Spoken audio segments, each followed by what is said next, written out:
Good Tuesday morning, everybody. John and Lance along with Del for the next 3 hours live here at Wildcat Golf Club. And we got the occasional invitational, and it's just beautiful out. Beautiful. Is that what this one is? Yeah. We have a couple of them. So yeah, we have a couple. Is It's this one- occasional. It's not annual. It's occasional. Well, is that what this one is, or is That's this what this just is. a different golf? No, it's just Okay. We've only been talking about it for a month. Well, but we have one in the fall that I thought was occasional. But every well, we time, don't really John- have fall. We have one in extended summer. every time, but that's an occasional invitation. every time anyone talks about this tournament, they say the Yeah. occasional invitation. But we can have more than one. It's occasional. It's occasional. It's not annual or annual. semi-annual. It's occasional. Why are you so You confused? You see, that's why it's called occasional. This just doesn't make a lot of Invitational. sense to me. But it's usually semi-annual. We could call it the It semi-annual. doesn't rhyme. But yeah, though. occasional invitational. Doesn't seem That to makes make it sense. cool.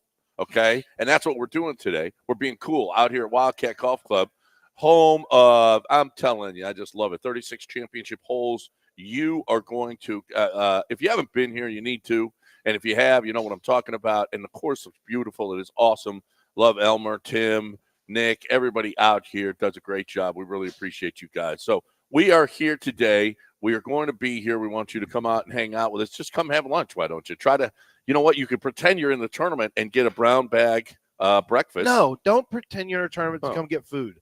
Actually, don't do that because the people who paid won't get food. Well, no, So don't do that. Don't tell people to come out here and steal food. Well, I know, but I think that's a great. Come on out here, Jean Valjean. and get steal your- bread. Come get your bag of breakfast. Yeah, and I mean, and then you go and you kind of fake like you're going in the line, and then you just leave. Before you say another word, Jean. So that's what we're. So I mean, I just think it's a good scam. That's all. I think It is a good it's scam, finessing but the don't game. try it. It's finessing. By the game. way, we're out here benefiting kids' meals. Just Yep. let everyone Yeah, know. well, thanks for Thank you. Yeah. Thank you for that, though. Yeah. We appreciate it. While we steal food from others, we're benefiting kids' meals. Don't let Courtney lay those hands on you. You come try to take the Yeah. brown bag. Yeah. Are you in the tournament? Now we're gonna have to ID everybody. I know. Thanks, John. Way to Nice go.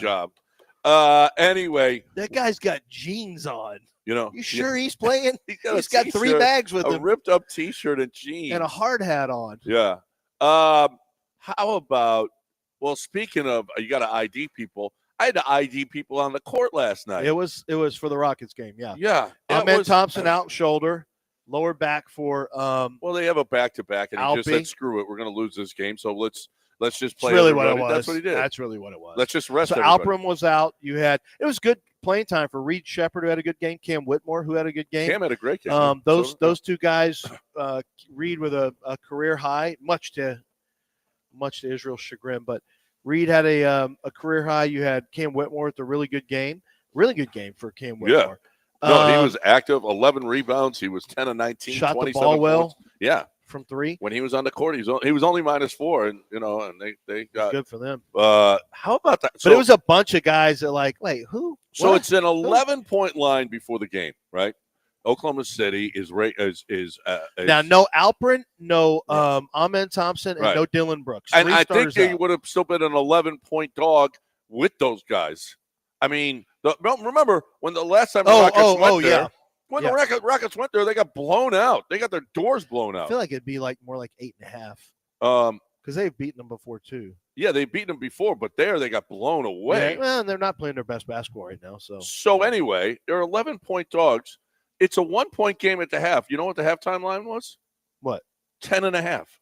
Oh, That's like, oh my God. So yeah, put a little something on the Rockets second half. uh-huh. I thought it was just a trap. They're begging you. And sure enough, right away, Oklahoma City goes up 16-17, but it ended up a 9-point game. And everybody who said, oh, Rockets, are you guys are disrespecting our Rockets, Mhm. they won second half money. So good on you. And screw you people that doubt our Rockets. We only lost by 9. Okay, thank you. Yeah, no, Del, you're shrugging. Yeah, like that makes some kind of sense. What? Yeah. Good on you. That's How right. dare you That's right. think we would lose by double digits? By 10. We lost by 9. That's right. So there. But hey, 9 might as well have been they won the game. That's true. So it doesn't matter. Yeah, listen, they were feisty. They were really feisty. Mhm. I didn't know who and Faley Dante was. I can tell you that. Nate Williams, they just gave him a contract and they said, get on out there, Nate. And he made some plays. which was nice. Except he was like 2 of 9 from the field. They couldn't hit a layup for a while. It was just Make a layup. yeah. I mean, honestly, just make a layup, please.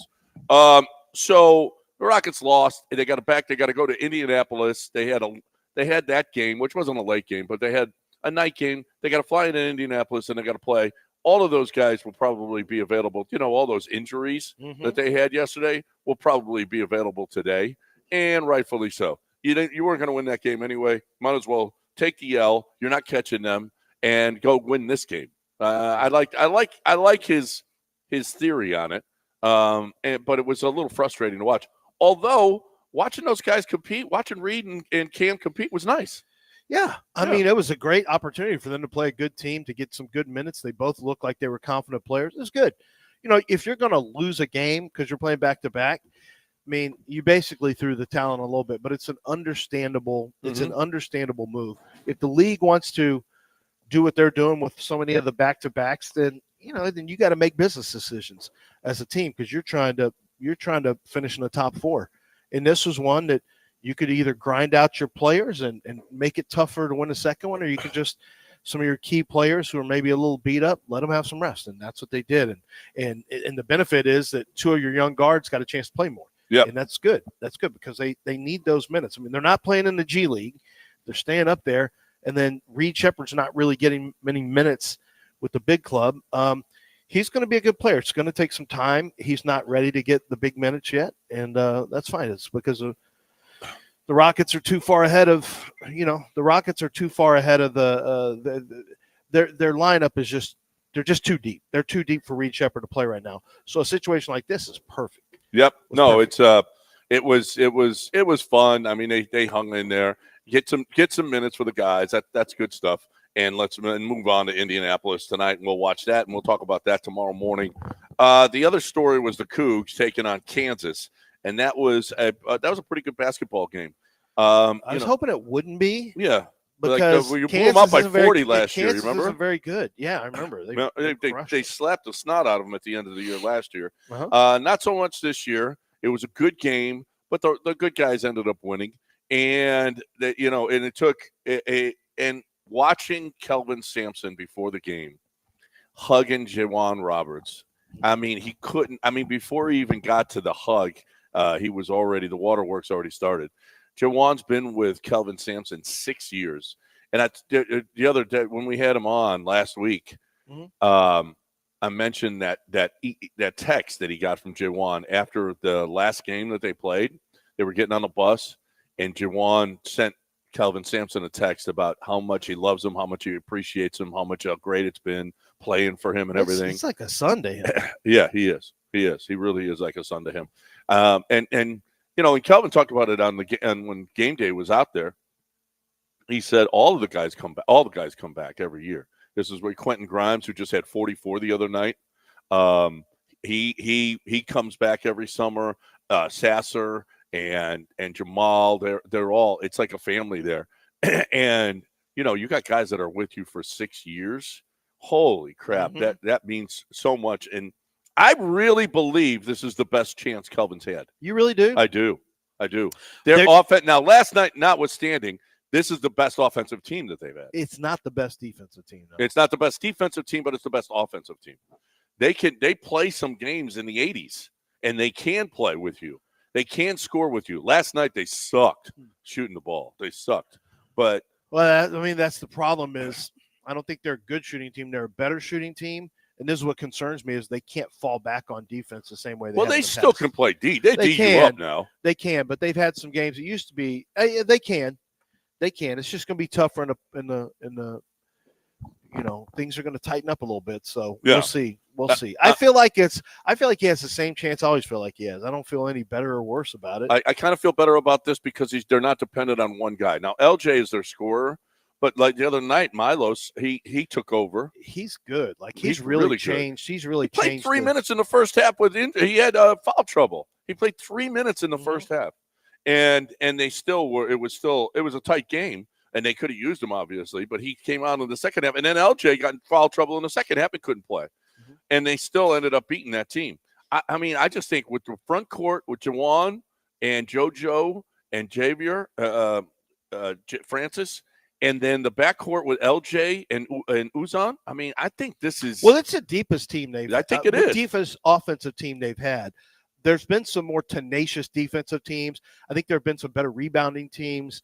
It's just a little bit like they've sacrificed a little bit of defense, but they've improved their shooting. Yep. So, it's hard to tell how it compares because there was always key injuries in years past.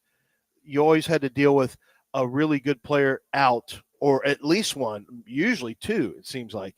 This is the first year it's like, okay, we're healthy. We're 39% free three-point shooting team, which every other year it's been 34 or 33. Right. Like, so there's definitely some advantages. It's just college basketball seems so much deeper.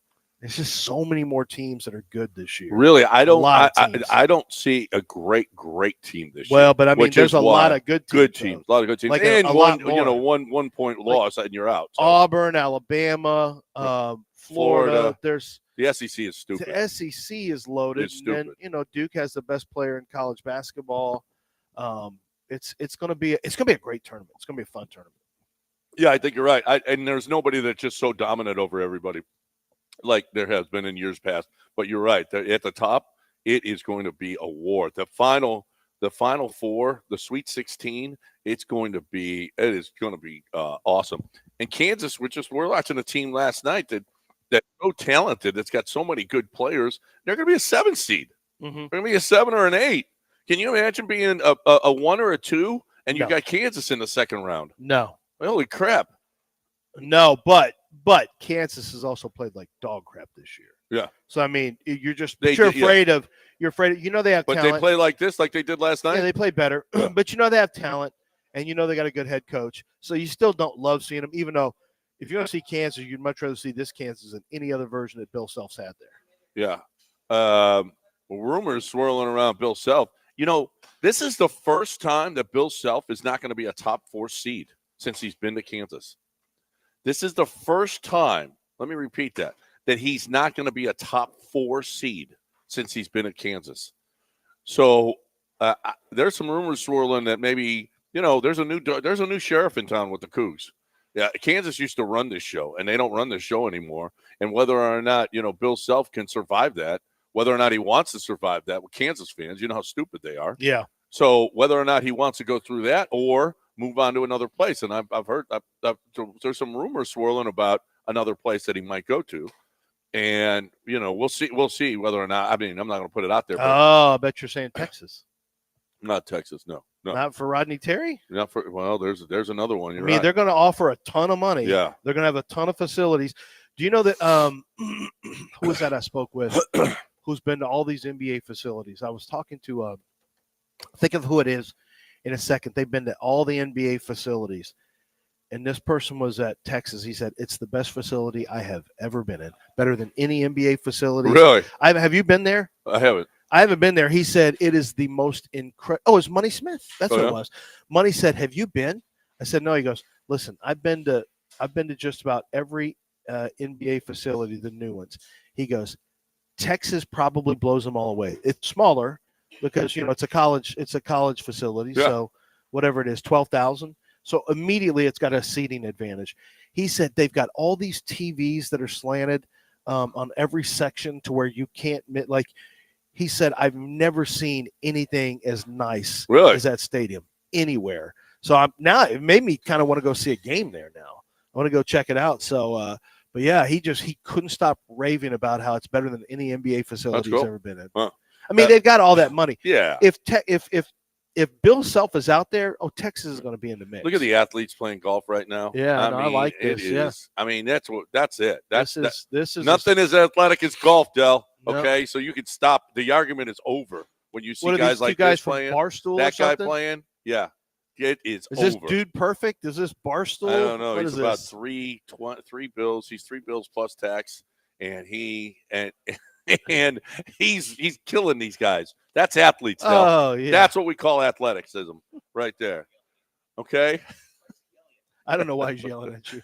Time to take a quick one here live at Wildcat Golf Club. Look at the game day people are here. What up? What up? Come and get your game day on right here. But first, Listen, you might have some kind of issue, prostate issue. If you've got a prostate issue, if you're going to the bathroom a lot, can't start, can't stop, weak stream, all of these things, how many times are you getting up in the middle of the night? I don't care how old you are. You could have a prostate issue in your 30s. If you're in your 50s, chances are you need to get this thing checked out, okay? So Access Vascular Health is here for you. Doc Manavise is awesome. She loves the 97.5 listeners. Y'all have responded. I mean, maybe we have an older fan. I don't know. Whatever the case may be, we got a lot of prostate issues out there, okay? And if you do have a prostate issue, you got to take care of it because you could have liver or kidney problems. Here's the deal. It's the only way you should do this thing. If a doctor tells you that you need surgery because of an enlarged prostate, you leave immediately and you go see Doc Manavise because there's no surgery. It's just an IV. Takes about 45 minutes. And you, my friends, I'm telling you, she's got a 99.9% success rate. So you're looking for the best way to handle. If you have a prostate issue, there's one place you have to go, 975prostate.com.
All right, welcome back here live at Wildcat Golf Club. Come see Monty. Get something to eat. Let's go. Now, I'm not even joking. If you are like in this neighborhood, Almeda, an airport, or whatever, you can come. You can just come here for lunch. You don't have to. You don't have to. Play golf or anything. I mean, the restaurant here is excellent, excellent, And so you guys, you know what? If you're in this area here, and I don't know that there's that much to choose from. This is a great place to just come and get your feedback on. Got a great breakfast sandwich, I can attest. Yes. I love the bread. Some people, like John, like maybe not too much bread, but the bread is great. The bread is great. Plus, they have choices, bacon and sausage with the egg and cheese. Yeah, it's a great breakfast sandwich if you want to come out here and get that as well.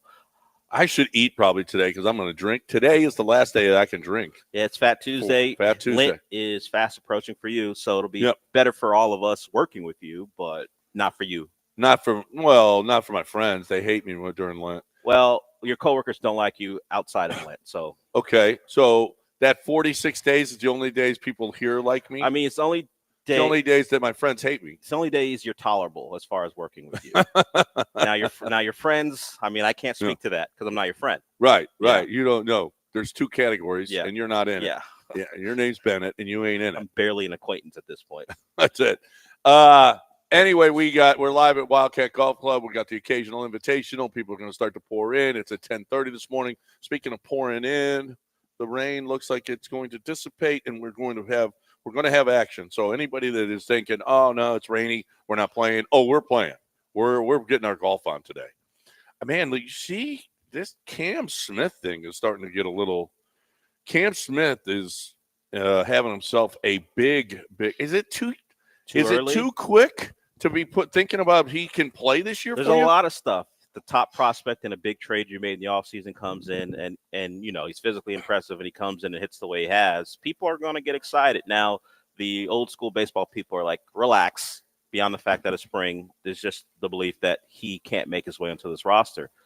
Like if he continues to hit where it's undeniable, you can't keep that bat off the major league roster. Where does he play?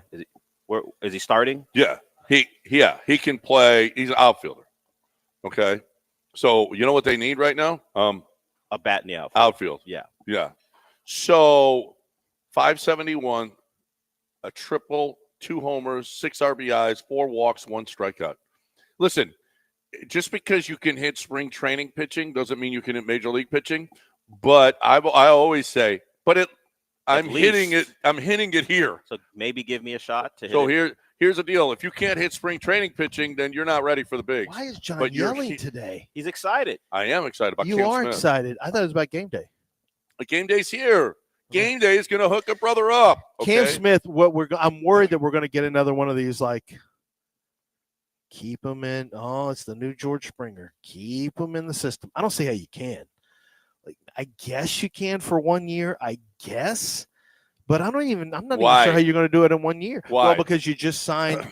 Because, I mean, from a positional standpoint, and what? Well, no, actually, I mean, he could come in and play right away. Why would you, actually? I have no idea why you wouldn't. If the kid can play. I mean, you're starting the clock early, but not really early. No. You need guys who can play. Yeah, you absolutely need guys who can play. And this kid is hitting 571. I mean, he's showing. Now, and some kids, they just make it, right? He was the top prospect. He was the top prospect in their system. Yeah. So it's not like he's known for being a really, really good player. So he's playing third base, and I don't know that if that's something that you would want to do is play him at third base this year, because I don't unless put him in left field. Unless Paredes anybody can play outfield. Yeah, I mean Altuve, it's already been said Altuve's playing all year in left field. That's it. Yeah, apparently that's it. Jose Altuve is a left fielder and nothing else. So everybody can stop already thinking that Jose Altuve can move somewhere, because he can't.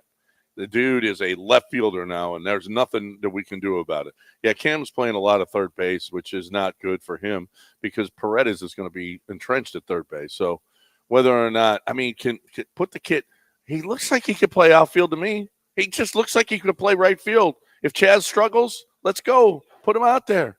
Let's go. He looks to me like a great right fielder. But apparently he's just a third baseman. So, and then there's the DeCenzo argument. There's the Shea Whitcomb argument. There's other options, right?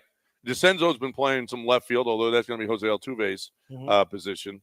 But it looks to me like Cam Smith is ready. So let's get him up there. I'm really excited about some Cam Smith. Other than that, we got golf here. And did you see in Australia there was a guy who spent 5 years in prison and he won a golf tournament, got out of prison, and he won a golf tournament? I mean, what a great story. Yeah. What a great story. He spent that. You don't normally see that in golf. Only in Australia. Not a lot of ex-cons winning golf tournaments. Only in Australia could that happen. Not a lot of ex-cons winning golf tournaments. I mean, literally, I don't know that we have any. We got, Jelly Roll is a great singer. Did time, right? Great singer. Did he do time, or does he just have tattoos on his neck? Did you what? Did he do time, or is he just? No, he did. He did time. Neck tats. Yeah, Jelly Roll did. I mean, it looks like he did time. No, why? Because he has neck tattoos. Oh Yeah. my God. Yeah. Now talk about 100% racism. racism. Well, Jelly Roll's a white guy. Oh yeah.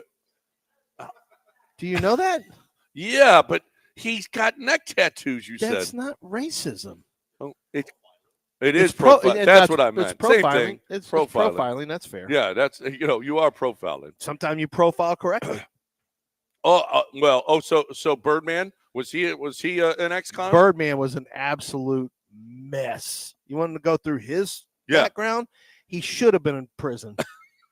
Birdman Anderson? Wow. Or maybe just jail because of being a whatever he was. I don't want to say crackhead. I don't know what all he had going on. He had some drug stuff going on. Yeah, could have easily gotten him arrested. That's fine. I don't mind that. So anyway, live at Wildcat Golf Club, everybody's setting up, and Courtney did a great job once again getting this all ready. Congratulations, Courtney. I sent you my team, didn't I? Okay, I did it this year. Look at me. Okay, Courtney's happy with me because I actually sent in my team. We are going to be playing here live at 10:30. We want you to come on out. Just hang out with us today, okay? Dell wants you to just hang out and sit right in front of him here and heckle the show while he's on the air. He loves that. He wants you to heckle the show? Yeah, from 10 to 12. Yeah, he wants you to heckle his show from 10 to 12. So let's get on out here live at Wildcat Golf Club. Not my show. I mean, I'll be gone by 3, but if you want to stop in and heckle a certain show at 3, that's fine because John's going to do it at 4:30. So you might as well join John. I think we'll be in before 4:30. Well, then you can heckle Joel when he starts. As soon as the show starts. Yeah. I'm not heckling. That should go well. Yeah. I'm not heckling Joel, though. I already told my wife, I said it's going to Jeremy, it's going to be Joel. Literally a mess today because John is going to, he tries to see if he can get himself killed. Yeah. Yeah. He tries to see if he can get hospitalized for alcohol poisoning. Why does he do that? I said Fat Tuesday. He thinks it's like he thinks it's it's some kind of threat against him. Like he's got to something he volunteers for, by the way. Yeah. No one told him to stop drinking during. Well, it's like I'm going in. It's like I'm growing my hair before I go into the Army. I know. Right? And I got to go do a TV spot today. So I'm like, I got to avoid this guy. No, absolutely. You can't be doing shots with us out there. I told him yesterday. I said, I'm not driving you back. You're gonna have to. Dell's got to take you. No, I'm not. Dell's gonna take me home today. No, he is. That's what Michael's here. No, for. he is. He's taking. Michael is here. Michael's here. Michael picked. Well, that's not here. what he's here for, but That's that's what's not going to why happen. he's here. But Michael's here. Yeah. He's not here to be your official. Although this wouldn't be the first time he's driven you around. Oh no, Michael's had to do that plenty. Okay, that's my guy right there. Pick Me Events is out here, and they're going to be taking pictures. So even if you're not in a tournament, come on out and take a picture. And then we'll break it down afterwards. Hey, this guy wasn't even in the tournament. What's he doing here eating brown bag lunch? I know. What's he doing? Unbelievable. He told people to come eat. So we were talking about not under over, but higher and lower, right? Yeah. With the Rockets. Yeah. You could have bet them last night. Well, so it's not team based; it's player based. We go higher or lower on player based stats. And for example, had you gone higher on Amen Thompson and he doesn't play, in some cases you might lose that. Or let's say you had Kyrie Irving. You had higher on Kyrie Irving on something, and then he goes out with that injury. What they do in Underdog is there's a rescue feature to where they actually refund your money, and then they give you a bonus pick on top of it. So it's really cool. They've thought of everything. They've got the ability for you to, for if there's an injury that ruins your pick, you don't lose it. You just have it refunded, and you get a free pick on top of it. So a bonus. So you're in good shape there. Taking your basketball knowledge, your sports knowledge, and turning it into money is something that is very, very doable. What we're talking about here is the ability to go higher or lower on a variety of statistics. You know how the game's going to go. You watch all these games, right? So pick it out for yourself. Figure out where you're going higher, where you're going lower, and then from there, make your picks, make your choices. You pick between 2 and like up to 7. You can win up to 1,000 times your original play. It's that simple. And Underdog Fantasy wants you to use promo code Lance to get up to $1,000 bonus cash and a free pick when you join. Basketball season's in full swing, whether it's March Madness or NBA. I got you covered with Underdog Fantasy. Promo code Lance. You must be 18 or older and present in the state where Underdog Fantasy operates. Terms and conditions apply. If you feel like you have a gambling problem, call 1-800-GAMBLER. Go to ncpgambling.org.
It's John and Lance. On ESPN 97.5 and 92.5. Broadcasting live from the Mobile Veritex Community Bank Studios, located at Wildcat Golf Club for ESPN Houston's Occasional Invitational. Brooks and welcome back here on ESPN 97.5 and 92.5, live from Wildcat Golf Club, where we're getting ready for the Occasional Invitational. John and Lance along with Dell. If you want to get in, 713-780-3776. I'd like to hear from Israel today. I'd like to hear. No. Yeah, I'd want to hear what he thinks after Reed had himself a nice game. John, Reed can score 40 a game for 10 games. He's not going to like him. He doesn't like him.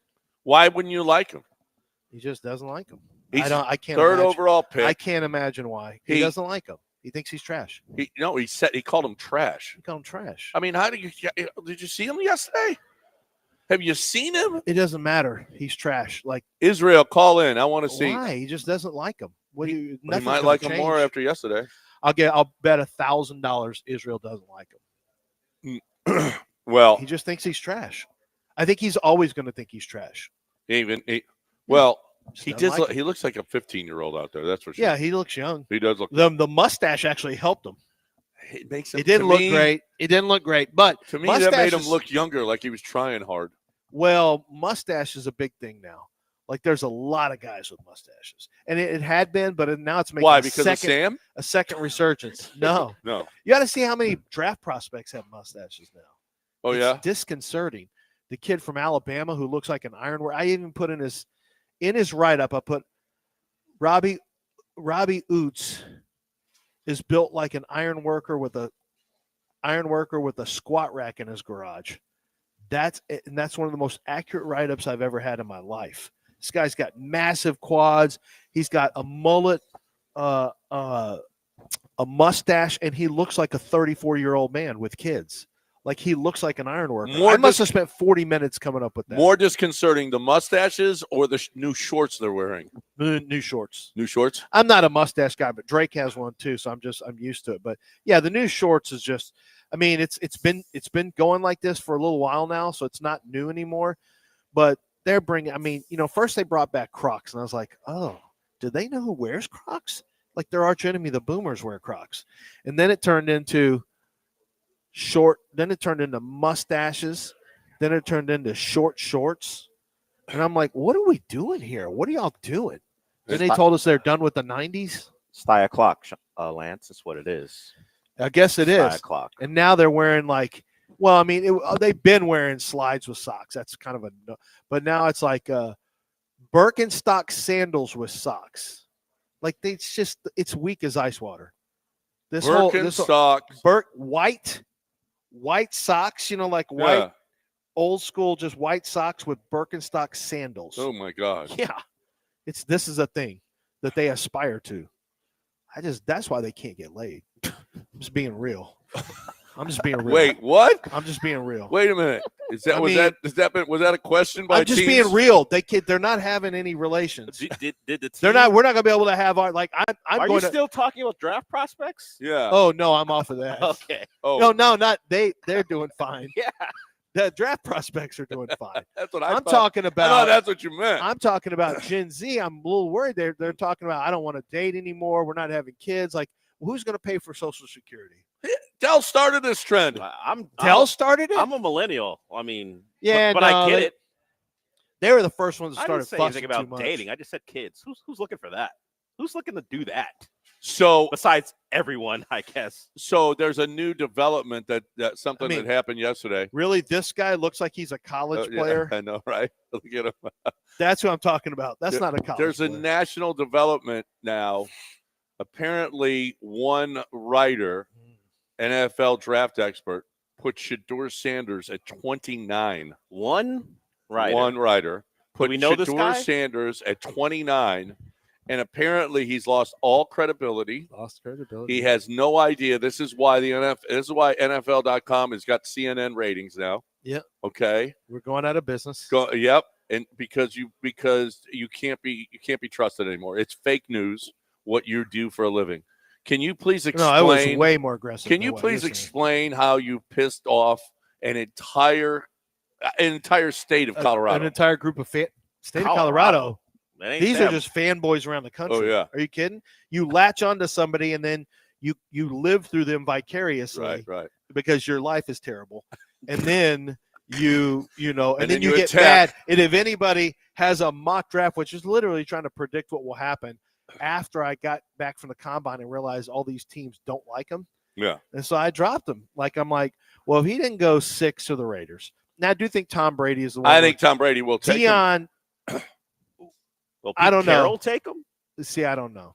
And Dion, I don't know that Pete Carroll's long-termer there anyway, but You got to be able to put up with Deion. Everyone says the same thing. You're drafting Deion. Yeah. So if Deion doesn't like you, he's going to go on TV and he's going to assassinate you. You know, he'll go after Which ownership. is worse, this or LeVar Ball? This, because Deion is a respected member. Like, Deion A has a way bigger platform. Deion has a TV show while he's coaching. He's a coach, and he already has a TV show at that girl. I don't know. He has a TV show. Deion has a huge social media presence. Deion is way bigger than LeVar Ball. That's the difference. Is LeVar was kind of clownish. He had never done anything. Deion's done something. Deion's in the public He said he could beat Michael. I know. You had never heard of LeVar Ball. No, never. Have you ever heard of Deion Sanders? Yeah, I heard of him once. Yeah, Deion's one of the greatest cornerbacks ever to play. And everyone knows if Deion's not happy with the head coach, he's going to go after the head coach. Well, let me ask you this question. He's going to go after if you think front Shedeur office, can play and you think he can help your organization. But do you know if he's even gotten the go-ahead to go? Like, to the Raiders, yes. But Deion already said we're not playing for certain teams. So who's been given the go-ahead? Yeah. Will he go play for the Steelers? I assume that's a yes. Well, Shedeur already said he's playing for the Giants. He's already said that. He did wear those shoes. I'm just telling you, I don't think he's going to the Giants. I think there's a reason. I think the Giants and Titans are both looking at Cam Ward. What I did find out, in all honesty, I'm just telling you guys. Now I've got it Cam Ward first, and then it drops off in Shedeur Sanders second. And those are the two that I would consider in the first round. But with Shedeur, a lot comes with Shedeur. Like I said, Deion is going to. You have to get through Shedor's issues with putting his teammates on blast. You know, that's not considered a quarterbacking type thing. I don't care how bad his offensive line are. You know, you have to protect those guys. Then you have Deion, who everyone already said you're drafting Deion, and he's gonna go after your head coach first, then your front office, then your ownership when he wants to get his kid traded if he's not happy. So you have to, if Shedeur was special, you might deal with that. But Shedeur's not special. He didn't have special qualities.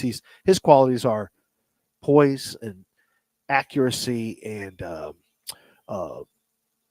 confidence, like intangibles. I like a lot. Like I really like that for him. The problem is he's not a physically gifted or special athlete. So you're not willing to put up with that much crap. It's kind of like, it's the same concept as Mike Leach was fine, Bob Knight's fine, but then when they can't win anymore, when they're not special, you don't want to put up with their crap anymore.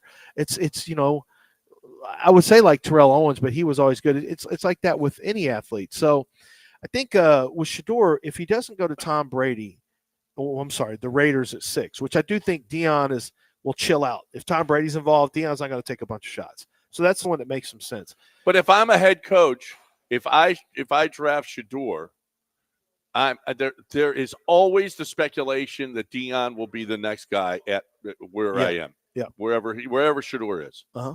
That Deion is going to come in. He'll say he won't, but there's always going to be that speculation. There's always going to be that. Even if Deion doesn't fuel it, you're always going to have to deal with that. But the other thing is, I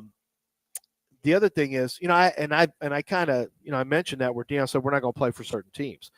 But the problem is that when I mentioned that to one team, he's like, they don't even care. Like, let's collectively bargain. He has to play. I don't even care what Deion says. Okay, well, I mean, it's gonna get messy if you try to draft Deion and Deion doesn't want you to go. Like, I wouldn't want. Is Deion going to want you to go to Cleveland? That's where I gave him. I had Cleveland trading back into the 1 and taking Shedeur at 29. But see, here's the quarterback teams: 6 Raiders, 7 Jets, Saints at what are the Saints, like 9, I think. Then you go to 18 with Seattle, then 21 Pittsburgh, and then you're done. And if you don't go to one of those, Giants? Well, I mean, the Giants, I don't think that's even in play. You don't think? No, I honestly don't think it's even in play. No. The Giants are not in play. No, not really. Wow. I think that's I think they're going to play with Cam Ward. I think Cam Ward, yeah. I don't see the Giants in play with Shedeur. I'd be surprised. So I think Shedeur in New York is not ideal. 1, 2, 3, and 6 all need quarterbacks. Right. But I'm already eliminating 1 and 3. So I go 6, so to 7, the Jets. Yeah. Like I said, 2, 3, 6, you can 7. make an argument for Saints. No one talks about Saints, but I thought about putting Shedeur at the Saints. And I didn't. And then I thought about putting Shedeur with Seattle. I had him plugged in there for a little bit. So I wonder this. Tom Brady, is he going to say, no, let's get the best football players? See, that's this how I is a think. long-term thing. That's how I think. I think he wants to build culture first. Yeah. I'm not sure you look at Shedeur Sanders as that's a culture guy, that's team first, that's I sacrifice for my brothers like Tom did. You see that? No, I don't either. That's why I gave him Jalen Walker. It was hard coming up with the Raiders pick. I was really hard. I'm like, man, who's a guy that fits this? And because you got a bunch of guys who tested well, but and I realized Jalen Walker is considered to be the alpha at Georgia. He's got some Bobby Wagner-like qualities in terms of his impact on a game, which obviously Pete Carroll had in Seattle. He can run really well. He can make a bunch of tackles. He can rush the passer because he's a kind of a hybrid talent. And that's why I said, you know what? He's a culture guy. So if Tom Brady's involved, he's going to want to get the culture changed in the locker room first and foremost. Now, you get Jalen Walker, you could pull like a Houston Texan. It was done in a different order, but you could go back and trade up and get Shedeur Sanders in the first again. I think that's possible. I had that happening with the Browns taking Travis Hunter 2 and then trading back into the first because they've got 2 third-round picks. And I think Minnesota barely has any picks. They're going to want to trade back is one of them. I had the Texans trading up to 16 and taking Kelvin Banks in my mock draft because I think he'll play guard the first year, and then I think they'll get rid of Laramie Tunsil next year, and Kelvin Banks will bump out to either left tackle or right tackle, depending on what they do with Blake Fisher. But Kelvin Banks can come in and start right away at one of the tackle guard spots, and your pass pro's better because this guy is a good. I mean, he's a solid pass protecting tackle, but as a guard, he's going to be much better than what the Texans have had. So the Shedeur Sanders thing is going to be interesting because I took Colorado. I took a bunch of crap for that because I'm the first one in with that. But the reality is Trevor Sikkema from PFF already had him out of the first round. Just his mock wish wasn't really highlighted. And then I had 4 different people reach out and I was going to have I know 2 people who they're going to drop him later, but they're too afraid of taking heat. No one wants to deal with this. I don't really care. I'll just mute the conversation. But you're going to start seeing this happen a lot. I'm just telling you. People already were reaching out to me like, dude, how close are you to dropping him out? I'm thinking about dropping him out. I'm like, it's easy. This happens this way with tight ends, with running backs, and then certain quarterbacks. You get to a certain point and you realize, oh, man, they're sliding and sliding. I can't. What am I going to do? Well, we've seen it before. I had to have somebody trade up just so I could get Shedeur in the first. Listen, we've seen it before in a crappy quarterback draft. Despite the fact that people needed quarterbacks, they just a ton of teams needed quarterbacks, and it was Kenny Pickett was the only one who went in the first. E.J. Manuel in 2013, the only quarterback that went in the first. 15th, and that was yeah. Or no, I think it was top. I don't know. No, I think he was maybe so. 15. It's not. Kenny Pickett was. It's not. Yeah, Kenny Pickett was 20. It's not unusual. We've had this before, and so if teams don't think if it's not a deep draft, the teams wait. If it's a deep draft, there starts to be a run on quarterbacks like last year, and look how many quarterbacks went in the first. They all went in the first 10 picks. Yeah, Manuel was 16th. 16th, and that was the only guy that went in the first round. So I think Cam Ward's going to go. Most people think that there's a lot of teams in the NFL that think it's going to be one, and they're not into Jackson Dart either. The Jackson Dart stuff is kind of. I don't know. That's kind of funny to me also. I'm not sure that Jackson Dart, everyone loves him. The kid from Louisville, Tyler Shuck, is who you're going to have to watch out for because he looks the part, has a big arm. I'm going to go second round. Second round with Shuck. Yeah, and there's very few guys going to second round. I think Jalen Milroe going to second because he's an explosive athlete. But not a quarterback. Teams are drafting the athlete. We'll see how he does at quarterback, but if he doesn't work out, whether he likes it or not, because I asked somebody who knows him, I said, were you surprised he didn't run? He didn't run or work out. And he said, yeah, but, he hasn't been training to run. And everyone's expecting him. The Vegas over-under was 4.40 on him, which is way too fast. Yeah, right. And he said, if he had gone out there and run and hadn't trained and he ran a 4.52, all of a sudden, does the perception change on him? When really, had he trained, he's running way, way fast. All right, we got a break and we're live at Wildcat Golf Club. We want you to come on out and hang out with us. Just come drink with us. It's Mardi Gras. Let's go. Come over to the bar and the restaurant here and have yourself a big time today. Mardi Gras today here at Wildcat Golf Club. I don't think it's is it raining this morning? I think we've already got it. No, it's not raining. No, I think we've already got it. It never rains here in Houston. So, that's stupid. But I think we already got it. It's already done. Truck Month, that's not done. It's still going on at Chastang Ford. This is how buying a truck should be. That's right. No dealer add-ons, no hidden fees, just real deals. How about this? 2023, they got a 2023 Ford F-150 with $12,575 off. They got to get it out. They got to get the 23 out. It's new, and yet it's a 23. Are you kidding me? There is no way that this truck should still be on the lot. This is what, if you have a business or you want the best deal that you could possibly get, it's still a brand new truck. Who cares that it's a 23? Get on over there and grab that. You're getting a great, great, great, great deal. How about no add-ons? They're not going to say, hey, we got to etch your windows or put nitrogen in your tires or protection packages. What? That protect nothing. Okay, stop, because that's what they do to you at other dealerships. That's not what happens at Chastain Ford. Just trucks priced the way they should be, because that's how buying a truck should be. You want to get a truck without getting screwed? Get to Chastain Ford. Chastain Ford, the way truck buying should be. ChastainFord.com on 610 at Homestead, not Hempstead, 5 minutes from downtown Chastain Ford.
It's John and Lance, On ESPN 97.5 and 92.5. broadcasting live from the Mobile Veritex Community Bank Studios, located at Wildcat Golf Club for ESPN Houston's occasional invitational. All right, welcome back here live at Wildcat Golf Club. John and Lance along with Dell. We are hanging out here. We want you to come on by. We really, really appreciate our advertisers, Carbach Brewing, Brown Bag Deli, Valencia's Tex-Mex Garage, Houston Powder Coaters.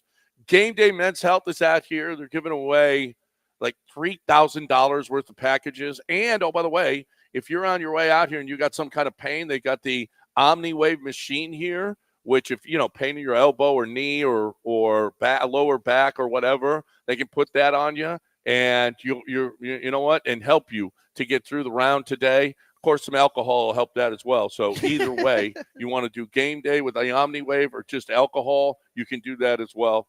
Gulf Coast Chevy, Buick GMC, HRP, Access Vascular Health, Dream Rate Mortgage, Aqueduct Plumbing Company, Beatbox, Burritos, Amex Pharmacy, everybody being involved out here today. We really appreciate you guys. I'm Not getting for those hungry. guys. When does Brown Bag come out? No, they should. You want them here now? Well, so we're going to get a little rain. I was wrong. I was just saying things. Apparently, when I looked at an actual radar, apparently we are. So probably going to stop. Trust in God. Stop-ish at 11 o'clock. Trust in God in this one. Yeah. Well, either way, I'm still going to eat Brown Bag and have drinks. It's not gonna matter. Brown Bag's coming either way, rain or shine. Yeah, it ain't going to matter. Right. I got to beat all those miscreants who are coming to come snatch our food up that you invited to come take our food. Well, I didn't really. I said. Even if you're not playing, just come eat the food. They'll never know. Like that's what? how I would go about Does it. Courtney know you pulled that crap? No, she doesn't. She knows. She knows how stupid I am. Just come here and eat. They'll never know. I just come and grab a What? brown bag. What? Grab a brown bag. And leave. Yeah, that's kind of a man of the people move. It is. In a way. All right. Like in a way it I'm is. finessing the game for people. You are finessing the game. That's what I do. That. That's what I do. So we are here live, and we want you to come on out and just come hang with us. It's so much fun. I'm trying to I really don't get this. And this is every year. It's not just Shedeur Sanders. Every year there's a player or two players, whatever.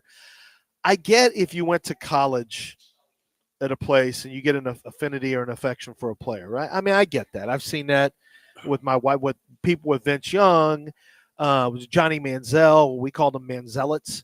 I get that. I get that. What I just don't get is grown people latching into players and their lives are turned upside down by things like mock drafts or perceptions of where a player could be drafted, or who can, there was that Josina Anderson had something about a quarterback coach told her that he came off as brash and arrogant. That was his experience with them. And then she had to go and, oh my God, this can't be true. This is this guy who he was really nice to the media when we were there with him, and he was calling on people, all kinds of different people. I'm like, what does that have to do with? Like, what does that have to do with how you and if he's brash and arrogant, so he's brash and arrogant. Eventually, no matter where you get picked, you have to play, and you either play well or you don't. I don't understand the teeth gnashing that people have about, first of all, where a mock draft says your player is going to go. And first of all, why you're a grown man, why do you have this much invested? Well, if they didn't have the passion, then you wouldn't have a job. So no, you can have passion. You can have passion about your team, but it's usually about your pro team. Yeah. Or your college team. This is about latching on somebody they don't even have. They just decided, I'm Shedeur and I will defend him because he's got to be defended. And every year there's a guy like this. So it's not brand new. But I just don't understand the idea of getting upset about a prediction about where someone's going to get drafted. So, why do you care where I predict someone is going to get drafted or anyone does? And then number two, why do you care about where they get drafted when once they're drafted and the draft's over, it's done? I don't care if you got picked in the 5th round or you're the 3rd player of the draft.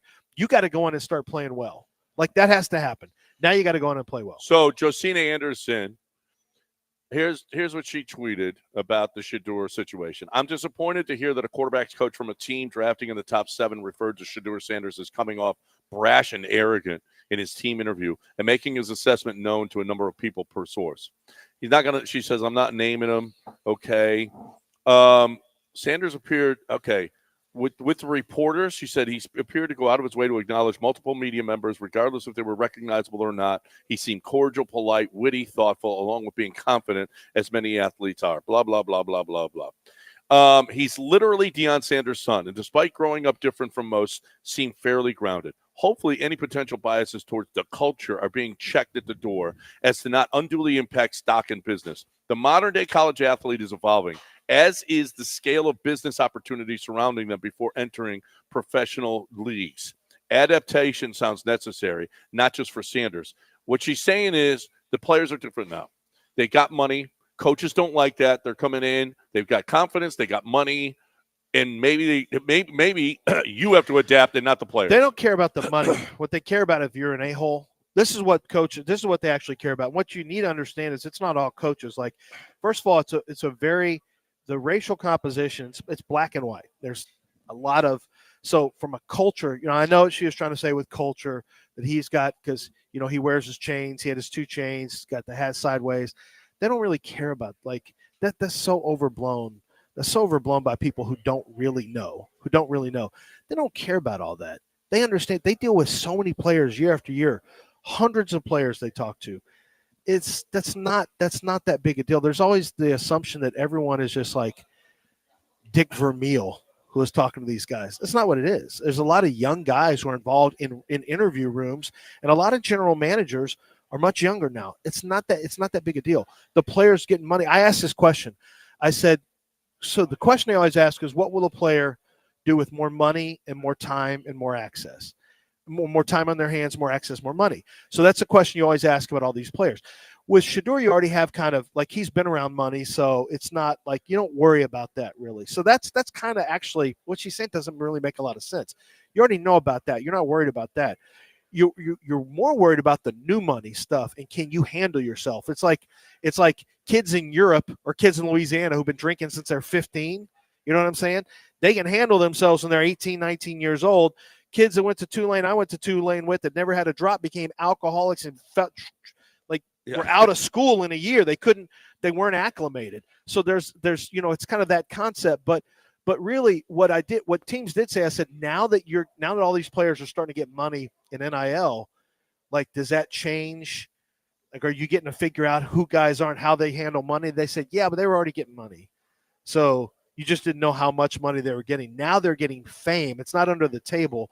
Now they're getting fame and adulation, and all they care about. They don't care about money. They don't care if your hat's sideways, if you're for the culture. All they care about is, do you love your teammates?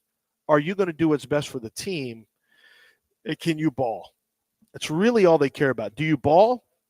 Do you love football?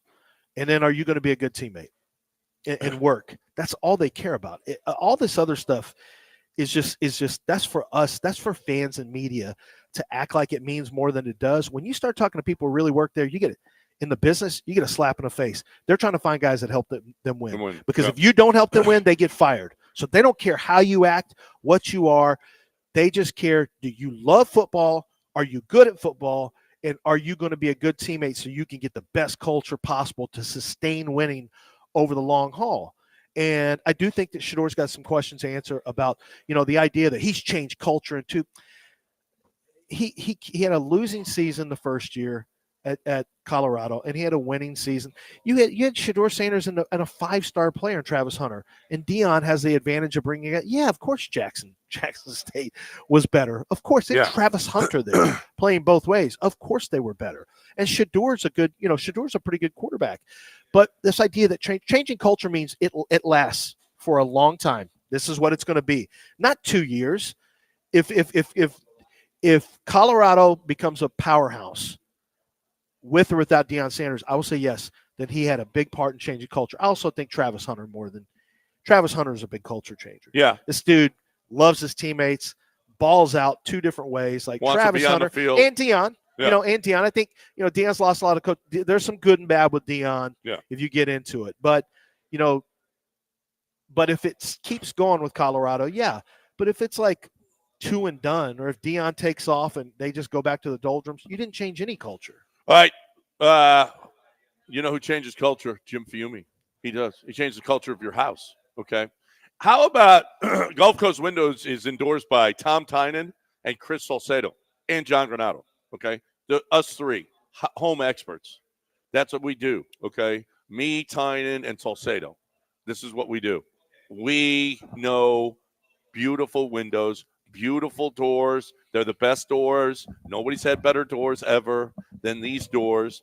I'm telling you, here and now, it just does not get any better. I'm looking at a picture of Jim Fiume right now, opening up the windows at Gulf Coast Windows, and they're just better. They're just different. Wood-clad windows, aluminum windows, vinyl windows, hurricane windows.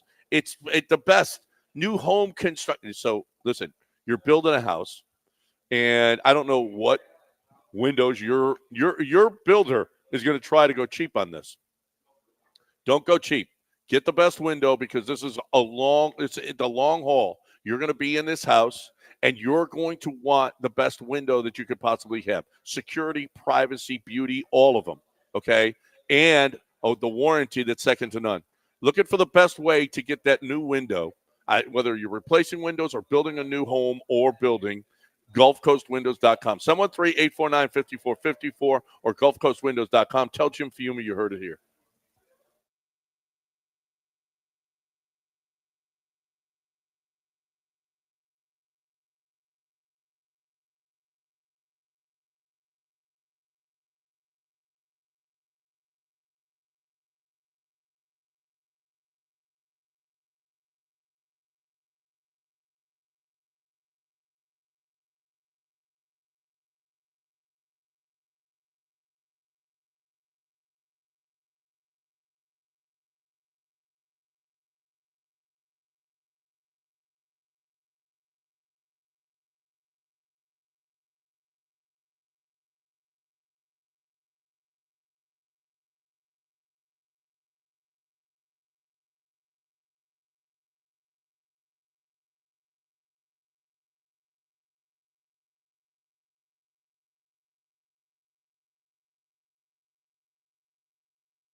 All right, welcome back live at Wildcat Golf Club for the occasional invitational.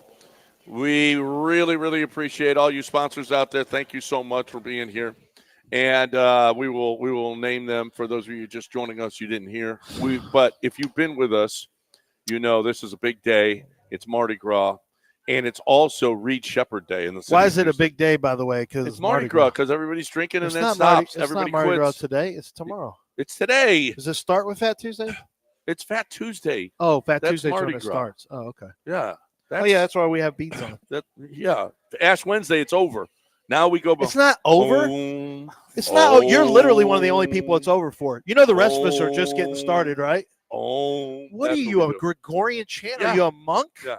It's also Reed Shepherd Day in the city of Houston. And here to share it with us is Israel, who loves him some. He loves him some Reed Shepherd. Hey, what'd you think about Reed Shepherd last night, Israel? Hey, how about this? Because I heard him earlier. He only averaging 3.9 games. He's a number 3 pick. He is 25 points. They lost. And I want to talk about Shedeur. Shedeur is the culture. You know why? Because y'all talk about him. You know what he's going to bring? A bag. You know what's going to happen? Whoever draft him, they're going to sell jerseys. You know who draft him? TV viewership is going to go up. Deion been the guy. Y'all been hating on Deion. And it just comes with the territory. Just like with LeBron. You got to have hate to get the bag in these days. We got podcasts. We got social media. A lot of people not even listening to the radio. I have to be an older guy that sometimes listens to ESPN. The younger people love Shedeur. It's the older, like y'all, the little bushy mustache guy, Shepherd. He's trash, bro. A number 3 pick, you can't sit back and wait. We're gonna wait on him. If it's a brother, y'all trash him all day. But since he's a little leprechaun looking, bushy mustache looking clown, we have to wait. No, we ain't waiting on nothing. Produce or get rid of him. All right, yo. So I disagree with here's the deal. Shedeur, yeah. So he at first maybe if he plays like crap, guess what? Yeah. If he's not a quarterback, if he's not going to be very good, then all of that goes out the window. It's fine that the young people love him. Yeah. I don't disagree. Yeah, that's fine. We saw what he did to get people at Colorado excited, but there'll be come a time where he has to play. And if he plays poorly, the young people will call him trash, just like you call Reed Shepherd trash. It doesn't change. We all call people trash if they don't play well.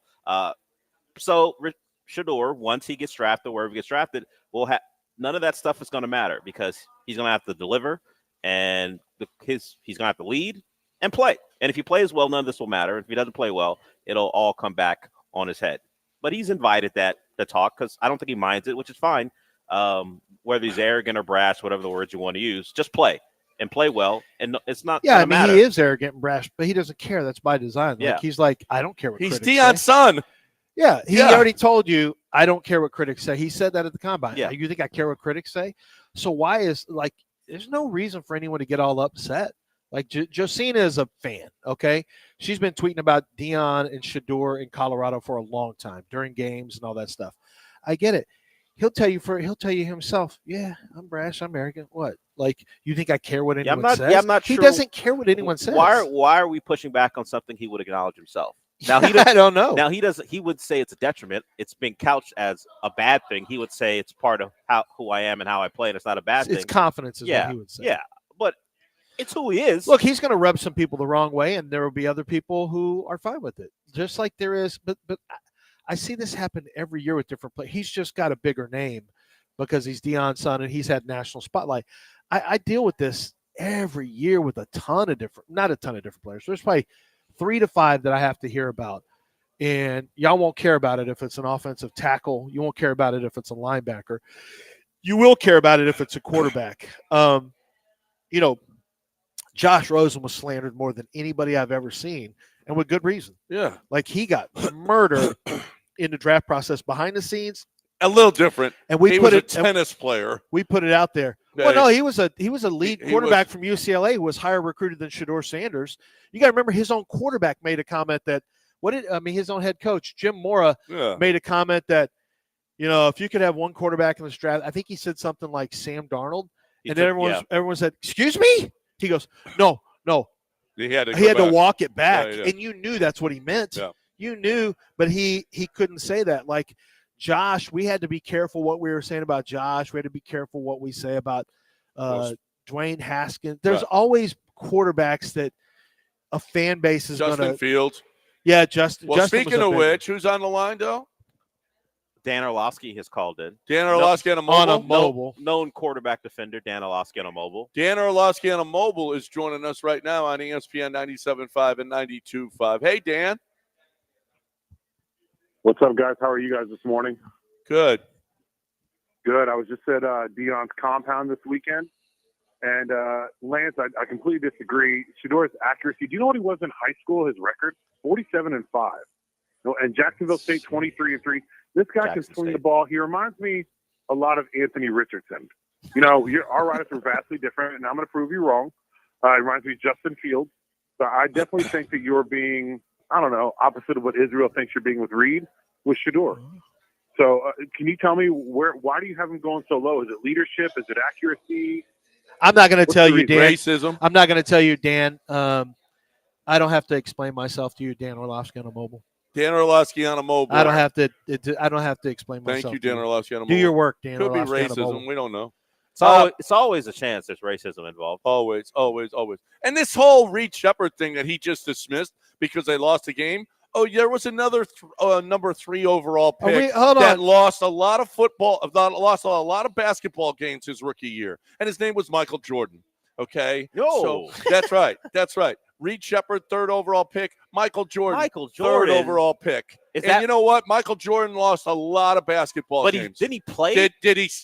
Was he garbage and was he trash like Israel? But saying? Michael Jordan started as a rookie, right? So did Reed Shepard last night. He was a full-time starter, wasn't he? Well, it doesn't matter. He started last night. But now he Wally pipped Fred VanVleet. We sure about that? Here's a second. Oh, Shador Sanders slides in the second mock draft. This time he falls to 21 to the Pittsburgh Steelers. Dane Brugler. One of the guys who texted me like, did you almost have him going out of the first? I said, I sure did. Actually, he goes, yeah. I'm having a hard time finding a place to put him. I'm like, people will find out. This is going to start happening. 21st to the Steelers. They didn't learn their lesson with Pickett. It's already got already in the email from the Athletic. Dane's good too. It already has, you'll hear it a lot more. I'm just the first one. I'll just take the bullets for you. Don't worry about it. All right. Yeah, you were the first. But they have Giants trading up for Cam Ward though, which could happen because Cam Ward could end up going if the Giants really love Cam Ward. And I haven't taken him at 3, but you know who's going to love it is Cleveland.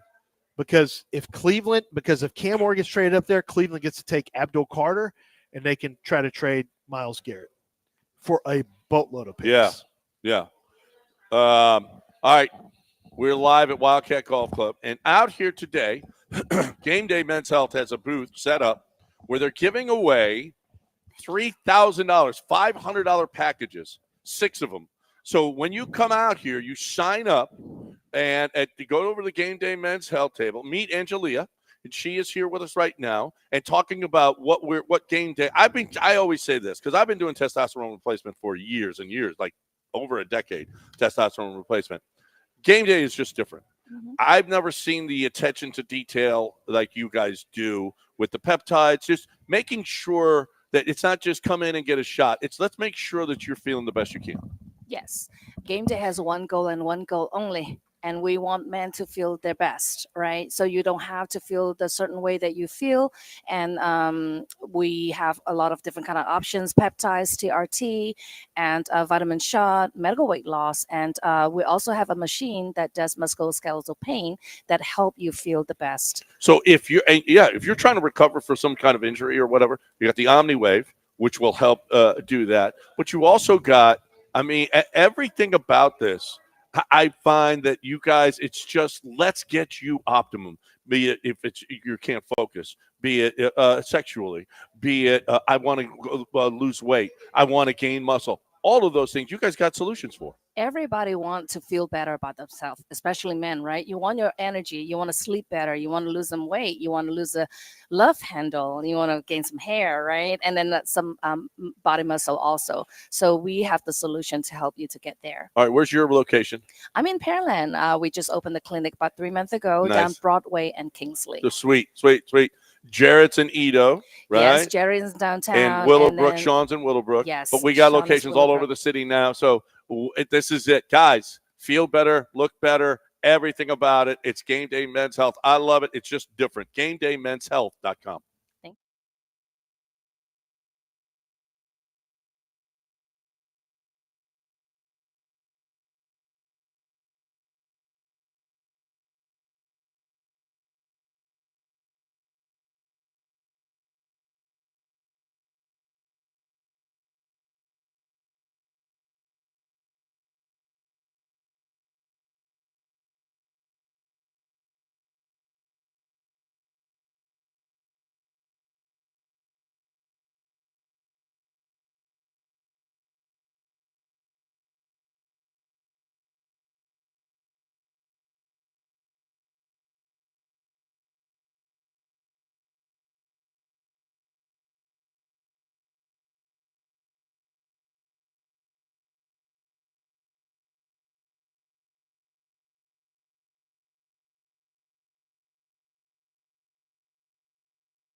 You're listening to John and Lance, broadcasting live from the Mobile Veritex Community Bank Studios, located at Wildcat Golf Club for ESPN Houston's Occasional Invitational. Here's John Granato and Lance Zierlein.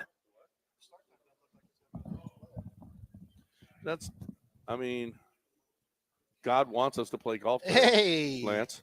Yeah. You don't play this ever, Del. Yeah, he's not AJ. He's not good like AJ That's is. correct. I am not AJ. You're right. Right. See, AJ, nice job. AJ's got it popping. AJ got it going on. Yeah. Keep AJ passing me really, by. Have you guys not learned anything that really good at comparing me to whoever's sitting back He there doesn't means care. nothing to He me? doesn't care. this. He doesn't care about anything, though. That's He the just problem. play the same songs over and What over. would You you don't like put to any hear? thought. You don't put any thought into it. When you You just play. No thought into your musical choices. I'm just trying to get through the 3 hours, man, and get to my real job. I know. But He's calling his show The Real Job now.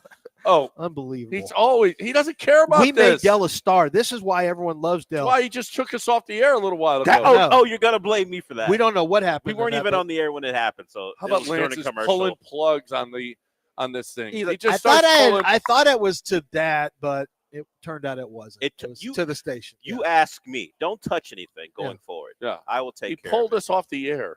Well done, sir. Well played. 713-780-3776. We've had a couple of callers.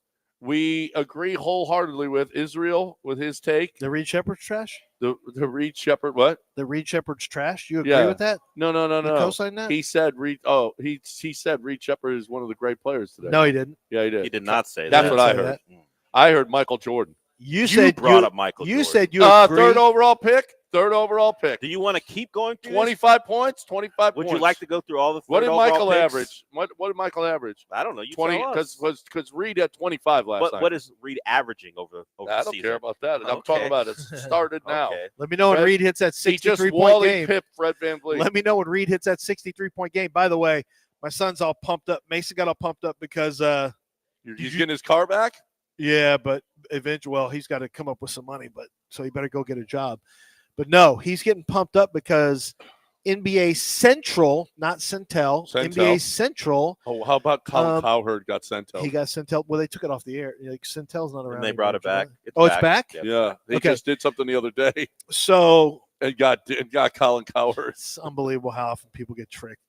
So Mason's pumped up because NBA Central has the odds. The Rockets are the current leader in the clubhouse for LaMelo Ball next year. You want some of that, John? What? You want LaMelo Ball? Sign and I trade. don't know. He's a good player. He's a good player. He's not a winning player. Nobody's a winning player there. Well, you would hope that you talk about culture changing and all that stuff. LaMelo Ball is not a culture. You think Ime will change that? You think Ime wants to deal with LaMelo Ball? No. Well, so what would it take to get him? You'd have to do sign and trades. You'd probably get rid of Jabari, Cam Whitmore, and then some, stuff to make it work. I don't know that you are a better team with him. You're a more talented team. You think I don't know if you're a better team with him.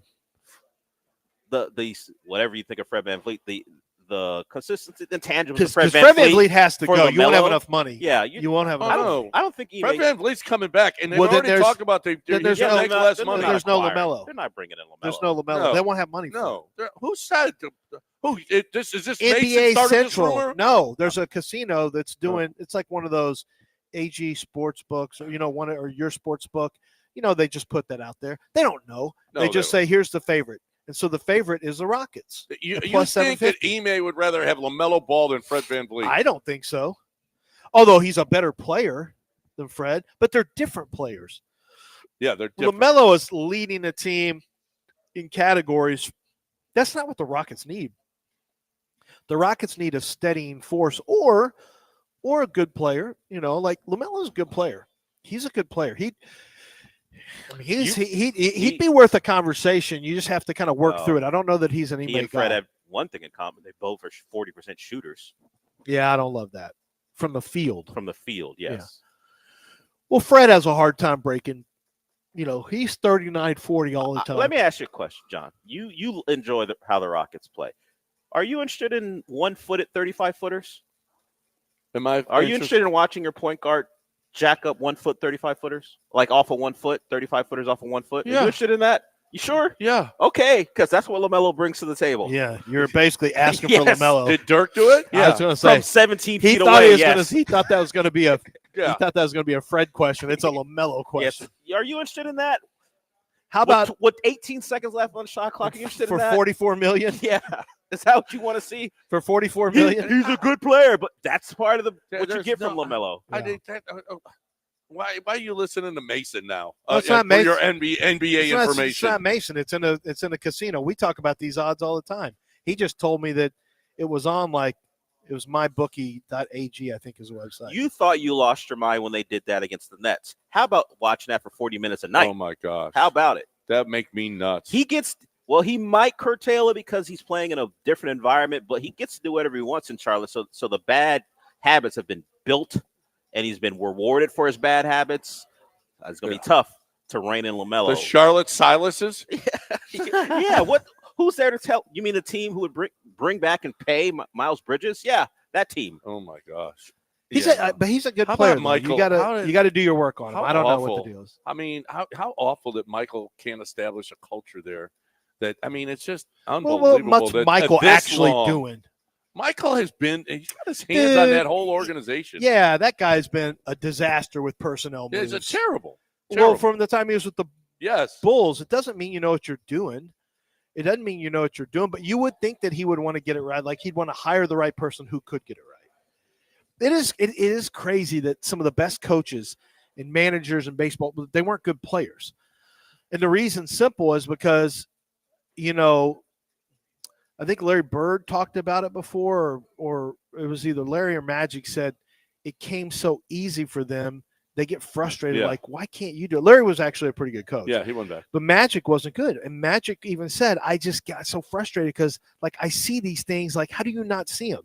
How do you not see them? Well, guys who weren't as good, who had to grind, and they had to always, you may not have even played that much, but you were watching and visualizing the game. You're working through things. You're more like a coach on the sideline. You're having to analyze the game because you're really not playing that much. So, Jordan, just because you played, it's not going to make you a good coach. And Jordan, just because he played, is not going to make him a good part owner and general man, or whatever his official role is over there, because it's clearly not helped him. Like they're not any better. They're no better. Oh no, they've been awful forever. John, you know what I'm going to do for you? I'm just going to send you clips of LaMelo compilations on YouTube just to torture you. But he doesn't want LaMelo. He wants Fred. Oh, I want Fred. I'm a Fred guy. Okay.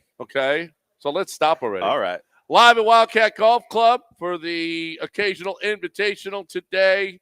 Hey, we got a birthday here, Leora. Happy birthday. We got a birthday here. 15 years. We got a birthday here. 15. We got a birthday Get here. her a Coors Light. Bad. She's 15 tomorrow. Stop saying that on no, air. Can't do that. Giving underage kids drink. He is really a problem today. Today. I don't think he knows what he's saying sometimes. It's out loud. He doesn't think it out loud. I know. Let's give some 15-year-olds alcohol. Let's go. Fat Tuesday. Everything goes. Everybody. It doesn't matter how old you are. It does matter. Yeah, actually, there's a law. Actually, you can get us in trouble. You get Wildcat in trouble. Yeah. Actually, yeah. Brooke is here. Hi, Brooke. Hi, how are you? Brooke is here.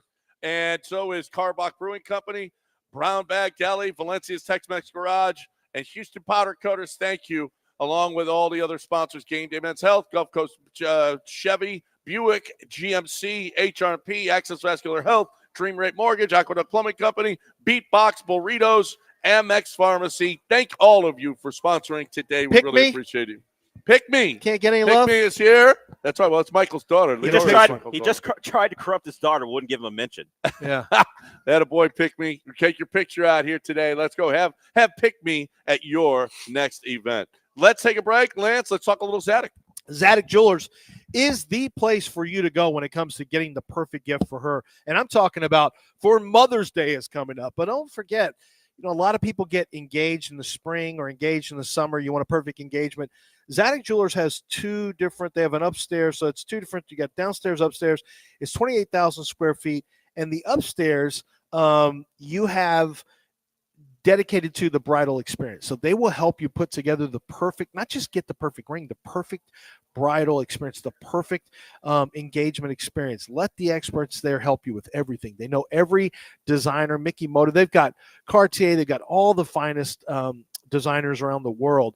They're also a boutique location for some of those designers, and so they get unique pieces, but they will find something that's special for her based on whatever your budget is. You say, man, I got plenty of money. I want to get the best I can get. Well, they got something for you. You're working under a certain budget. They will work with you to make sure that this gift blows her away. And they know what the latest trends and fashions are. So they do all the heavy lifting for you. You get the benefits of looking like the great guy that you want to be. It's Zadig Jewelers. Go to Zadig.com. That's Zadig.com. Or stop in at 1801 Post Oak Boulevard, 28,000 square feet of jewelry waiting for you. It's Zadig Jewelers.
It's John and Lance, on ESPN 97.5 and 92.5. broadcasting live from the Mobile Veritex Community Bank Studios, located at Wildcat Golf Club for ESPN Houston's Occasional Invitational.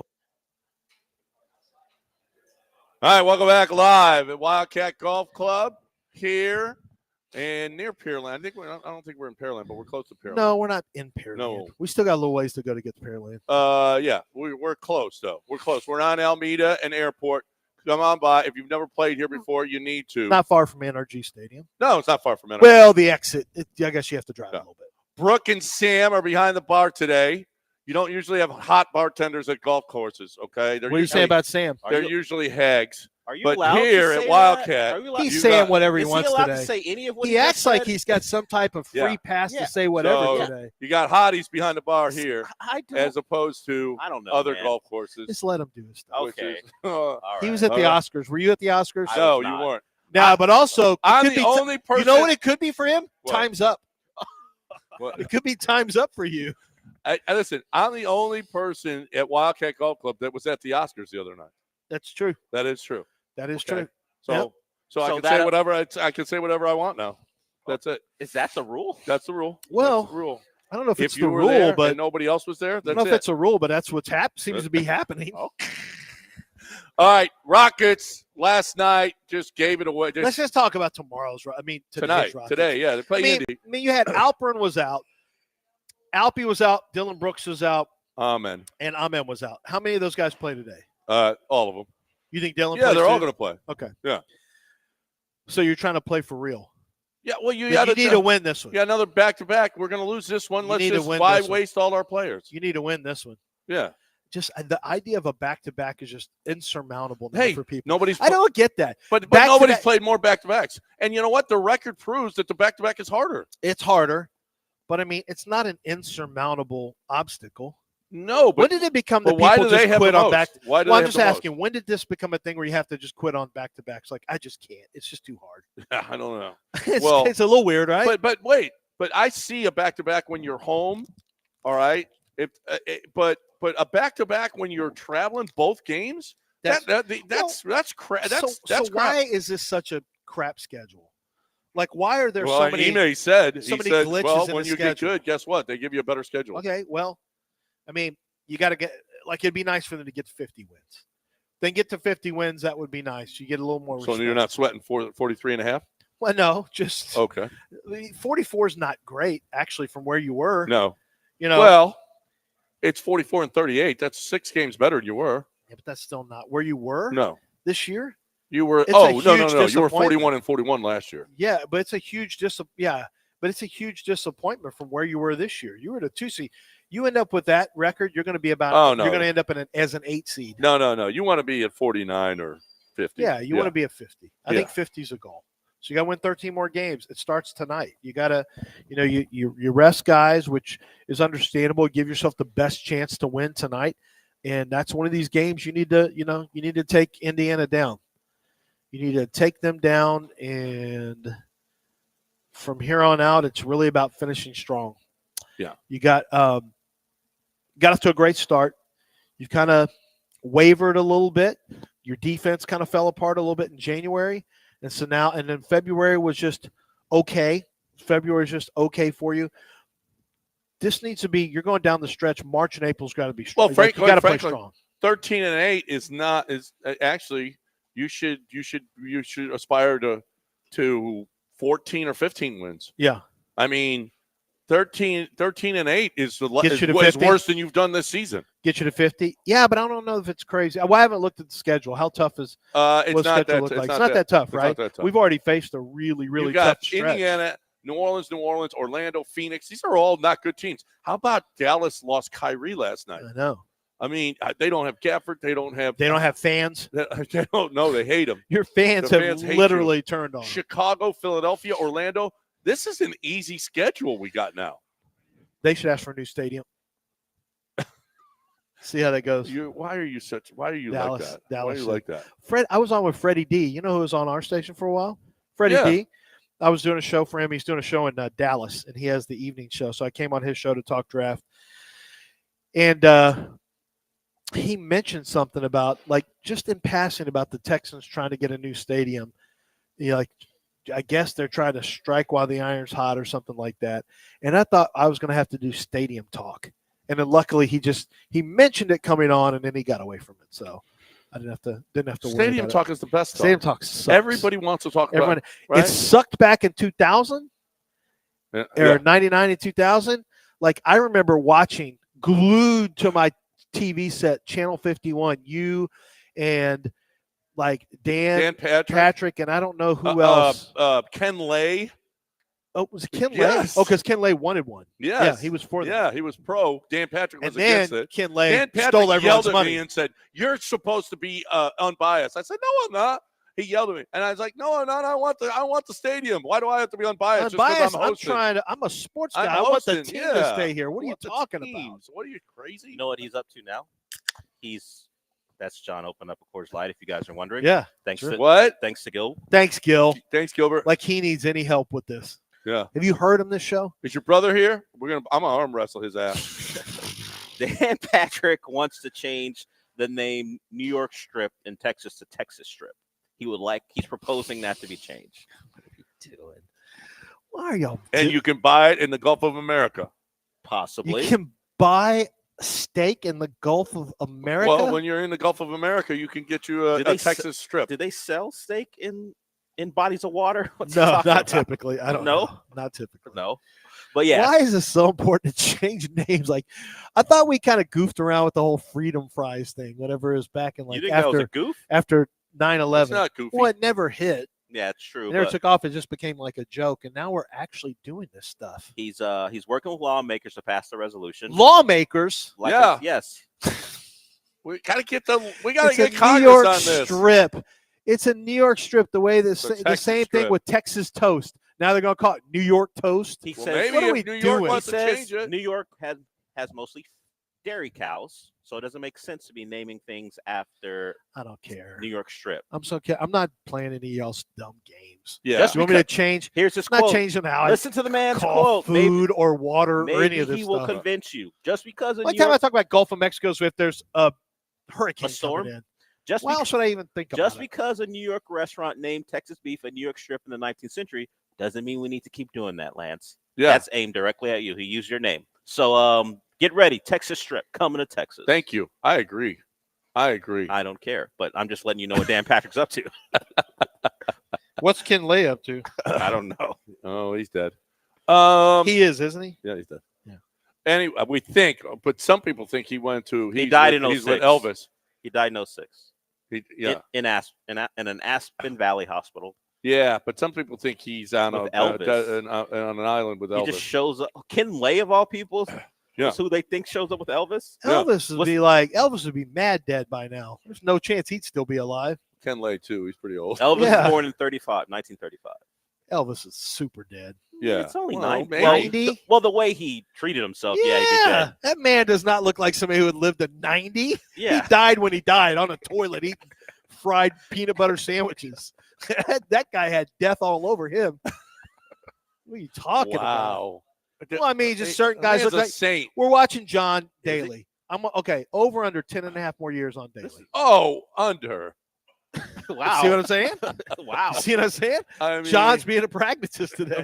mean, look at him. He's choking down a heater. He's about 400 pounds. He's never changed his body type. He's drinking Jack Daniels out of the bottle. Guarantee He's got no you- shoes on. No shoes on. That guy's got. Of course, those guys sometimes surprise you. You're like, Yeah. how is this guy alive? I know. Sometimes you Yeah, have remember those when moments. Lance Berkman asked me that about Chad? Yeah. I'm going, hey, remember that guy? He got a You and your booze pig friends. He goes, is he still alive? Is he alive? I was with him last night drinking Coors Lights at Yanni's. Okay, Sure at you were. the barbecue. That's right. He's still alive. So you're Lance telling me Berkman. this performance has been infused by alcohol? Yeah. That's a surprise. Yeah, well, What's we going on today? were there a little late. Mhm. Oh, okay. Okay. Starting to make a little more sense. Yeah, okay. Now we're talking about John Daspit. Maybe. Yeah. Yeah. John Daspit and the Daspit Law Firm. It makes it very, very simple when you have an issue that's happened. I'm going to give you an example. He had, man, the settlement he got. There was a big refinery blast that happened a few years back, and John Daspit ended up signing up several people from from that, that were affected by that, and these are families, and they were counting on John Daspit, and they were counting on his law firm, and there was a few different lawyers working on this. It was a big case. They had to do all these depositions, turn over every single stone. They had to, all these people, they had to get their medical condition. They had to get x-rays, CAT scans, everything. There were people who were badly injured, burned. It was a long process. And in the very end, John ended up getting a settlement. He played hardball. They wanted to try to settle for less, and they claimed they're going to go to court where John would have smashed him in court. And they ended up settling. And it was something that will benefit the families who suffered, in some cases, loss of life, people who can no longer work again. It was a very, very bad accident. And John Daspit was the one that so many people trusted, because that's what he does. He looks out, he passionately pursues justice for the injured. So if you're involved in an accident, it can be out on the roadway, it can be at the workplace, it can be at someone else's workplace that, is not up to snuff. He will make sure that the insurance company takes care of you for all your medical bills, time missed from work, and your pain and suffering. That's the Daspit difference. 713-CALL-NOW. At 713-CALL-NOW, or go to daspitlaw.com.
You're listening to John and Lance, broadcasting live from the Mobile Veritex Community Bank Studios, located at Wildcat Golf Club, for ESPN Houston's occasional invitational. Here's John Granato and Lance Zierlein. All right, 8:52 on ESPN 97.5 and 92.5. Welcome back to the show, live at Wildcat Golf Club, where we got the occasional invitational. Love Wildcat, 36 championship holes. Call Nick up here if you've got an event. I mean, it is the place to have your event with. I'm telling you, 36 championship holes. Nick will work with you. There's unbelievable how well they do tournaments. You'll be a part of that today. If you're out here, you'll see how good it is. And I'm going to tell you this, we got rain this morning, but no place in this city drains like Wildcat. We got higher elevations Highest elevations in the city of Houston. Crowned fairways where the water runs off. Okay. You're driving on this course while other places are closed or they got cart path only. I'm going to predict today a CPO. It's not CPO. Not on my cart. Yeah, it is. No. Don't tear these people's course up. I'm not tearing their course up. I drive in the rough. Okay? If they tell you that well, you can't. everybody else's won't be able to go on the course because they got that stuff that'll stop the cart. Does but it? I go to Nick and I say, hey, take that off my cart.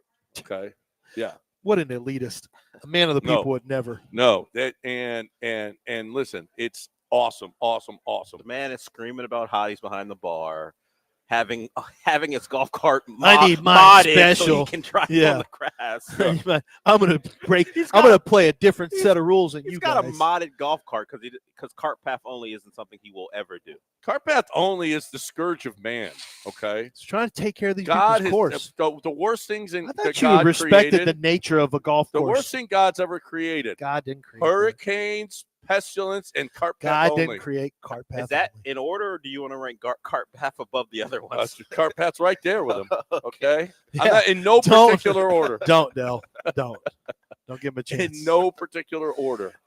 Cougars won also against Kansas. We're getting close. We're One getting more close. game, Baylor. That's it. Yeah, and then we're going to. How about 18-1 in conference? We're going to the Big 12 Dominant. champ. This is going to be a fun Big 12 tournament. No, I used to Are always they go to. 17-1 or 18-1. One of the I haven't been to a conference tournament for years and years. Where's the conference tournament this year? It's No one knows. It's Isn't that what we always said? in. It's been in St. Louis or It's whatever? been in Kansas, No, it's Kansas I thought it's City. rotated. It's been in Dallas at times. Yeah, it's too. rotated. Yeah, I'll look it up. It's in Tulsa this year. Tulsa. Okay. Yeah. Well, You ain't going. Oh, so you're not going to You Tulsa. ain't going to Tulsa. I mean, not Tulsa. Actually, sorry. I just typed in Big 12 tournament site, and that was a wrestling one. Let me type in basketball. to yeah, make sure. 18-1 right now. They'll be 19-1 after they go to Baylor on Saturday. Kansas City. Okay. Yeah, Kansas City's where they always have it. I think. I might I hit think that. We it's got always friends. in Kansas City. We got friends who are there. Maybe I talk the wife into going. Maybe we take a little. Kansas City's nice this Little time trip. of year. Well, not really, but that's not a bad little trip. It's an easy trip. Yeah. Yeah. Yeah. Well, it's always good to get a late flight. Get a flight right up against it where they just jack your rates up. So maybe I won't be going. And I ain't driving. So No, you ain't driving to Kansas Ain't City. driving. Good Lord. Yeah, it's been in Kansas City every year since 2008, except for 2 years. Yeah. okay. So it has been. Yeah, it's Kansas Why was City. it moved then? In COVID. 2009, the event was held in Oklahoma City, and in 2020, there was no tournament because Oh, of because COVID. COVID. Yes. Okay, so it is always there. Yeah, Kansas City gets it, and that's a big. How about Kansas? Well, it's not Kansas, but I'm surprised they don't it's rotate. Kansas But City, Missouri. But still, it's really it actually close for makes sense to Kansas. find if you get a place that handles it well. Don't move it. Like the combine. Yes. Everyone's pissed off that the NFL is actually putting this up for bids. Like the combine could leave. If you have something that works well for a big group of people, don't change it. I get Super Bowl, you have to, and all that stuff. But Well, conference tournament, I mean, it's not ideal that Kansas has a benefit there potentially. yeah, they It's do. not ideal. But that's all right. But it's been a great site for them, and people attend it. It's centrally located in the and not relatively speaking. relatively speaking. Well, I mean, of course, Big 12. Now your conference isn't regional anyway, so it doesn't really Right. matter. There's going to be Dallas a group. might make a little more sense with how many Dallas Texas teams there would are. actually Dallas would make a lot Yeah, more sense. right. But I'm tired of them getting everything. And the American Airlines Arena. I mean, that's a really nice. I'm that's tired of really them fun. getting everything anyway. Oh, yeah, I don't care. It doesn't make them any good. What about home of the Big 12, like in Austin, Texas? Oh wait, SEC. That's SEC country. that's SEC Austin. country now? Yeah, That's SEC and country. probably Dallas is too now. Texas A&M is SEC.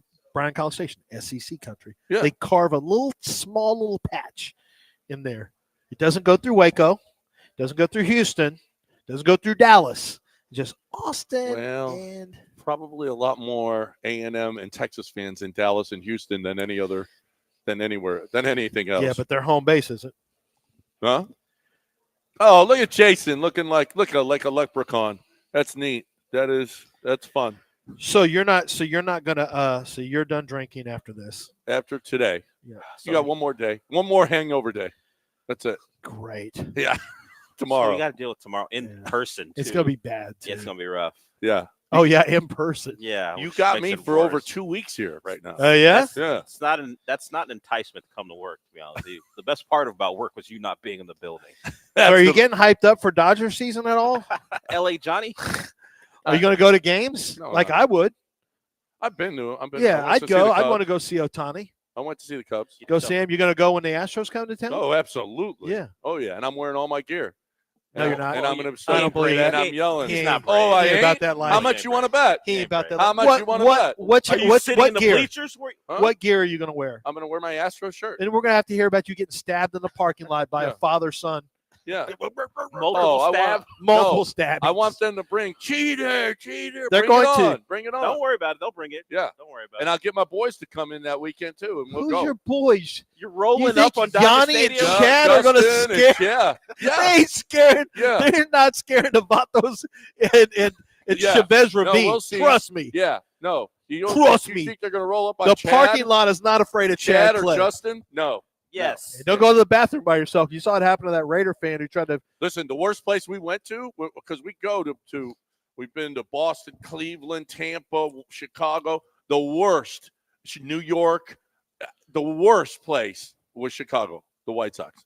The worst Wow, fans. the White Sox were The worse. worst fans You would were think the, they they were wouldn't the care. worst fans. You Yeah. would think they wouldn't care. Well, know. that's when they were okay. Oh, They were in World the Series? playoffs. Oh, okay. You They went were to in the the playoffs. Okay. Yeah. And they, Oh yeah. Oh no, I heard. Yeah, Yeah. you did tell us they were bad. Didn't like they come after They can't- players' wives or something like that? no, Throw the- stuff on well, them? in Boston, no, No, that somebody happened at White's- Boston. it's somebody in Boston, Chicago, I somebody thought. got thrown. In Chicago, they came up and down. One guy was coming up and down. F you, to you, right? Yeah, to everybody. No, to Oh, all to the actors, everybody. because we were all in one section together, and it was screaming at it. And then the cops got him, and he came back and he apologized. Actually, He did. He did. Well, I think he didn't want to go to jail. That might have been a part of it. That might have had something to do with it. 9 o'clock. Let's catch up on breaks live at Wildcat Golf Club. If you're looking for a place to have your tournament, just kind of call up here and call Nick and get your tournament out here, because it's the best place, period, to have a tournament. Right now, Taquerias around us. Oh man, I'm getting so hungry. I wish they were here right now. We'll bring some tacos, some breakfast tacos here right now. Their breakfast tacos are fantastic. They're simple. They're simple, about average size. They just roll them up, have them ready to go. You can order about a dozen of them, bring it into the fellas in your workplace. Have about 3 of them. 3 of them is a good number. Especially, I want one of them to be chorizo. You want to make sure you have that. Their chorizo is fantastic. But they got great breakfast tacos. They've got bigger breakfasts if you want to sit down at one of the Taquerias Arandas locations and have that. But I'm just telling you right now, Taquerias Arandas, for lunch, for breakfast, for dinner, anytime. It's great, authentic Mexican food. You're going to enjoy yourself. Of course, you got to have a beer. You got to have a margarita, for example. I mean, you can get mixed drinks too. They have a different cocktail menu. But beer, margarita goes with that authentic Mexican food. And when you go to Taquerias Arandas, in their bar areas, they're turning them into sports bars. Did you know that you can watch your favorite sporting events there? Ask them to put whatever you want on. You and your boys pull up, take over the bar. Especially March Madness is going to be an awesome one. The one off of 1960 is one of the coolest spots. It's separated from everything else. That place bangs. You ought to see how many TVs are there. It's unbelievable. It's Taquerias Arandas. Locations all over the city of Houston. Taquerias Arandas.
Okay, so you think our politics are bad? That we're broken as a country? That Yeah. we're divided? We're not great. In Serbia, look at their Congress. Well, They're Serbia's throwing had some issues for a while. They're throwing smoke bombs in, Oh my in God! Congress. Oh my They're God! throwing them at each other. Smoke bombs. Yeah, we're not that bad yet. Yet. Well, like there's some other countries, Philippines, where they just have all-out brawls. Yeah. That's No, we're not awesome. there Why? yet, We don't but- get to do that. We're not there yet, but I don't know. mean, like I think within 10 years, Schiff and Schumer and Pelosi, they're too old for that. they're too old. Yeah, Well, you it's the think they could younger get into- people that will scrap. Yeah. Like, do you think Marjorie Taylor I'm going to Greene? take Hegseth against Pelosi right now. Do you? Well, he's not. Well, He's I know, not but a member of he's Congress. Republican. Do you think Marjorie Taylor Greene is ever going to pull somebody's hair at any point Yes. and like try to slap Yes, her and from slap. behind? Yes. I can see her I fight can do dirty the at a fair. AOC going Like, down. oh yeah, they could fight. But like, I like went to school with people like Marjorie Taylor Greene. I was, Fort Bend County. I could see, like, I've seen people like that at a fair get a little bit, Lippy. get a little saucy, this? Yeah. and then start trying to get in a slap fight against Yeah. another girl that they've been, that they've hated forever. They start, it all comes out. I've seen that before. I grew up in Rosenberg, so Yeah. I like to say Richmond. It keeps it a little, Richmond, Rosenberg. Yeah, So we have people like her. Dell's having one of the breakfast sandwiches right now. It's pretty good. Smells good. You can't even hear him. I'm starving right now. I know, but here's the problem. Dell let you order a breakfast sandwich. And I responded with, "He's a grown man. I don't know what he ordered, You but can't let him do I that. can't keep him from No, ordering. because he's gonna. Okay, I'm stop. about to go out and get. Look, brown bag's already back there. They are? Yeah. If you ordered food, you can't go. I didn't order food Oh, what did you order? Oh, Just you a didn't soda? order? No. You just got a Diet Coke? Yeah. Oh, look at you. You should because I said I'm having that. You should have got a Carbach. But okay, whatever. It's 9 do right you. now. You It's do you. 9 right Breakfast now. beers. Everyone's not following your mode. It's Mardi Gras. That's fine. Okay, Jason is. Gilbert is. Yeah, he's wearing a hat. I know he's got a good goofy hat on. He's I know. got a like, hat. I love that. So Hey, my did you see this though? what? Did you see what the SEC did? Women's basketball, they flipped a coin to see who won the league. Yeah, I did see that. I don't think that's a great way to do it. I don't think it's a great way. Go ahead, have free throw shooting, cut anything other than a coin Flip a coin. I mean, Texas loses out on a conference title, regular season conference title, because of a coin flip. I mean, I don't know. I don't care. I mean, per se, but I'm not sure. Yeah, it's stupid, but I don't like. I'm not losing sleep over. No, I didn't lose any sleep, but I just wanted to get some women's basketball talk. They didn't lose. No, out. good job. Got the women's talk in. Now they didn't lose out on a conference title. They lost out on the number 1 seed in the tournament. Yeah, Right. it's not over yet. So they Well, both. they got a coach. well, they both get the regular season title, but South Carolina gets the number 1 seed. Yeah. Well, and it doesn't matter because you're the number 2 seed.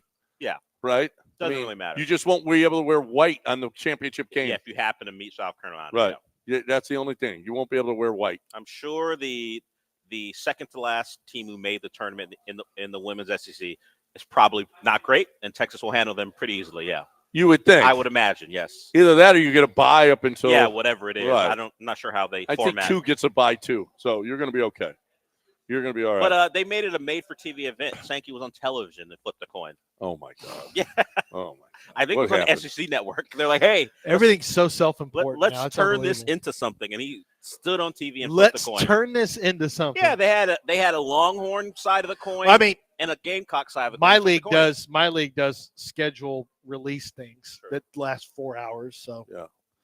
Just Well, tell my me- thing that bothers me the most is like red carpet for the ESPYs or red carpet for the baseball all-star game. I mean, really? you want to talk about just show up and put your uniform putting your mouth on yourself? on. Yeah. Good Lord. Wow. Good Lord. You're talking about me? Red carpet for the ESPYs.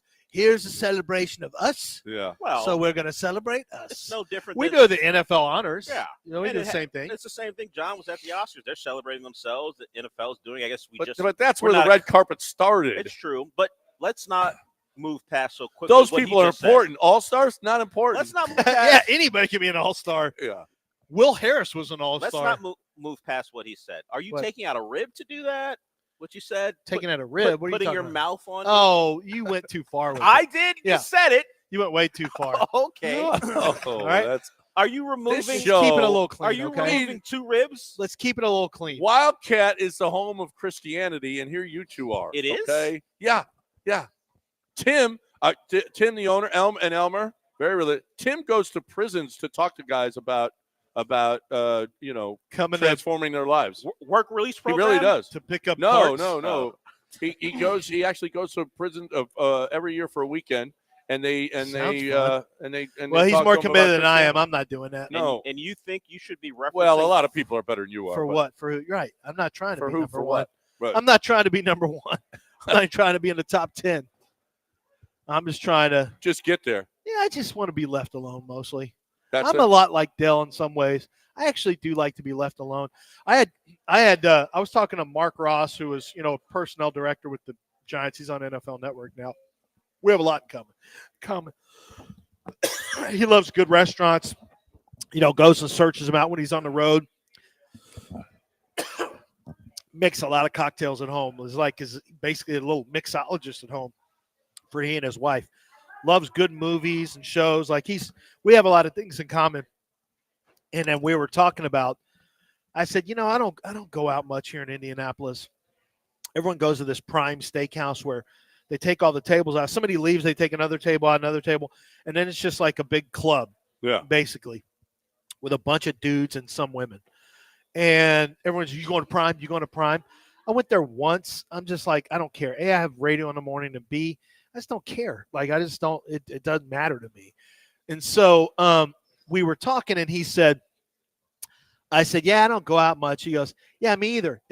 He goes, in fact, I don't even ask people to go out to dinner.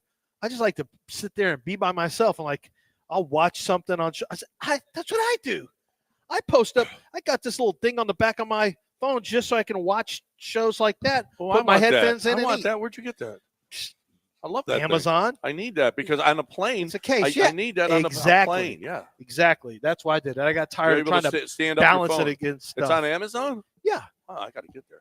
I'll tell you which All one right, it so is. I'm gonna be out of the show now for the next 10 minutes or so. Ordering on that. Amazon, but yeah, no, I just like. See, I'm not trying to be a good person. It's funny. I just want to be an average person. It's funny too. I think of you.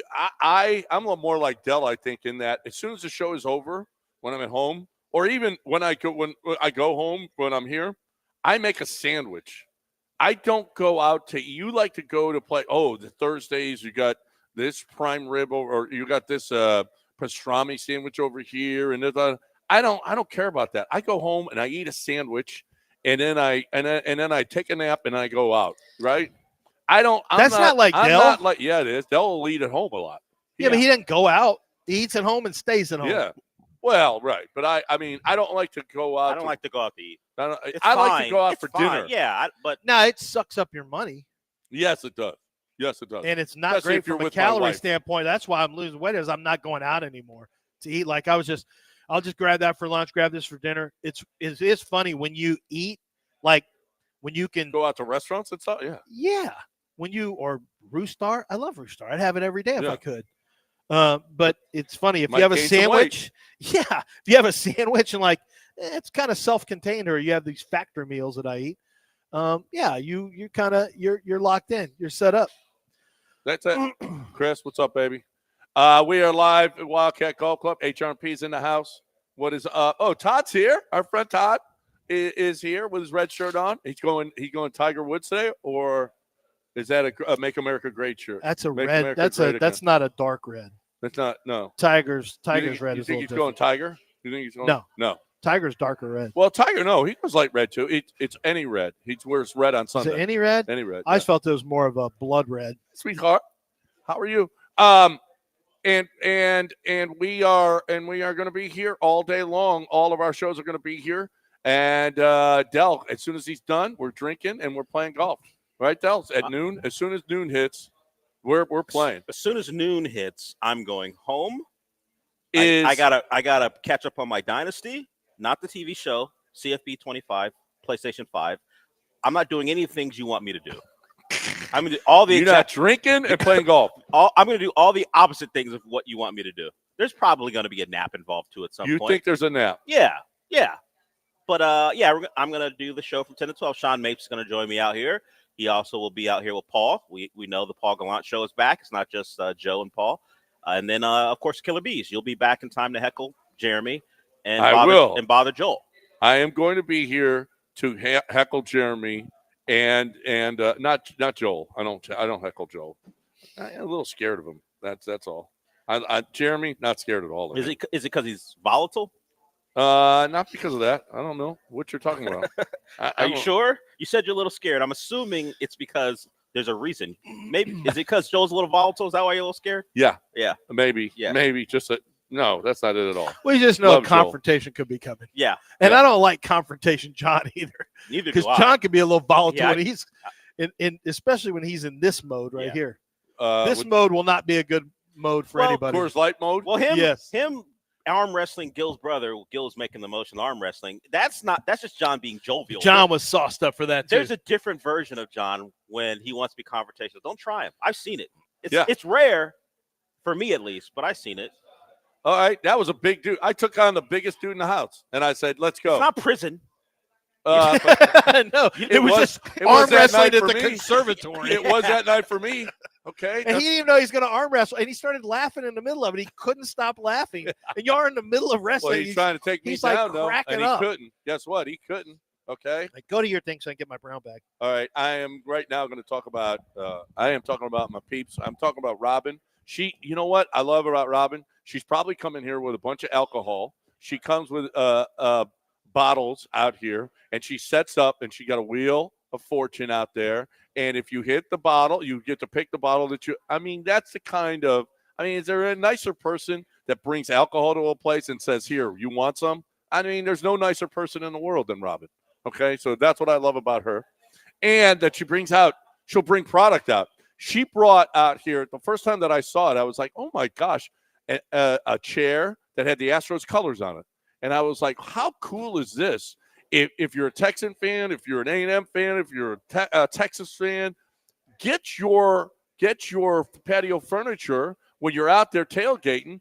Get it your team's colors. And you know where you do that? At Houston Powder Coaters. But listen, save your patio furniture, save your car parts, save your boat parts, save whatever it is that you have that's metal. You want to save it? There's one place to save it, and that's Houston Powder Coaters. Robin will tell you. You text her. Robin will tell you whether or not she can save it or you should buy new stuff. She's going to be honest with you. But if they can save it, trust me, the workmanship is second to none.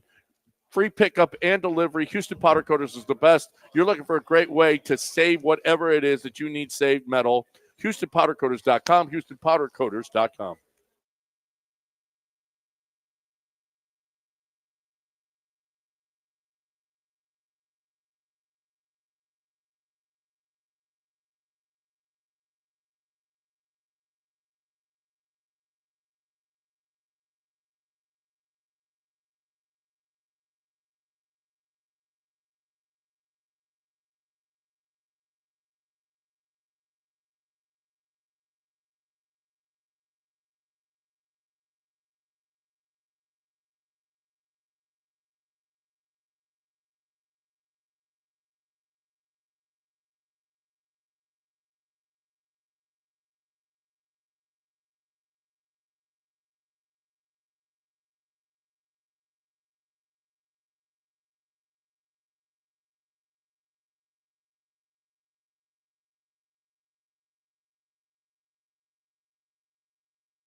It's John and Lance, On ESPN 97.5 and 92.5. broadcasting live from the Mobile Veritex Community Bank Studios, located at Wildcat Golf Club for ESPN Houston's occasional invitational. All right, welcome back here on ESPN 97.5 and 92.5. Lance, look who's in the house. Billy Brown. Okay? There he is. It is now officially a 7-hour round because Billy's playing golf today. Uh-huh. Billy, you playing? Oh, yeah. I don't want to get behind Real that good, group. he said. I do not want to get behind that group. Nope. Aqueduct Plumbing Company. Aqueduct Plumbing Company. Making the Brown go down. That's it. Love that. Let's go. But who's his biggest rival? Turds? What?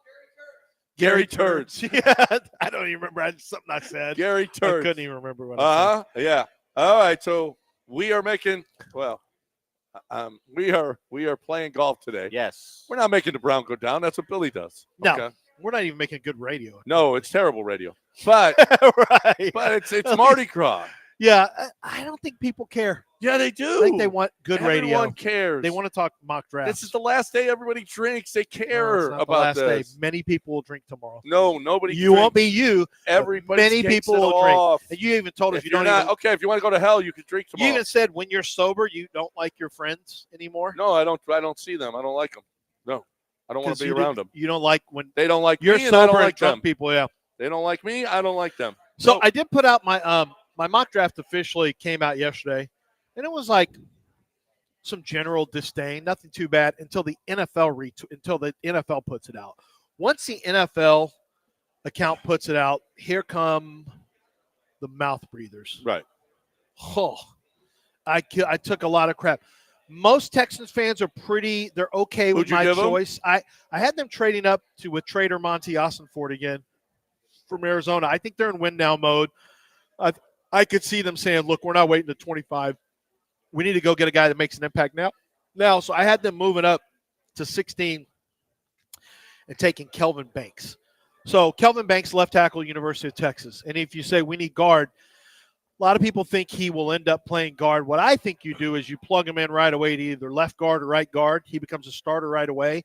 He's got some pass protect. He's a pretty good run blocker, and he's got obviously pass protecting skill. Like the best game I ever saw him play was as a freshman against Will Anderson. He shut Will Anderson down when Alabama came to Texas. Shut Will Anderson down. It was really impressive. That was only like his second or third game. Second. Like second game game of his career. Yeah. I don't think he's gotten a lot better since then, but I think there's some technique stuff he can work on. There's some basketball stuff he can work on. But he would upgrade their offensive line. And then what he does is he gives you a chance to get away from Laramie Tunsil's contract or Titus Howard. So what you do is you draft them. You know, that's what Miami did with Laramie Tunsil. They played him at guard the first year, and then they moved him out to tackle, his natural position. And I can see that happen with Kelvin Banks. Do you trade Tunsil beforehand, knowing that you'll have 2 first-round picks No, and be able to get a tackle? No, what if you get screwed? No, I don't think you can. I think you could trade him afterwards, or you could wait until. Yeah, so you're not going to get your first-round pick until next year. Yeah. No. Yeah. But you're in win now mode. I think, don't you? I do. I do too. I do. I think they'll view it that way, and I think the owners want to get a new stadium. The best way to do that is have success. I think there's a lot of reasons to think you're in win now mode. Texans fans, you've won the division twice in a row. Nick Caserio, this is like his 6th draft, I think. 5th or 6th draft. I think it's his 5th draft. Owners want a new stadium.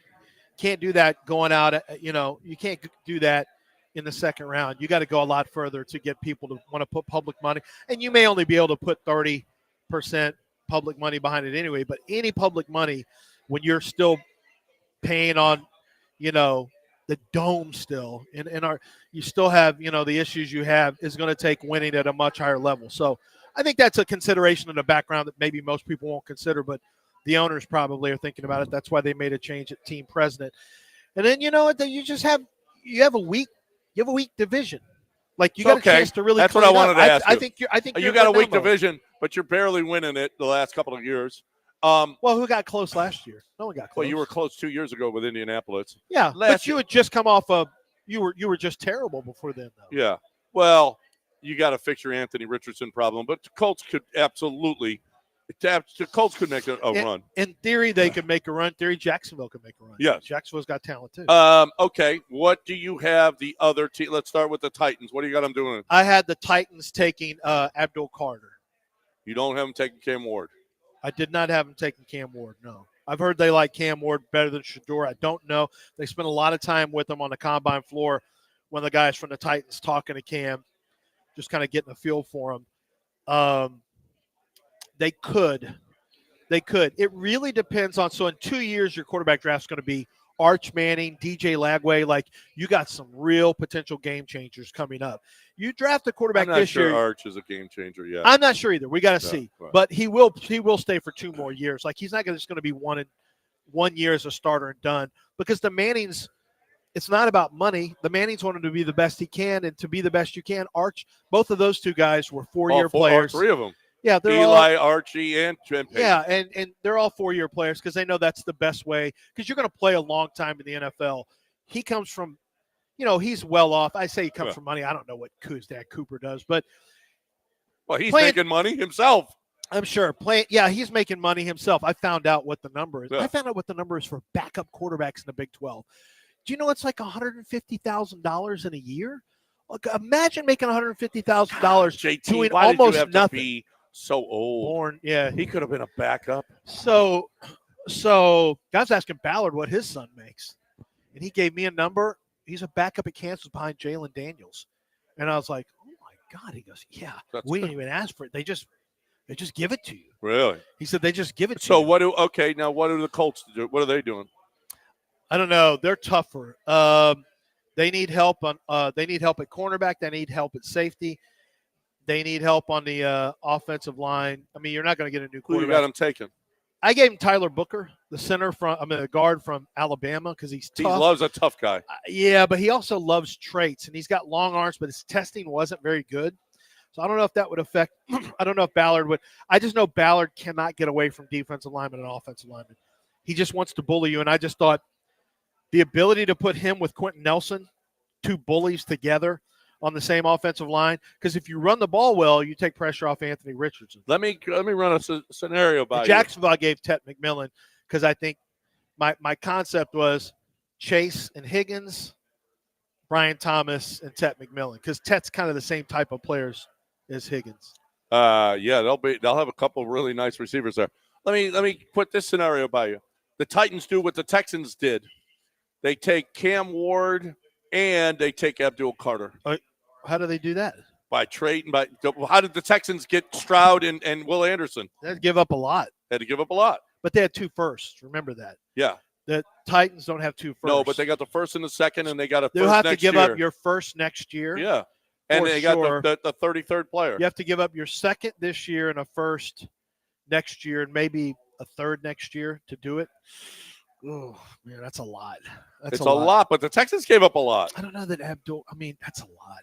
I know, but Will Anderson was a big culture changer. Will was known as a guy who will get the locker room right. I don't think that's Abdul Carter. So I think you're getting discounted versions of Will Anderson from a personality standpoint. Abdul Carter is really talented, but I don't know. I mean, it's interesting. If you had 2 firsts, I'd 100%. I would definitely consider if you had 2 firsts, but not having 2 firsts makes it really expensive to do that. Really expensive. It's tough. It's tough. Now, could they trade back into the first and get another player? Yeah, I can see the Titans doing that. It just depends on, the Giants for sure went after Matthew Stafford, and they came up short. Now they're talking about Aaron Rodgers. They're trying to say – I saw Brian Daboll. God, he's lost a lot of weight. But I saw Daboll and Joe Shane. Oh, yeah. You could tell last year. Brian Daboll's probably dropped 60 pounds. Really? Easy. Oh, yeah. And those guys are trying to win games now because they're trying to save themselves. Yeah. That's fine as long as you don't screw your team in the future. Like, you can get Aaron Rodgers and still draft Cam Ward or Shador Sanders or Jackson Dart or I don't know, whoever you want. You can still do that without ruining it. Had you gotten Matt Stafford, you would have had to trade draft picks. So I don't know that would have been a great idea. But anytime you're doing stuff just to make sure that you don't, like, you're trying not to get fired, that's always a little suspect. Yes. No. I don't want, if I'm an owner, I don't want a general manager and coach making decisions based on their jobs. I want a long-term. No, but there's a lot of GMs and coaches that are, their jobs. Indianapolis, Steichen and Ballard's job is on the line this year. I think Ryan Pohl's job in Chicago could be on the line, although the new coach, his would Ben Johnson's job's not going to be on the line. I'd have to go through it, but obviously the Giants, their jobs are on the line. I was surprised they made it through last year, frankly. I was really surprised. Jacksonville made changes. Titans made changes. So, yeah, we're the only – it'd be the Colts. Texans should be fine. I can't imagine a scenario where D'Amico gets in trouble. But you got them trading up. That's interesting. Yeah, because I think they need to win, and I don't think 25 makes a big enough impact. So I think to go find – I think they really want to get their offensive line room right. I don't think he talks about toughness and, everything he says is about attitude and toughness and mentality. And I just keep thinking, man, he's talking about the offensive line there. All right, Billy, come here. We got to get Billy on the air. It's Aqueduct Plumbing Company. Let's actually do a spot where we actually talk about what Billy does as opposed to his crappy golf game or making the Brown go down or stuff like that. Now, I prepared my team that, under these conditions, that we're looking at about to win this thing, maybe a +5 in a scramble. So you better bring in a 51, okay? Because that's the cheating that goes on here is incredible, and you'd have to cheat just to get even par. But par is your partner, but he still have to probably cheat to get that. So Billy, let's talk about Aqueduct Plumbing Company. Sure. And what we say a bunch of stuff about you. Yes. How inaccurate are we all the time? Let's see. Very inaccurate. You're definitely inaccurate about my golf game. Okay. All right. No, I want people to see that today. Got my handicap down to about a 33. I've been playing a lot. The personal slandering. Personal slandering. Over the top by him. The arch nemesis that Lance made Gary up. Turds. Yeah, Gary Turds. Some of that. It seems like there's potentially a little bit more latitude when it comes to my campaign than maybe some of the others. So, or have we lied? Have we lied once about the work? Have we lied once about the work you've done for us? No, I mean that's for real. We take that serious. How sick of us are you when we? Hey, Billy, guess what? The one thing I never want the listeners to know is that, when you, John, always say how you never had a plumbing problem in your whole life, and then all of a sudden we came over and you had nothing but plumbing problems. I didn't mean it that way. I think some of the people out there. I never needed one until now. That's what I meant. It's like, hey, when my guy's in there fixing a toilet, I'm like, loosen something up under the sink. We'll come back again next week. No, that's what other plumbers do. That is not true. You guys. That is what other How many plumbers trucks do. you got on the street? About 14. Really? Yeah. When did you start this? 2007. You did. Yeah. 2007. Yep. And you were a plumber before? I was. You were a plumber? I was. And then here we go. And let's right. start the business. Yep. That's awesome, dude. That's awesome. What a success story, huh? Thank you. It's great. It saved me. When you have a repiping job that needs to be done, it's like, it's a lot. It's very, very stressful. And you want somebody that you want to know they're doing it the right way the first time, because I had to have them come out and correct something that wasn't done right the first time with a line that went out to the sewer, the city sewer line. And they cut it open and said, look, if we cut it open and a bunch of stuff flows out, then you're in good shape. If it doesn't, it means your line's bellied. And I was right there when they cut it open, nothing. I'm like, uh-oh. He goes, that's all right. We'll get it fixed. It's not a problem. And did it. And I've had issues as well, and they were right there for us. And it's not because you came along, okay? It's because I needed someone at the time, okay? That's different. So we love Billy. We love Aqueduct Plumbing Company. We love what they've done for us. And if you have I'd say this, 281-488-6238. Make sure you put that number in there, because when you need a plumber, you need them now. That's right. And I'd just like to add that I played turd. You what? I play turd. I play turd. I play turd. Well, you beat Turd every day. I beat Gary Turd. That's right. You beat Gary Turd every Free day. estimates. Free estimates every time. Gary Turd, not so much. Thanks, Billy. We Good luck appreciate it. today, boys. That's aqueductplumbingcompany.com.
It's John and Lance, On ESPN 97.5 and 92.5. broadcasting live from the Mobile Veritex Community Bank Studios, located at Wildcat Golf Club for ESPN Houston's occasional invitational.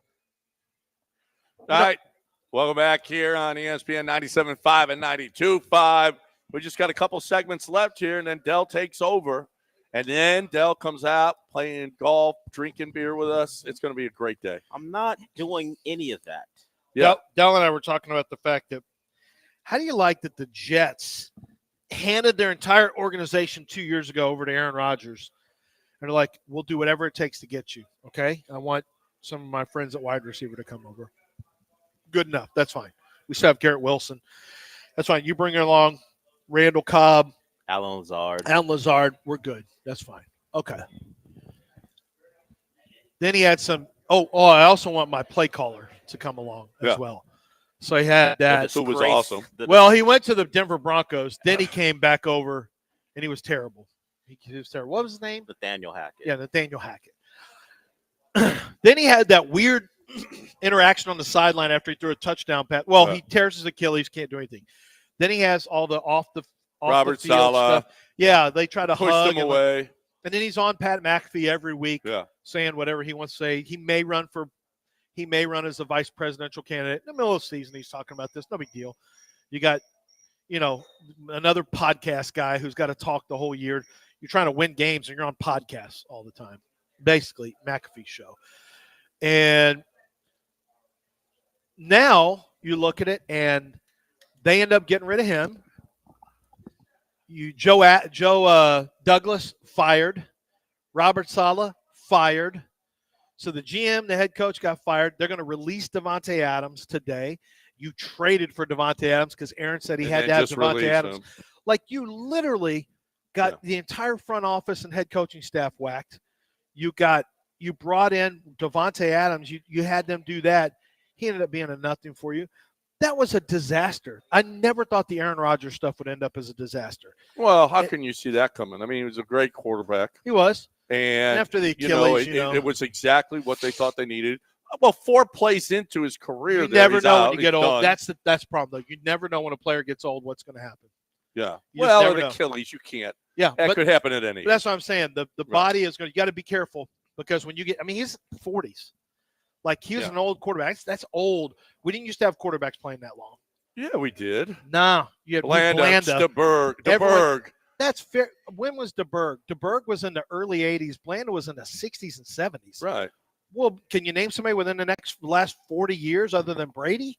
It was the only ones we've seen is Brady, and then Drew Brees got close to it, I think. Yeah. And Manning didn't quite make it there.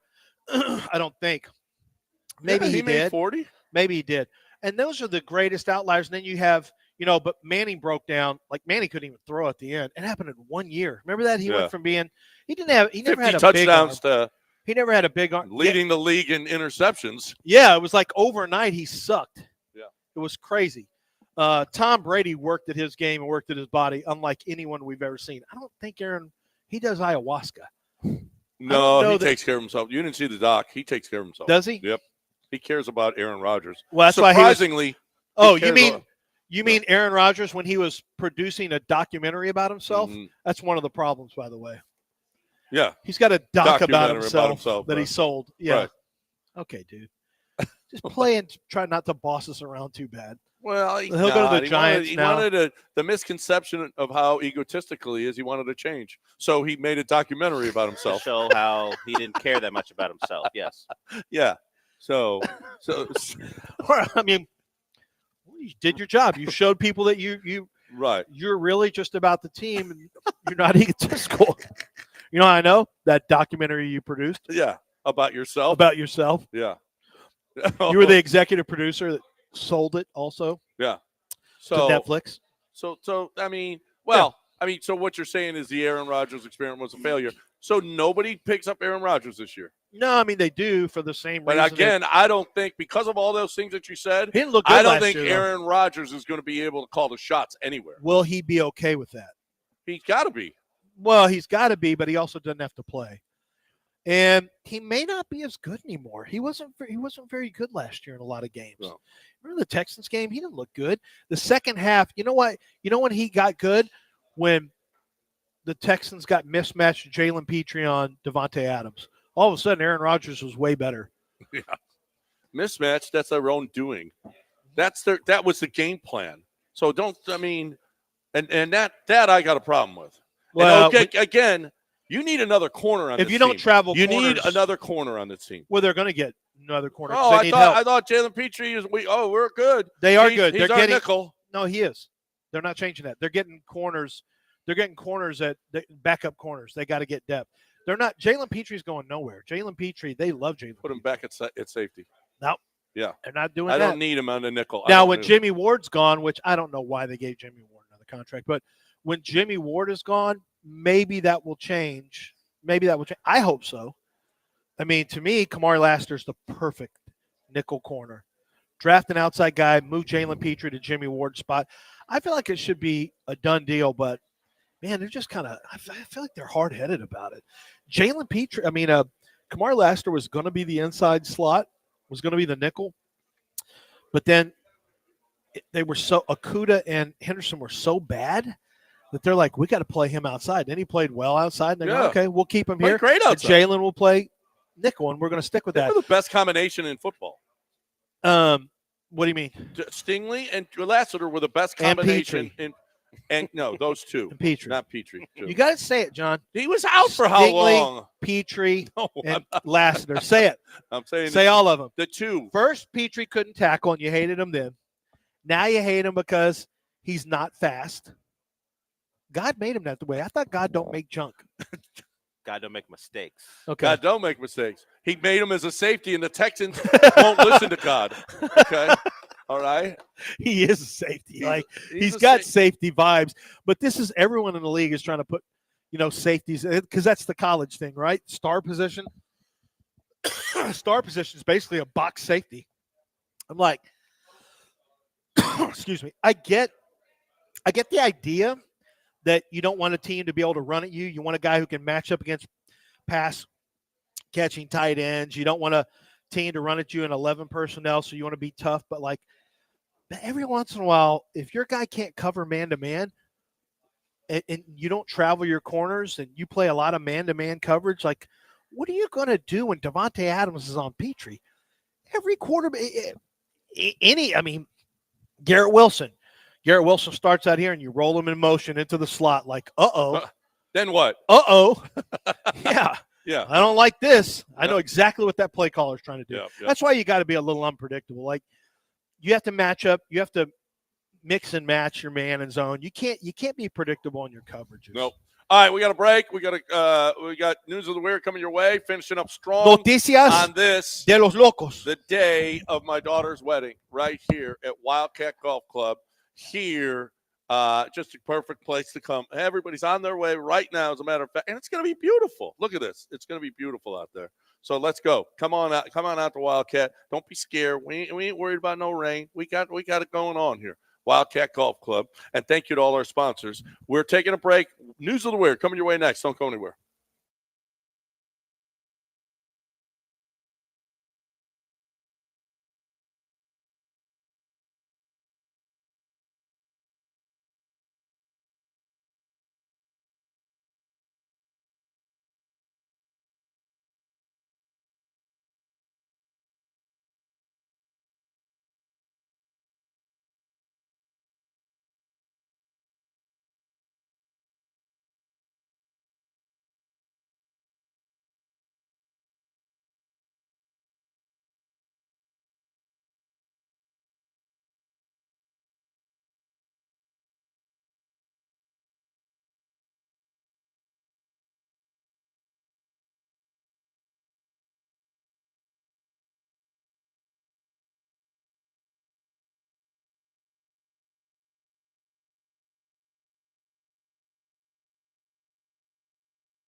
All right, welcome back.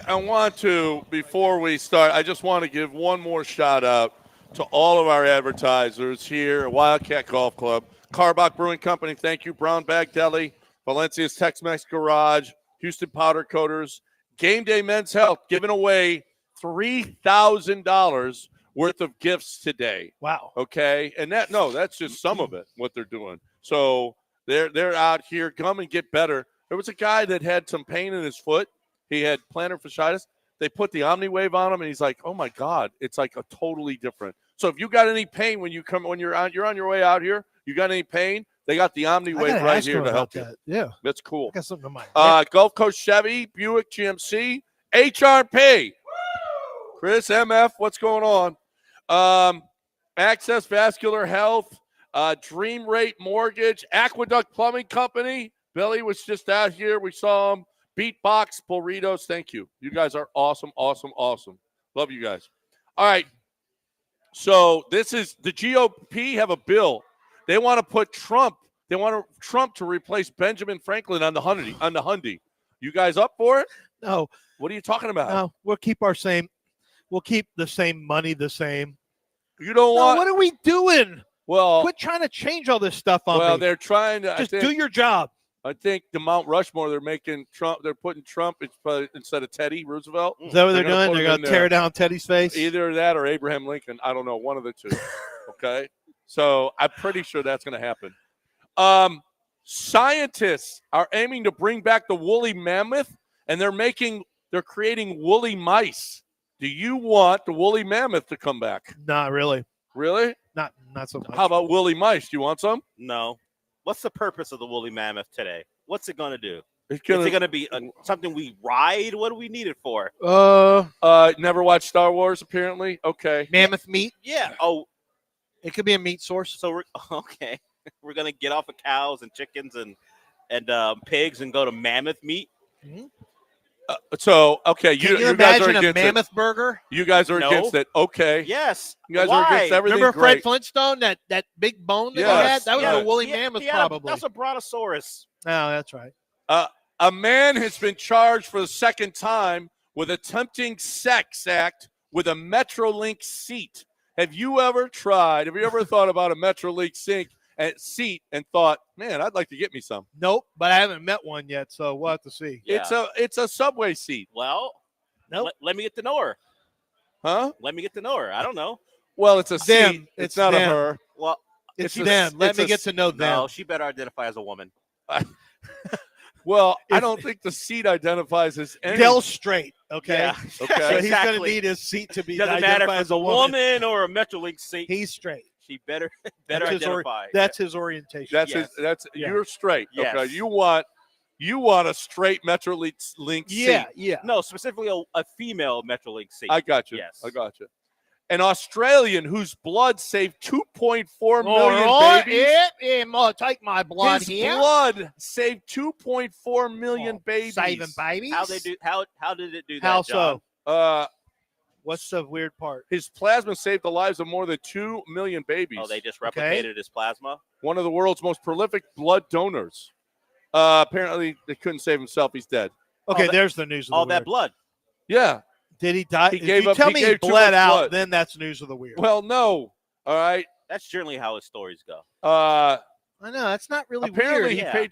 He probably died of He had natural pledged causes. to become a donor after receiving transfusions while undergoing a major chest surgery when he was 14. He started donating blood when he was Lenora. 18 years old, and he saved apparently 2 million babies. That's great. Have you guys done anything like that? No. No. I'm so against babies. I think I've proven that. You want to take the blood back? No, I don't want them Okay. dead now that they're born, but I wouldn't want to produce one. You don't want to save babies. No, I I'll want to pass save on this babies. Yeah, I just I'm don't want pa- to I'm produce pa- any. I'm That's passing. all. I'm Oh, passing on this yeah. one. All right. You're against babies so bad that you wish he would have died sooner. I'm Oh, in favor of okay. them when they're born. I'm just not looking to produce any. That's all. That's Yeah. my stance. That's Just all. not for me. Apple is trying to fix a dictation glitch that suggests replacing the word Duck? racist Were you with always Trump. Oh my God! I thought you were going to say ducking. No, it's No, it's not ducking, you idiot. You know what I I'm saying? wish they would do that. I wish they would stop doing that. Okay. I wish that ducking would stop. You guys need to clean up your text. Yeah. True. Apparently, a man was arrested for selling a woman patient CCTV videos. Well, this happened over and over again. They go into the doctor's office and they had to get nude. Oh, he sells He CCTV sells the videos videos of women or female patients. Yes. Okay. Oh, that's A female prison. That's patient. prison time. 7 people have been arrested so That's far. prison time. Yeah, that is prison time. Nicely done, sir. I mean, hey, listen, what kind of perv do you got to be to buy a video of a woman undressing at a doctor's What office? kind of perv do you have to be to market it and sell it I mean, as a doctor? That's right. I mean, there's a lot of perv yeah, going on. yeah. None of it is good. None of it. No. Every time you talk about a doctor's office, like, oh boy, okay. something bad's about to happen. Yep. All right, we're done. Mope is Mapes is Mapes coming is out here? here. I believe so. He's out here. I believe so. Yeah. AJ's got to work more. He works from 7 to 12, and then Brian will work from 12 to 6. Oh my I God! think that's how it works. AJ, get a raise, okay? You're carrying the show today, AJ. Carrying the show, okay? Del just sat here basically the whole show. I did set nothing. up the show. Oh yeah. Oh yeah. You Did wouldn't be on the air 10 without minutes me. of work. You would end this Okay. commenting, making sure you didn't lose our license, all the things. All those things. We're done. Mopey and Mapes next, right here on ESPN 97.5 and 92.5. Have a great day, everybody. I'll be hungover tomorrow.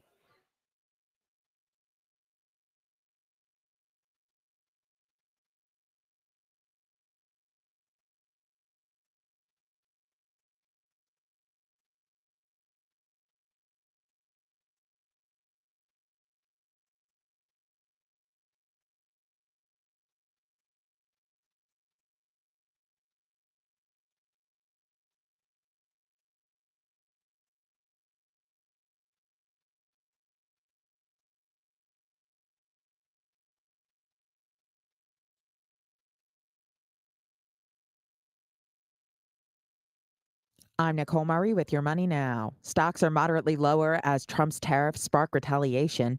Dow Industrials down by 467, the Nasdaq down by 143, the S&P 500 down by 59. President Trump's new 25% tariffs on imports from Mexico and Canada, along with doubling of duties on Chinese goods to 20%, have taken effect. While Canada has promised to impose 25% retaliatory tariffs, China has also declared it will implement 15% duties if President Trump's tariff continues as planned. The Social Security Administration plans to shed 7,000 employees as the Trump administration looks for ways to cut federal spending. President Trump has announced that Taiwan Semiconductor Manufacturing Company plans to invest $100 billion in new manufacturing plants in the U.S. over the next several years. The president said the economic development announcement is a matter of economic security. Now, stocks are sharply lower as a result of Trump's tariffs. That's Your Money Now.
Welcome into the show. We are at Wildcat Country Club for the occasional invitational. It's a packed house. You guys can't see because the camera's pointed at me, but a lot of people here waiting to get started. A little rain, but things will get going at 11. So you've heard John all morning yell and be very abrasive, but he'll be out in the course, so maybe you'll see him out there if you're on your way. The golf will get going here in about an hour. So if you're on your way or we're worried about the weather, don't come out here for the occasional invitational benefiting kids' meals. We have lunch in store from Brown Bag Deli. Also, we'll have Valencia's Tex-Mex Garage for dinner and lunch as well. So it's going to be a nice time. Carbach is out here as well. We're going to have a good time. But beyond that, you might be hearing the background noise as I speak. But beyond all that, we did have a pretty compelling game considering the circumstances.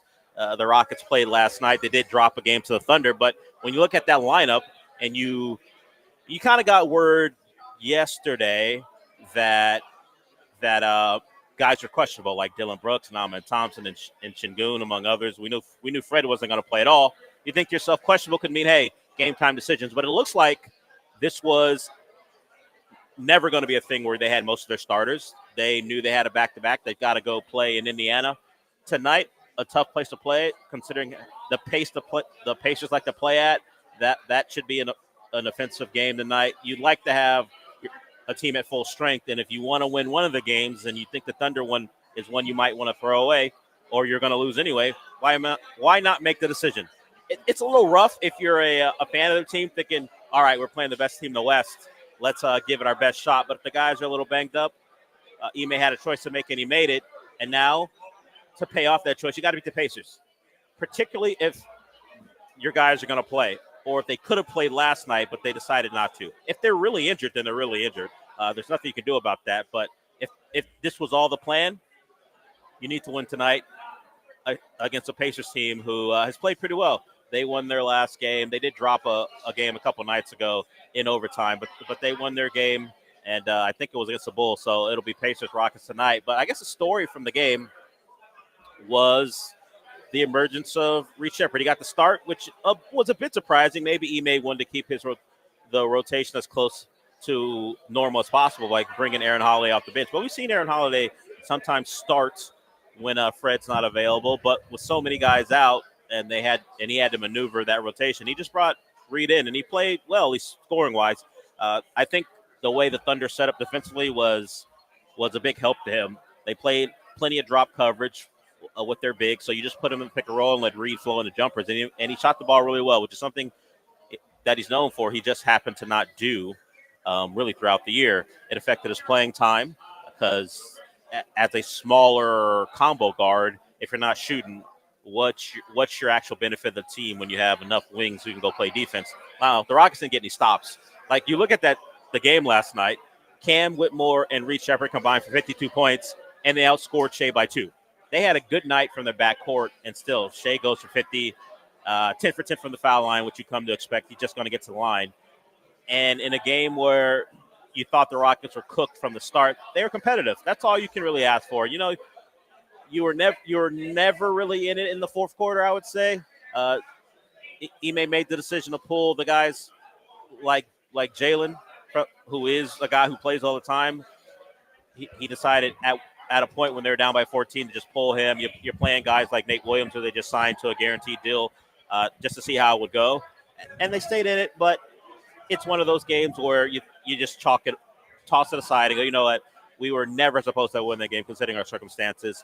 It was a good time to get some of their guys some run and to see Cam Whitmore in a spot where, hey, Cam, just go score. You don't really have to play within the confines of anything. You don't have to get Shingun shots. You don't have to facilitate. Just go get buckets. And he did that. That's what he's best at.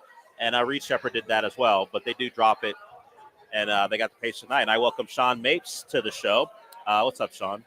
Doing good. A dripping wet Sean Mapes. Yeah, the rain clouds are in. That's what you see all the people in the room right now. They decided we're not going to wait outside. We'll wait in here, get something to eat, and wait till about 11 when they're going to tee off. But, yeah, I've been in here since about 6:30, so I haven't had to worry about it. But that was a concern coming here today. that rain would be in the forecast, but as the weather reporting is going, everybody should be good to go at about 11. Yeah, and this is not a revolutionary observation, but man, Houston drivers, when it rains, they get a lot worse. Yeah, Sean had to venture just outside the loop. It's not something you generally like to do. Well, the station is outside the loop. Yes, by it the is. strictest definition. Sure, but you're never really in this part of town. No. There's no real reason for it No. for you. I'm generally somewhere near the area just because of how where I live. But Sean's here, and he had some issues with the weather and the people. But it is what it is. He got here safe, so we're good to go. So obviously, you heard the first part of the show talking about Rockets and Thunder. The prevailing thought is Ime said, you know what, some of my guys are banged up. I'm gonna toss this one aside and give some guys who don't get a lot of extended minutes and run and see how it goes. And they acquitted themselves well. Do we believe it? Were his guys really hurt? And would they have been compromised playing last night? Or was it strictly, hey, we got a back-to-back, we don't play well in back-to-backs. We think the Pacers game is much more winnable if our guys have a day of rest. We'll do it that way. I think that the Fred VanVleet injury seems like that's an actual re-aggravation of, and maybe he's not going to be out for a month again, but he's going to miss some time, you'd think, with hurting that ankle like he did right at the start of Saturday's game. I guess the guy to watch is Tari Eason, who does not play back-to-backs, and sitting him on the front half of a back-to-back, that will definitely raise the eyebrow if he plays on the second half of a back-to-back, because that means that at least speaks to the Rockets taking a look at the schedule, looking at a back-to-back and going, let's do that game instead. Because normally, vast majority of these things, any team just plays the guy on the first night of the back-to-back, and if he can't play a second, he doesn't play the second. But they always play the first one.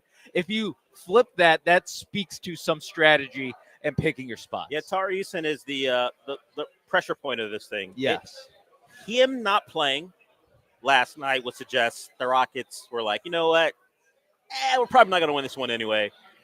Even though we think we can compete with them, it's in their building, and let's not lose this one and then compromise ourselves against the Pacers.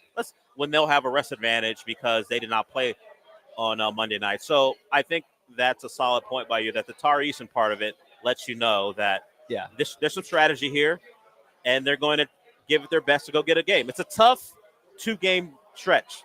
As I was saying, the Pacers play an offensive style that's going to put a lot of pressure on you. They want to play up tempo. They're going to get shots up. They're going to try to get things done before you're set and ready. Even off of made baskets, they're always looking to get out and push. It makes a lot of sense to be at your best tonight against a style of play you don't see very much. That would be another concern. Hey, we don't really see this very much. We don't want to be worn out and have them run us off the court because we put in max effort the night before. I know this will hit the traditionalist in a way that says, what are we doing? What are we doing? But in a long season where you can assume, even though they will tell you we would never toss a game aside, the action suggests they're like, you know what, not this one. Yeah. We think the Pacers one is very much winnable. And I am interested in the Pacers-Rockets matchup because it is seemingly pretty conflicting styles, but not super conflicting because they both like to get out and run. So that will be a consideration that they're both going to get out there, try to run. One is going to try to do it offensively. They're all pretty much – they're not all one-way guys, but they're all guys that are way better at offense than they are defense on the Pacers. And then the Rockets are the flip side of that, and they play a very pressure defense up in your face, but they also like to run. So it's going to be a very fun game in that way. We have some relatively breaking news. I didn't really believe it because I thought Shams would have a verified blue check. Yeah, I thought he would be verified, but he's not paying. He's not paying. I thought they would just verify me as Shams, but this one is an official tweet from Shams Charania. Kyrie Irving suffered a torn ACL, so a disaster class of a Mavs last month or so continues. The trading of Luka, the belief by Nico Harrison that this was more of a win now move. Of course, Anthony Davis plays in the first game, likely because he felt some pressure to play, considering the trade. He hasn't played since he played against the Rockets, and now your remaining star, Kyrie Irving, tears his ACL last night, so he's out for the year. So from bad to worse for that organization. I mean, we don't have sympathy for Dallas, but considering what they thought the Luka trade was going to bring them, they thought we were going to compete this year and then compete next year. But Kyrie getting hurt in March of 2025, what keeps him out, considering how NBA treats injuries, does he even play in 2026? If he does, he comes back when? Maybe January? The start of the year? Yeah. Yeah, and who knows where they are at that point in a year. And if they're really bad to start, why bring Kyrie back if you think – I don't know what their draft pick status is. I think they should. I mean – well, who will their backcourt be? Caleb Martin and Max Christie, Max baby. Christie? Yeah, I probably tank a year. I don't think they're going to be very good until Kyrie comes back. And if they're not good, just sit them down. Spencer Dinwiddie, AD pick and rolls. You're not naming names that it's an will 8 give seed. me confidence. Not in the West. That's a 10 seed. You think who are the 10? Well, they're barely a 10 seed now. I know. Yeah, that is tough. But they finally got that bum Luka off their team. That's right. I mean, that's why they're a 10 seed. They're Luka. Yeah, and he was hurt for quite a bit this year, and that's why they were kind of scuffling, and they made the trade. And then Kyrie, the guy who had been, at least in their eyes, the model citizen, is out for the rest of the year as well. So bad news for the Mavericks. Their season is done for. And if you're AD, other than your reputation, why are you coming back now? I mean, they have, about a month plus left? Just 5 weeks? Yeah, just stay. Just stay sidelined. And like I said, I don't know where their draft picks are, but if they control their own, no reason. Get Max Christie some run. Tell Daniel Gafford to sit down. Tell Derek Lively to sit down. And pack it up for the rest of the year. So that's the breaking news. They got a play-in push. So that's the breaking news from Shams. Kyrie Irving tears his ACL. Okay, we are out at Wildcat Golf Club. The background noise may be a bit overwhelming. I don't know how it sounds. AJ can tell us during the break. But everyone is in here waiting for the weather to pass so they can go out and play golf for the occasional invitational benefiting kids meals. And we'll talk more about the Rockets. We'll get into some NFL stuff and certainly the Astros because we got a new potential star. And people think Cam Smith should already be a lock for the Major League roster. We'll get into that throughout the show as well. We're just getting started here. We will be back.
You're listening to the Del Olaleye Show, on ESPN 97.5 and 92.5. broadcasting live from the Mobile Veritex Community Bank Studios located at Wildcat Golf Club for ESPN Houston's Occasional Invitational. Here's Del Olaleye.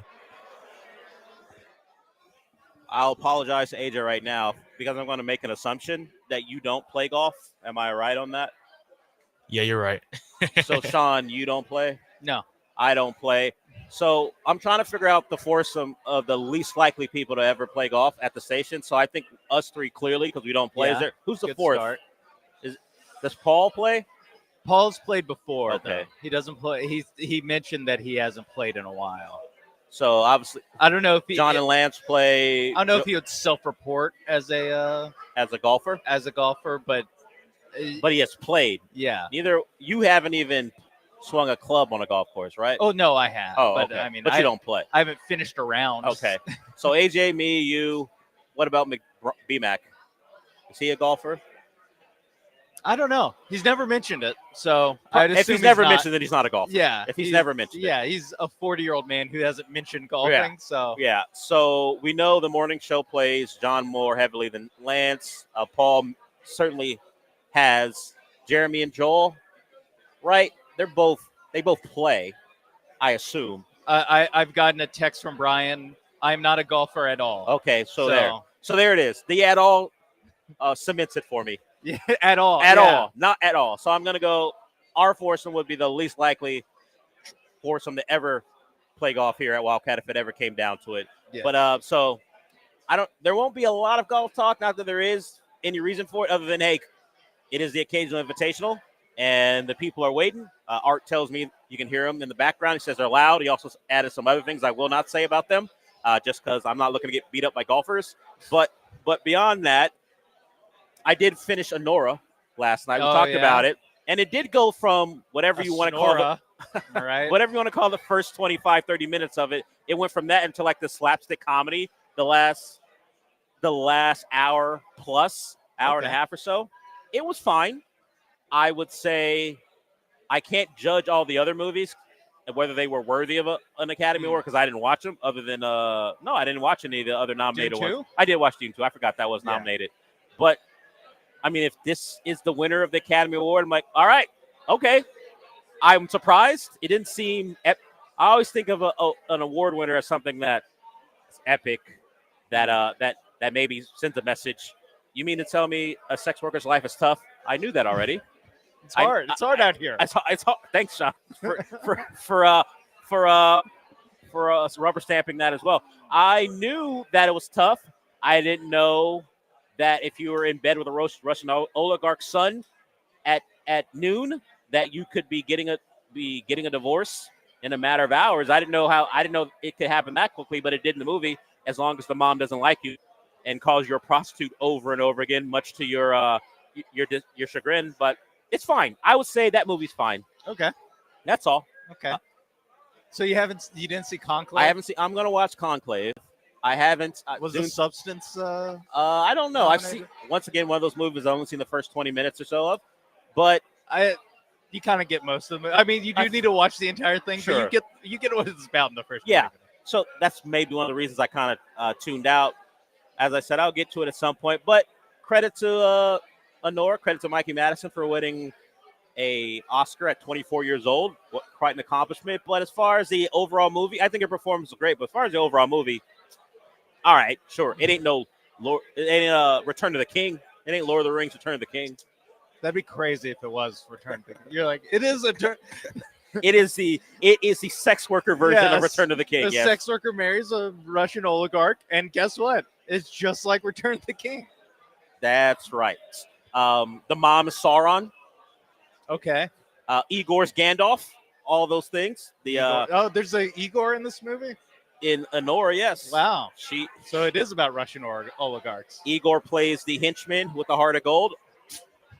Although he initially tied her up to restrain her because she was going off. But hey, yeah, I appreciate the efforts, everybody. Igor's got to do what he's got to do. He does. He's got a boss, but he did like her. He was very kind, and the movie ended somewhat oddly. But hey, Mikey Madison takes home the Academy Award. That's my review of Honora. Okay, So Cam Smith, the buzz is building for him. He continues to hit the baseball, and this show has talked about how he would have to be pretty remarkable to make this roster, and so far he has been. I know there was one account who pretty much guaranteed, one of the prominent Astros accounts who pretty much guaranteed that Cam Smith was going to make the opening day roster, and then I think someone from 790 was like, "There's no way he makes it, no way." Like just really just crapped all over the comment. That man was looking for engagement. He quote tweeted him and crapped all over it. I don't know how much he has to hit. The good thing is, it's spring training pitching, which certainly pales in comparison to what he will see throughout a major league season. But at least he's hitting. That's all you can ask for from the biggest prospect you got out of the Kyle Tucker trade. Really, all as far as your young talent in your farm system, he is your top prospect, and it's nice to see that he has adjusted well to spring training pitching in an Astros uniform. Yeah, I mean, you definitely would prefer this than to have him be even like unremarkable. If we just didn't have any like Cam Smith, if he was just 2 for 5 every night or every day in spring training, that'd be one thing. Having him show out like this definitely does give you a little bit of optimism for it. I agree with the more prudent approach to this of, hey, this is a guy who's only played like 20 something or maybe even less than 20 AA games in his career. So opening day seems like a stretch. Opening day on the MLB seems like a stretch. So I think so far you have to be encouraged. And with the Astros, especially with Dana Brown, is that if he continues this into the minor league system, whether in the minor league season, whether he's in Corpus or Sugarland, that they're going to bring him up pretty fast, because that's what happened last year with Loperfido, with Jake Bloss, with a lot of these guys that Dana Brown kind of fast-tracked to the majors. Some of that had to do with injuries, and some of that isn't easy to replicate, because hopefully you're not going to be hit as hard with the injury bug as you were this year. But I think the speed at which that Dana Brown seems comfortable calling up these guys gives you some hope that if you don't see Cam Smith on opening day, that sometime in 2025 isn't out of the question, or opening day 2026 definitely isn't out of the question. Yeah, Dana Brown isn't what the Astros were, where your top prospects were coming up at 24, 25, because you wanted to slow the clock. All the financial reasons why you would do it. That's not how they operate anymore. So if Cam Smith can help the team early on in his Astros tenure, it'll happen. I'm happy to see it. Once again, I'm glad that we can talk about him as a baseball player, not how his uniform fits. I mean, it does fit well, though. Yeah, we've been told by multiple people out there that he's a unit. Mm-hmm. But he's living up, at least right now, to the accolades that were bestowed on him when he was in the Cubs organization, and now when we made that trade. So at least so far, of course, we have not seen Kyle Tucker do anything meaningful for the Cubs, because if he has a great year, although you were never going to keep him, maybe the Dana Brown praise that he would get for the Cam Smith trade, that's what I'm going to call it, the Cam Smith trade. Yeah, that's what it is. In my book. Maybe that after this spring training, please. Maybe it would lessen, but right now, he picked the right guy to go get from the Cubs. And what they did earlier in the offseason makes him a likely, if he does come up, do they put him out in the outfield? Like we already have this problem. We're throwing Altuve out there. We know the outfield isn't great. But when you bring in Paredes, and you likely are playing Dubon at second, and of course Walker, Cam Smith's early spot to play, wouldn't it be someplace in the outfield? If he were to get time, let's say he gets called up in June for whatever reason. Obviously, if there's a major injury, he might be playing third. But who knows? But if he's called up and your roster's relatively healthy, you just want an extra bat that you can maybe trust. Is he playing in the outfield to start? You'd think that's the easiest way to get him on the field, is to put him in right and have him be replacing Chas McCormick I don't know if Dubon is going to play a lot of right. You would that would make most sense if you're saying that Paredes isn't the guy who's injured who's causing the call up, or that also seems easier than moving Paredes to second midway through the season. Espada talked the other day about how with Jose Altuve, they kind of want him in left, and they don't plan on having him switch back and forth. They want to play him primarily at left instead of switching him back to second base super often during the season. And you'd imagine the same, at least theory, holds with Paredes playing third base almost exclusively, but being able to play second if need be. But you'd hope that the need doesn't be. Yeah. I believe what they've done so far is at least making do with what they could, considering the type of financial constraints they were under, placed on them by their owner. I think Dana Brown's done a pretty good job building a major league roster that certainly can win the AOS. And if the pitching is as good as it can be, then maybe we're talking about one. They got one more in them, maybe two more in them. We will see. Maybe just one more, because Fromber's likely not going to be around next year. If he pitches up to his standard, he's not coming back. If he has a good year, yeah, he's not coming back. So as much as the window talk is always going to be a thing, I don't want to bury them after this year, but this feels like the time. Like you went out and added some veterans that you think will help, and Fromber's got the year before he likely departs. And Altuve playing in left, if that extends his career or I don't know. We will see how that plays out. Putting him in left may make him certainly less of a defensive liability, so you may be more comfortable with him out there.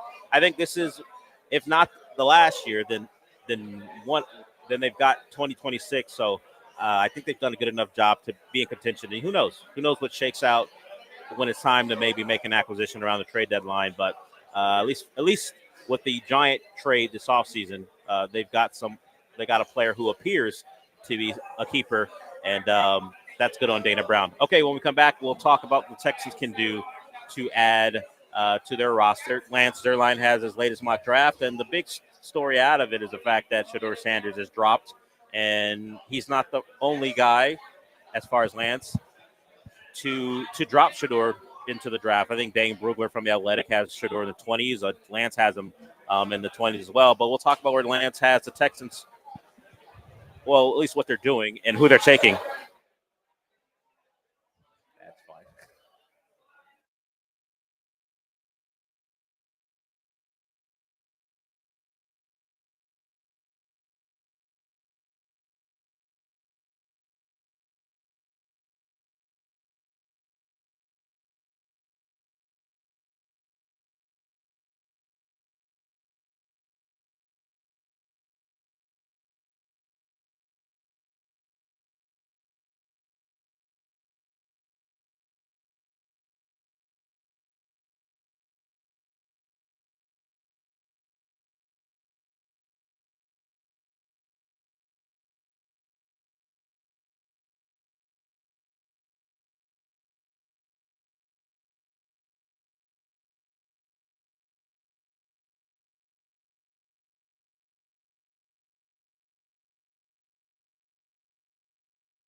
You're listening to the Del Olaleye Show, on ESPN 97.5 and 92.5. broadcasting live from the Mobile Veritex Community Bank Studios located at Wildcat Golf Club for ESPN Houston's Occasional Invitational. Here's Del Olaleye.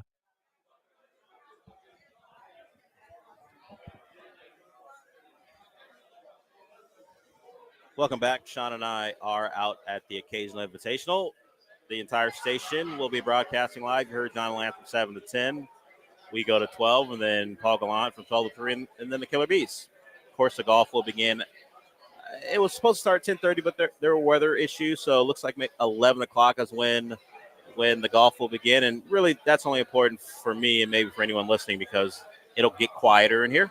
The people are just staying out of the weather, just waiting to get their round going. So once 11 o'clock hits, it might be a more normal atmosphere as they head on out. But want to thank Carbach Brewing for bringing the beer, Brownback Deli for lunch, and the Valencia's Tex-Mex Garage for dinner. Game Day Men's Health's been out here all morning. Other sponsors like HRMP, you hear us talk about them all the time. Gulf Coast Chevy, Access Vascular Health, all the people here. Dream Rate Mortgage, Aqueduct Plumbing, Billy Brown was on earlier.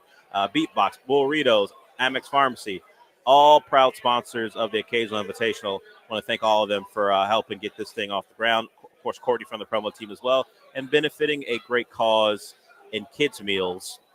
Love to help out, and that's what we're out here for. Okay, so Lance gets derided for his mock draft. You and Paul will do a mock draft of the day. Generally, if one gets released, you guys will talk about it because it's that time of the year. It's draft season. But Lance's 2.0 mock came out.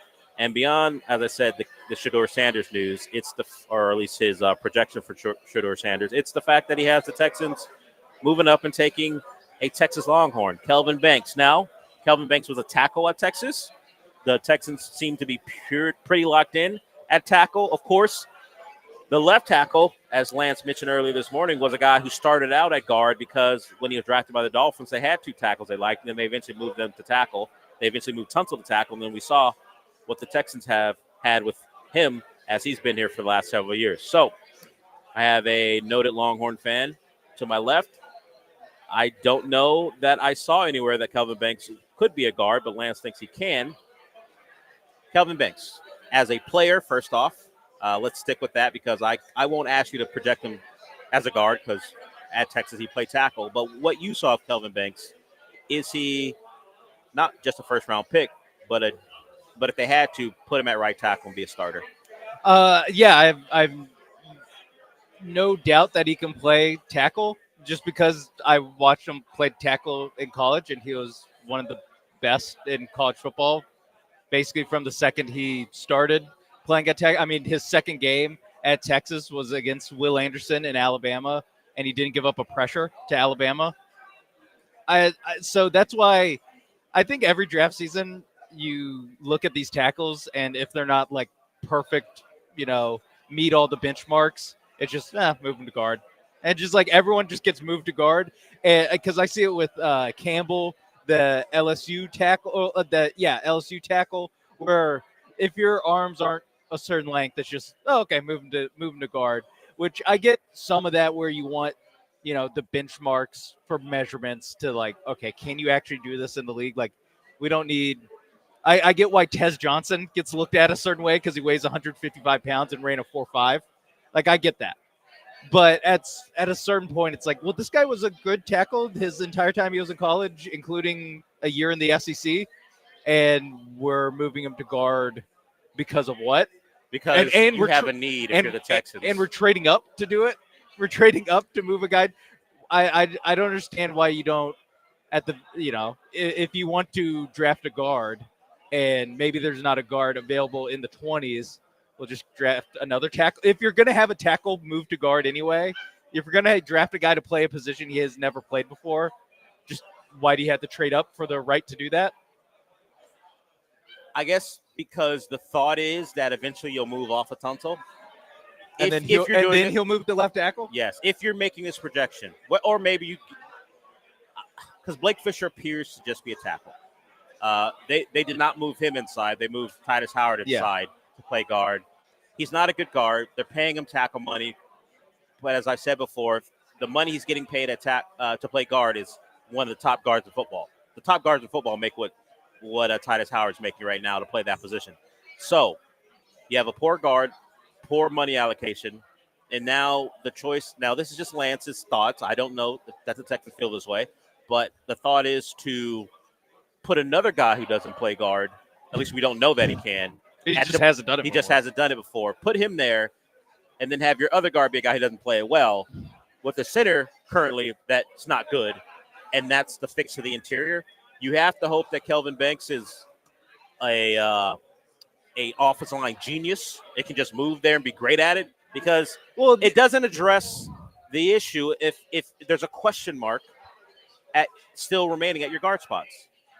Unless it's an easy transition for him and he's good at it, then you have an answer, at least for now, before you move to the tackle. And we saw that this past season with the Eagles with Mekhi Becton, and he struggled to tackle in the NFL. He struggled to tackle. They moved him to guard. Jeff Stoutland coached him up, and he was a really good guard for them. They win the Super Bowl, and so you just have to think that, okay, Cole Popovich is a guy who can mold these guys in a way that Jeff Stoutland can. When I think of Cole Popovich, I do think of Jeff Stoutland. Yeah, Jeff Stoutland without the resume. Yes, he is a Jeff Stoutland in training. What does Cole Popovich claim to fame? He was in the same room as the legendary Patriots O-line coach Dante Scarnecchia. Yeah, is that his claim to fame? Yes, close to Dante Scarnecchia. Also disagreed with Chris Strasser last season. That's what we were told. That is the reason we shouldn't be worried that a team that sucked at offensive line last season might not completely overhaul the personnel, and also is just promoting from within to improve the offensive line. This guy disagreed with the bozo last year. I mean, his voice wasn't strong enough to make any changes because he was the underling, but he disagreed. So, of course, his disagreements will lead to improvement. Look, this is one man's opinion, and that's Lance Zierlein. So we do not know what the Texans think. One man's trash opinion. Well, that's how you will be couching it. What does he know? I don't know what he knows. Preeminent in what? Draft expert stuff. That's what the promos world say. World preeminent? Yes, I'm on my Noah Lyles stuff right now. Yes, I think he is. I think he's a preeminent of what? He's a world champion of draft experts. Yes, because I don't know what the Brits are thinking about the Texans draft. Yeah. Let's get Gordon Ramsay on the horn. Yeah, I don't know. He is the first British man I could think of. I mean, well, I was thinking of Piers Morgan, but sure, either one will work. Either one will work. I'm sure Jack Grealish has some thoughts. Yeah, he's too busy watching Man City's Premier League title chances go down the drain. He may have some Kelvin Banks thoughts, but either way, I appreciate Lance's thoughts. Kelvin Banks is a talented player. You have to trade up to get him, and maybe his just long way of thinking about it is at some point he'll just be your left tackle because he would like the Texans to get off of Laremy Tunsil. That might be playing a part in this as well. that could be part of it. Yeah. That could be part of it. It's not just Lance, but with all these mock drafters and the guy, they have their own thoughts on what they're, especially this early. We don't really know what the team is doing in free agency or what they're doing in the trade market, and so there is some projection in that, or some here's how I think they should handle things this offseason. And so if they do all the things I think they should do, or if they do some of the things I think they should do, then they'll have a need here. Or then this plan makes sense, where if you just click the link and open it up, you're like, what? Yeah. So there is some of that, again, not just with Lance, but all these guys. But I would be surprised if they draft I would just be surprised if they draft Kelvin Banks. I'd be surprised if they trade up. Everything about this is surprising. I do wonder, though, if they draft a Texas football player in the first round, do I have to buy his jersey? No. Okay. You don't have to. Okay. I mean, I do think it'd be funny with the Kelvin to have you're gonna buy number 76, Kelvin Banks. Yeah. Oh, is he going to take Deculus's number, or is that Kenyon Green's Oh, number? I don't know whose number that is. I don't know whose number That's that the is number right you now. wore in college. Oh, yes. I thought it was 78 in college. Oh, was it 78? Yeah, I was Sure. like, he can't take Tunsil's number unless Lance gets his wish and they get off of Tunsil. But I still right in line with go get an experienced person at guard. I don't want young guys at guard. And Kelvin Banks is a superior talent. I get it. Yeah. But if I have my way and I want to keep my quarterback upright, go get me a couple guards who play the position well and are veterans. How about this? So in the mock draft, the Texans are trading up to 16 with the Arizona Cardinals to pick Kelvin Banks. According to Lance, or at least the next picks on Lance's mock draft, is Tyler Warren, the tight end from Penn State, and Matthew Golden, the receiver from Texas, and then 20. There's a defensive edge or an edge from Tennessee, and then a Michigan tight end, Colston Loveland. So if the next picks are all offensive weapons, wouldn't you prefer that the Texans traded up for Tyler Warren instead of a tackle, or who you're moving to guard?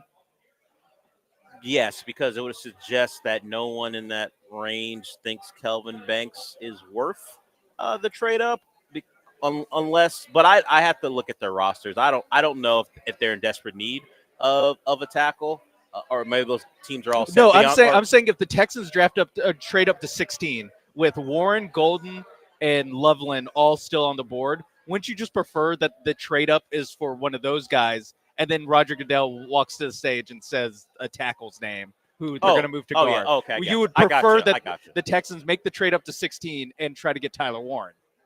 Yes. Of course, without knowing what they have done in free agency. Let's say this team was static and they didn't make an acquisition for whatever reason. Yeah. If I had my choice, I'd rather go get a tight end. I mean, you are going over top of Kate Stover, and that is tough. I'd be fine with that. I think you probably and Brevin Jordan. You probably have to give him a call before you make that trade, right? I don't think Kate Stover warrants courtesy. A call. No, unlikely. He's not a quarterback. Hell, if the Falcons don't call Kirk Cousins, we don't have to call Kate Stover. Yes, now that they understand what you're saying, I would, of all the options, a trade up. I'm not getting excited about trading up to move a guy's position so he can play guard. I would rather have a tight end. You're desperate for receiver help as it stands. These Matthew Golden, as far as Texas players, I'd rather have them acquire. Yes, Matthew Golden, I'd take over. I'd buy his jersey. You'd buy which one? Dark. You'd be I'd be deep the steel blue. The That's red not one. really blue anymore. Red one. Deep steel blue anymore. Red, not H-Town blue. No, not the H-Town blue uniform. H-Town blue. I feel like we're far enough away, so I can say this freely. With the day they came out, you had to no, they're good. No, you didn't. Oh, okay. I said the day of those helmets look like they belong in NFL Europe. They do. Yes, they do. I especially seeing them on the field, I was like, these are not that. They great look like they should be playing the Rhine Fire. That's what they look like. Yes, I said that the day of. I didn't like them to begin with. If you're going to do it, whatever H-Town blue is going to be, go all in on the H-Town blue color, not some different shaded dark blue and that logo and that coloring on the helmet. I'm out. Yeah, we don't help you play golf, sir. We're just doing a show here. So some guy walked up to us like he could sign up, I guess, or get lunch. I'm not sure what he was Two guys doing. with headsets talking to each other. Maybe. Well, you think we're event security? Possibly. I don't know what he thought. We think we're Sterling K. Brown in Paradise. Speaking of that, I got to watch that tonight. The season finale of Paradise dropped last night at 11. I got to watch it, see what happens. Oh, it dropped last night? It's 11 p.m. is when it happens. Did you catch up over the weekend? Yeah, I caught up over the weekend. Watched 4 per day. Yeah.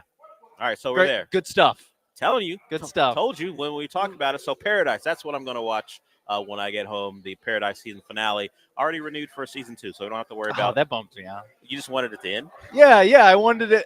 Because it without getting into it, it's just way more interesting if this is as opposed to I can already kind of see where season 2 will be. Well, but they have too many open storylines, Sean. Close them. With episode 7, they opened up so many. If episode 7 doesn't happen and what happens in episode 7 doesn't occur, then I would be like, you could have a series finale. Yeah, 70 minutes. Close them. But when episode 7 occurs, you can't get all that in. All right. That's all. All right. Look, understand. You wanted you didn't want to devote any more time. You thought 8 episodes would have been enough. I did, just like Shogun. Yeah. I'm like, good. This finally a nice contained story this one doesn't have without subtitles. a season 2. It's even better than Shogun because you don't it have just to doesn't read. have Mariko? Yeah, Mariko-san? Mariko-sama. Yeah. All right. So Sean would like a good TV show to end. I mean, I would like it to be a movie, honestly. Give me 2.5 hours. You're one of those. After a while, seeing everyone's grief story. I'm like, so glad I'm spending 7 hours. Look, I'm with not this. guaranteeing that like anything past season 2 is going to be good because at some point diminishing returns. Yeah, it turns into Walking Dead. Yeah. Where if Paradise gets like 4 spinoffs, apparently no nukes hit if that happens. All right, so we're way late. Before we wrap it up for the segment, I want to talk about Monument Chevrolet. It's not officially spring, but spring is getting closer and closer, and that means spring savings from Monument Chevrolet. And what are spring savings? Employee pricing. If you want a Chevy Silverado this month from March, in the month of March from Monument, you get the chance to enjoy their employee pricing, which means good deals. And they always have great deals. They're going to do everything they can to make you happy because they understand the customer should have an enjoyable experience when you're out there.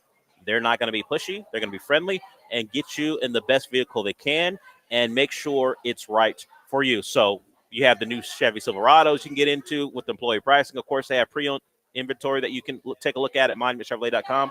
And if you decide to get a pre-owned car, remember this, 6 months, 6,000-mile warranty for those cars. So we all know people can be a little bit apprehensive about pre-owned cars are not sure the history. Well, Monument Chevrolet will inform you about all that. And if something happens to that car that's not foreseen, they will take care of you with that 6 month, 6,000-mile warranty.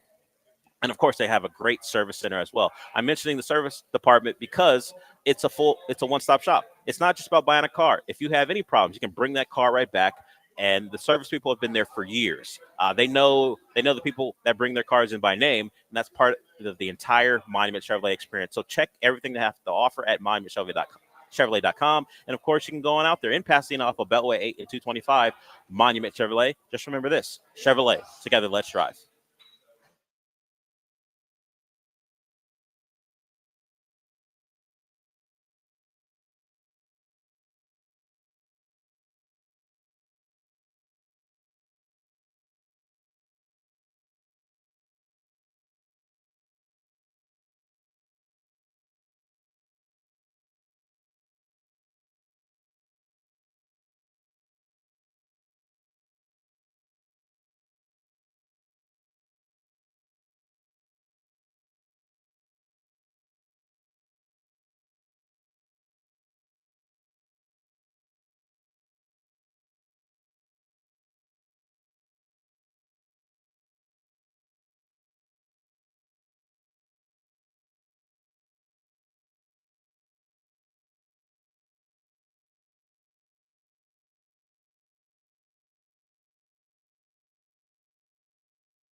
Here out at Wildcat Country Club. We're here for the occasional invitational, and you might notice it's a lot quieter because everyone's out playing golf. Michael from Pick Me came up to us and was like, "Hey, am I on the official sponsors list?" In fact, you're not. At least not an email I got. But Michael from Pick Me is been a long time friend of the station. If you want to come out here, or at least, well, maybe not today, to be honest, but if you want to have Pick Me events, do one of your events, it's a perfect thing to get your picture taken. It's the things you guys see at weddings. And you pose, and you do all the funny things, or maybe take a serious one. Whatever you want to do, Pick Me will take care of it. You can deal with Michael. Michael's a great guy. Been a friend, certainly of John. I don't know if Michael will drive you around after you get drunk at an event like he does for John, drives John home. But that's the type of service he provides, Okay. at least to the station, to the John. I'm not sure he'll do that for everyone. Okay. But that's the type of guy Michael is from Pick Me events. He's not the only one who's out here, as I mentioned before, like Houston Powder Coaters, Game Day Men's Health, and the big ones who will feed you today are and certainly serve you with drinks are Carbach, Brownback Deli, and Valencia's Tex-Mex Garage. This story was a thing over the last weekend, and then filtered into last week. Steve Smith, senior. Senior. Thank you. Yes, I have to say that because he wants you to know he's a senior. Yeah. He is a former NFL receiver, big timer with the Carolina Panthers and Baltimore Ravens. Also was involved in, let's just say, extracurriculars off the field recently, where not even accused. It's really kind of confirmed that he was in an extramarital affair. It was a double, the rare double where he cheats on his significant other, his wife, and he's also with the woman who was cheating on her husband. Maybe it's not as rare as I think, but as far as it becoming, I don't think it's probably not that rare. But I generally don't hear sports figures being involved in it, so maybe it's rare in that regard. Well, he's back talking, but not about that. That's not his business. Certainly when he's doing stuff for Underdog, he's not going to talk about that. He has some sound about a particular position in the draft that I want to talk about because we mentioned Matthew Golden as a target in the range of where the Texans are predicted to trade up by Lance Erline. He would be a guy I would love the Texans to go grab. Well, if you're going to get a receiver, you may want to do it early if you're listening to Steve Smith.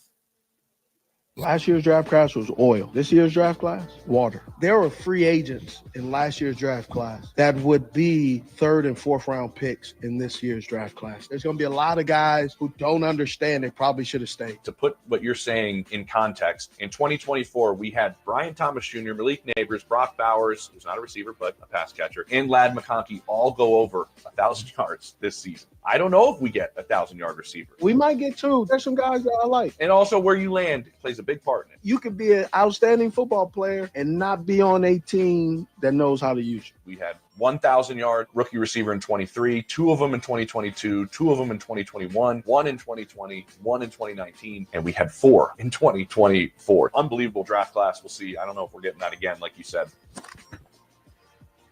So it sounds like this is not the year to wait. I don't know what the oil and water thing was. I mean, I kind of got where it was going, but not really.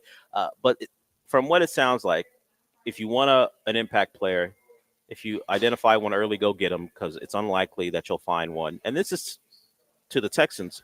They need a receiver. They have a path to create cap space, but a lot of the receivers that you would love are ones you'd have to trade for and have high salary demands. T. Higgins just got franchised. You know what that cost to trade for and to then pay. You're not going to do that. Devontae Adams is going to get released, it looks like, because no one's going to trade for that number as far as salary cap numbers. So maybe you take a look there. But if I'm still against going for the older receiver, I don't think it generally works out. So if you are looking to improve those pass catching options in the draft, this speaks to the conversation. Maybe you don't trade up for the tackle you got to move to guard. You trade up for one of the best receivers in this draft in a shallow draft class and try to find another weapon for C.J. Stroud and use my plan, pay for guards, draft for a receiver. Yeah, I think we're on the same page with that. And that really is like independent of the state of the draft class or what we think of these wide receiver prospects right now, because we all know like that can change. Like what's perceived as a weak draft. I mean, one of the 4 1,000-yard receivers from last year's draft was Ladd McConkey, who going into the draft we weren't like, oh man, you know who's a problem? Ladd McConkey from Georgia, and he was a high to mid second round pick, so he wasn't like a complete nobody. But that just goes to show that like if we sit here and we're saying like, oh yeah, you know who's good?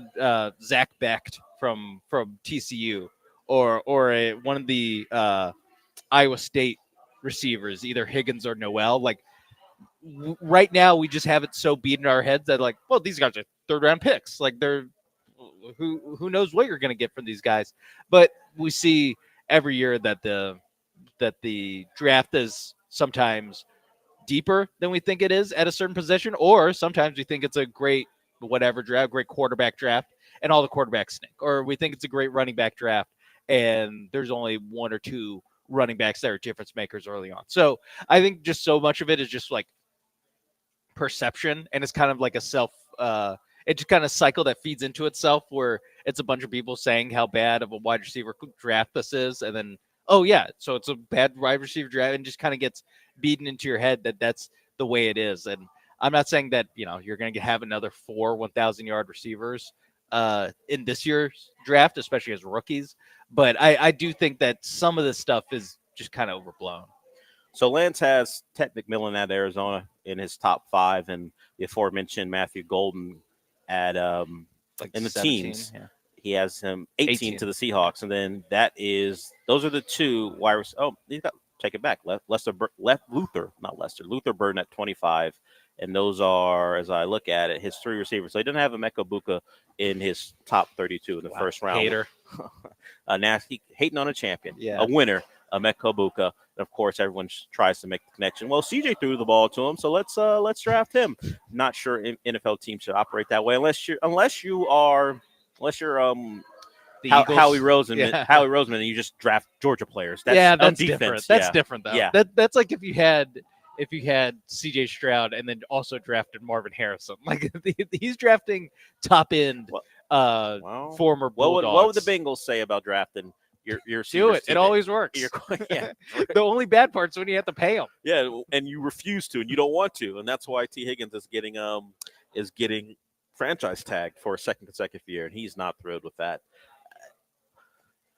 I understand it. The Bengals have Jamar Chase, and if you're going to pay one of them, I guess the one you're going to pay is Jamar Chase.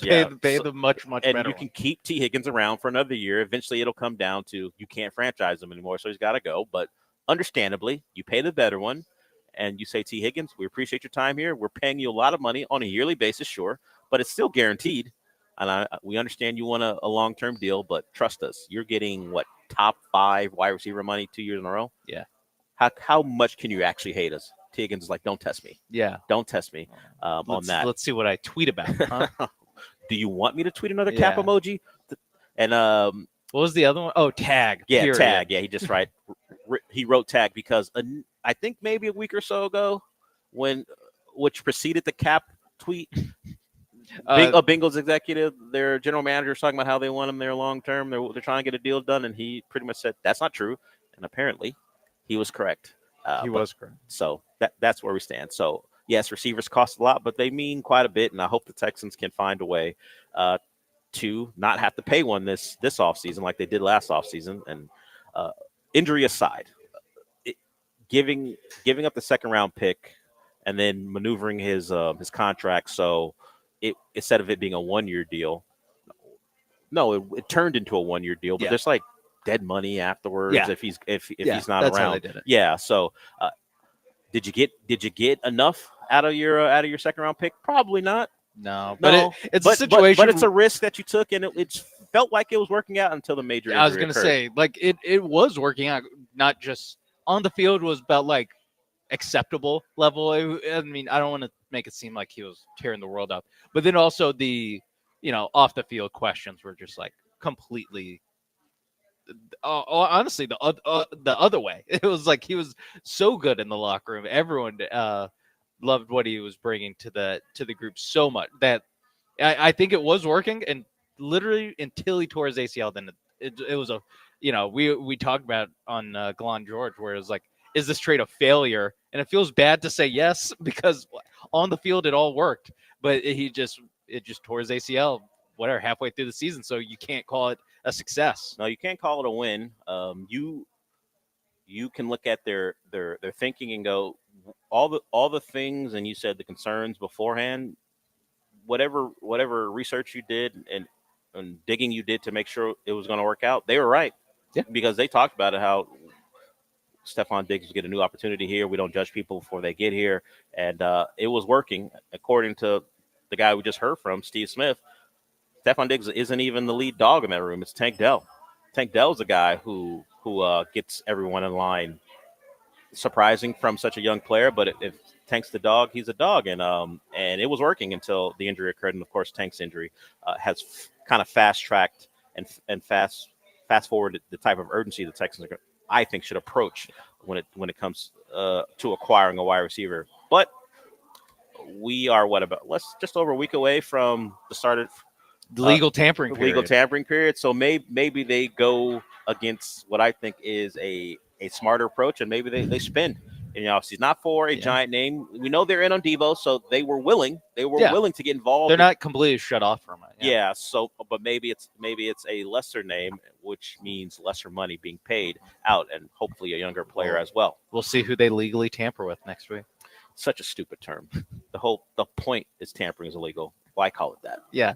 The NBA basically has the same thing, but they just call it a different thing, where it's like, no, free agency started, but you just can't sign any deals. Yes, you can talk, but nothing is official. Yeah. For like or 3 that's days. like basically what the NFL does, but they just named it legal tampering. Just say no deals can be official till the official league year starts, whatever you want to say it, however you want to put it, but stop saying legal tampering. It sounds dumb. But I guess it's something that hits, and I don't know, maybe they found the metrics work. I don't know. People really get excited when they hear the term legal tampering. Because it's like, oh, I get to break the rules, but it's legal. Yeah, then you're not breaking any rules. But it's legal. If you have to call something legal, then you're not breaking any rules. Yeah, that is true. Yeah. That is true. It's like, legal car theft. Yeah. It's like, well, then it's not theft. You're just driving a car around. In fact, you bought it. Legal arson. Yeah. So you just started your fireplace. You know what's you know what the people at Tesla in League City aren't calling legal? Those rims and wheels being taken away. That's just theft. It's not legal theft. They had, if you missed it, KRPC did a story about like 44 wheels were taken off Tesla cars this weekend because I guess Elon Musk. I don't know why it was done, but it was done. Hit a lick for Tesla wheels. Okay. Get it done. Whoever it was, I commend you. Actually, I don't. It's a crime. Yeah, you shouldn't. It's a crime. It's a crime in your community too. Yeah, it's rampant crime in the community. You got to make sure that they're not gonna steal your. Well, I don't have a Tesla, so maybe I'm safe. I don't know, but maybe they're like, all right, we're good on Teslas. Next, no, I don't know what you drive, but good. Next, let's not put it out there. I don't want to be a target. Maybe it was just, hey, Elon, we don't like what you're doing. Hey, we heard what they're sitting up. Dell was saying some nice things about Monument Chevrolet. Maybe they're speaking truth to power. Is all it is. Is why they stole those wheels from Elon. I hope everyone. Okay, so it was a political protest. Yes, that's how I'm putting it. Just to assuage the fear of my car being next. Oh, okay. Yes, it's not a ring. It's not of a people problem. stealing wheels off of cars. It's just they were. It was a targeted attack. Yes, okay. For Elon. Wanted to hurt him in some way, shape, or form. You know who doesn't hurt to play with? Prize Picks. No, not at all. That's why they're America's #1 daily fantasy sports app. And again, March, you got games on, you got basketball on every night, whether it's pro or college. And there's plenty of ways to make some money. You can even mix and match. You don't have to go all pro basketball, all college basketball. They have hockey. They have baseball for the spring training games. Maybe you like what you're seeing out of Cam Smith, and you're saying, I'm not waiting for him to get called up to make some money on Cam Smith on Prize Picks. You can do it right now. Soccer, if you're into whatever's happening, either in the Premier League, Champions League, whatever you want, it's on Prize Picks. They even got esports, darts, no matter what it is. If it is a competition and there are stats to be tracked, Prize Picks has projections for it, and you can put them in your lineup and start making money. The Rockets I don't want to say took the night off. Tell Reed Shepherd they took the night off. I won't. He had his best game as a pro. All he needed was the opportunity. But they did sit a lot of guys. That's why Reed Shepherd got the opportunity. They are playing tonight against the Indiana Pacers. A lot of length going to be on the court for the Houston Rockets. I think it's going to be a tough matchup for Pascal Siakam. So I'm going to take the less than 32.5 points, rebounds, and assists for Pascal Siakam. They're going to have him in a straitjacket because they're so well rested. Also, Dylan Brooks keeps the hot shooting going with more than 12.5 points. Another guy with fresh legs for the Rockets is going to be Amin Thompson with more than 13.5 rebounds and assists. You like my picks? You can follow them. If you don't like my picks, make your own picks by downloading the Prize Picks app today. Use promo code MAPES when you sign up to get $50 instantly when you play your first $5 lineup. That's promo code MAPES on Prize Picks to get $50 instantly when you play your first $5 lineup. Prize Picks. Run your game.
This is the Del Olaleye Show, On ESPN 97.5 and 92.5. broadcasting live from the Mobile Veritex Community Bank Studios located at Wildcat Golf Club for ESPN Houston's Occasional Invitational. Here's Del Olaleye.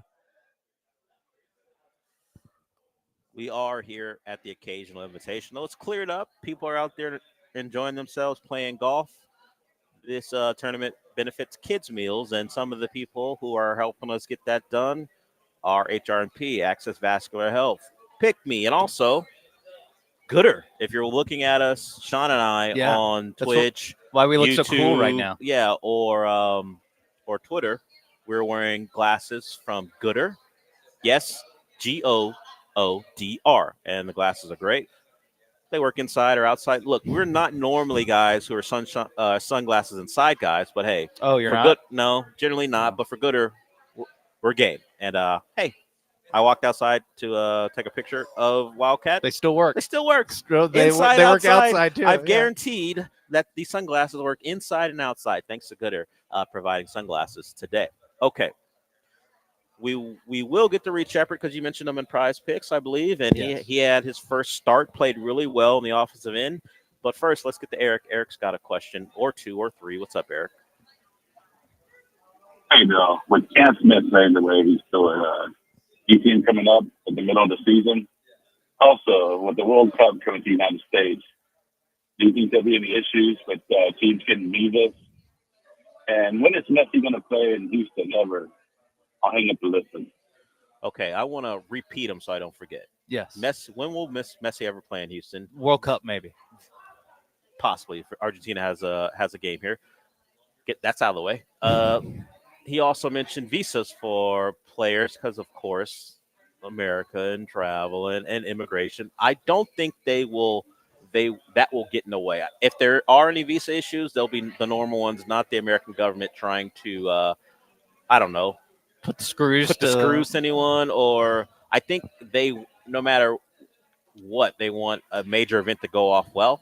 I'm pretty sure they don't want to headline Ronaldo if he's still available to play. Couldn't play for Portugal because of American immigration and visa issues. I don't think they want that to be a thing. I mean, just the thought of Ronaldo playing is very funny. Yeah, I'm not putting it past him. Like, it's only, well, we got several 3 years. years. 3 years. That's the He might last not. Yeah, he might not. But the with the visas thing, like, it's never an issue. Like, when you're more of a soccer fan than I am, but in any of these major For the World tournaments, Cups, when is it like, England would have Kyle Walker, but they couldn't. But he's impregnating another woman. Is I mean, I meant visa issues. Okay. But Okay. He's filming. He's too busy filming an apology to his family to show up for the World Cup. Steve Smith, right backs. Yeah.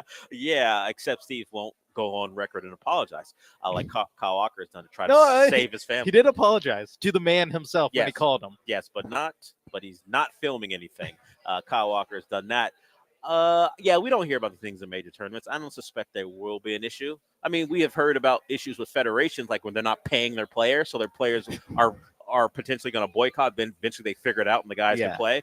But as far as the American government getting involved, I don't think it'll be an issue. It's one thing for like Rafael Montero to have to delay his arrival to spring training for like 10 days. Yeah.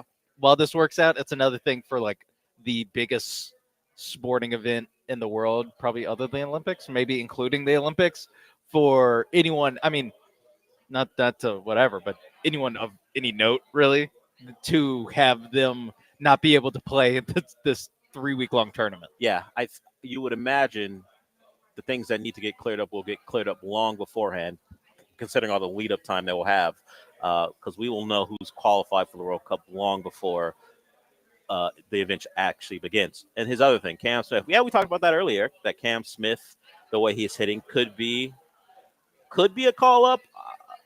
People are getting maybe over the top excited about the possibility of him being on the Major League roster. If he's going to be a dominant spring training hitter, then is anything off the table? Probably not. But as far as if he regresses back to normalcy, the Astros will send him down and keep an eye on him. And of course, if he's going to be down, what do you think? He'll be at AA or AAA? Do you think? Will he be at Sugarland or Corpus? I think AA, just because that there's a thing with the AAA league that the Space Cowboys are in, the PCL, where so many of the teams that they play are at such high elevation that a lot of times it's like all the hitter stats are just super wonky. So you can't buy into it. Yeah, exactly. So maybe you start them in Corpus in AA just because it gives you a more reasonable environment just to get a look at what this guy looks like, because there's no doubt that he can hit the ball hard. He's proven that in Florida right now. But there's one thing for like every pop fly to be a home run, not every pop fly, but it's a lot of pop flies to be home runs in these AAA ballparks in the PCL versus doing it over a larger sample in AA.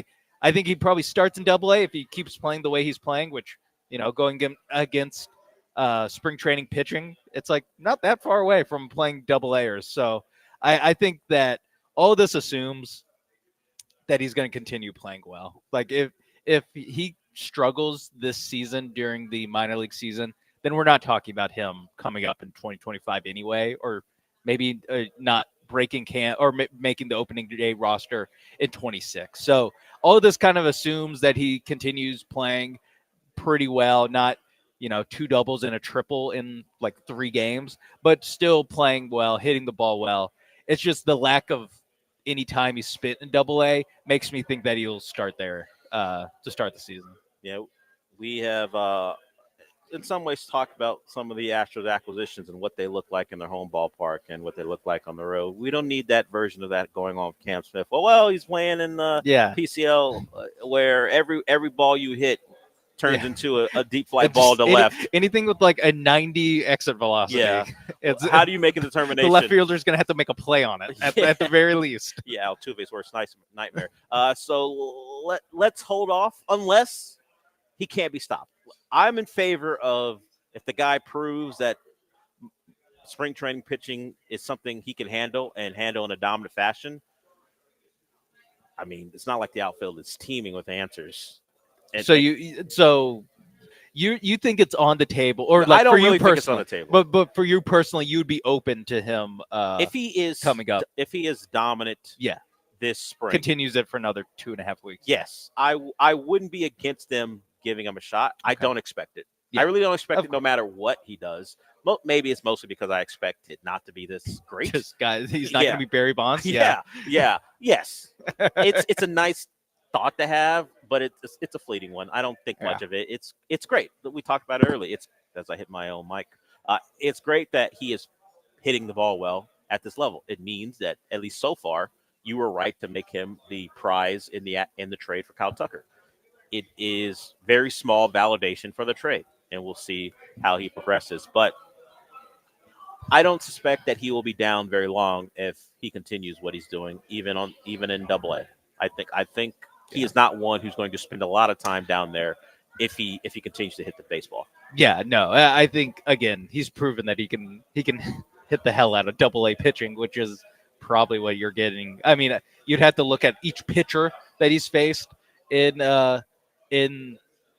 spring training so far. Like, who is this guy? Is he hitting these off of the staff ace for an MLB team, or is he playing? Or is he going up against a guy who doesn't have a picture on MLB.com? Well, that is a thing right now. It's a lot of that going on. When we come back, we're going to hear from a guy who had a really good night on the highest level of basketball, Reed Sheppard. He is a guy who spent time, and I guess you want to call them minor leagues of pro American basketball in the G League. He was on the G League All-Star team. Yeah, he was successful there for the limited amount of games he played there. But he's back with the as we would say in baseball, the big club, and he played well considering the circumstances, the environment, and it being his first start against the best team in the West. So we'll hear from Reed Sheppard when we get back and talk a little bit more about his performance. As the Rockets did lose last night to the Thunder, but they had a couple performances from their young players that you can maybe hope that will continue as we go forward the rest of the way. We'll get to that when we come back.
You're listening to the Del Olaleye Show, on ESPN 97.5 and 92.5. broadcasting live from the Mobile Veritex Community Bank Studios located at Wildcat Golf Club for ESPN Houston's Occasional Invitational. Here's Del Olaleye.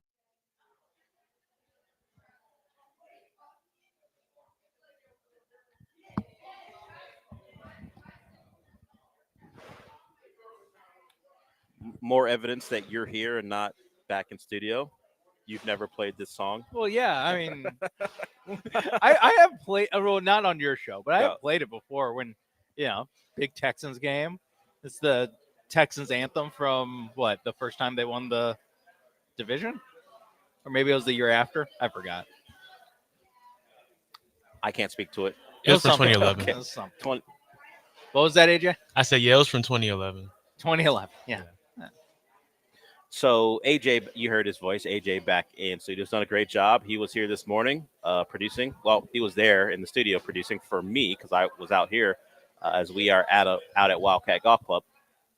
I just sent a picture of Wildcat to someone, and they were very proud of me because they thought I was playing. And then I said, no, I'm not playing. I'm here for work. Now they're less proud. Okay. Just saying. But they're big golf. They're a big golf person. They love golf scenery. They love to know a golf course is being used. I sent them a couple pictures. I don't know what that's about, but they do. But Reed Shepherd is a basketball player, not a golfer. And he played basketball pretty I well love last watching night. him play. Yeah, basketball. If he played golf, I probably have less interest. He was out there last night starting for the first time. Ime gave him a start, considering all the guys who were out. It made some sense.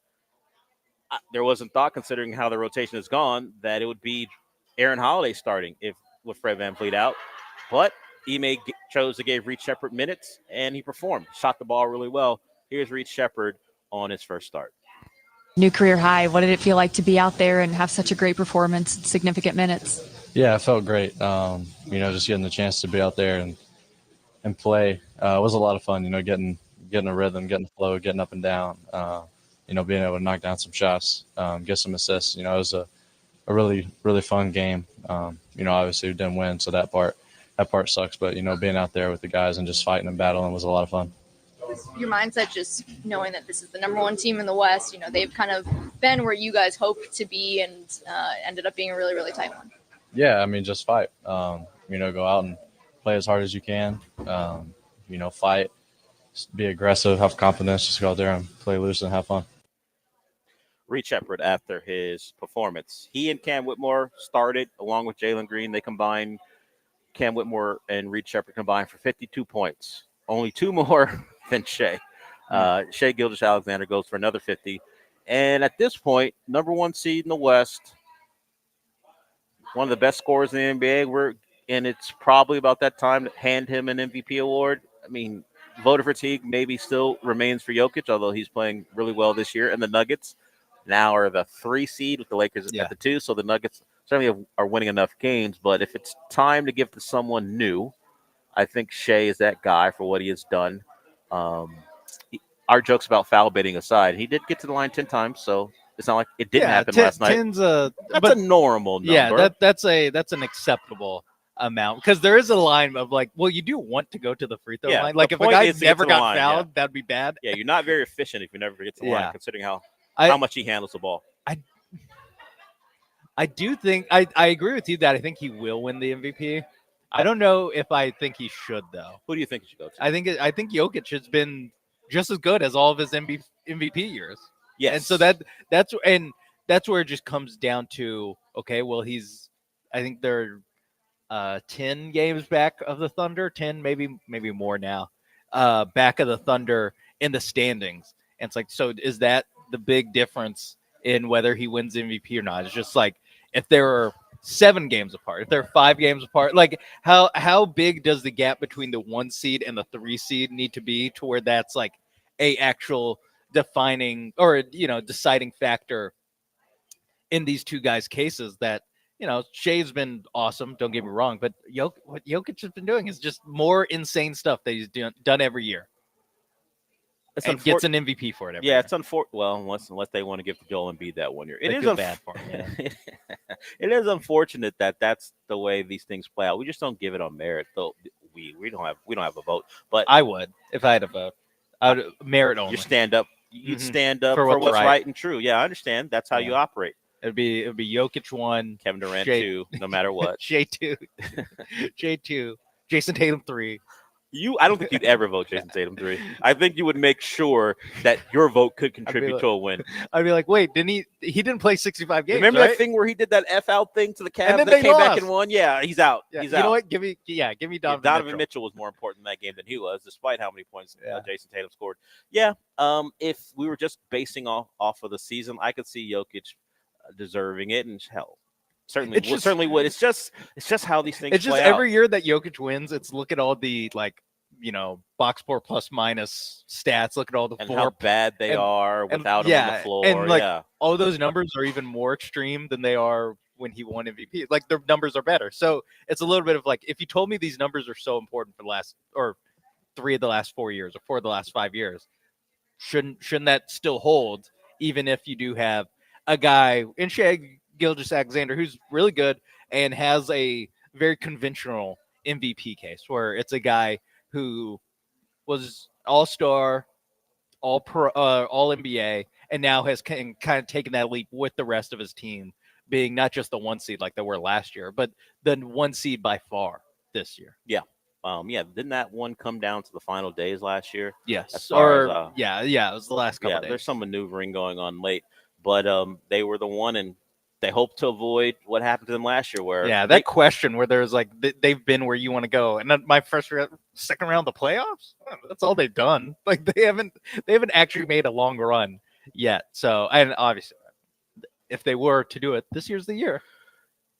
Yeah, but I do think that that kind of gets lost in the like. Well, they really haven't done it. These guys haven't actually done it in the playoffs. No, they had a very good year last year. It ended in disappointment because they had a strategy. They're like, we're going to give the likes of Derrick Jones Jr. and PJ Washington open looks. Yep. And they don't shoot the 3 ball well, and we are going to bank on that continuing. And it didn't. Those guys shot the ball far better than their averages would dictate, and it cost the Thunder that series against the Dallas Mavericks. Of course, Luka and Kyrie, but they understood those guys are going to be good. Yeah, no, just give the other guys more shots than they normally get. PJ Washington playing like he's never played before. Yeah, and hasn't played since. Just the way it goes sometimes in the playoff series. The Celtics partly lost the series because Caleb Martin lost his mind and turned into turned into the best player in that series. Turned into prime Ray Allen. Yeah, and it cost them a chance to get back to the finals for second year in a row. Of course, last year, no worries for them as they went on to win the title. Let's get to Jerry here before we go to break. Jerry called yesterday. I think he's back today. What's up, Jerry? Hey guys, I am gonna come right away from a race angle, not racist, race. When Lamar was doing this, I was just listening to the other guy. I don't know his name, just talking. When Lamar won it, we were talking about didn't win it this year. I'm sick of this. I'm talking about the MVP rate. I mean, he's won it 2 or 3 years in a row. People get sick of seeing the same thing, and his numbers increase. Well, I hear my man on the radio right now saying Djokovic's numbers has increased. Yeah, Jay could win it, but Djokovic. I think we should have that same narrative. He's won it twice. We're sick of it. I mean, move on. I mean, if you play back every word you guys said, the same thing against Lamar. You guys, not both you guys, are in Jokic's face. His numbers have gotten better. They've gone up. That's what Lamar did last year. But everybody was tired of that. Jerry, I think Lamar should have won the MVP. Yeah, Jerry, I get it. There's a lot of people saying a lot of things. I thought Lamar should have won. But all I would say is don't hold what other people say against us. I believe Lamar should have won the MVP too. I don't think his number should be held against him. But I'm going to disagree with the MVP of NBA and NFL this year, more than likely. If it went to Josh Allen, I didn't agree with it. If it goes to Shea, I don't agree with it either. It's just how we know. That's how it goes. Okay, that's all. Thank you so much.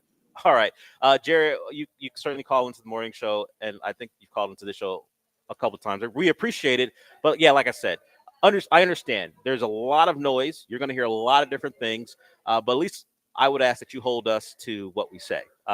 Generally, this show, doesn't agree a lot of the times with conventional thinking. It's kind of the way we both operate when it comes to that stuff. So yeah, I understand, man. If you're taking in a lot of it, it's going to be like, wait a minute, that seems hypocritical, but not from us. No, not from us. If you would have happened to hear me on the morning show, I was like, Lamar, the numbers are better. Yet he beat Josh in the one game they played. Not that they play against each other per se, but if we're doing head to head, he won that game, and his numbers are better. But the narrative was it's time for Josh Allen to win it. It was set up before the year. He's lost his weapons. What's he going to do to sustain the Bills' success? And when he comes out and does it and wins the division, it was already like handed to him. The one thing I would say is, yes, he won, I think, one more game than Lamar did in the regular season. I think that's how that played out. one or two. I know Josh Allen started a game to keep his streak alive, and they left, and that's why they lost one of them the last game of the year. But Josh Allen played in the AFC East. It's not a great division, and Lamar played in the AFC Central North. AFC Central was a long time ago. AFC North. You had three playoff teams in the two playoff and teams, the Bengals are the right Bengals, on the verge. So I would say certainly competition, at least in division, leans towards Lamar as far as how difficult it was. So yeah, that's all. Appreciate it, Jared, for calling in. And you want to call anytime you want to ask a question or have a thought. We welcome that as well. But like I said, me and Sean, we're not what you hear on First Take or even another show you might be listening to, even the show I might be on. We're not exactly that show. That's all. Okay, appreciate that. We got one more segment to go before we wrap it up for the day. If anyone wants to get in, you can. Excuse me. La Salsa, I see you. We'll get to you when we come back. Mostly because you're not calling with your real name. I'm going to make you wait, and I don't anticipate a serious conversation to be had, and that's fine. We'll close out the show something silly when we come back.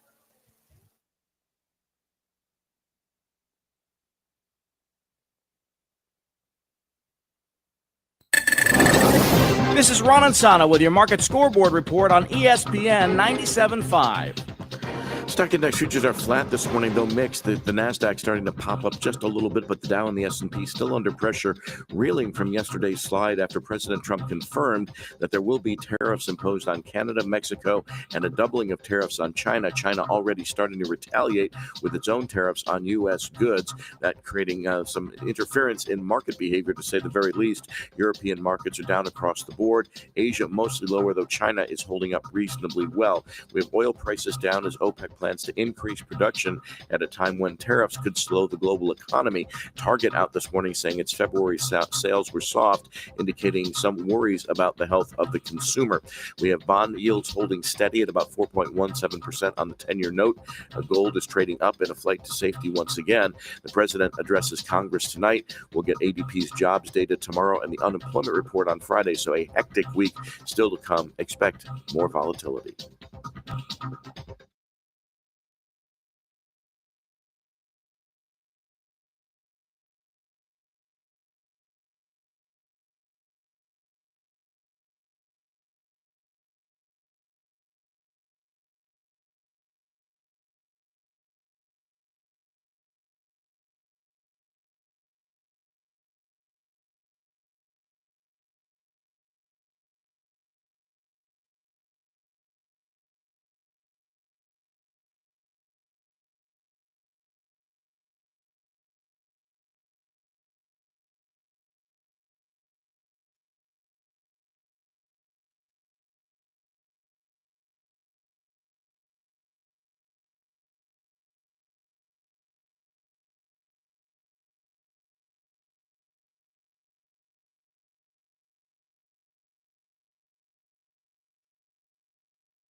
This is the Del Olaleye Show, On ESPN 97.5 and 92.5. broadcasting live from the Mobile Veritex Community Bank Studios located at Wildcat Golf Club for ESPN Houston's Occasional Invitational. Here's Del Olaleye. Final segment here for this show. The Paul Gallant Show follows me. Sean will be here with him, and then, of course, the Killer Bees follow them to close out the broadcast day here at Wildcat Country Club for the Occasional Invitational.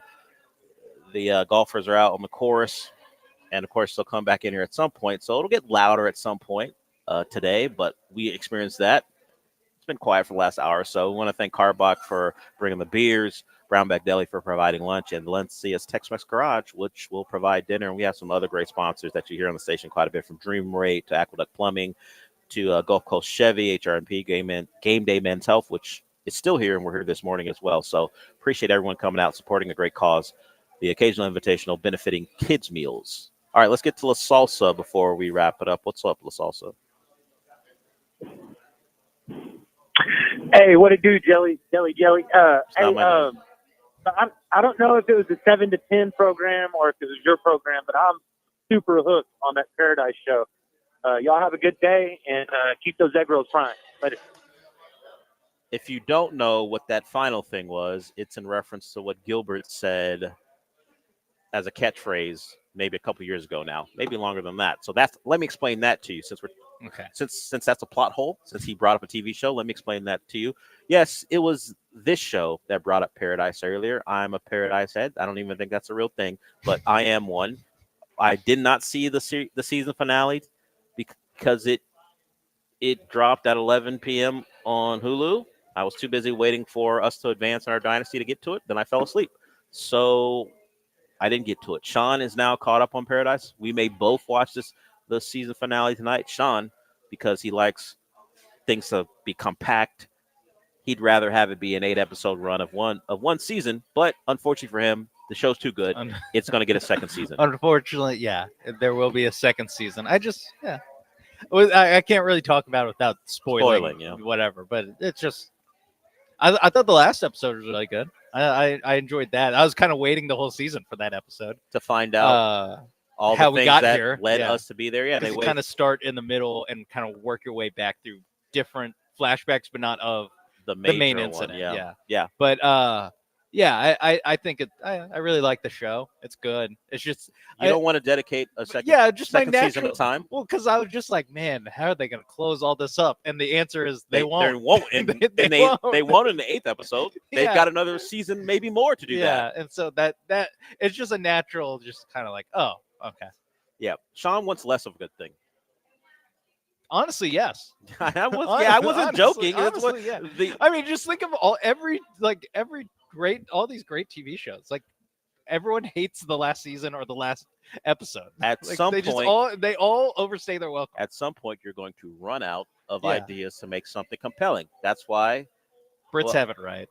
Yes. I mean, Luther, which is a show I love, but I don't think it's ever been longer than a 6-episode season. And sometimes those seasons are 2 years apart. The show starring Idris Elba, but to Sean's point, a lot of Brit shows that originate overseas, particularly in the UK, are one season. They call it a series, and it's maybe 6 episodes, and they're done. Yeah. And hey, we told our story. I There's no need need to come back. I need that from Paradise. I need Sorry. This is an American production. All due respect to Sterling K. Brown, but let's wrap this. You would say to him, hey, those This Is Us checks were pretty strong, right? You don't need to do a second season of this. He did like 9 seasons of those. Yeah, you got plenty of money. Why are you providing me a second season of good television? Want to do a soap opera? Go do a soap opera. So yes, this is a prestige Hulu show, which they don't have a lot of, but they found one here, and we're gonna get a second season. I think most people are happy about this. Maybe the season finale determines whether we're happy about it or not. Yeah, maybe that'll be the case. We'll see if the streets are on my side when it comes to Paradise. Can I ask you something? Yes. Have the streets ever been on your side? Yeah, I think. On what occasion? The streets per se. the streets. Well, you're really putting me on the spot. You're talking about it like you have some experience with the streets being on your side. 28 years of my life. I'm sure the streets have been on my I side. think they're so Lamar few. Jackson winning MVP. I thought he should have won MVP. Streets are on my side. I would say he is the people's quarterback, so I think maybe the streets were on your side. The general NFL media version of those streets were probably on the Josh Allen side. Yeah. Just because he actually won the award. Yeah, my point. You just made my point. They actually won. voted for him. Yes, but yes, I do think the non-voting public, which doesn't matter as we find out, was on the Lamar side. Yeah. Sorry, the excuse that he's won 2 before isn't a good one for me. I'm going to need more than that. And I wonder if Lamar wants a second season of Paradise. We should do a segment where we try to figure out what quarterbacks are watching what. Oh, okay. CJ Stroud is watching TBN? Turner? No, it's a televangelist network. Oh, okay. I was like, I don't even know what this is. Yes. I was worried it was a UPN spinoff, and this was going to be it's going to really make it seem like the streets are not behind me. No, it's not a UPN spinoff. Okay. A nice pull though. UPN hasn't been a thing for years, at least a decade, I think. Yeah. At least. No, she's big into Kenneth Copeland and things like that. Yeah. I don't know. Lamar maybe a Paradise guy. I think Lamar. I don't think Lamar's a White Lotus guy though. No. I'm gonna put White Lotus on Matthew Stafford. I think he and Kelly Stafford are definitely. See, I was thinking Matt Stafford as a Paradise guy. I think Kelly Stafford's a White Lotus person, a character in White Lotus. Well, if we go by the fancy blondes in season 3, maybe that speaks to her a little bit, considering the dynamics of that relationship. But we might have to think that out. Yeah. But we don't got time. Josh for that. Allen watches Ballers. Now he watches anything Haley watches, and it's a good call. Okay. I would say that. If she watches Ballers, he watches Ballers. All right, we are done for the day here at Wildcat. Sean is not going anywhere because Paul's in the building. They will be doing the Paul Gallant Show from 12 to 3, and then following them, the Killer Bees. It's a great day out here for a good cause, kids' meals. We appreciate it. Everyone who either came out here, you probably can't hear me because you're playing golf, or just the fact that you're listening on a Tuesday in March. I'll be back tomorrow. We'll be back in studio doing our normal thing. So since we're done for the day, what does that mean, AJ? We did it! We did. I will talk to you tomorrow.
The Rockets, who were incredibly shorthanded here tonight. Again, no moral victories at this level, but I think you have to be really proud about the effort and execution by this group here tonight. Whitmore tied his career high. Reed Shepherd had a career high. Really, really good stuff here by the Rockets, despite a 137-128 loss. Hello and welcome aboard the Paul Gallant Show on this Tuesday, March 4th, 2025. Happy Mardi Gras, one and all. We are out here for a very pleasant day at Wildcat Golf Club for the ESPN Houston Occasional Invitational. The drinks are many. The golf is in progress. Who knows who's winning? I've mastered the sport. We do not need to see me out there. It's the best thing to say to anyone who is an expert golfer. If you want to troll them, I've mastered the sport. Just do it. Do it. Do it with a straight face, deadpan. See what happens. They'll probably get annoyed. You heard Craig Ackerman of the Space City Home Network on the way into the beginning of today's show after a noble Rockets 137-128 loss to the Oklahoma City Thunder. I say it's a noble loss because even though they gave up 137 points, and even though Shai Gilgeous-Alexander had 51 of those 137 points, the Rockets hung in there as long as they could because they went into last night's game with both of their hands tied behind their back and perhaps one leg. I understand that everyone does this in basketball where you selectively rest guys based off of your schedule. And since the Rockets play a game tonight against Indiana and then play another game on Thursday, 3 games in 4 nights, and with the way that basketball is these days, I can understand why the Rockets rested several players. But man, it is so lame that this is now acceptable. It's lame that there's no pushback to this. A sport where guys are getting paid generally $5 to $10 million, bare minimum. We can't see these guys out there every single night. A showdown between the Rockets and the team that's the first to 50 wins after last night's dub in the Western Conference. We can't see these teams both at full strength. I get that Ime Udoka demands a lot out of his players and that they're going to be gassed playing 3 games in 4 nights. It is just, to me, lame that rest days are acceptable across pro sports. And a night where Fred VanVleet was out with an ankle injury, a re-aggravation of a different area on the same ankle. I don't know how that works. A little confusing. Amen Thompson, out. Alperen Şengün, out. Dylan Brooks, out. They were all game time decisions, so we all had a clue that this was all going to happen. But not only that, Tari Eason, out. Steven Adams, out. And then at the end of last night's game, where the Rockets actually scrapped and fought their way back to make it a 2-score game or so at the very end, they decide, you know what, Jalen Green, the one starter that we had out last night, we're just not going to put him back into the game. So, yes, there were some good moments. Reed Shepherd looked good in his first ever start. Cam Whitmore had an insane dunk. Jabari Smith Jr. hasn't been hurt yet. Jock Landale, he's alive. There were some notable things that happened last night, but I think it was all ruined because something that just I feel like happens way too much across sports happened. The Rockets rested a bunch of players, and I think it's lame. These guys are paid tons of money. Why can't you play every single night? I get it. Blah, blah, blah. Not the playoffs. Everyone in basketball does it. And the Rockets at least tried last night, but it still sucks. I hate it. I would like to see it not as accepted across sports, not just in basketball, but it's at its worst in basketball. And last night's another example of that. Yeah, I mean, it's especially bad when you have someone like me who likes basketball, basically has to cover it for their job. And I see that Jock Landale is I see the tweet that Jock Landale is starting at center, and I'm like, all right, cool. I can do my defensive driving in peace. I can just hit next on all these videos until the quiz. Yeah, no, it does suck. It's something where it's just kind of the realities of having an 82 game season in this amount of time that you're trying to do it, where it's just, there's going to be games where it's 4 games in 5 nights, or, like this one 3-4, which is especially strange that now they chose to kind of make this, I guess, tactical retreat against OKC, where they had a stretch right before the All-Star break where it was another one where it was like 3 back-to-backs, not in a row, but with a day off in between. Yeah, and you're just like, that wasn't the one that you rested guys in the middle of that, or at the beginning of that. It is. It shouldn't be either. That's where I'm at. I mean, I understand why they do it. I just hate that now it's accepted across sports. You see it in baseball too. Yeah. I mean, Alex Bregman's really the only Astro last year that was playing in every single game. And I get it. You got to rest Yordan Alvarez. But I mean, baseball's a very low intensity sport. Unless you're a pitcher, I really don't get it on that front. We're going to see it in football eventually. We see it at the end of the season for some of the teams that have already clinched playoff situations. Saquon Barkley just chose not to break the all-time rushing record for a season and some of it is just how much, not just in basketball, but in all these sports, I guess other than baseball, really, where you put so much emphasis on the playoffs and winning the championship, where Saquon Barkley was like, no, because if I turn my ankle in the last game of the season trying to get a record, everyone's going to call me selfish and an a-hole for it. Which is also crazy because it is a team accomplishment to run for the most yards in NFL history. But hey, they won the Super Bowl, and you can argue now with the benefit of hindsight that helped them, But I remember this happened once a couple of years after the Patriots went 18-1. The Colts had a chance to go undefeated. They're 14-0 and sat the last 2 games. They sat the last 2 games, and then they lost in the playoffs. But everyone was like, the Colts are really smart here, getting losses now, which won't happen in the playoffs. It's like, have you forgotten the entire existence of the Peyton Manning era and what happens in the playoffs, especially when they go up against at the time, San Diego Chargers? So this is one of those things where it's become more and more accepted every single year. And I hate that no one's pushing back against it. I feel like I'm the only one that does that. Yeah, there is a little bit of, it's like the Rockets, you've officially arrived as a playoff team when you're sitting starters in March. It's like you officially are, like, congratulations. You have expectations for the playoffs just by doing this.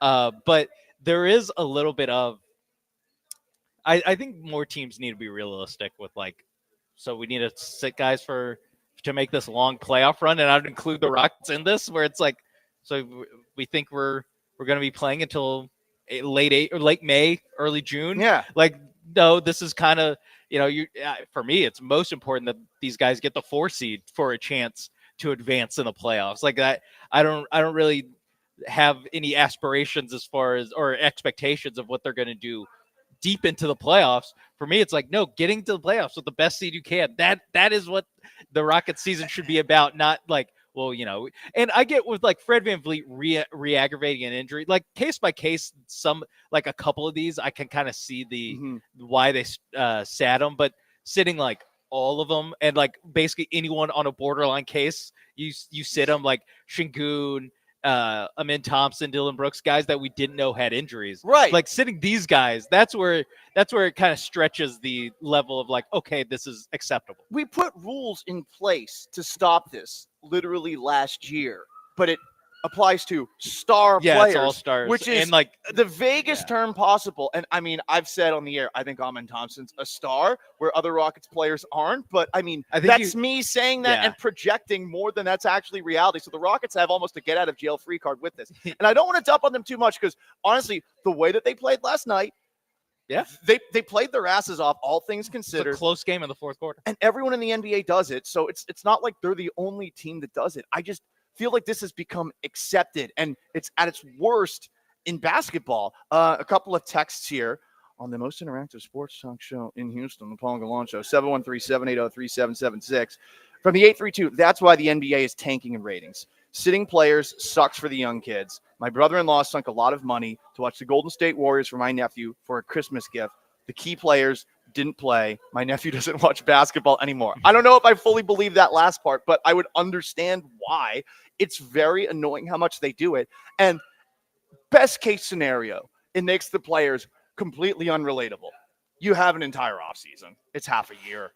I get that some of you might be playing deep into the playoffs. I get that some guys might be playing on an international team or something like that occasionally. But really what to me just sucks is that a night like last night where the Rockets are going up against a team that they played in the NBA Cup final, who has the best record in the Western Conference, you played nobody. And at times last night, you're playing effing zone defense. You played zone defense. Zone is for cowards. I say that as someone who went to Syracuse University. You're playing zone, and I get it. It actually worked for a little bit of time, but it just annoys me that this is accepted. And this isn't the only thing where it's happened with the Houston sports team this week, because if you saw on Sunday, Lionel Messi was supposed to play in an Inter-Miami Dynamo game. He did not travel to Houston. Why? Because of a coach's decision to rest him due to the congested team schedule. He's not hurt. So this is everything. And I get it. He's Lionel Messi, but this is the most paid player in Major League Soccer history. And on top of that, pretty sure that we allowed this guy to get out of a country where he was wanted for like tax fraud or something like that. I'm pretty sure that's the case. I don't think I'm libeling here. It happened overseas, so if it did, whatever. That's an overseas. I know thing. he was accused of tax fraud. Right. I don't know what the result of that was. The United States has provided him a haven, and they're not playing him on a game against the Dynamo. And at least the Dynamo offered free tickets going forward. But I'm trying to think of what's the one sport where guys show up every night. And you know what's crazy? The sport where guys show up every single night is the WWE. That's it, though. They do. They fight every night. They have like no insurance. They go every single night. I mean, for God's sake, Sean, John Cena in that heel turn that he had with Cody Rhodes. I mean, Cody Rhodes got hurt because Travis Scott hit him too hard while he was down on the ground. And he's going to show up the next night to work. But in basketball, we can't do that. And in the NFL, we're starting to not do that. And in baseball, we can't do that. And it's annoying. It's a small thing. I understand all of that, and I'm not dumping on the Rockets because this is just part of a larger problem, and I hate it. I hate that sports are trending this way. It's one of the reasons, I love this job that I have. But when you're doing this on a nightly basis and paying attention to every single game as best you can, and the team that you cover for a living isn't trying their best when you're like putting in the time and effort to watch them, you're staying in, you're not going out on the dates with people that are going to flake on you anyway, so that you can watch the Rockets game at home. A great game that you had circled on your calendar a couple of weeks ago. And then, no one plays. It sucks. It's lame. And I wish it wasn't accepted. And I think it buries some cool things that happened last night, including Cam Whitmore, who had his career high in points, and Reed Shepherd, who also started and had a career high in points. And hopefully some people are stopping the panicking about the drafting Reed Shepherd in the draft this past year. Just like as an aside, Reed Shepherd really needed this. Yes. Like not just the sitting everybody so he does get a big platform to play, but also doing it and playing well, and doing it against the Thunder is another nice one. So it is like it really turns down the heat on Reed Shepherd. Oh my God. Who did they just draft? Like some guy off of Hoosiers? Did they just draft Jimmy Chitwood off of Hoosiers and put him in the NBA? No. You're saying that because he's white? Yes, that's exactly that is exactly what people are saying about him. There's a little racism against Reed Shepherd right now. I thought the white guys were having a moment, with DeJean. Yeah, but DeJean plays. Yeah, that's the thing. I think you don't really get this opportunity, like Reed Shepherd and Cam Whitmore don't get this opportunity if guys play. So it's like a kind of catch-22, I guess, for them, or for, a Rockets fan being like, I really want to see what it looks like if Reed Shepherd's like not the number one option, but like a main option for a team. And it's like, here you go. Yeah. We're sitting everybody to do it. He's Sean Mapes. I'm Paul Gallant. Paul Gallant Show, ESPN 97.5, 92.5. You want to chime in, you can on the most interactive sports talk show in Houston. 713-780-3776 is how you call. It's how you text. We are live at Wildcat Golf Club for the occasional invitational on this wonderful Mardi Gras. I hear there's something called a red flag alert today. That sounds terrifying. Red flag alert is apparently, this is a weather prognostication from someone without a meteorology degree, but apparently that means that there's a chance for fires because of all the wind and the dryness. But hey, not right now here at the Wildcat Golf Club. Okay? No, it was raining when I got here. So come out, hang out with us on YouTube at ESPN Houston, on Twitch at ESPN 975. It is the Paul Gallant Show. Up next, we continue this conversation and how much more rock bottom can the Dallas Mavericks get? Because last night I think they sunk to a new low. Stay put.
You're listening to the Paul Gallant Show, On ESPN 97.5 and 92.5. broadcasting live from the Mobile Veritex Community Bank Studios, located at Wildcat Golf Club for ESPN Houston's occasional invitational. Here's Paul Gallant.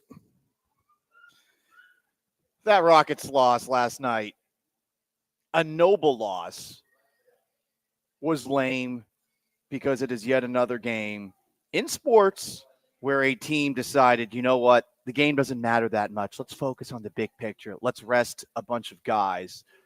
I think a good text brought up 713-780-3776. That's how you jump aboard the HRNP listener line.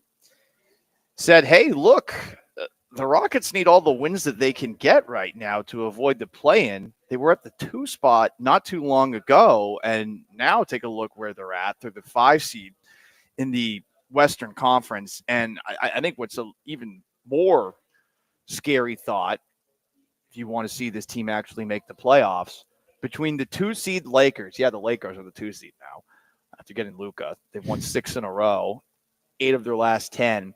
Only 7.5 games separate the 2 seed and 10 seed. That's the Dallas Mavericks right now. So they're probably toast. We'll get to them in just a moment. Sinking. I mean, they just continue to take L after L after L. But these games do matter. I don't know that with what?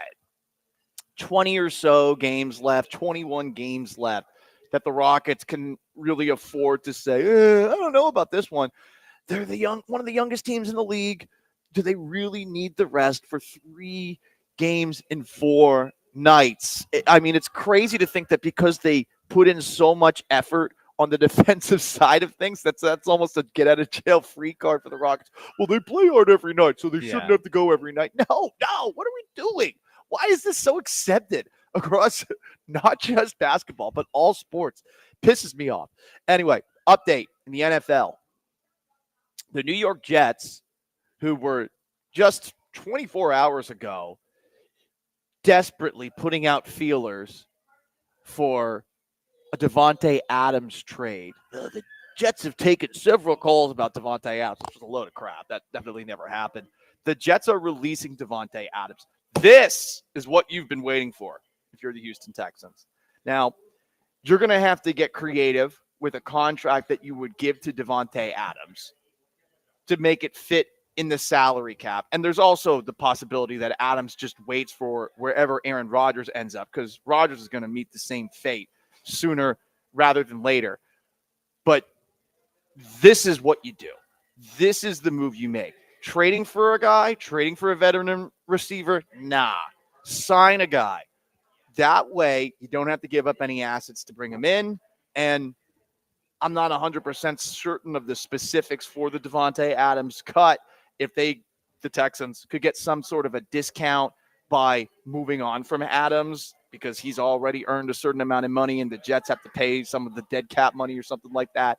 I'm not 100% sure how it works if it's similar to coaches. And I'm not going to try to bore you with the details offset of explaining money. Right, yeah. All I'm saying is this is what you wait for. And there will be more receivers cut. Cooper Kupp is going to get cut. I would be shocked if he's actually traded from one team to another, just given what he's been the last 3 years. If Deebo Samuel's going for a 5th-round pick, is Cooper Kupp going to be going for more than that? Doubtful. I think that's the market, right? Because, I mean, it's been 3 years since we've last seen Cooper Kupp be Cooper Kupp, and it's been a couple of years since we've last seen Deebo Samuel be Deebo Samuel. I mean, he's been pretty mid ever since that Super Bowl performance against the Kansas City Chiefs. So Davante Adams is being cut by the Jets. Nick Casario's got to pick up the phone and make a phone call. Yeah, I think he's right in the range of the kind of veteran pickup that maybe you are getting him at a low point of his value. He is getting up there in a not in a worrying way, like he's, I'm not sure if he can still drive, but he is getting up there in terms of receivers age. He's 32 right now, so that is kind of the rub. I'm like, do you think that a lot of this is just the kind of crappy situations he's been in the last couple of years? Do you think it's just because, he got traded halfway in the middle of a season on a dying Jets team, and the year before he was playing with Jimmy Garoppolo in Las Vegas, where it's like, okay, so that's why his numbers kind of not fell off a cliff, because it's still a 1,000-yard receiver, but that's why they dipped from, pretty unanimously a top 3 guy in the NFL to getting cut. I think that depending on the price, I think that he's a real option for the Texans. I am worried, though, that he, for some reason, just wants to hitch his career to Aaron Rodgers. Yeah, and I would think after this past season with the Jets that Adams wouldn't. Yeah, me too. I mean, but I don't know. There's certainly an element of, well, it's the effing Jets. I mean, we're just in the worst organization in sports. Yeah. And they are. I have Brick Johnson trying to talk to me. Yeah, exactly.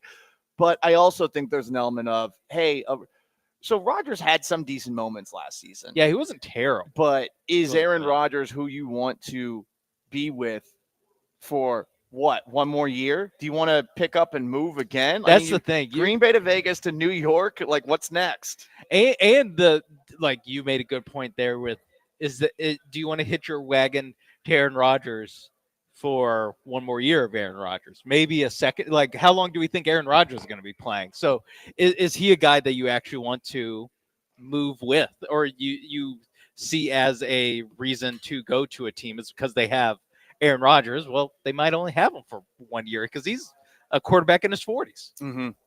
That's Sean Mapes. I'm Paul Gallant. Paul Gallant Show, live at Wildcat Golf Club on this Mardi Gras. We're going to continue to have to provide this reset, I think, for every single day that we do the show. But obviously, it's no longer Gallant and George. Joe George has not been canned or fired. No, I saw him hurry earlier. He is in a different role at the station now. His own decision, by the way. He has some family things going on, and I think wants a little more time to spend with his family. For those who don't know, in addition to doing the show that he was doing with me, Joe was doing so effing much. Like, honestly, there are times where I was like, dude, do you need help with this? I mean, I would like a little pay bump, middle management, Joe, if I'm going to help you with it, but do you need help with it? He does a ton. He is still doing a ton for us. He's just no longer doing the show. I'm sure he'll chime in occasionally because the man will be walking up and down the hallways at ESPN 97.5, 92.5 studios. And he's out here at the occasional invitational. We're going to push back talking about the Dallas Mavericks for a little bit. The Mavericks are a mess right now. The big news last night, Kyrie Irving tore his ACL. Just to run through really quickly everything that's been going down for the Mavericks over the last, couple of weeks. Trade Luka Doncic for Anthony Davis. Davis gets injured immediately. Game one, yeah. Played well, but got hurt. Kyrie now has torn his ACL. You've had multiple fan protests, coffins dropped off at the stadium, supposedly threats against Nico Harrison's life. And I think last night, where you're seeing fans after chanting MVP for Kyrie, who did shoot his 2 free throws after tearing his ACL in an homage to Kobe Bryant, I guess. Fans are leaving the game in mass, and multiple people, fans, we're not talking about prominent Mavericks media or anything like that, we're putting out long notes app statements about how they are no longer going to be season ticket holders for the Dallas Mavericks, who, by the way, chose yesterday to announce that they're raising prices for season tickets by 8%. This is straight out of the playbook of the bad owner in Major League. This is straight out of that playbook, minus Nico Harrison and Mavericks ownership being some sort of hot stripper. That's ex-stripper, my bad. In respect to strong, independent woman. Especially after Honora. Yeah. Right. Exactly. So I'm just talking about everything the Mavericks are doing right now. They could not possibly send more middle fingers to their fan base. And the karmic justice, you could argue that they are 100% deserving of all this crap that, as an organization, they are dealing with right now. My biggest question, though, is not about the Mavericks. It's really, what is Kyrie Irving going to do with his free time? Kyrie Irving plus time away from basketball is a dangerous combination. Some YouTube rabbit holes. Oh, not just YouTube rabbit holes. I mean, Kyrie Irving will podcast. I'm surprised he hasn't already. I am too. And I mean, I think with an ACL injury like that and the very likely possibility he'll never be the same player again, I think there's a very good chance that podcasting Kyrie is going to happen in the near future. That'll be interesting. Interesting thoughts. Yes, 100%. You want to weigh in on what I found to be lame? The Rockets resting all those starters in last night's loss to the Oklahoma City Thunder. You can 713-780-3776 to call in or text in to get aboard the most interactive sports talk show in Houston. Up next, we do In Case You Missed It, everything that you might have missed over the weekend in sports, including a hot take on whether or not players should go visit the White House after winning a championship, and LeBron James putting his foot in his mouth. Stick around. Paul Gallant Show at the occasional invitational for Wildcat Golf Club.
This is the Paul Gallant Show, on ESPN 97.5 and 92.5. broadcasting live from the Mobile Veritex Community Bank Studios, located at Wildcat Golf Club for ESPN Houston's occasional invitational. Here's Paul Gallant.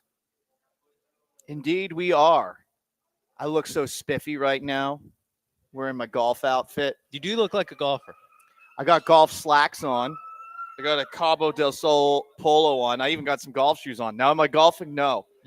Full admission, a couple of weeks ago when because things have been a little dry, decided to reach out to somebody that was rather frustrating to date, but was very fun when we actually could meet up in person.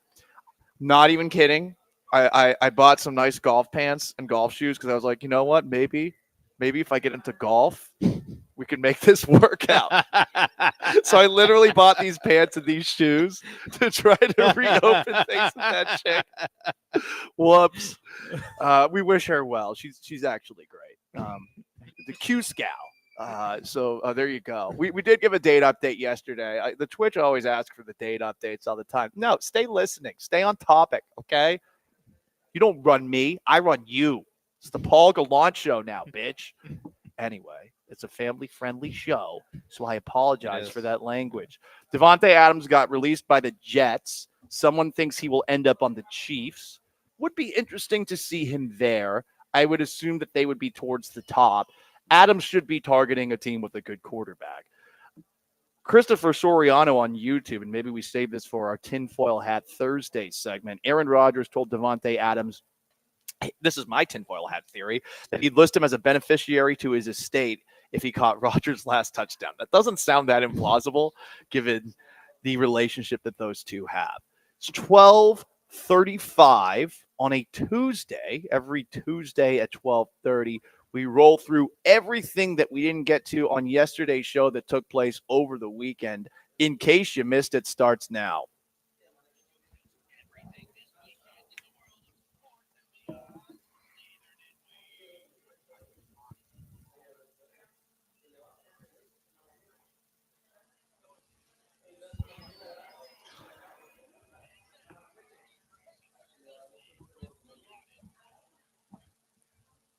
Charles Barkley, former Houston Rocket, inside the NBA on TNT, superstar, the one man in the United States of America who can say pretty much whatever he wants, and most people will generally agree, even if he's talking out of his ass, had a very pointed take about recent conversation over whether or not teams that win championships should feel obligated to visit the White House and meet the President of the United States. Yo, man, I don't care who the president is. He's the President of the United States. It's bothered me the last 10 years. They're like, well, I'm not going because this certain person's president. I was like, dude, it's the President of the United States. Even though I disagree with President Trump on some things, if I met him, I would still give him the respect and dignity he deserves. I say, yo, we can disagree, but it bothers me when these teams don't want to go to the White House. I'm just disappointed, and he touched on it a little bit, why we got so divided. What do we get to as a country? We like, well, we're not going to the White House. We don't like who's in there. That's just stupid, in my opinion. It is a very cool thing if you get to do it. If you've done it before, maybe you don't want to go back and do it again. But I look at it from this perspective. I think a group decision, it's kind of an FU to the individual beliefs of every single one of your teammates. You do not want to be the one guy that goes, whether it's a right-leaning president or a left-leaning president, if the entire team opts out. There's definitely an element of that. So I'm glad that the Eagles, that rumor about them potentially not visiting the White House, which they did not visit the last time that they won a Super Bowl, which was when President Trump was in office. I am glad that they are going, at least as a team. And if somebody doesn't want to go, you should respect their decision to not go. And I say that as someone who, growing up in Boston, still living in Boston at this moment in time. I remember when a Boston Bruins goalie, Tim Thomas, who helped the Bruins win a Stanley Cup in 2011, refused to meet Barack Obama in 2011. And he got crushed for it. you know what? You're an American citizen. It might be something you regret years later, but if you don't want to go meet the president, you shouldn't have to go. Like, there shouldn't be an obligation, but it also shouldn't be a group decision where everyone might feel peer pressured into not actually going. The only problem is that, and less so in a football sense, but just because there's so many guys on the team that like you'll get enough. But like on, a baseball or basketball team, it's like only 4 guys want to go, then it looks crazy that only 4 guys are standing. And then that's when the White House probably just rescinds the offer. The Eagles did that in 2018, or they were only going to have a couple of guys go, and Donald Trump was like, "Well, F this, that's going to be a weird look," and it would be terrible optics if there's just 5 guys for a 53-person team. I do wonder. Yeah, I just wonder how much of this is. I just needed to be someone that's not Donald Trump, where we're having this conversation, where it's just like I just want to see whatever. If JD Vance runs in 2028. Yeah, 2028 and wins. Like, will this trend continue? Because right now it's Tim Thomas in 2011. It's like one guy here or there. I don't know if it's just Tim Thomas, but there's probably more. That's the one that came to mind. It's one guy versus like entire teams being like, we're not going. But it's like it's only been with like other than COVID, I guess that probably made it hard for like the 2020 champions to go to the White House when Biden was in there. Yeah, but like I don't remember any teams being like, we're not going because of Biden.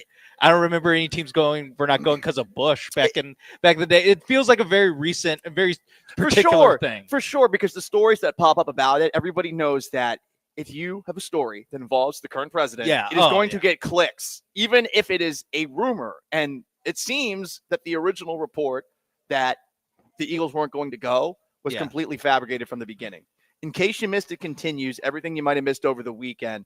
LeBron James, I think this was after the Lakers game on Thursday, went on some weird tangent about the face of the NBA. If you missed those comments, here is the king. I mean, it's unfortunate, but like, I don't know. Why do you want to be the face of a league when all the people that that cover our game and talk about our game on a day-to-day basis on everybody?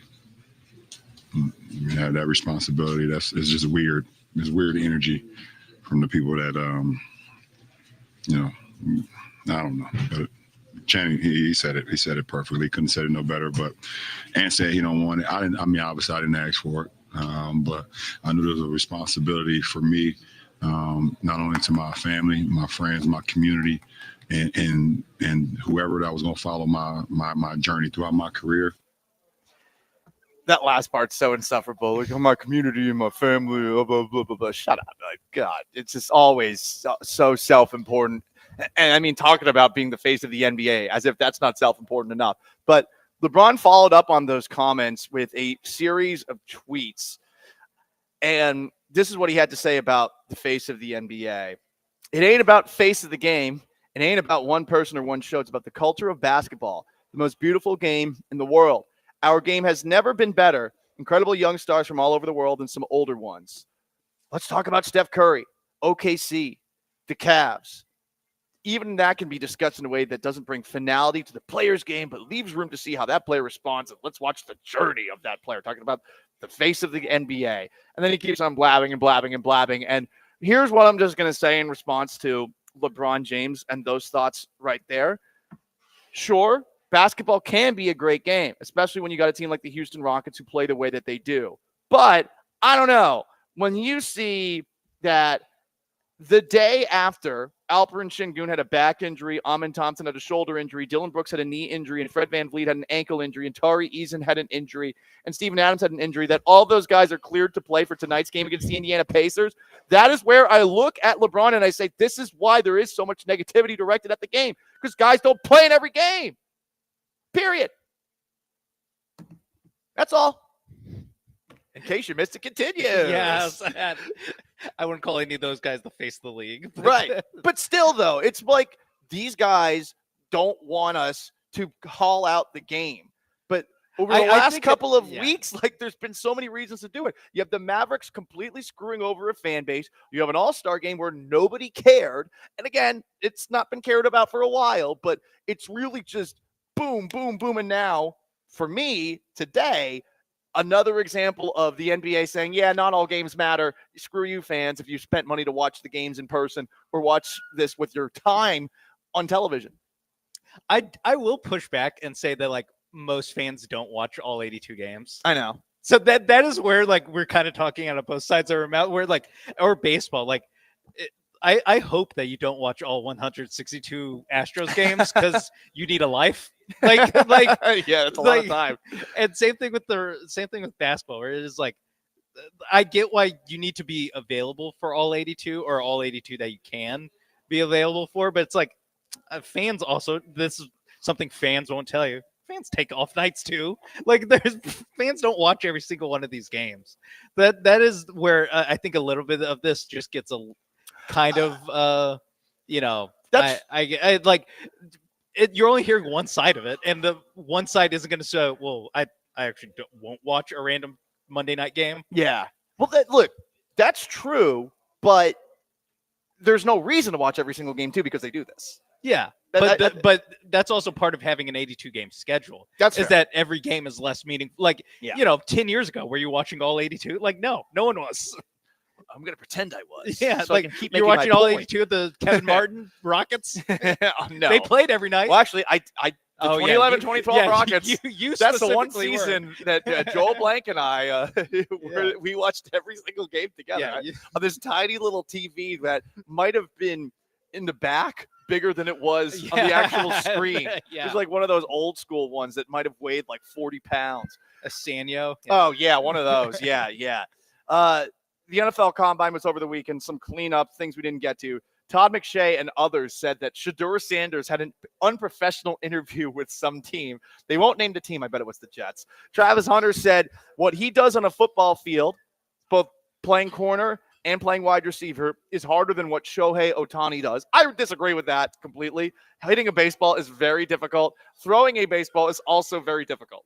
I'm just glad that Travis Hunter said this on March 1st or March 2nd, as opposed to like July 15th, where we would have had to talk about it all day. Yes. I'm glad that this is such a tailor-made sports radio topic that I for sure turn the channel off of, which is harder. And it's like we're talking about two different kinds of hard.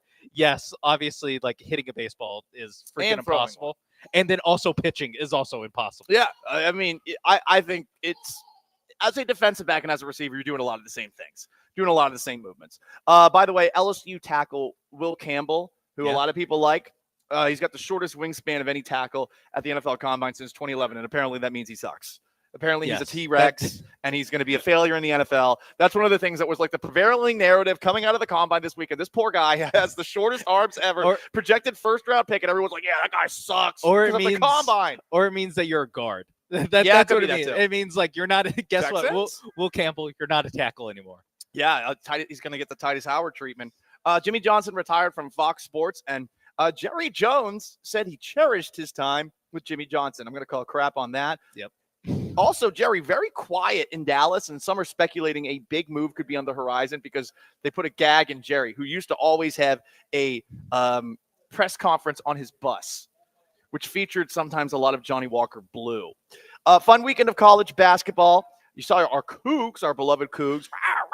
They won last night against Kansas on senior night. Kelvin Sampson teared up when Juwan Roberts was introduced as part of that senior night. Tennessee beat Alabama with a deep buzzer-beating 3, 79-76. And number one, Auburn beat Kentucky for the first time in a really long time. The game featured a lot of technical issues, either due to an ABC truck losing all power or a generator fire at Rupp Arena. Given the general state of Kentucky, I'm going to assume the latter. And Kentucky head coach Mark Pope, speaking of fire, said he will burn his suit when he gets home after that. In case you missed it, Paul Gallant Show, ESPN 97.5 and 92.5. We are live at the Wildcat Golf Club for the occasional invitational, which benefits kids' meals. You can hang out with us on YouTube or Twitch, or you can come out here and have some fine beverages on this beautiful Mardi Gras. 713-780-3776 to call in, to text in a question, Astros related, that you answer on the other side. Give me a legitimate reason that Cam Smith should not have a chance to make the Astros opening day roster. I'm Paul Gallant. It's ESPN 97.5 and 92.5. Stay put.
You're locked in with the Paul Gallant Show. On ESPN 97.5 and 92.5. Broadcasting live from the Mobile Veritex Community Bank Studios, located at Wildcat Golf Club for ESPN Houston's occasional invitational. Here's Paul Gallant. Why, oh why, should Cam Smith not get a chance to make the Astros opening day roster? I understand. I'm just a baseball casual. Your sport confuses me. I'm a football guy. And I also hate to agree with Michael Schwab, who has somehow gone from Astros aggregator to someone who implies that he has insider Astros knowledge.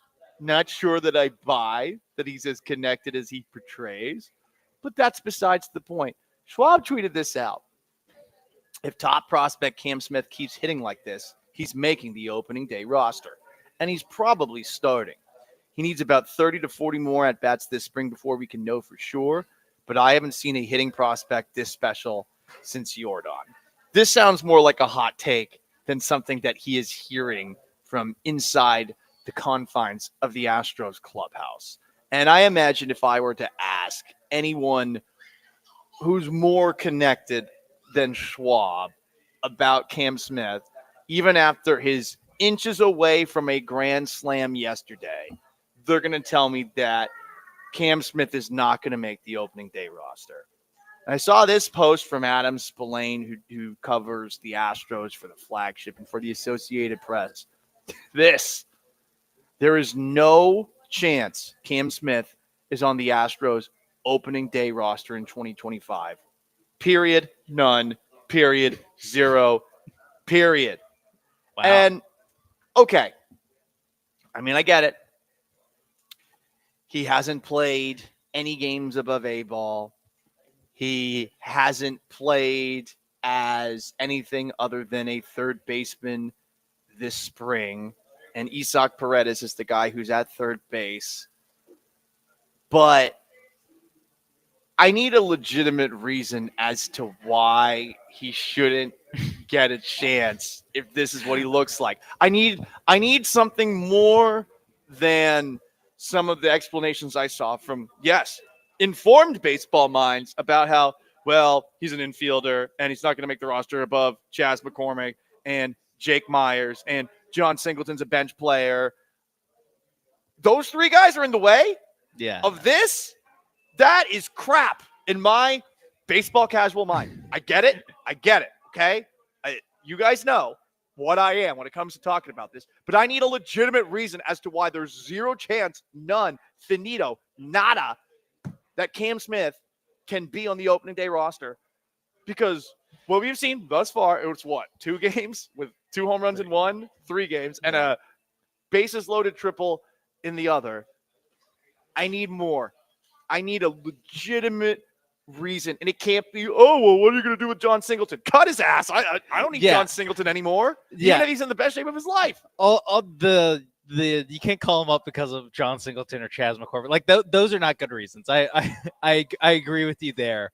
And I think I mostly agree with Adam Spillane. Maybe I don't throw in as many periods and zeros, but I would say like 1% chance or something, 5% chance that he makes the opening day roster. To me, it is just the fact that he hasn't played any like long sustained AA ball.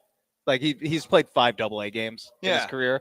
And I get he's a college prospect, so he is a little bit more developed just coming out of, as he enters his professional career. But I just want to see just a little bit more, just a little bit longer of a sample size before you call this guy up. Because, I mean, even spring training, like, again, we're talking about he's hitting the triple off a guy who doesn't have a picture on MLB.com. Yeah. So I think I just need a little bit more. Now, if he does this for the next 2 weeks of spring training and he's having this game or these kind of performances over and over again, that's when I'm willing to bump it up and really consider it. But until then, we are just dealing with like such a small sample size of the, it's like in basketball, like the summer league all-stars, where it's like a lot of times the guys who are awesome in summer league like have no chance of making an NBA roster. Right. So I think Reed Shepherd comparison that's being made on YouTube. Let him sit back, watch. No, you don't want him to sit back and watch. You want him to play. But play in so Corpus. If theoretically we bring him up to the major league roster, I mean, you want to play him right away. So I understand that. But I do think it should not be that steep of a mountain to climb over. We're talking about Chas McCormick and Jake Myers and John Singleton. Oh, no. No. No. So to me, yes, I agree with that. Those are not good reasons. Service time manipulation, if you want to be a cheapo Jim Crane. They don't Windows always open, Bob. That's what I thought. Yeah, they don't really do that. Or I don't know how much they'll do that. But that was 10 years ago. I know. But listen, F that now. The thing that really keeps this from being like semi-realistic to me is the fact that he's playing all these games at third base, where third base to me is a harder position for him to make this year's Astros team, as opposed to if he was playing all these games while playing left or right field, then it's like, oh my God, he probably could walk in and just be better than Chas McCormick, or at least be close. And then as he's, working through being a rookie in baseball, like he'll probably slump a little bit. There'll be times where he's worse, but then overall you believe in the growth that will come from this experience. But the fact that they're not trying him in the outfield at all, kind of tells me that they're like, they're not seeing him as a opening day Houston Astro. If they're playing him in right field, then like this would be so much louder of a conversation. If Altuve can play left field, why can't Cam Smith play right? Because Altuve is one of the greatest Astros of all time. I mean, but that's the really weird this thing. Kid, this kid just graduated college in 2024. I'm a baseball casual, but like, I give me the best hitters possible. Okay, the defense can figure itself out. These, if you've played baseball at any level, you should be reasonably competent as a defensive player. Reasonably Especially competent, outfielder. right? I feel like outfield should not be that hard, because I imagine that most of the best baseball players out there have played a variety of different positions over the course of their life and are pretty competent at all of them. Maybe not like great, but we're not asking him to play shortstop here. Yeah, exactly. I would love to see Cam Smith up this year. Will we? Probably not for a while. But I do not think that he should be just ruled out for making the opening day roster so matter-of-factly, the way that some are doing it. And fine with baseball casual, but F it. As I said a week ago, F it. See, that's much better logic than John Singleton. Yeah, no, the John Singleton, like you can't put him on the roster because he's of so John. hot now. He's jacked. Yeah, he is jacked. But I think that it's the positional thing and there's the small sample size thing. Now, if by June he's still playing like this in double or triple A, then we can have that conversation. I'm with you there. But as far as 23 days from now, not quite there yet. Paul Gallant Show. That's Sean Mapes. I'm Paul Gallant. We are live at the Wildcat Golf Club for the occasional invitational. Lots of golfers out. I think some people are coming back into the clubhouse. It is Mardi Gras, so come and get your drink on. We talked about this earlier in the show. I think that sports have a problem when it comes to guys just playing every single game. We saw it in last night's Rockets game, if you want to weigh in on that. And not the best news about C.J. Stroud that just came out of the NFL Combine. Stick around for that. Paul Gallant Show, ESPN 97.5, 92.5.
know there are no moral victories, but are games like this important for guys like Reed and like everybody that got significant minutes tonight? It's not just some throwaway game, it's a high stakes game. No, absolutely.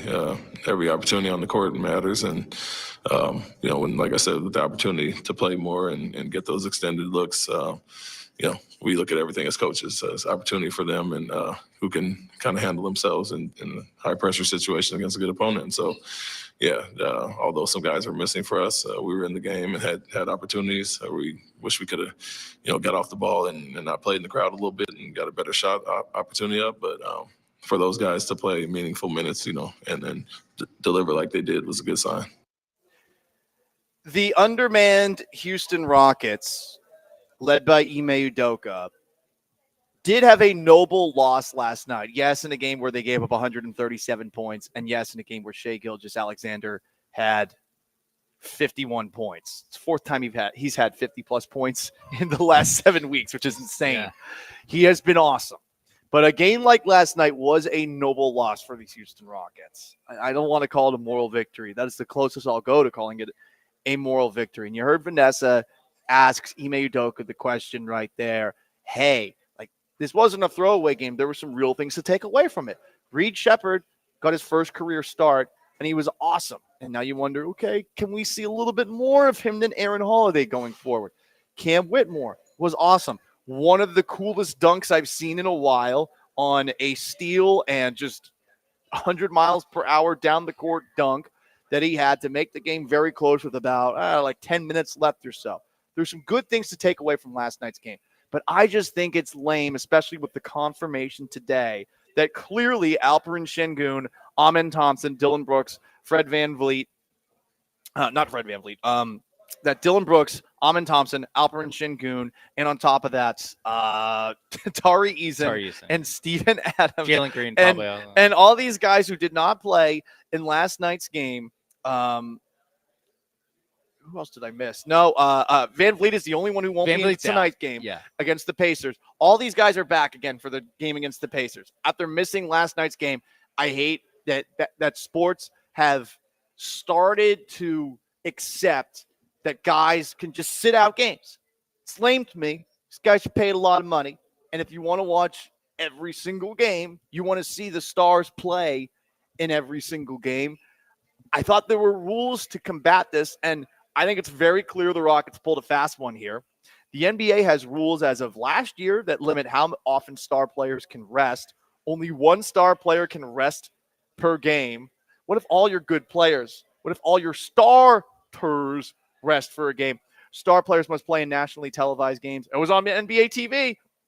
Teams should balance the number of one-game absences for star players at home, avoid long-term shutdowns for star players. Healthy players resting for a game have to be visible to fans, and if you don't do this, you get fined $100,000 for your first violation, second $250,000, an additional $1 million afterwards. NBA should look into this. They won't because Adam Silver's a pushover, but they should look into this if they care at all about actually getting these guys to play in every single game. The problem is, I don't think they really care all that much. They made a grand show of trying to implement change back before the 2023-2024 season by putting in rules that made it so that you're not allowed to rest every single game. And you have the rules where you have to play at least 65 games to get awards and all NBA honors and all that stuff. But I think it's just lip service, and I don't think that the NBA has any teeth to enforce these rules that they put in, hoping that it would make people less turned off by the fact that guys regularly sit out games. I took a look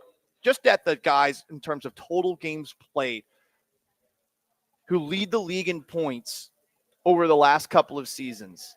And at the very top of the list, Luka Doncic played in 70 of 82 games. Giannis played in 73 of 82 games. Shai Gilgeous-Alexander played in 75. Jalen Brunson, 77. Kevin Durant, 75. Devin Booker, 68. Jason Tatum, 74.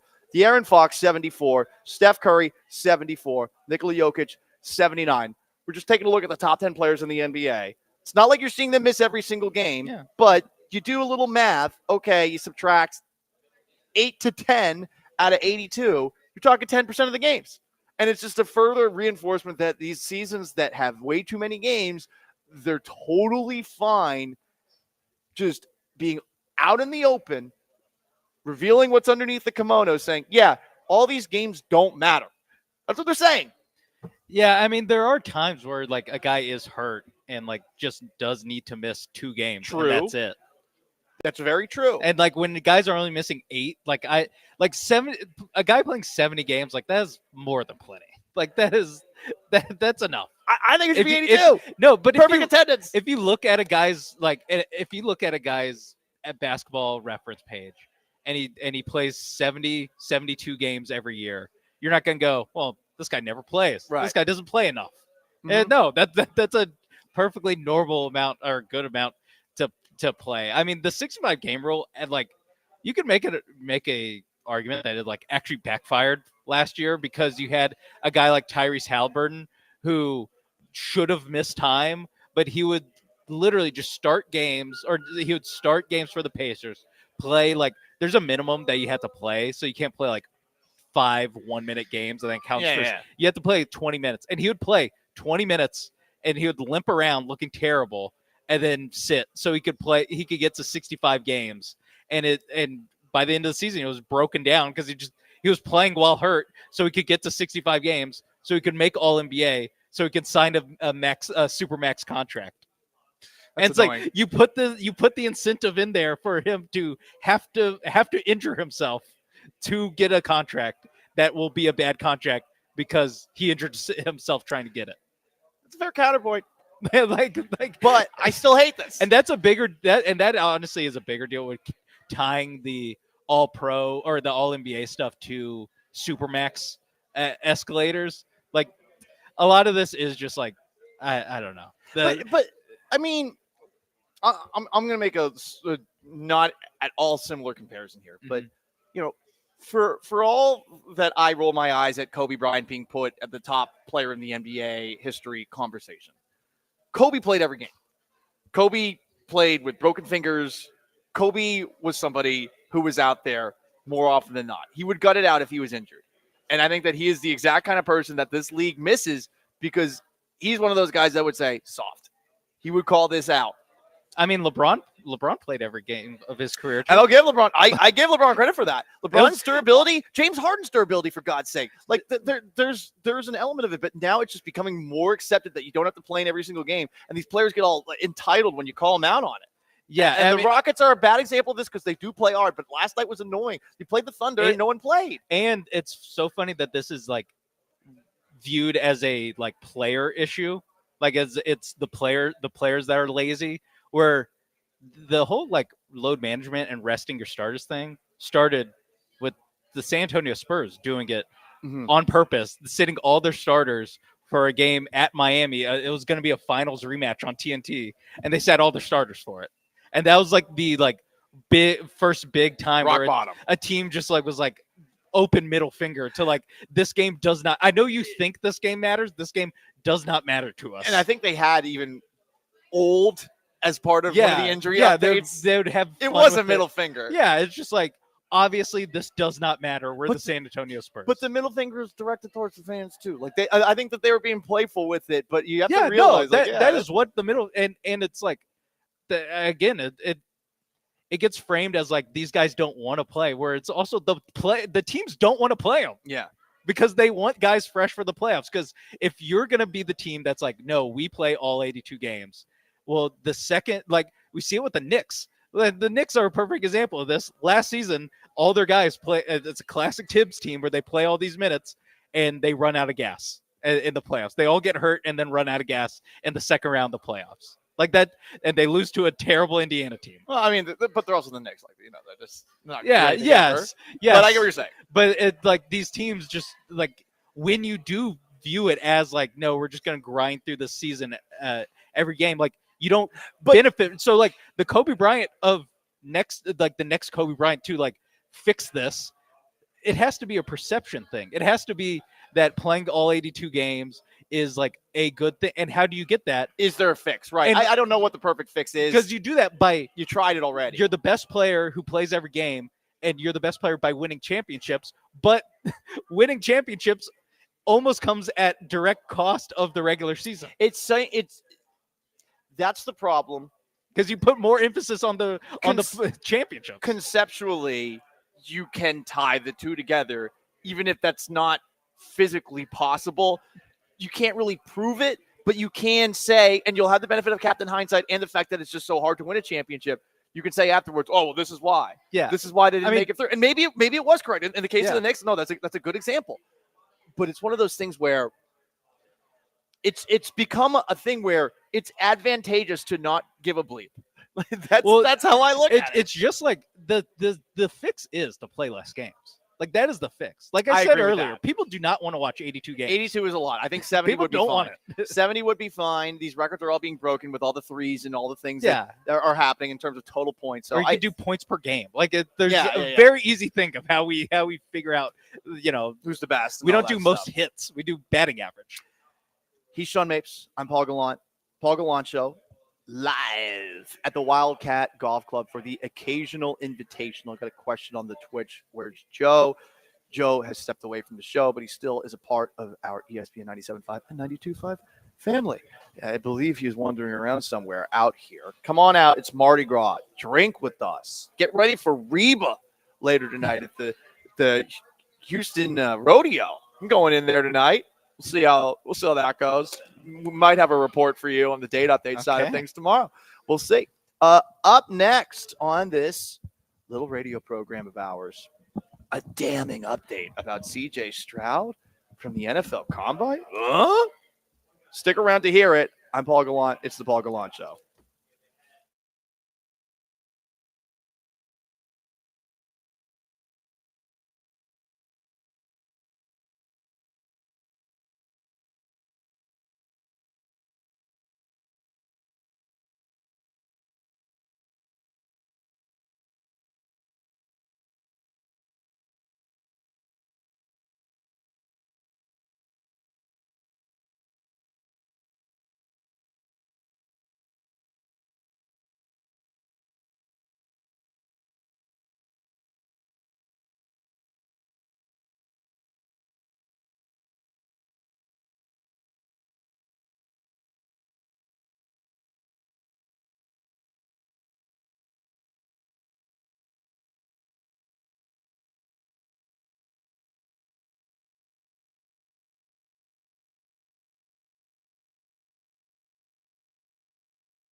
It's the Paul Gallant Show. On ESPN 97.5 and 92.5. Broadcasting live from the Mobile Veritex Community Bank Studios, located at Wildcat Golf Club for ESPN Houston's occasional invitational. Here's Paul Gallant.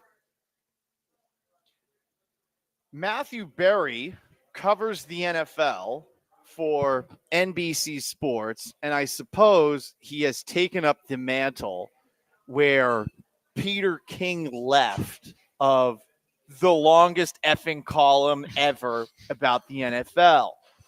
He wrote a column titled Matthew Berry's 25 Most Interesting Things He Heard at the 2025 NFL Combine. And just like Peter King before him, it takes forever to get to the effing point. I think before you get to the top 25 rumors, Sean, we're talking about 37 paragraphs. Oh my God. It's a lot. Talking about what he had for breakfast that day? Yeah. Did he have Allagash White like Peter King always did? But the 23rd thing that he heard at the Combine, and this is honestly, of all the 25 things that he heard, the shortest little blurb. I asked a Houston source what happened to C.J. Stroud last year. Quote, simple. The offensive line was bad, and then he got the yips. End quote. Whoa. Groundbreaking. That is also so short compared to all the rest of these. The rest of these are like several sentences. This is one of the longest That was columns just a quote I've ever seen. And I mean, this is a lot like the time. Look how long 25 is. 25 is many, many paragraphs with a lot of random bolded words here. Yeah, just everyone who's in the NFL, their name is bolded. I love how he just wrote a quote version of the very simple and obvious explanation for his struggles last year. He got hit a lot. He got David Carr is basically what he wrote. Yeah, he got exactly for 1 year he got David Carr. That's exactly what he wrote. Yeah, no, great stuff, Matthew Berry. Thank you, Matthew Berry, for contributing to Texans discourse. I guess I won't draft C.J. Stroud in fantasy this year. Not until you see some offensive linemen. No, that's for sure. By the way, it's mock draft season. I guess we're on the third mock drafts for most mock drafters. Second, I think this is only second. Okay, for Lance. Fine. But this aggregator account that I believe is. I truly believe that this person found like an AI image of a woman and is getting sideline Sarah. This is very listen, Sarah. If you're real, good for you. We don't know. I don't think she's real. Yes, I think this is a catfish version of Dov Kleiman. 100%. With this person wearing a clearly photoshopped Texans jersey, it seems to be an attractive fake person, but I really want to see the DMs. Like, is this like on one side? Is this posting? On one side, does it just repost things that it sees about the Houston Texans, and then on the other, is it like a honeypot for like the worst DMs possible, and like just people sending Schmenzer photos and stuff and trying to slide in? That'd be. Hey, report on these nuts. I'm just asking the question, Sean. It's a long and hard off season. I'm just asking the question. But anyway, listen, we're not trying to besmirch Sideline Sarah. She put together a list of all of the Texans' possibilities based off of mock drafts. Most people have the Texans selecting Alabama offensive lineman Tyler Booker or Ohio State wide receiver Emeka Egbuka or Missouri wide receiver Luther Burden or Ohio State tackle Josh Simmons or Texas offensive lineman Kelvin Banks or Texas wide receiver Matthew Golden or Gray Zabel, an offensive lineman from North Dakota State. Great name. I like that name, but I also am a fan of Luther Burden. That's a great name. Luther Burden's a great name. Do I know anything about any of these guys? Not really. Not really. Matthew Golden ran a fast 40 time, and Emeka Egbuka, I'm assuming, has caught a pass from C.J. Stroud before. I think so, yes. That's all I got. What did Lance do? Lance had Kelvin Banks. Kelvin. He had the Texans trading up from 25 to 16 Wow. to draft Kelvin Banks. A mock draft, mock trade. Yes. How much do they have to give up to get him? I don't think he outlined it. I don't think he had the Jimmy Jones value chart up to make sure it all made sense. But yeah, he had them going up to get Kelvin Banks, which I think is interesting, is in that mock trade up that he had. The next 2 picks were Tyler Warren and Matthew Golden. So they traded up for an offensive tackle who they're going to put at guard, according to in Zerline's world. They're going to put him at guard over a tight end, one of the best tight end prospects, and a wide receiver. I'm going to read the most erotic parts of Lance Zierlein's scouting report, and we will be bringing this segment back because I'm weird. Don't care. I think draft season's overcovered as it is, so at least let me have some fun with it. Technically sound and scrappy in the ground game. If you know what that is. The leverage and strain to hold his own at the point. Okay. The slide quickness to deal with speed. Ooh. He has to be more proactive attacking long-limbed attackers. He needs to improve his hand placement. Smooth slides at a steady pace. Okay. Refuses to unnecessarily open an inside lane. I don't like that. I don't like that at all. Dips and drives hips into the opponent, creating leverage. I'm an idiot. I feel like offensive line is where Lance gets the dirtiest. Lacks desired thickness. Oh, what? That's not good. That's not good. Sloppy hand placement and tardy resets, which impact his sustain. So there you go. I don't like the poor hand placement. That seems like a lawsuit waiting to happen. Labors to keep power from compressing his edges. I don't know what that means. I don't know what that means in either context. No, I don't either. So there you go, guys. There you go. So Kelvin Banks. Mock draft season is back, and Lance Zierlein has the Texas take Kelvin Banks, an offensive lineman from Texas. And this isn't Mac Brown, Texas. No. This is Steve Sarkisian, Texas. Yeah. Which did underachieve, honestly, considering how well the Texas players performed at the combine. It does become a little bit of an issue when you, I mean, I guess it was like they lost in the semifinal, so it's not like they massively underachieved, but it is funny of like, wait, so they, Matthew Golden now might be the best receiver in the draft because he ran the fastest 40 the same way that Xavier Worthy did. They have one of the best defensive backs in Jade Barron. They have a first-round offensive lineman. They have a quarterback who apparently threw against air very well. Congratulations to Quinn Ewers for that. Like it does become like, wait, how'd this add up to like, especially not just like, the end result's obviously good. Like they're a top 5 team all year and made it Final Four. Right, the very end. But there is a little bit of like how it looked. You're like, huh. It felt sloppy at times. Shouldn't have looked a little bit better. And it's sort of in the same way where you're hoping for the Texans that Chris Strausser, the offensive line coach, and their offensive coordinator, Bobby Slowick, were the reason the offense stunk so much. Yeah. And that the offensive line in front can be better with better coaching.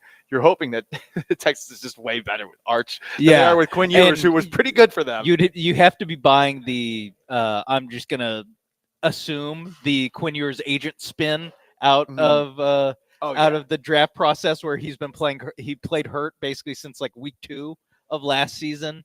That was not the Quinn Ewers you saw was not the fully healthy Quinn Ewers that an NFL team will be drafting sometime in day 2 or 3.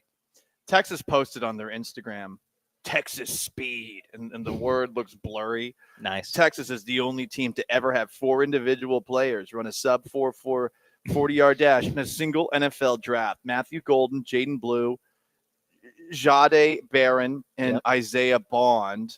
Over the last 2 years, the Longhorns have had 4 different receivers run sub 4.4 and reach a top speed of 23.5 miles per hour plus in the 40-yard dash.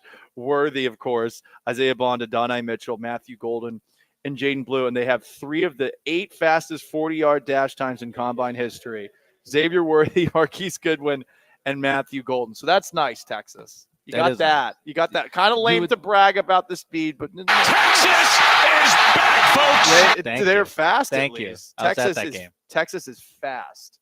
Texas is fast. I was at that game too. Yeah, that was.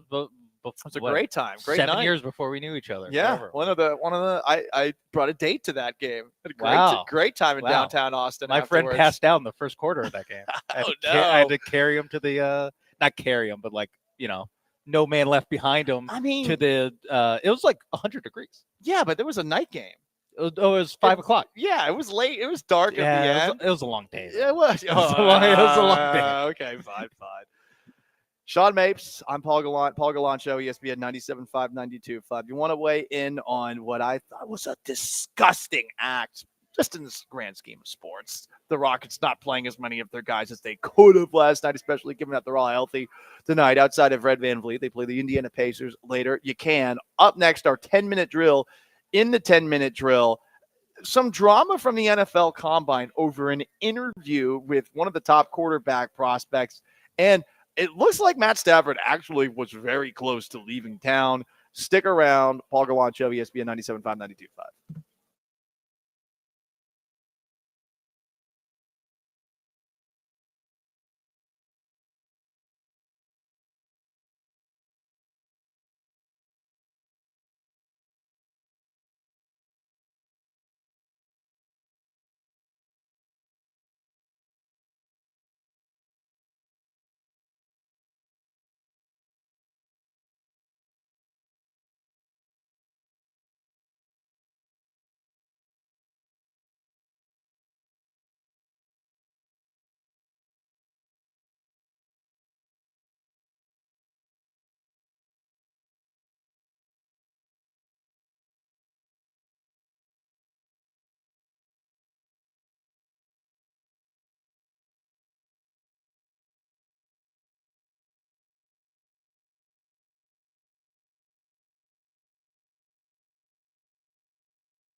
Today is the deadline for NFL teams to give players the franchise tag, 3 p.m. to be specific. The Bengals gave T. Higgins the franchise tag for a second straight year.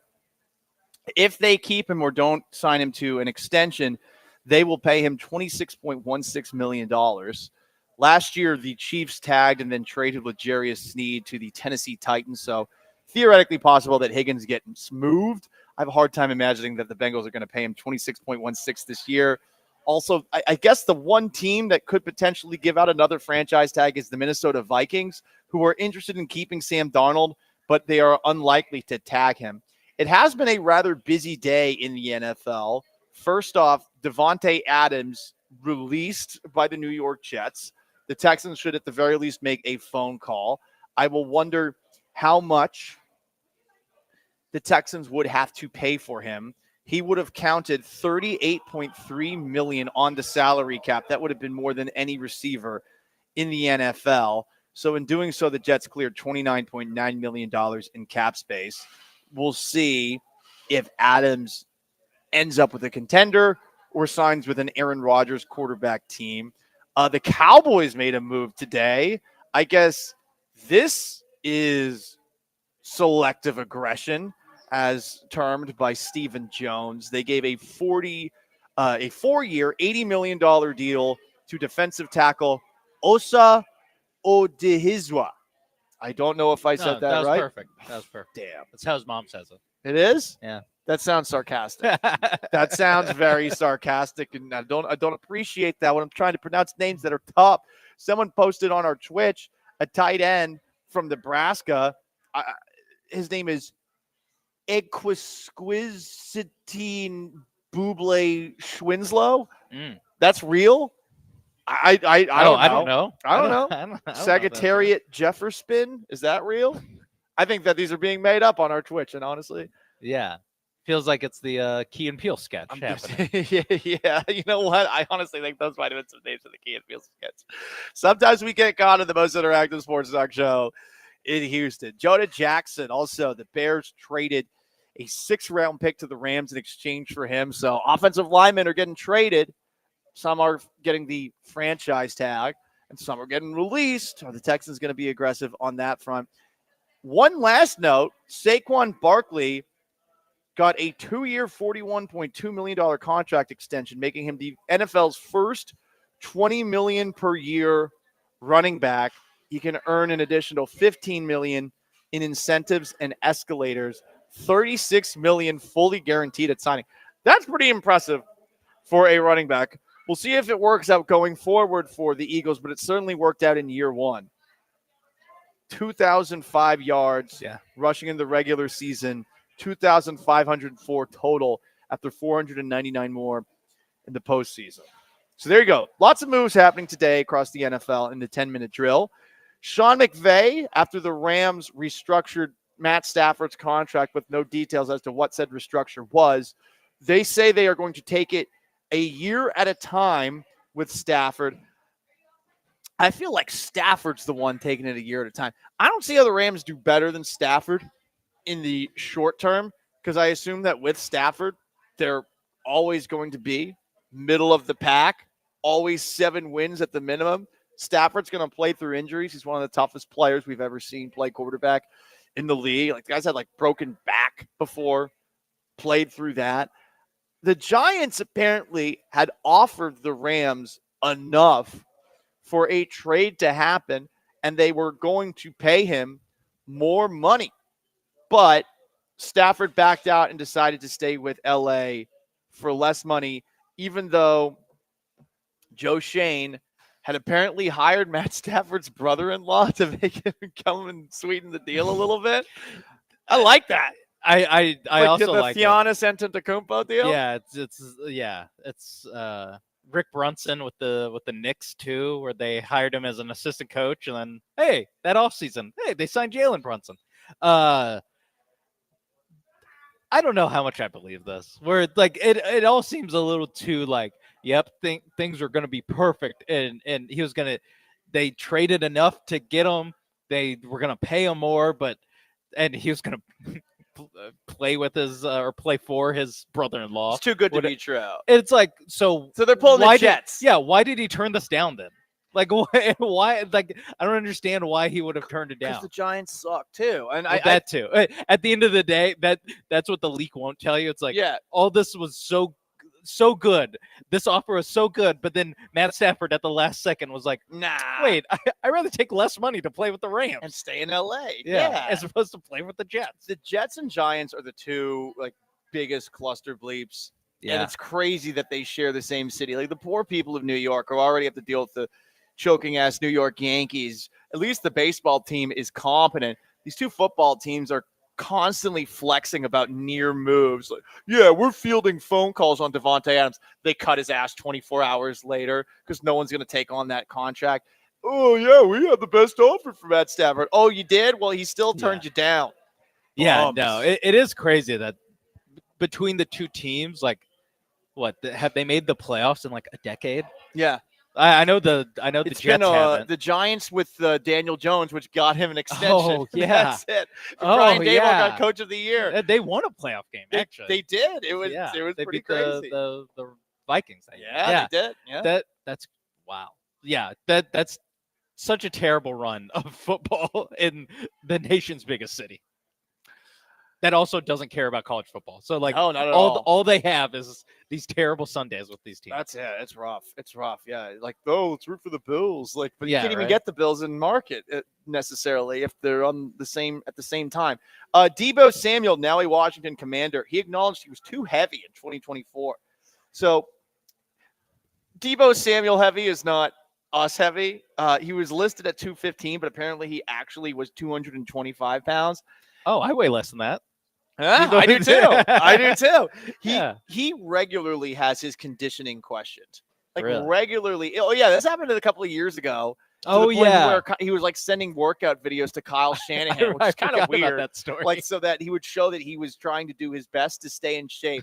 But he admitted he was out of shape in San Francisco. He said he had no bad blood with the 49ers, but it sounds like the 49ers were like pissed at him post the crap Super Bowl 58 performance against the Chiefs and forward. So there you go. That's the 10-minute drill, everybody. Everything that's going down around the National Football League. I'm Paul Gallant. Sean Mapes to my left. We are live at the Wildcat Golf Club for the occasional invitational with all sorts of awesome delectables here. Lunch from Brown Bag Deli, dinner from Valencia's Tex-Mex Garage, beer from Carbach. I got to find some of that. It is already go after all. And big thanks to everyone else who helped sponsor this. Houston Powder Coaters, Game Day Men's Health, Gulf Coast Chevy Buick GMC, HR&P, Access Vascular Health, Dream Rate Mortgage, Aqueduct Plumbing Company. You can count on us. Beatbox, Bullritos, and Amex Pharmacy. So there you go. 10-minute drill in the books. I'm asking the question again. Cam Smith, what's the obstacle keeping him from making the Astros opening day roster? I get it. He's young, but give me something more than like John Singleton and Jake Myers are in the way. And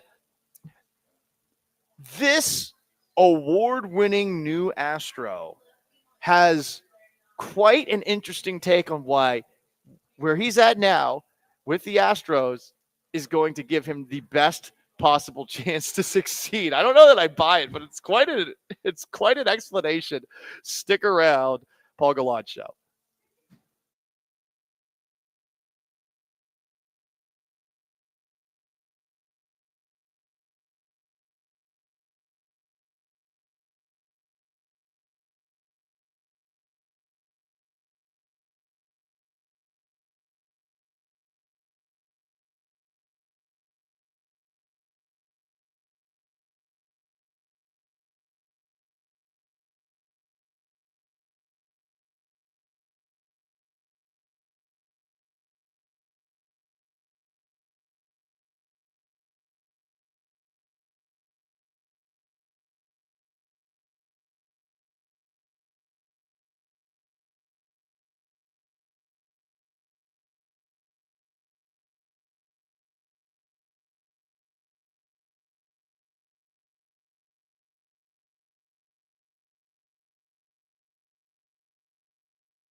You're listening to The Paul Gallant Show, on ESPN 97.5 and 92.5. broadcasting live from the Mobile Veritex Community Bank Studios, located at Wildcat Golf Club for ESPN Houston's occasional invitational. Here's Paul Gallant. Most interactive sports talk show in Houston. The Twitch and the text line are still having some fun with probably fake names. Honestly, we should just lean into fake names for the NFL draft coming up. Just pretend that we know exactly what we're talking about, because really life is all about confidence, and you can go very far places if you just bold-face lie and then when called on it, change the subject and gaslight. So I think we're going to do a lot of that going forward. We're going to pretend to be the draft show. And yeah, like you actually have a draft show here at ESPN 97.5, featuring Lance Zierlein, who's an actual draft analyst. But I'm just going to make up names. I'm going to be so confident sounding when I talk about them. You're going to believe that these guys are the people the Houston Texans should draft. So how about that? We're getting closer and closer, guys, to the Astros opening up their season against the New York Mets, 23 days away. Give me that bone.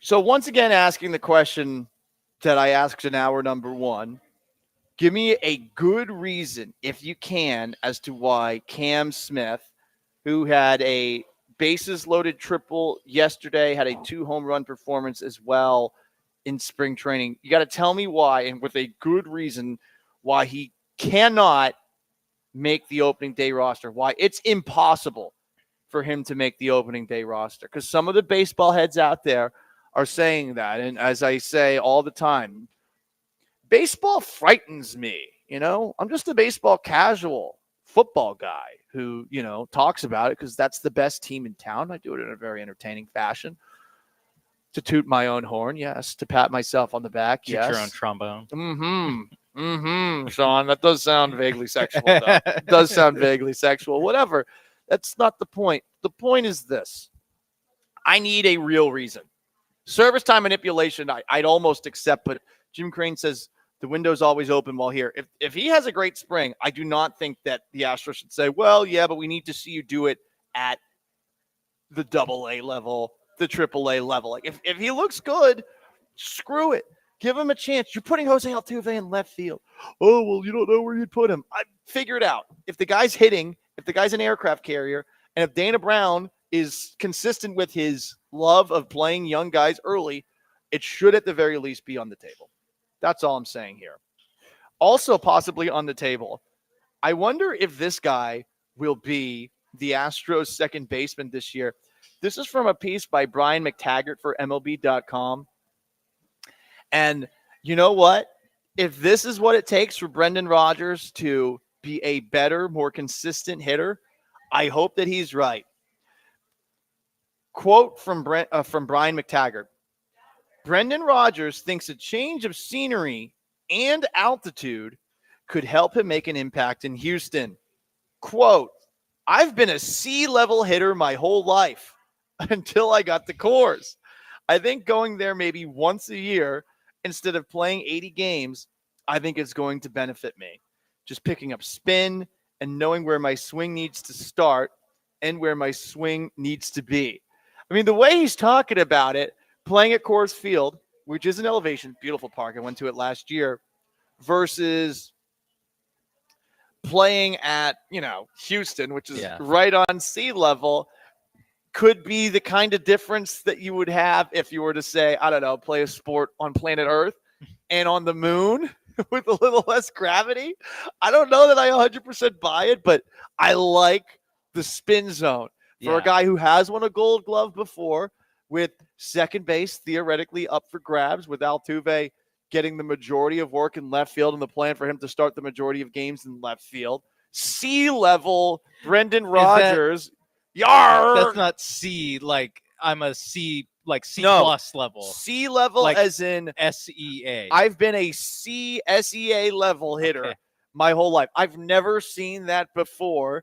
And does that mean? I mean, he hit well at Coors Field, so perhaps he got too used to hitting at Coors Field. I really don't understand. Like, I understand what he's trying to say. I don't understand how it's true at all that this guy's the first. Brendan Rodgers is the first guy in history where it's like, actually, Coors Field was bad for me. actually, I'm a hitter that I got too used to it. That I'm so used to easy mode that all the other games I was bad at. Maybe that's what he's saying. Where because he had good, like you said, he had good numbers at Coors. Yeah. So I don't understand like I guess that's what it is that I was used to playing on easy mode. That way, when I went to the C level, it was all hard. But I was born in the C level, molded by it. It's so funny. I mean, I hope he's right. This is one of my favorite. So. What if he's awesome? It would be. Hey, listen, Dana Brown wins again. I mean, it's just amusing to see that quote. It's just such a really. If you're a C-level player, interesting, man. It is so second week of spring training. Like we have to write a story about a guy.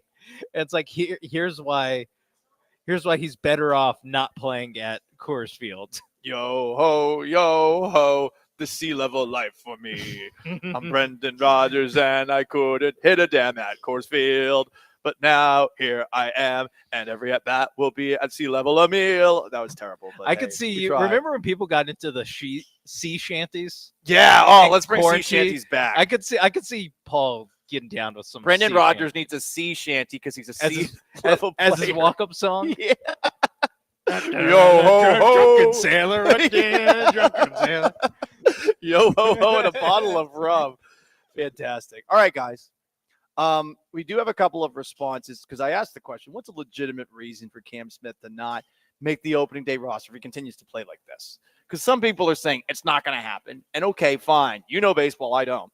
From the 936, they want Cam to get more experience playing in the outfield, more experience against higher level pitching than he has been facing in college in the low minors. I also guess to a degree spring training because I don't know what pitchers it varies so much that you might face Justin Verlander or you might face some random schmo. Right, who might have a picture on MLB.com, but it might be from 4 years ago. Yeah. You're not 100% sure. Wearing a different hat. Eric the driver brings up Chaz, Jake, and John on the bench. They are out of options, I think, for John Singleton at the very least. I don't know if that's the case for Jake and for Chaz anymore, but yeah, if they want to keep John Singleton around, like that's the reason to do it. I just don't think John Singleton should be an obstacle to Cam Smith on the to me, opening the roster. obstacle is Chaz McCormick, and if you just want to say that he doesn't have that Cam Smith doesn't have enough experience playing outfield, like okay, I could buy that. I share the same sentiment as you, where it's like, all right, we're not asking him to learn how to defuse a bomb here. Yeah, just stand in right field and gun guys out. Yeah. He plays third base. I assume he has a good arm. So that I think that is the most like that's the one I'm willing to buy the most. It isn't you can't get rid of John Singleton and Chaz McCormick. It's just he's not ready to play that position because do you want to have him at third and then move Isaac Paredes to second base? Mm-hmm. Which what they keep talking about doing, but I don't know like he in any of these spring training games, has he played second base yet? Like, I don't know how. I don't either. I don't know how real his second base acumen is. And now you got into a spot where if you do that, it's like, so everyone's just playing out of position now? Like that. Let's get wacky. Yeah. Bunch of swingers. But if you were to move Paredes, and this is not the first time we talked about this, if you move Paredes to second base and Altuve to outfield, wouldn't it have just been easier to move Paredes to outfield and just skip a step in teaching franchise icon Jose Altuve a new position? I don't know. I think at the end of the day, you just need more of a sample size from Cam Smith that this is the kind of hitter he is at this level before it becomes real of he's going to play in the majors. That is Sean Mapes. I'm Paul Gallant. 23 days away from Astros opening day. Couple other little thoughts. Photo with Alex Bregman and the Red Sox. It's like a state media photo, like where they all having a good time and hanging out with each other. That was posted. And ESPN, the reason baseball broke up with them, ESPN was going to drop payments to baseball from $550 million to $200 million. Wow. What an FU by ESPN. Well, we'll see how it works out for them. It's a bold move to move away entirely. But baseball claims that they broke up with them. Up next, Paul Gallant Show, most interactive sports talk show in Houston. The New York Jets released Devontae Adams. Is there mutual interest between CJ Stroud and Devontae Adams? Listen for yourself on the other side.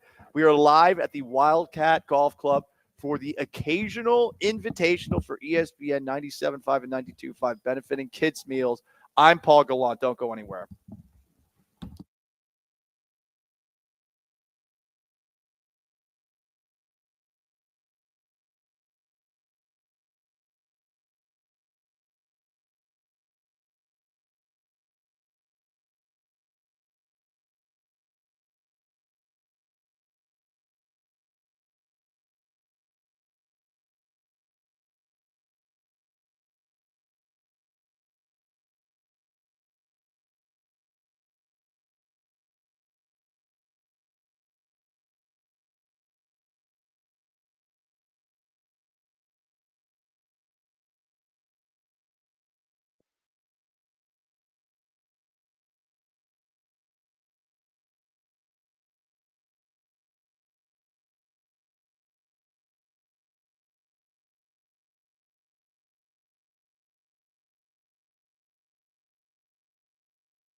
The big news in the NFL today is that the New York Jets have released Davante Adams, who is still one of the best wide receivers in the NFL.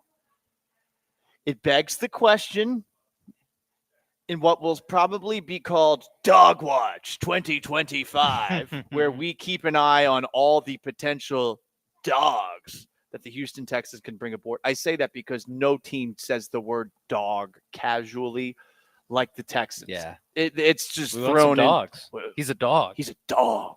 What kind of dog? Well, just a dog. Is he the dog that's been terrorizing people in the Fifth Ward? There's a gang of dogs that's terrorizing people there. I'm not kidding. I read an article on A pack of stray dogs. It's like a pack of stray dogs just like taking out bikers and grabbing each are grabbing a leg at a time.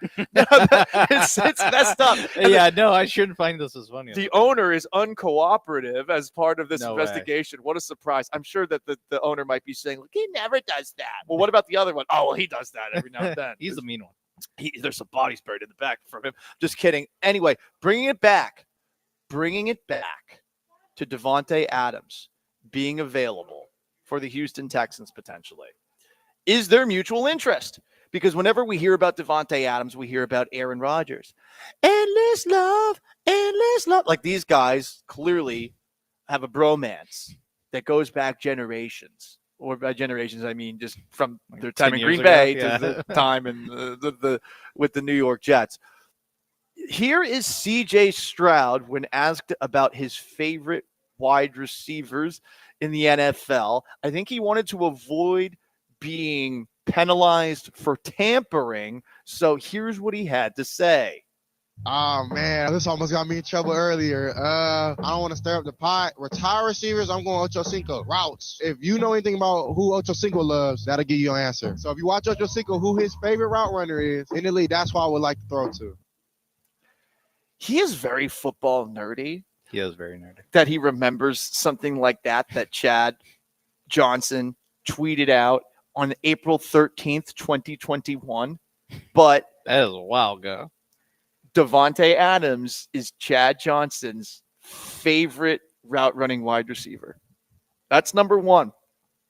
Okay, so Stroud is clearly interested in Davante Adams. I also He's being like that coy about it. Yeah, he gave us some clues, and we had to figure it out like Nick Cage and National Treasure. But yeah, we had to turn over the Declaration of Independence, spray lemon juice on it to see what Chad Johnson's favorite route runner is. I just a side tangent. I hate what National Treasure did to Nick Cage. They caged Nick Cage. That's not Nick Cage. Yeah, he's very reserved. He's too reserved. I don't. If I'm watching He's him, a cool guy in that movie. I want to see Castor Troy in Face Off. I want to see Cameron Poe in Con Air. I don't want this measured Disney BS version of Nick Cage. I want the full Nick Cage. You caged him. Not cool. Despite all my rage, I am still effing Nicolas Cage. Let me fly like the peacock I am. Bringing it back to Davante Adams. Here's what Davante Adams had to say about his favorite quarterback in the NFL while on a podcast with James Jones. What about CJ Stroud? What about the other young buck?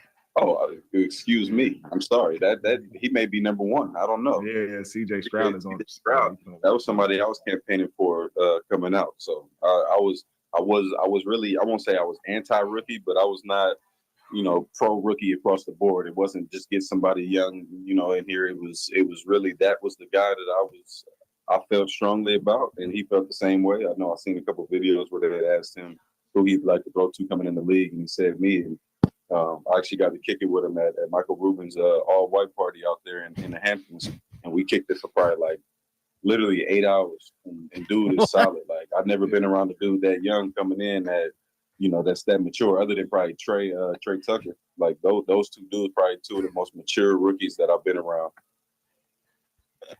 Trey Tucker at the very end. Trey Tucker, hilarious mention. Very random reference at the end. Holy crap. They put in a 9 to 5 hanging out.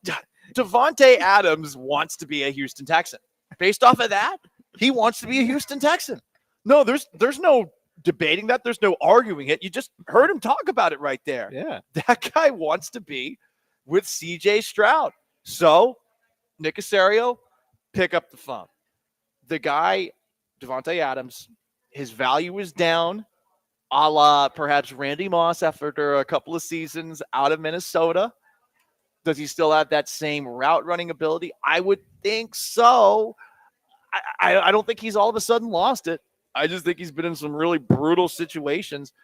This is somebody that you could theoretically get without having to give up anything. You just got to figure out a way to make this work from a salary perspective. And I'm sure Davante Adams wants to get paid as much as he possibly can.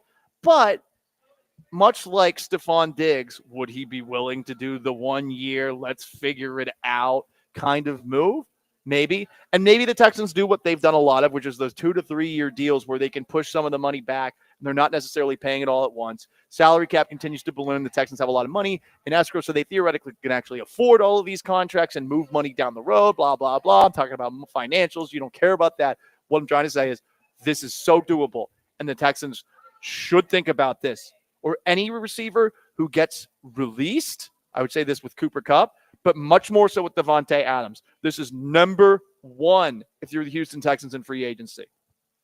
I agree with everything you said, especially the route running. You assume that's the last thing to go, or one of the last things to go for a receiver is just the footwork and ability to create space. Now, once you get the ball, are you still able to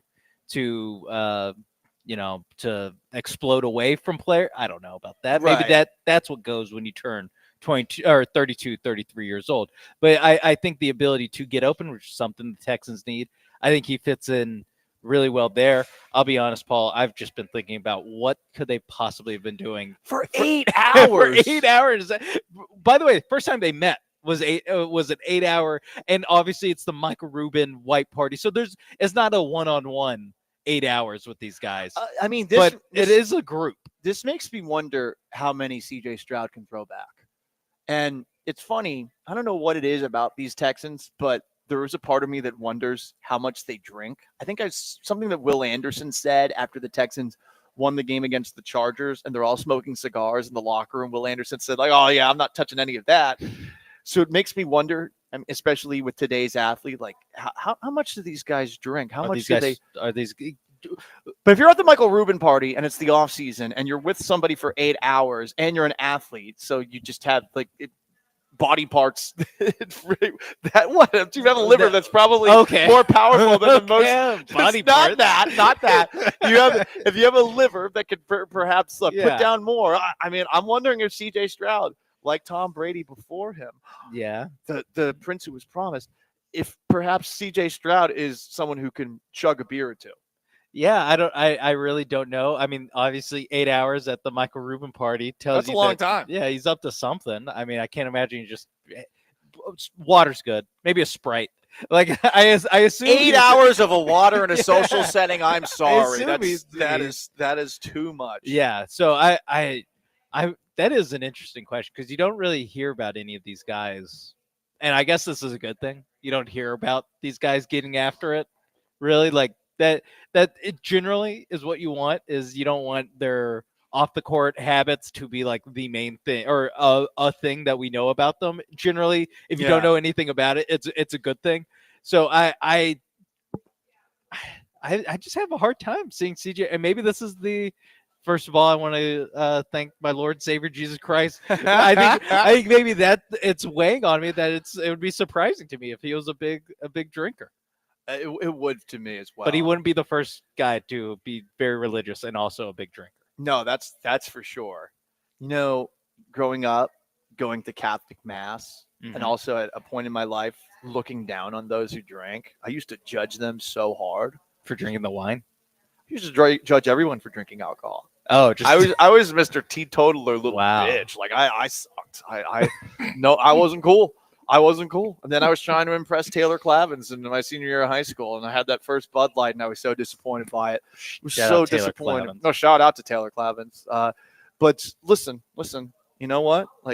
Things happen, and I eventually liked drinking. But I always thought at Mass, it was crazy.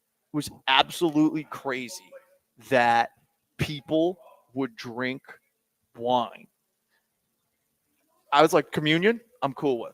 Wine? What are we doing here? And then I always thought to myself, God, how much do you think these priests drink the communion that's wine also behind the scene? Like when they're done, do they Yeah. go back and they like do a little nip? They do a little nip. And again, Yeah. listen, I'm not judging. After it's a long temptation. day of having to do all these masses. There's you're a like, lot of things you can't do as a priest. So I mean, finally a little for Father John over here. I'd The be cool. private stash. I'd be cool with them taking a little bit back. Anyway, that's Sean Mapes. I'm Paul Gallant. It's the Paul Gallant Show at the Wildcat Golf Club for the one and only Houston Occasional Invitational, which we throw here at ESPN 97.5 and 92.5. As you could tell, occasionally you can watch us on YouTube at ESPN Houston or on Twitch at ESPN 975. It's been pointed out to me that it seems to be very cold on the camera, if you will. It's cold. I say that because apparently my tiny little pointers are pointing up a storm right now. And this golf shirt, which is a little bit tight on my boobs, it's making them pop a little bit. But it is very nice. It is cold. A little nippy here. No, I think it's a perfect temperature. I think it's the perfect temperature. I think nippy is the. Yeah, but is it's the definitely right word nippy. for it. Yeah, for me, it is nippy right now. Anyway, guys, you want to jump in, you can. 713-780-3776 to call in, to text in. I'm annoyed with a soon-to-be-forgotten subplot of last night's Rockets game. The Cougs won again, and Kelvin Sampson showed he has a heart? What? I'm Paul Gallant. This is the Paul Gallant Show. Stay put.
This is the Paul Gallant Show. On ESPN 97.5 and 92.5. Broadcasting live from the Mobile Veritex Community Bank Studios, located at Wildcat Golf Club for ESPN Houston's occasional invitational. Here's Paul Gallant.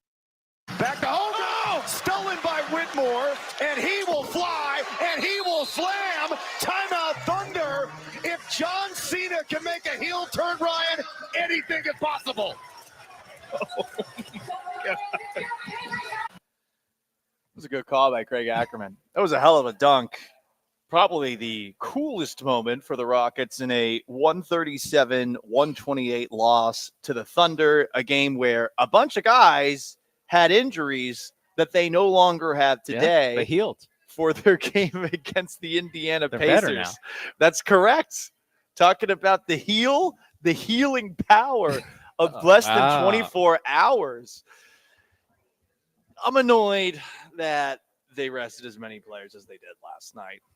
I just am frustrated with sports as a whole being okay with taking certain games off. This is not exclusive to the Rockets. It's not even exclusive to the NBA, because we saw it on Sunday with the Dynamo, where Lionel Messi's in town and you think he's going to play. You probably paid a good amount of money to go watch him, and he doesn't even fly to Houston. Yeah, he's not in town. Right. He doesn't get on the flight. He didn't even get on the flight, and the reason, like the Inter Miami didn't even try to BS. I mean, at least BS with us. At least lie to us. Yeah, at least say he has a calf problem. Right. They said he's not injured. The coach rested him due to the congested team schedule. Okay. What the hell does that mean? Inter Miami schedule. Like what is he doing? I guess they are playing in the CONCACAF Champions Cup with the game on Thursday, but I mean, it's not that congested of a schedule. They played on Sunday, and Inter Miami still won despite a red card, 4-1. Not good. 4-1 with a red card. That's not good. Man down. But they play on Thursday, Sunday, then Thursday. This is soft. Sunday, Thursday, Sunday. So they play one extra game, basically? Yeah, that's it for the CONCACAF Champions Cup against some team called Cavalier. What the hell is this? Cavalier SC, a Cleveland? Jamaican team. There's the Jamaica Premier League in the CONCACAF Cup. Oh yeah, because Jamaica's in CONCACAF. That makes sense. They're the fourth best team in the Jamaica Premier League. I can't believe this little fake league going on here on this side of the world. I'm sorry to all the soccer people out there. Actually, I will be no. I will be insulted if Messi doesn't play against the Houston Dynamo, but does play against the Jamaican Cavaliers. Yeah, I am too. I think you're fair to be like, wait, you had to make sure he's healthy to play against the fourth place team in Jamaica? This is bigger BS than it is that the Rockets rested their guys, because it's 3 games and 4 nights. I do get it. They play an intense style of basketball, but it's just so lame that this is accepted. That's all I'm trying to say, and I've been saying it all show long, and perhaps it's reaching deaf ears, but I just don't like that we have gotten to a point now where you don't have to play every single game in basketball or baseball, despite these players being more compensated than in the days where they did play every single game. That's it. That's all. Show up to work, Showing up to work right now is Joel Blank. Yeah. Having himself a brown bag deli sandwich. Mm-hmm. Yep, and he's holding the ketchup very aggressively. I saw a commercial actually for a Texas lawyer. Apparently, it is assault if you spray ketchup on somebody else in the state of Texas. Really? It is considered be assault. Careful with that. I will 100% sue you for assault. We'll have your home. Mm-hmm. That's right, Joel. We'll get you. We'll get you if you do that. Any Heinz 57. I'm more of a Hunts guy. Just kidding. Honestly, I don't really like ketchup, to be perfectly honest. Ketchup is the most overrated condiment. Yes, it is. I mean, it ketchup, gets you early. It gets your hooks in you, the children of America. It's good for fries. Yes. Truly, that is it. Yeah. That is it. Yeah. Even now, like I don't have it with fries very often. Or like I can have fries just by themselves. 832 texts in. People were complaining Messi didn't play his last stop in Houston either. So he's scared of. Okay, so he's just ducking Houston. Another from the 832 shows how bad the Dynamo are right now. We were a bye week for Messi's team. This is what's so tricky about the Dynamo, and I apologize to our friend Glenn Davis with Soccer Matters. That's tonight, right? Or is that tomorrow night? Tonight. Tonight, okay. Soccer Matters is tonight. Apologies to our friend Glenn Davis. It is not tonight. It is not tonight. All I right, know. well, isn't it normally? It's on Wednesday and Thursday. Okay, Oh, yeah. well, really? We I thought it was Tuesday, Thursday. Huh. we know Normally, but ourselves there's at an this Aggies stage. basketball game tonight against number 1 Auburn. Ah, Who? You can't bump that for Soccer Matters. All right. Yeah, it was number 1 Auburn. Big game for Buzz Williams and the boys. Foundation built on love. So listen, all I'm trying to say is this is all I'm trying to say. This is it.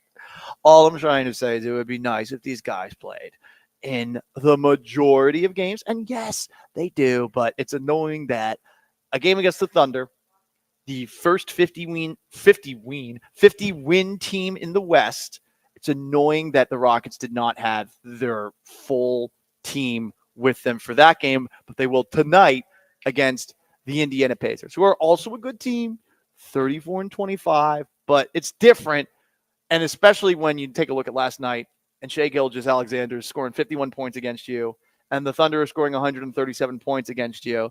Like, isn't this a better measuring stick game to play in than tonight's game? Like, can't you play the first game, then have 2 days off between the third game and 4 nights? It'd be a better measuring stick, but what's more likely that you win?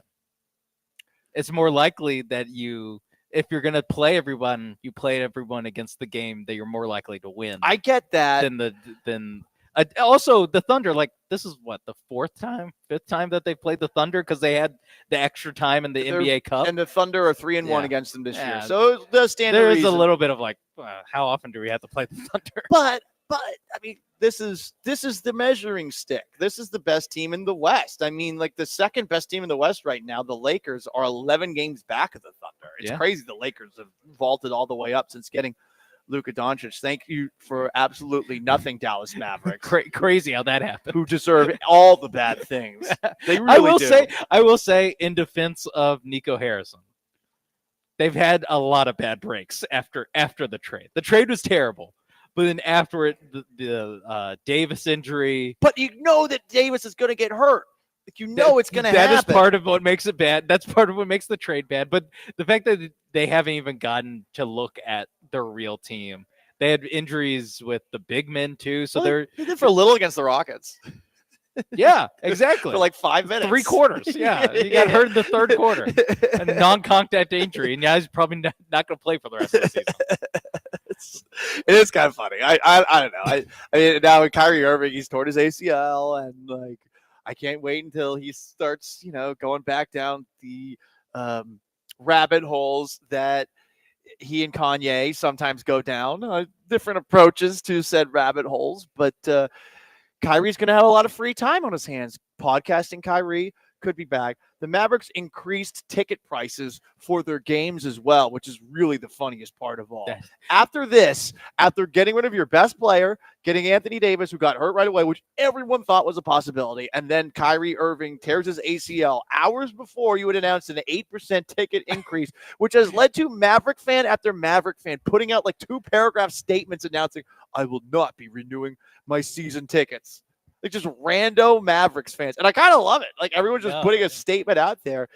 They could not look worse. No. I wonder if it ever turns around. And I know that some have the conspiracy theory. They're just pulling the, bad owner in Major League of the Cleveland Indians at the time. They're just trying to get their way out of town, maybe move to Vegas and an expansion team comes back to Dallas. But whatever the case, it is just L after L after L. And it does feel deserved. So I kind of like it. It is a little, it is a little like karmic justice of after pulling off one of the worst and like not just pulling off one of the worst trades in NBA, like choosing to make, like making the active choice. You weren't forced in any way to. It was a trade so bad and so out of nowhere that people thought Shams Charania got hacked when he reported it. Yeah, that. It completely falls apart in your hands, and some of it is just bad timing of like there's no way they could have known that Kyrie Irving was going to tear his ACL when they announced that they're going to jack up the season ticket prices. But it just bad thing after bad thing happening to the Dallas Mavericks, which I know everyone in Houston is so worried about. From Feels, the Houston feels Dallas so bad about. The Houston Dallas dynamic of it, yeah, you want Dallas to continue to have this rubbed in their face, especially after they stole that BS World Series that they did all Marlins mode. I mean, everyone says the Rangers are going to be better this year. Fine, sure, whatever.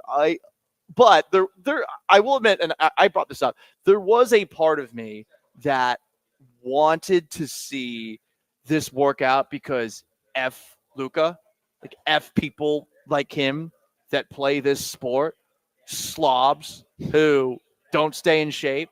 And I mean, the Mavericks are putting that out of the spin zone, but I believe part of it 100%. And that whining he was doing in the NBA Finals against the Celtics, specifically after that Game 4 loss, where even Brian Windhorst just did a drive-by on him after the game with a stand-up afterwards, that was deserved. The guy's completely unlikable, except for when he starts bombing threes from outside and does step backs on Rudy Gobert. But the lack of effort on defense and the whining and the flopping. Like I went from enjoying Luka from afar to hating him when he was going up against my favorite basketball team in the finals very quickly. So there is a part of me that wanted this to work out for Dallas just because screw Luka. But guess what? The Lakers are maybe now the second best team in the Western Conference, which we all saw happening maybe eventually, not this soon. Yeah, no, because what you would worry about is the defense with trading away Davis and not having really any big men of note on the team, and just kind of hasn't mattered. They're still a good defense even without Davis. So the Lakers have kind of really come into form, like you said, way fast. You thought that they would need an off season at least to kind of Here we are. reshift things, and yeah, turns out getting Luka and LeBron on the same team, like you're gonna win games. LeBron's almost zero dark 30 mode again. Oh, he is. Well, but he tweeted about the face of the NBA stuff. Okay, because he can't okay. let it go. But So if he goes social media silent, watch out. Okay, so he watch tweeted out. 2 days ago. Got it. Yeah, wonder what he's reading right now. I don't know. Yeah. Anyway, I suppose we'll find out. That is Sean Mapes. I'm Paul Gallant. Paul Gallant Show, ESPN 97.5, 92.5. We are live at the Wildcat Golf Club for the occasional invitational, which benefits kids' meals for ESPN 97.5, 92.5, and ESPN Houston. Big thanks to all of our friends who have helped sponsor this golf tournament. Beer from Carbach Brewing. I need to get me a Carbach. That sounded a little bit alcoholism-ish. Did not mean to sound that way. Brown Bag Deli, Valencia's Tex-Mex Garage. You got lunch from Brown Bag. There's still some bags outside. Valencia's Tex-Mex Garage, fantastic place. We did our draft party there once. Houston Powder Coaters, Game Day Men's Health, Gulf Coast Chevy Buick and GMC, HR&P, Access Vascular Health, Dream Rate Mortgage, Aqueduct Plumbing, Beatbox Burritos, and Amex Pharmacy. Up next, all those conversations that we've had earlier in the show are on the table. Number one, is there too much resting going on in sports these days? 2, should the Texans pull the trigger and go after Devontae Adams, who the Jets released today? 3, Cam Smith. Give me a real reason that guy cannot make the Astros opening day roster. I'm Paul Gallant. It's ESPN 97.5, 92.5. Stay put.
You're locked in with the Paul Gallant Show. On ESPN 97.5 and 92.5. Broadcasting live from the Mobile Veritex Community Bank Studios, located at Wildcat Golf Club for ESPN Houston's occasional invitational. Here's Paul Gallant. So the Jets will release Davante Adams at the start of the league year, which is March 12th. And it seems like there's some mutual interest between CJ Stroud and Adams. Stroud has, in the past, referenced that he'd like to play with Davante Adams. He, when talking about an ideal offense for the Texans, had brought up having on his team 1, Nico Collins, 2, Tank Dell, 3, Davante Adams, and 4, I think Kevin Zeitler, a guard or something like that. This was when he was doing all of his podcasting with Micah Parsons. I was going to say, the CJ Stroud has said so many things at this point where I do, just because CJ Stroud has a nice thing to say about a receiver, I am like, well, he did 25 hours of podcasting, so he probably said a lot of good things about a lot of good receivers. Mm-hmm. But the second half of this is that the Davante Adams kind of reciprocates this admiration. Yeah, and I feel like that means a phone call should be made. If it hasn't been made already, that is a mistake. Yeah. You got to make the phone call right now. And at the very least, explore options because, hey, if you can give yourself a little bit of flexibility with what happens at the back of the first round, instead of feeling obligated to go after a wide receiver, you can just draft best player available, or same thing with feeling obligated to drafting an offensive lineman, you can go get best player available. I would say those are probably their 2 biggest needs right now. That's a much better place to be in, and Davante Adams gives you a lot more flexibility. And sure, bringing in Adams, it seems like it would be likely a short-term kind of move. But if he likes Stroud, why would he say no to this? What is a more attractive option for him? The Chiefs? The Bills, the Ravens, maybe. I mean, theoretically, all 3 of those places could be. But we do have Stroud on record talking about Davante and how he admires him, and Adams doing the same thing. Yeah, you bring a good point. Where as far as like more for wide receivers, a more attractive destination, it really is just the 3 teams that are a class ahead of the Texans.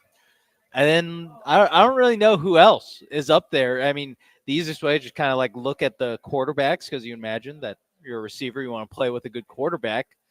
I don't really know if there's that obvious guy that, I mean, like Joe Burrow is that guy, but they're not going to look for a receiver, or at least a receiver that's getting paid as much as Davante Adams. If they would just pay T. Higgins that money. So I do think the Texans are in a good spot, whether it's Adams or whichever veteran receiver comes loose this offseason, that they should have an attractive situation for a veteran receiver to come into.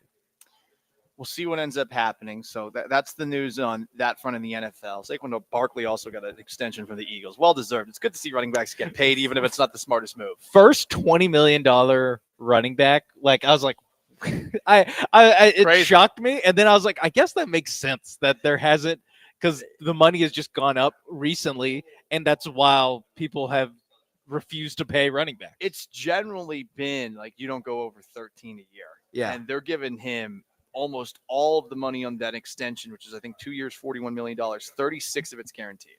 So they're rewarding the guy. And I mean, after the year he just had, he 100% deserves it. You know who deserves their flowers? Our beloved Cougs, the Houston Cougars.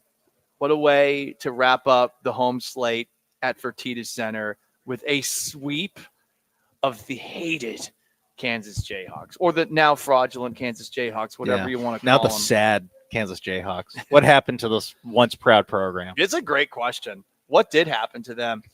This was a game where it took the Cougs a while to close it out. Pretty rough night from a shooting perspective.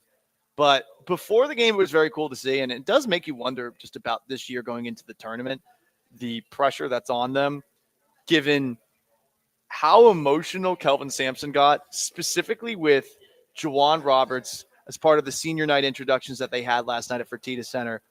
I mean, I've never seen Kelvin Sampson that emotional. No. I've never seen him like cry. I was like, this is the same guy? Because like between Ime Udoka and Kelvin Sampson, you have like two of the bigger hardos in basketball that you're going to get. And before last night's game, I mean, the hug, was that a minute-long hug?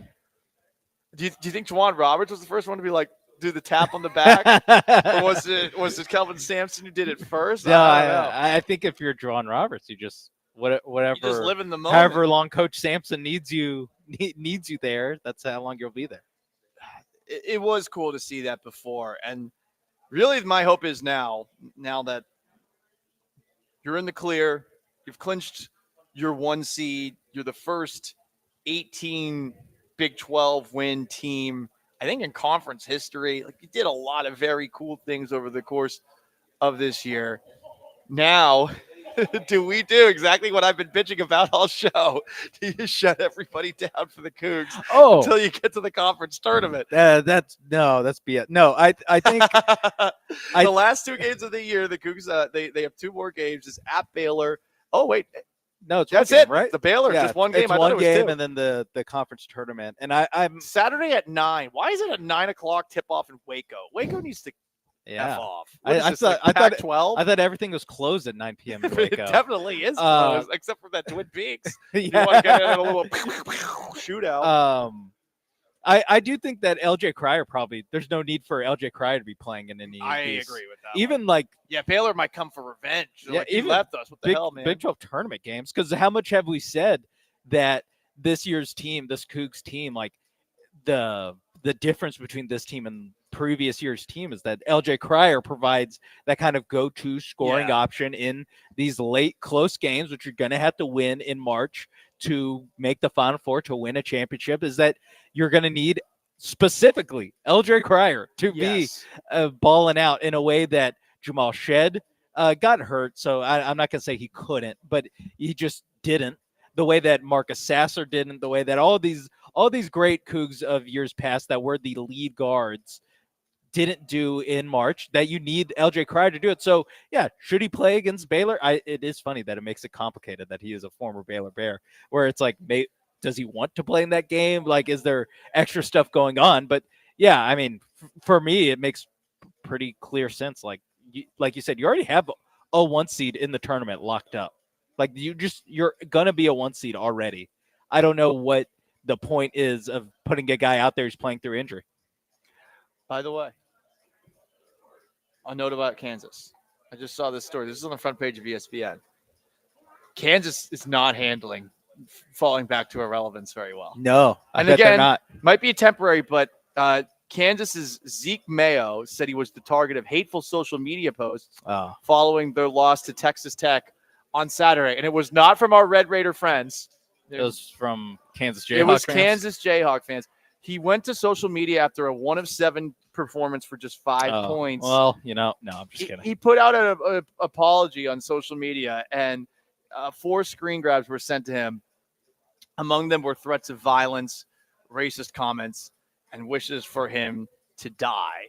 Kansas Athletic Director Travis Goff, these aren't Jayhawks. They're not ours. Driven by gambling and hate, they've never competed a day in their life. Man, these are awful picks. These are complete awful posts. Completely awful posts. I'm glad that he posted these on social media. I love some of these people. I mean, listen, cancel culture, blah, blah, blah, blah. Like, don't be an a-hole. Like, it's pretty simple. Yeah. Pretty simple life strategy to have. And these people going after him after they had a rough game. Not cool, man. Not cool. Classic Kansas. Can't handle Cougs kicking their ass. If you are a Kansas Jayhawks fan, like going 10-9 with 1 game left, and it's against number 24, I think, Arizona. Like, there's a good chance that they finish this Big 12 basketball season 10-10, and this is a program that won the Big 12 for like 15 years in a row, not that long ago. So it is a crazy, I guess, descent or just like falling back into the path. And I don't know if this is going to be like a long-term thing. I mean, they won the title in And all those ones 2022, I think. Yeah. Or no, they won. It was pretty recent. Yeah, pretty recently they won a title. So I don't know if this is just a blip or something else, but it is a crazy down year for Kansas, and it's given the Cougs the opportunity, not that they're waiting for Kansas to fall off because they won it when Kansas was good, but it's given them the opportunity to kind of become the premier team. Like not just to win the Big 12, but to own the Big 12. It's theirs right now. I mean, Kansas theoretically could take it back based off history, based off of Bill Self, but in the NIL era, the Cougs play in a city, not in Lawrence, Kansas, and they have Tillman Fertitta. Right. Yeah. It's a nice venue. Like I think players would prefer to go to Houston than to go and they win to Kansas, right? Yeah. And I mean, think about this. Sweet 16 appearances since 2019, 2021, 2022, 2023, 2024. That's a minimum expectation here. Just like the Astros, season doesn't start till the ALCS, except for last year. Whoops. Season doesn't begin for the Cougs until the Sweet 16. So I think that's the standard for next season. That's Sean Mapes. I'm Paul Gallant. Paul Gallant Show, ESPN 97.5, 92.5 on YouTube at ESPN Houston, on Twitch at ESPN 975. We are live at the Wildcat Golf Club for the ESPN 97.5 and 92.5 occasional invitational. People coming into the Wildcat Golf Club bar right now. I just saw like the most cool image I've ever seen. Man wearing a Mardi Gras hat, cigar in his mouth. Amazing. Everyone's having a great time. We're here for another 15 minutes before we turn things over to the Killer Bees. We got garbage time coming up next. Don't go anywhere.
You're listening to the Paul Gallant Show, on ESPN 97.5 and 92.5. broadcasting live from the Mobile Veritex Community Bank Studios, located at Wildcat Golf Club for ESPN Houston's occasional invitational. Here's Paul Gallant.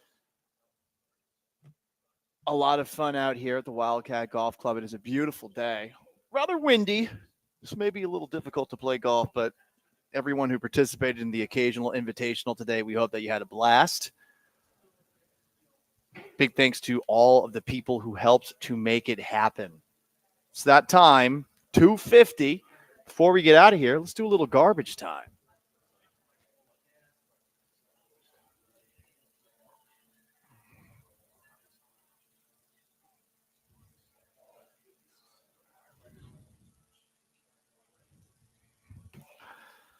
So the Houston Livestock Show and Rodeo opened up today, and already we've got some drama.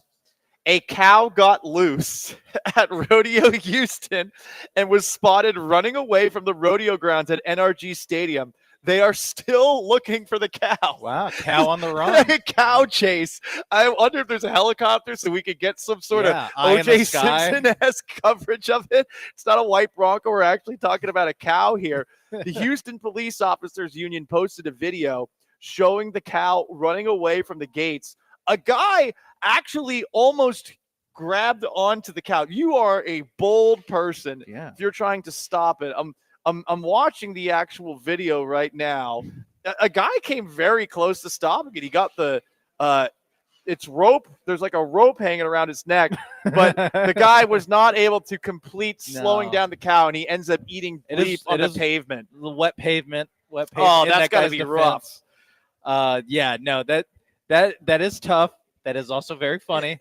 The cow was last spotted running toward northbound towards Old Spanish Trail. And that was 38 minutes ago. I was gonna say, is he gonna affect traffic when I leave here? He might. He certainly might. That's crazy. Yeah, because we're not too far away. I passed NRG to get here. We that's insane.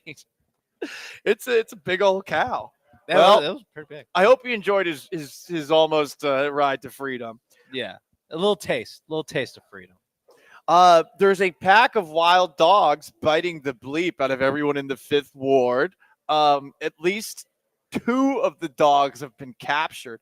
But, yeah, it's rough. There's a woman in intensive care. The injuries are pretty graphic. One man was surrounded while walking home. 4 of them got around me, 1 in the front, 2 on the side. And they've been terrorizing people near Crane and Russell Street since February 16th. Oh, wow. One guy had his jaw bit out. Dogs are the worst at times. Certain dogs are the absolute worst. And I get it. I get it. Paul, you're just a cat guy. Okay. Yeah. Like, there's a lot of dogs who do this. There's a lot of dogs who do this. Oh, he never does that. No, there's a lot of dogs who do this. Yeah. The wild dogs are crazy. This is a very localized version of garbage time here. It is very local and very animals on the run. Is a gaming streamer / OnlyFans model who's based in Houston named Amaranth was robbed at gunpoint for crypto because she posted that she had $20 million in crypto online. Not smart. Not smart. But she lives in Houston. I got to say, she's got some balls on her. No, not that kind of OnlyFans model.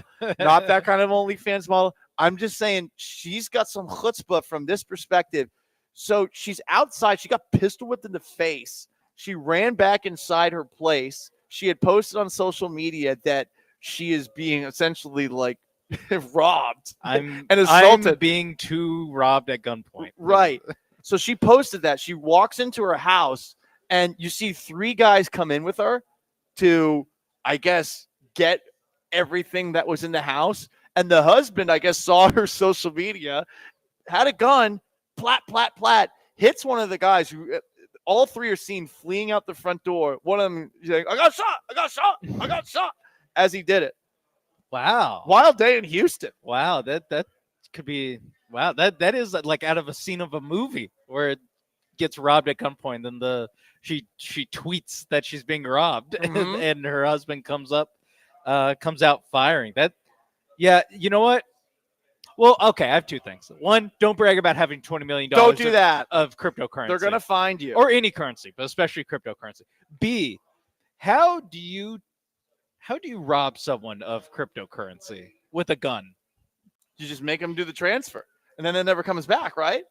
I don't know. I mean, that's what they did in Dark Knight Rises. That's how they crashed. They crashed the economy in Dark Knight Rises. money from Wall Street. The punishment will be severe if you do not Yeah, the guy with the iPad was able to do that. But I don't know, just holding a gun to someone. Go to Coinbase right now. Yeah.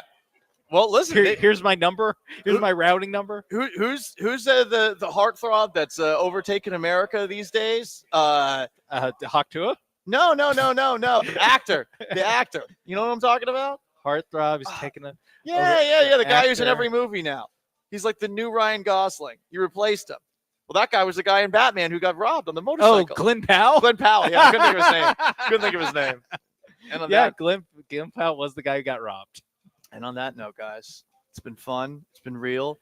Big thanks to everyone who helped make the occasional invitational happen. Big thanks to Carbach Brewing, Brown Bag Deli, Valencia's Tex-Mex Garage, Houston Powder Coaters, Game Day Men's Health, Gulf Coast Chevy, Buick GMC, HR&B, Access Vascular Health, Dream Rate Mortgage, Aqueduct Plumbing Company, Beatbox Burritos, and Amex Pharmacy for our texters, callers, YouTubers, Twitchers, and everyone else who listened. And for Sean Mapes, to my left, and Brian McDonald back at Mission Control, I am merely Paul Gallant. So long, farewell. Have yourselves a wonderful rest of your Tuesday. Happy Mardi Gras. Happy rodeo. The Killer Bees are next. Peace.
Ooh, what up, H-Town? Hey, how we doing? He's Blank. I'm Branham. It's Brian behind the glass, and it's a Fat Tuesday edition of the Killer Bees on ESPN 97.5 and ESPN 92.5. Hog, fat ass, double wide, butterball. There you go. That's what kind of day it is. Fat Tuesday. Love Fat Tuesday. Fat Tuesday is one of my favorite holidays, Blankers. Where does it stack up on one of your favorite holidays? It doesn't, but I appreciate the people that love it. I saw people wearing a lot of the green, purple, yellow attire today and getting excited. Joe George is modeling in front of me his he's trying to give me beads. I'm not wearing his beads. Just you, Joe. He's had several strands of beads around his neck. What did you have to do for those beads, Blankers? Nothing yet, because evidently Joe's feeling good. He's got a beer in his hand. So, he just came over after standing in front of me and then tried to put them around my neck, which we didn't let happen. What do you have against the fine people in New Orleans? I don't have anything against them, but I'm just not big. I didn't say I didn't. See, again, I never said I didn't like it. You said it doesn't rank. Like, right, I think because I'm not a Mardi Gras person. Like, if I'm not in New Orleans or Galveston, so it doesn't do anything for me. I know Granado and other people, it means something to. They've got Louisiana ties. His wife's from Louisiana. Oh, is she? I didn't know that. Wendy's from there. Yeah. Thank you to all the fine people that made the occasional invitational happen today. Carbach Brewing for all of the adult beverages, the cold beer. Very jealous. Brown Bag Deli, Valencia's Tex-Mex Garage will be providing the dinner. I hope you eat for two, Blankers, because you have to eat for me. I'm over at U of H getting ready for some baseball. You need to eat my portion because I love Valencia's Tex-Mex Garage, and if I can't have it, I want you to have it. Okay. The Brown Bag Deli lunch was phenomenal. The sandwich, as always, extremely good. And now we're going to get the Valencias later tonight, which I love. Yeah, it's very good. I want you to have my share. I guess they're golfing, huh? They are. Lance just strolled in with sunglasses on wherever he's been playing. The clubhouse is kind of like the pass-through where everybody are just saying hello. But, yeah, they're out there. The sun is shining. It is windy. It is extremely windy, but they are out there playing. I just pulled up the radar because I'm pretty sure something's about to fall on me. It's gusting up to nearly 40 miles per hour. Yeah. Like, that's insane. It's sunny outside. There's not a cloud in the sky anymore, and the wind's blowing at 40 miles per hour. I will never understand Mother Nature, ever. Paulie right now, by the way, looks the part like you would not believe. Like, if you didn't know Paul like you know Paul, you would think that Paul probably plays golf 2 or 3 times a week. Oh, really? I don't know Paul that well. Well, but he's got golf slacks, the white belt, the clean polo, and he's strolling around like he's looking for someone to pick up on a foursome with. Okay. And not that kind of foursome. Yeah, he might partake in that. Yeah. Cougars, go Cougs. Very big eventful win, right? Final game. Go Cougs. Yeah, beat up on Kansas. Kansas played well. Kansas, I mean, look, people forget they were the number 1 team in the country. They were the preseason number 1. They beat Duke. That's right. They beat Duke earlier this year, and they're healthy. It's been kind of weird that they're 10-9 in Big 12 play, which, I mean, it's a tough league, 10-9 winning record, not all that bad, but you just kind of expect more from Kansas. They're healthy. They're still the team that beat Duke earlier this year. And nice win for Houston to send the seniors out with a victory, a nice home win to conclude the regular season home schedule, just 1 loss at the Fertitta Center this year. A good win last night for the Cougs. A big win. I know that Kansas has a lot of talent. They've just kind of fallen off a little bit, but you always have to respect them. And what I respected the most was the way Bill Self handled the post game and how complimentary he was to what the program has achieved and what Kelvin has done. And I think that a lot of these coaches you get are, they get a little bit cocky and testy and egomaniacs, and they don't want to. It's all about them. The fact that he was as complimentary as he was to Kelvin, I really appreciate. Yeah, he's a classy guy, that Bill Self. He's classy. I think there's a lot of admiration there between the two. Sampson calls Self, Hall of Fame coach, which he is. And I think Self would say the same thing. Kansas is hard to figure out, though. They've beaten Michigan State this year. They've beaten Duke this year. But then they get into Big 12 play, and they're 10-9. Kind of odd. How do you have a win over Duke, who looks dominant right now? Mm-hmm. Michigan State nationally ranked, and then you're 10-9 in your 19 Big 12 games, and they haven't really missed guys. Adams missed a couple of games, but he's been healthy. They're healthy. They're healthy in 10-9. Yeah, no, look, I think, like I said, I think there's talent. I think a lot of times, and this is where a lot of programs kind of can fall victim to this. You go and load up on like the best roster you can put together, but you don't ever factor in, like, is there going to be any chemistry? Can these guys play together? Are they all individuals trying to get their bag by, doing things that make themselves look the best? Or are they going to play team ball? And again, another credit to Kelvin and the program, because he gets guys to play in his system the way he needs them to play. I think Kansas has fallen victim to the fact that he got a whole bunch of talent to reload after, I would say for them, it's a little bit of a down year last year. He brought in talent, but I don't think they play well together. And I think that's been one of the biggest downfalls this year for Kansas. Then how do you have the big wins that they have? Because I think from time to time, it can gel, or they can come together, or like against a big opponent, they can kind of do what's necessary to not just think about themselves, but over the long haul, whether it's the NIL deals or playing at the next level, a lot of these guys just can't get out of their own way in terms of trying to make it all about them. Yeah, I mean, I hear you on that. I think that is true. I don't know how you have those type of big wins. Like if you have poor chemistry and all of that, you still have some, big time wins along the way. I think it speaks to the level of play in the Big 12. I think the Big 12 is being slept on a little bit. Kansas Kansas had a conference. The North Carolina is no good, but they beat North Carolina. They beat Michigan State. They beat Duke on a neutral floor. Then you get into the Big 12 and they go 10-9. Like maybe the Big 12 is really good. Win.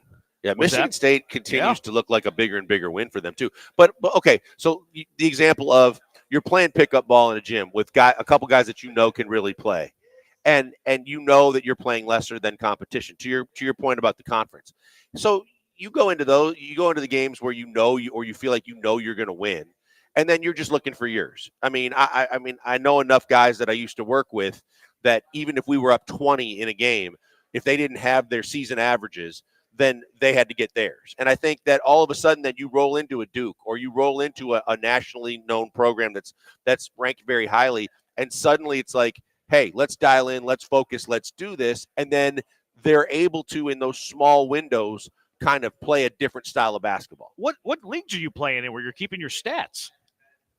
No, I'm talking about from the college perspective. Look, believe me, I've also played with guys in those leagues that do actually try and keep their stats.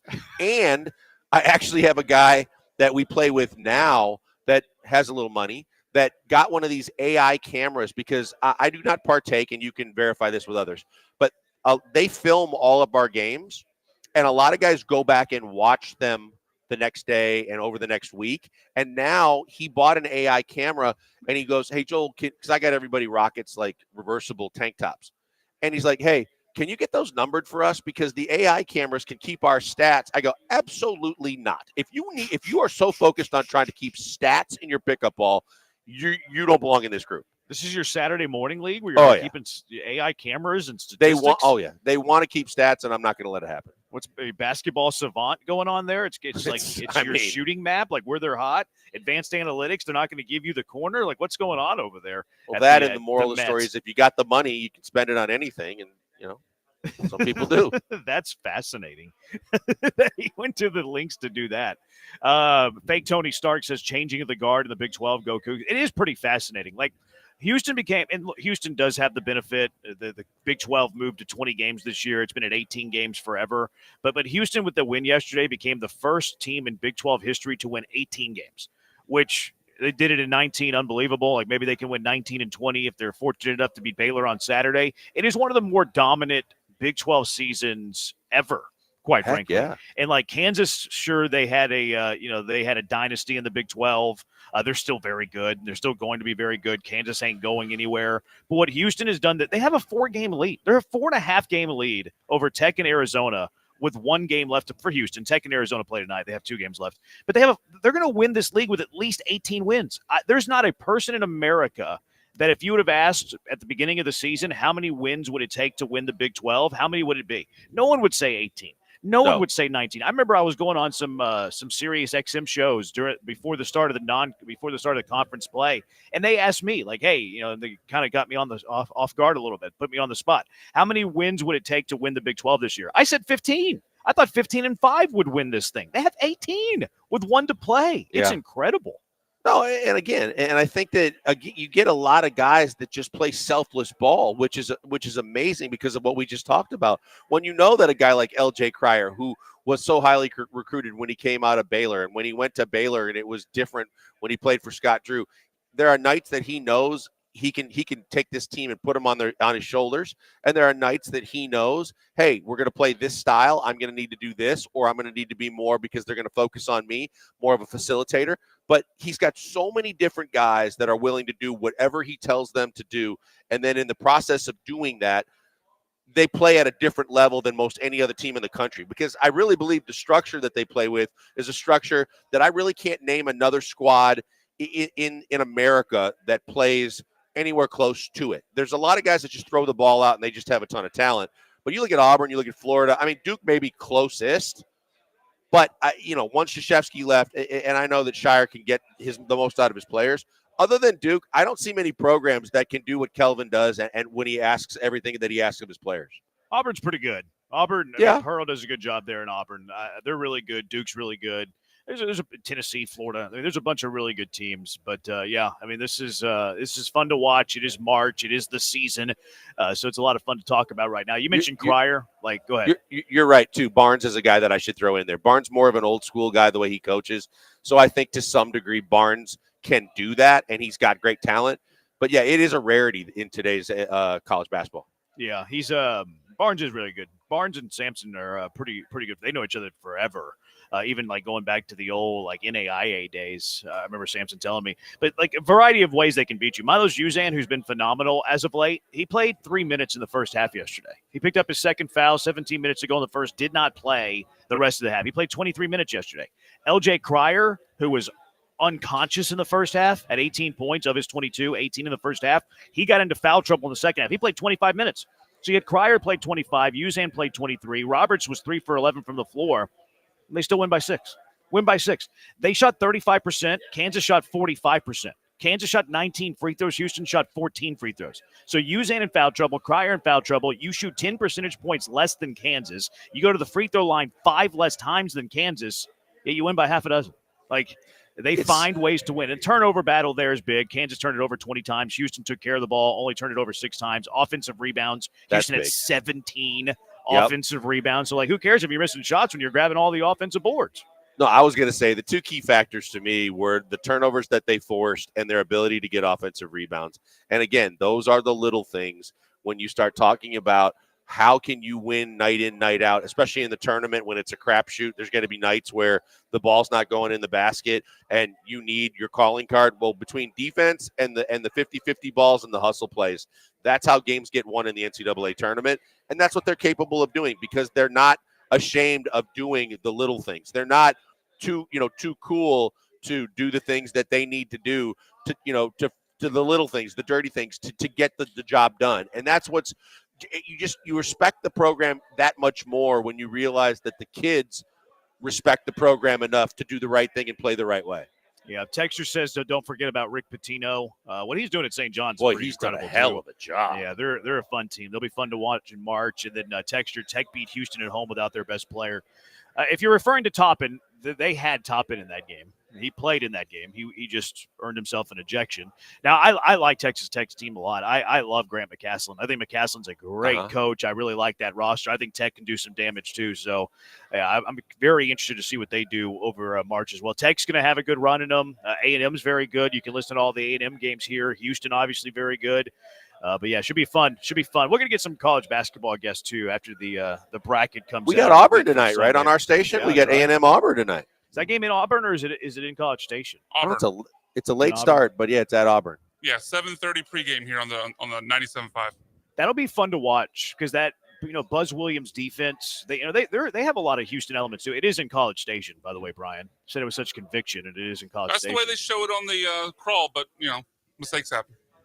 By who? Who are you blaming? Take a little bit of accountability for your own mistakes usually here, Brian. On the crawl, the home team is always second. That's the way they always show it. And they had Auburn second, so I was going by that.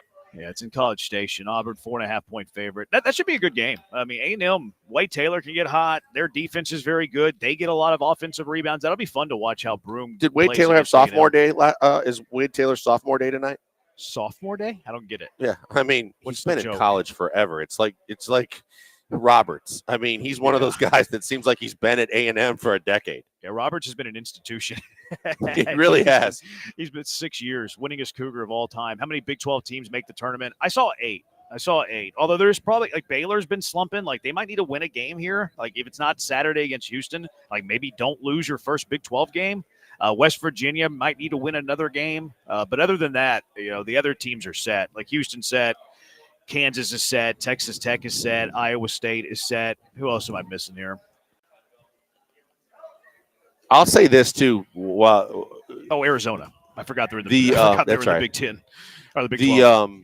The moment between Kelvin and Roberts last night on the court was fantastic. That shows you just how much love there is in that program, and I think that's something that's rare to find in college basketball these days too, that I really appreciate. Yeah. Senior day is always emotional for him, but especially yesterday with Jawan. He called Jawan his stepson in our pregame conversation. He held it together, and then you could see him get fidgety, and then the minute that they came together, it was like, oh my God, he's going to lose it, and he did. Yeah. I mean, Kelvin's been here for 11 years. This is Jawan's 6th season. So Jawan's been here over half of the time. Wow. That Sampson has been at Houston.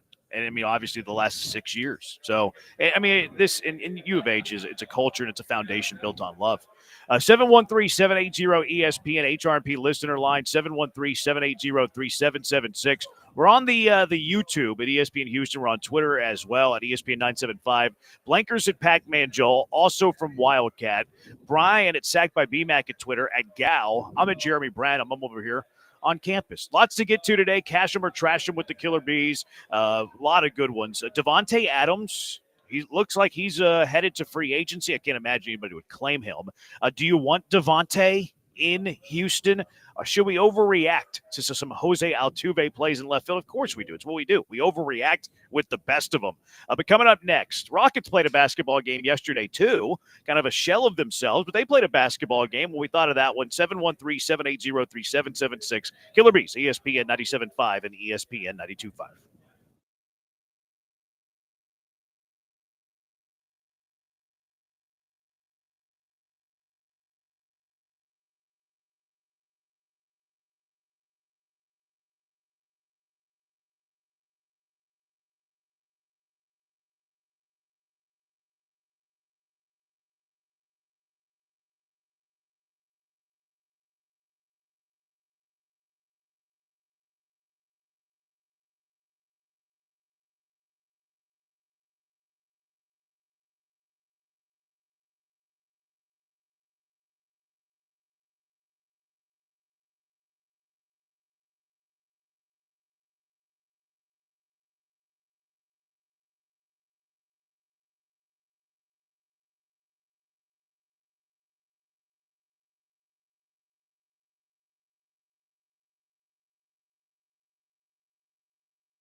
Broadcasting live from the Mobile Veritex Community Bank Studios, located at Wildcat Golf Club for ESPN Houston's Occasional Invitational. Here's Joel Blank and Jeremy Branham. Thank you to Carbach for the booze, Brownback Deli for the sandwich, and Valencia's Tex-Mex Garage a little bit later for the fajitas. Also, It's not later, Jeremy. It's now. Oh boy, they're hammering it. Oh boy, it'll be gone quick. You better get in there. It'll be gone quick. I know. Next break, maybe. Also, thank you to Houston Powder Coaters, Game Day Men's Health, and Gulf Coast Chevy GMC Buick for their sponsorship as well, making the occasional invitational possible. Certainly appreciate it. 713-780-ESPN. Rockets lost to the Thunder last night. Kinda. They lose in the game. They lose in the standings, fall by 9 to OKC. But the Rockets did not have Fred VanVleet with an ankle, who I think has been ruled out already today. I think that's right. Alpi Şengün, lower back soreness. Steven Adams, he's on the caveman diet, so he can only play one game of a back-to-back. Dylan Brooks, right knee contusion, was not happy with what DeMar Rosen called him. And then Amin Thompson with right shoulder soreness. All of those guys were DNPs. It was a rest day. It was a rest day for most of the Rockets. They gave it the old college try, but they fell short, Blankers. Yeah, and, I saw a lot of people on social media that were extremely upset, including Paul, that were just, you got to be better than that. You've got to play that game. And, I get it because I'm a very harsh critic of load management and the fact that guys shouldn't be resting for the sake of rest. But, Fred's is legit for sure. I don't know how many of the other guys are, could they have gone or should they have gone? But I think from the standpoint of, and we've seen this, and look, we were just talking about the Cougs. The Cougs, as great as they've been, they've had really tough injuries for the last several years when they get to the tournament. And I think that, it's important that this young Rockets team is as healthy as they can possibly be down the stretch, because positioning is going to be coming into play and because they're getting ready to play in the playoffs. That I don't know, but I'm not going to lose sleep over one game. I understand it's a back-to-back. I know that we'll see if a lot of those guys play tonight. But I also know that, Oklahoma City has a large lead in the West. And if you're looking for a game that you should win, it should be at Indiana, and you should have a legitimate chance to do that, especially if you're healthy. But I didn't lose as much sleep as a lot of people evidently did, that the Rockets should have been at full strength, and they should have given OKC everything that they had, because the guys that they put out there played really, really well. Didn't you push back on me yesterday whenever I said I didn't mind a rest day? I know that you were saying one game or the other, and you were saying that the second game of a back-to-back it was the one that, you said was basically a wash day, and I didn't like that. No. I've said that a second day of a back-to-back. I don't like all of. Hold on. I said the second day when you're playing a back-to-back is the day I don't care if you win or lose, but I that's different than a rest day. I don't mind a rest day from time to time. Like, what is the goal of the season? Like, what is the Rockets' goal this year? Is it to beat Oklahoma City in a random Monday night game on their, 61st game of the year? No. The goal for them is to make the playoffs and then try to make a run once they get to the playoffs. And if they feel like it's in their best interest to rest their guys at Oklahoma City on the first leg of a back-to-back because it's good for the betterment of the greater good, I have no problem with that decision. Yeah, I think that a lot of times if you're going to rest, you rest them at home. That was my stance on load management. Now, if these guys are legitimately hurt, if these injuries are really something, then, there's even more to it. But I think that position, they're knee deep in the middle of all this. And I know that Alpi has been struggling with some issues with different things. But I think overall, when you look at this team and you look at the fact that I don't believe in load management, but I believe if they're legitimately dinged up, that's a game that of all the games that are remaining on your schedule, I believe that that's one that you can sit out for the betterment of the overall big picture, because the big picture is too important. You want as many of these guys to experience, the fact that the playoffs and the pressure and the differences that we've talked about. My big thing is the fact that you also, in doing this, allowed these young guys on the bench that had been getting 0 minutes in the case of basically Cam for sure, and then Reed and some of these other guys that you end up finding out might be a guy that might be able to help you down the line and maybe a little bit this year, like Dante, and say, hey, when given this golden opportunity to kind of, in the case of Cam, let me try having an opportunity to get back in the good graces of my coaching staff. Let me show them that I'm still fully capable of doing what an NBA player needs to do. And then he goes out and he does it. And the fact that he hasn't been playing and he's able to do that, it makes you believe that, hey, this team is actually deeper than the rotation that they're currently using when everybody's healthy. And that you've got, I mean, this guy that calls in John and Lance in the morning, his name's Israel. He was the guy that was saying Reed's a bust. Like, you watched that game last night and you tell me that Reed Shepherd's a bust, and I'll tell you don't know basketball, because he did so many different things well last night. And it wasn't just his shooting ability that everybody wants to talk about. He had the step backs. He had ball handling. He did a lot of things to where you look at that game and you say, Reed Shepherd's going to be a player in this league. It's coming. It's just, I guess it hasn't been on the kind of fast track that a lot of people wanted it, but Reed Shepherd can play basketball. Yeah, I'll get to the young players in a moment. More meat on the bone of like the resting and stuff. A texture is saying right now he's a paying Rocket fan. He doesn't want them resting at home. He wants them resting on the road. I get your point too. Like, you don't want LeBron James coming into your city the one time a season and he's being load managed. Like, to me, those are two different conversations though, because like the team owes it to the team to do what's in the best interest of the team. Like, your opinion, which I think is valid, I think is more league opinion where, hey, guys, we'd really like it if the Stars played when they go to Charlotte. To me, it's two separate conversations. It's always in the better interest of the league for your star players, your better players to play. That is not always in the best interest of the team. And it is a very delicate balance, and it is a hard line to walk. I completely agree to that. Now, I think that I don't know what the right answer is. Like, if you're going to load manage, do you do it at home? Do you do it on the road? I certainly see your point. I see the point of the local fan. They don't want to miss out on their young player or their favorite players as well. Maybe it's the one game that family gets to go to. In this particular instance, they're both on the road. So like, if you're going to rest on one of those games, Oklahoma City yesterday, Indy today, like, they're both on the road. You're not making that decision. At that point, it's just like, okay, which one of the two games gives us the best chance to win if we load up in that game? And there's no guarantee you're going to win it. Rockets are 3.5-point dogs tonight. Yeah. So, I mean, it doesn't necessarily mean that it's going to translate to a victory. No, and you can look at it, go as far as to say, well, the Rockets play multiple games in OKC. Their only trip to Indiana is tonight. But, yeah, you're looking at it from the bigger picture of the fact, like, if you're in Oklahoma City's position, you're probably going to rest guys. And the other thing is, you could rest them. If it was truly just load management, you could space it out. You could rest a couple guys tonight, a couple guys tomorrow, do those kind of things a little differently. But is that in the best interest of the team, though? Like, I think it's better just to, like, hey, we're going to lose this one game. Let's get all our young players development minutes and just, like, take it for what it is and then get them all back the next game. Like, I don't know what the best interest is. I prefer that route, I think. Do you feel like if you had a couple of guys that were out last night that you might have had a chance to win that game? Not really, no. I feel like Oklahoma City wins that game no matter what. See, it was weird because of the fact that they kept making runs to make it single digits, and they got it down to 6 a couple of times. And that's when you look at it and say, if you had if you had one other guy, maybe because defensively Shea obviously was doing whatever the hell he wanted, maybe you could have slowed him down and maybe things could have been, a little bit different. But probably right. Like, I think that you've played Oklahoma City enough to realize they are the number one seed for a reason. They are the cream of the crop in the West. Yeah.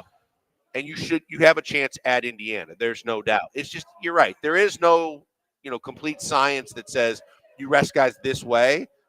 It's just that resting, having 5-6 guys out of the lineup last night. Most people thought before you even started the game, you figured that you were up against it and we're going to lose. Oh, yeah. I mean, it was basically a G League game for the Rockets, kind of like a G League on steroids. I think that you look at it from a league perspective, which I don't think is wrong. I just think that that's why you're more like, hey, rest I get why they did what they did, especially if these guys are legitimately injured. No, I know that you think that. Like, I know. But I do think that you take more of a league-centric point of view when you talk about rest days. Because I think Adam Silver would have the same thought as you. Hey, if they're not injured, then you're right. If they're not injured, I am totally against load management, and it's not like I'm get off my lawn guy from the eras that I was in working with the league to say everybody they traveled commercial and they did this, and they did that. But the bottom line is that it is a cushy life playing in the NBA. And I don't think anybody should just take it off because they feel like resting. But if Yeah. you have a nagging injury, a legit injury, I totally understand at this time of the year, basically saying, hey, I need to get right before the games mean a whole hell of a lot more if we're a playoff team. Oh yeah, I get it. I believe more in the. I take the benefit of the doubt more from the team perspective and the coach perspective. But I think it's a very fine line. I really do. All right, 713-780-ESPN. Blankers mentioned the young players that got some minutes yesterday, got some run yesterday, looked good. I mostly agree, but I do have a little pushback to that. 713-780-3776. Killer Bees broadcasting live from Wildcat on ESPN 97.5 and ESPN 92.5.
You're back with the Killer Bees, On ESPN 97.5 and 92.5. broadcasting live from the Mobile Veritex Community Bank Studios, located at Wildcat Golf Club for ESPN Houston's occasional invitational. Here's Joel Blank and Jeremy Branham. Thank you to Carbaca Brewing for the beer, Brown Bag Deli for the lunch, and Valencia's Tex-Mex Garage for the dinner.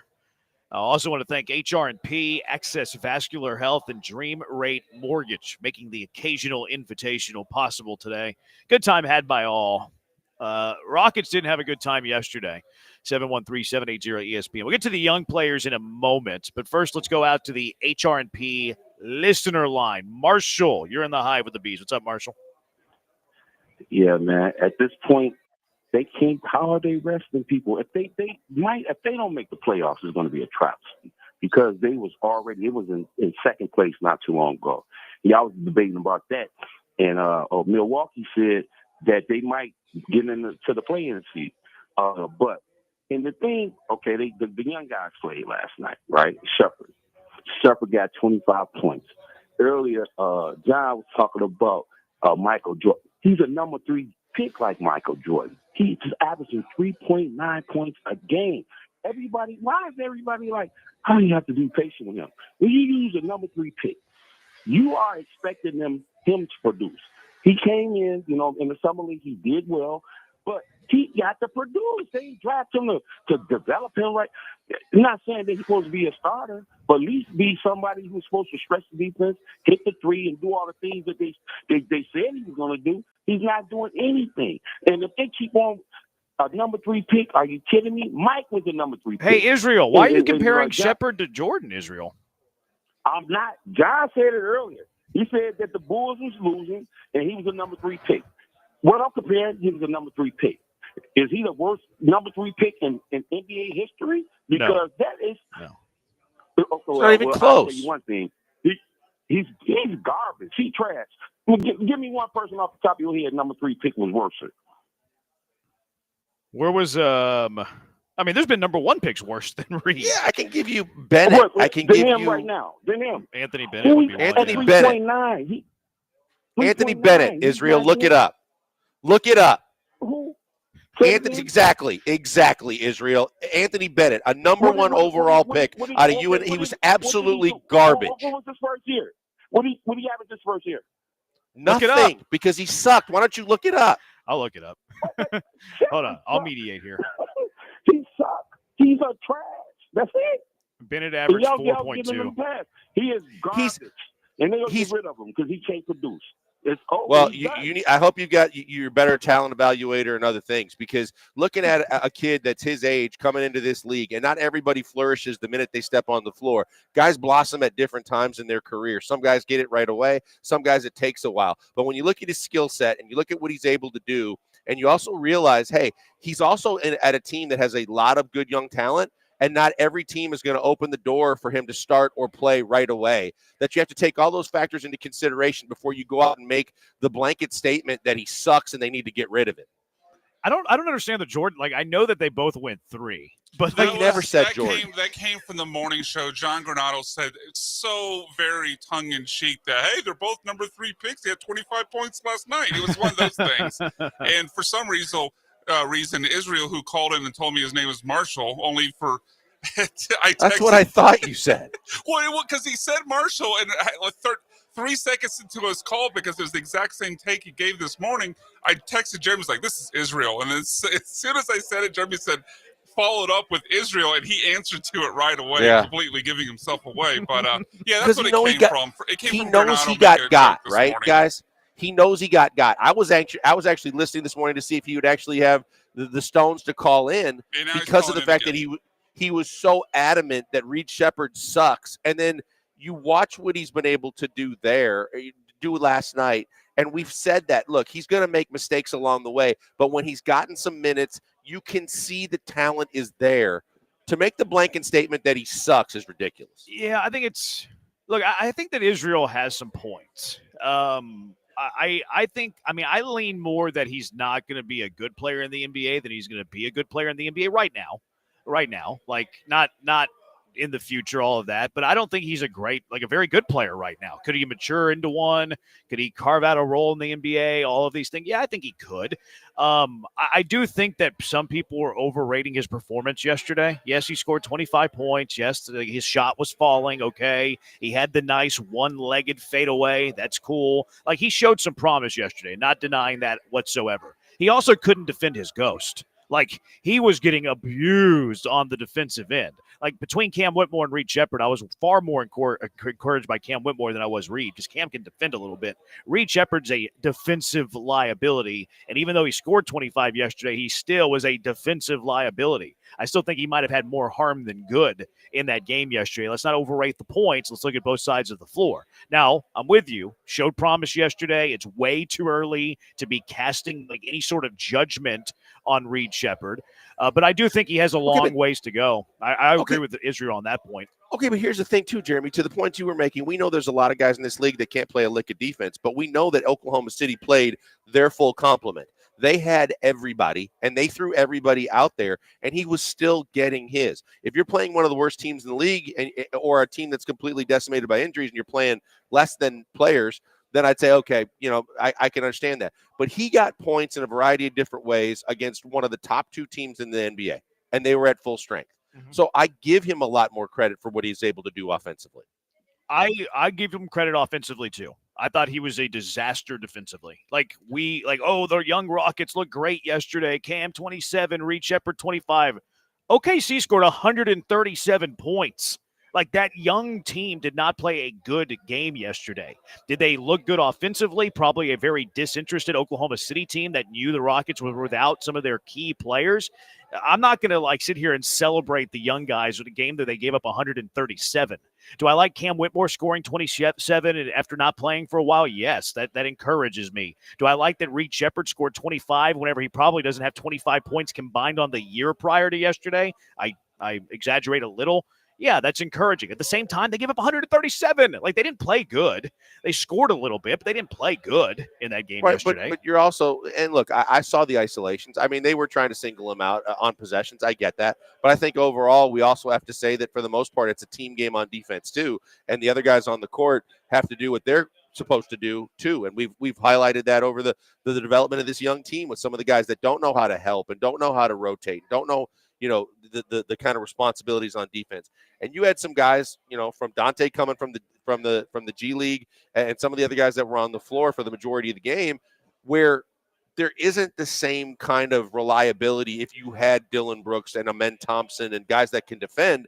So yes, they did single him out a little bit, but I think overall the knock should be the entire team that was out there last night. I hear you, and I don't disagree a whole lot. At the same time, good NBA teams, any NBA team can hunt a one-on-one matchup and get you one-on-one in space. Like, that's rudimentary. Like, that is easy to do. So, if they really wanted to attack Reed Sheppard, what do? Well, you just clear it open for the guy that you want the ball in the hands of, and then you try to pick a matchup with Reed, whether it's pick and roll, whatever you got to do to get the matchup you want, and then you clear out. You can easily get to an isolation anytime you want. But you can also recover from it before they get an easy bucket. You can have help coming from the defenders, the bigs down low. That's a bad defender then. If you can't guard one-on-one, you're not a good defender. I'm not going to be here. I'm not going to sit here and beat the drum that Reed Sheppard's above average on the defensive side, because physically, for right off the bat, he doesn't have the NBA frame to be able to actually be physical or defend someone with his body. Mm-hmm. And then from a size standpoint, I've told you that he is small. Standing next to him, I'm like, my God, I thought this guy was taller. So for me, it's the compliments all come on the offensive end. I'm never going to try and tell you he's a plus defender. No, that's what he has to be. He has to be good enough offensively that he is still plus overall as a player, and you can hide him defensively the best you can. Like, that's what he's going to have to be a valuable player on a team.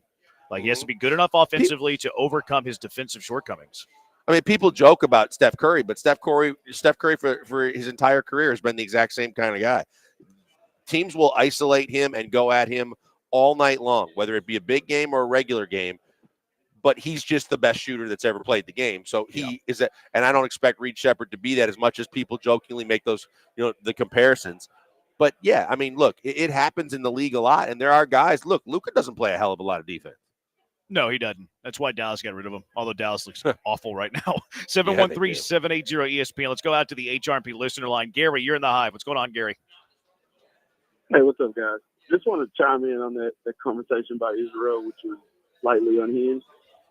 Just to add, like a little nuance. So, it's too early to say that the guy's a bust, right? I don't even think that's with debate.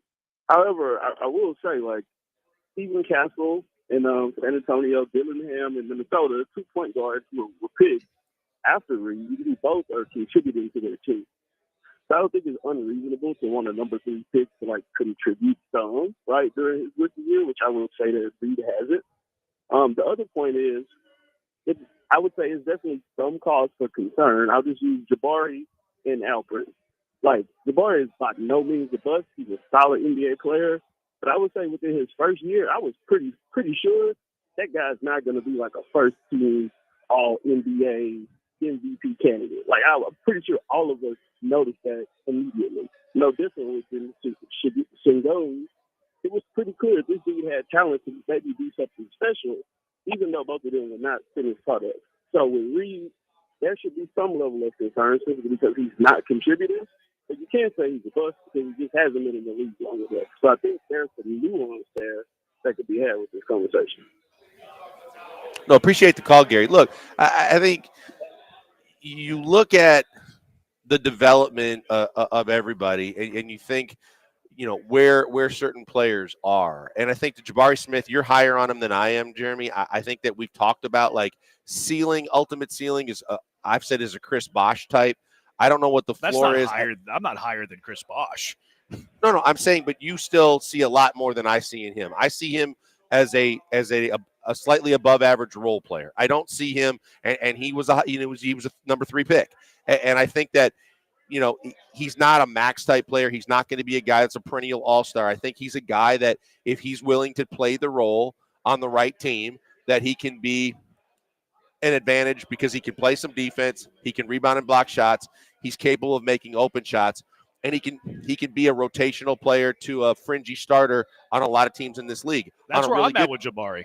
Okay, I thought you thought he was a little better than that. I just, again, you're also a victim from year to year of the draft that you are to deal with. So if you don't have a deep draft, if guys are coming out early and earlier and you're drafting on so much potential, you're taking these guys hoping that they continue to develop and turn into the player that a lot of scouts and people think he can be. But he's another guy that, like, you had to take him because he was one of the top 3 most talented players in the draft and the other 2 were gone. But at the same time, that's not a guarantee because he was top 3 that he's going to be an all-star and he's going to be a franchise. No, I don't look at where a player is slotted and being like, that's what I expect to play. Like, whenever the Rockets drafted Reed Shepherd, I didn't expect him to be Michael Jordan. Like, especially in the NBA nowadays, and you hit on it, like, these guys are coming out earlier and earlier and earlier. It is hard. Like, it is hard. And a lot of times you're going to have players that don't turn out to be great. I'm with you on Jabari's potential. Look, I'm not calling Reed a bust. He just has some limitations that are hard to ignore.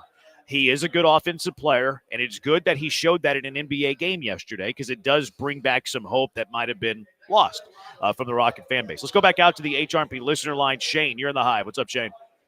All right, we're going to get to some of the text on this on the other side. 713-780-3776. Killer Bees broadcasting live from the Wildcat Golf Club on ESPN 97.5 and ESPN 92.5.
You're listening to the Killer Bees, On ESPN 97.5 and 92.5. broadcasting live from the Mobile Veritex Community Bank Studios, located at Wildcat Golf Club for ESPN Houston's occasional invitational. They're being mean to Israel. 75, this guy's a hard-head catfish. That's not nice. B. Hannon said Greg Oden, first pick, 2.9 points. It was injury-related with Oden, but still, yes, a bust. Adam Morrison, third pick, sucked. He said, I think Jimmer was top 5. I thought he was 8. I looked it up. He was 10. Jimmer might actually be a decent comp for Reed Shepherd. Guys who can get it going offensively, but they can't stand on an NBA floor because they can't guard. Olo Candy Bus, Kwame Brown, Joe Smith. Those are the ones on the Twitch. Texter, I agree that Reed has a long way to go in his defense, but I thought it was a good thing to learn in an NBA game without repercussions of getting benched to continue to have the confidence that he needs both on offense and the confidence to get better on defense. It's kind of one of the catch-22s of the Rockets being a playoff team, because if the Rockets were 7 games out of the playoffs, Reed Shepherd's probably playing 20 minutes every night. But because they're in the playoffs, he's not getting run, and Aaron Holiday is, because Aaron Holiday currently today is a better basketball player than Reed Shepherd. Hello? Yes. We're on the air. Now I can. Who are you talking to? No. Let's read a few more of these texts. Blanker's having some technical difficulties. Is Reed Shepherd comp to John Stockton defensively fair? I don't think so. I think John Stockton was underrated defensively. And I have a very difficult time comparing Reed Shepherd to a Hall of Famer. I don't think that that's fair. Eric, I'm sorry. What kind of loser has to give a fake name to a radio show? It's a character. I kind of like it. Not being younger and cheeky, but funny but serious, take and do that. Goodness, people suck. I don't mind it too much. Texter, I think it's Israel. He is a trash can emoji, 3 trash cans emoji. Reed can't even buy a beer. Pump the brakes, Israel, which is true. I think Reed Shepherd's a few days shy of turning 21 years old. Somebody texted in and said he's a teen. He's not a teen. He's almost 21 years old. Anyone that uses the word worser doesn't need airtime on the radio. Come on, Israel. We don't judge grammar, Texter. Just because Israel said worser doesn't mean we're going to be the grammar police. We're not MLA Killer Bees here. We have Paul for that. Yeah, MLA Paul is our guy. Until I call it a relax, he's 19. He's not 19. He's closer to 21 than 19. Yes, he's the grammar police. But that's what I was saying. You look at guys, and we can go as deep down the rabbit hole as you want in terms of number 3 picks that were busted. By the way, I gave Granado a hard time. He was loving the fact that Israel thought that we said, and that he got Israel to get on the whole Reed Shepherd, Michael Jordan comparison. He was very proud of that. But, everybody develops at a different speed. Depends on the system, the team you're with, the players around you, all those different things. Chauncey Billups took forever and a day to suddenly one day become Mr. Big Shot. He bounced around to 2 different teams before he even got to Detroit to do what he ended up doing. And he was a lottery pick. And I think he was a top 5 pick. So, again, everybody's not going to just hit the court running and become the next greatest thing since sliced bread. And like we both said, when you're getting guys on potential these days, because they are 18, 19 years old, you just don't know how they're going to develop. And even like this upcoming college draft, and Jeremy, you see all these players. You're talking about the 3 guys coming out.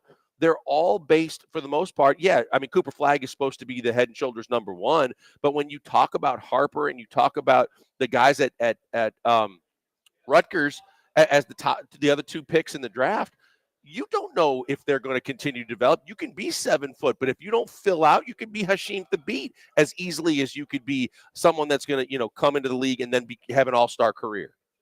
Reed does have a lot of similarities with Whitebread, and I would take Ace Bailey and Dylan Harper over Reed Shepherd in a heartbeat. No question about it. Well, that's a different scenario, right? They're not available in the same draft, but if you look at these first 3 and you were using that as a comparison to Reed, I think that you brought it into the conversation.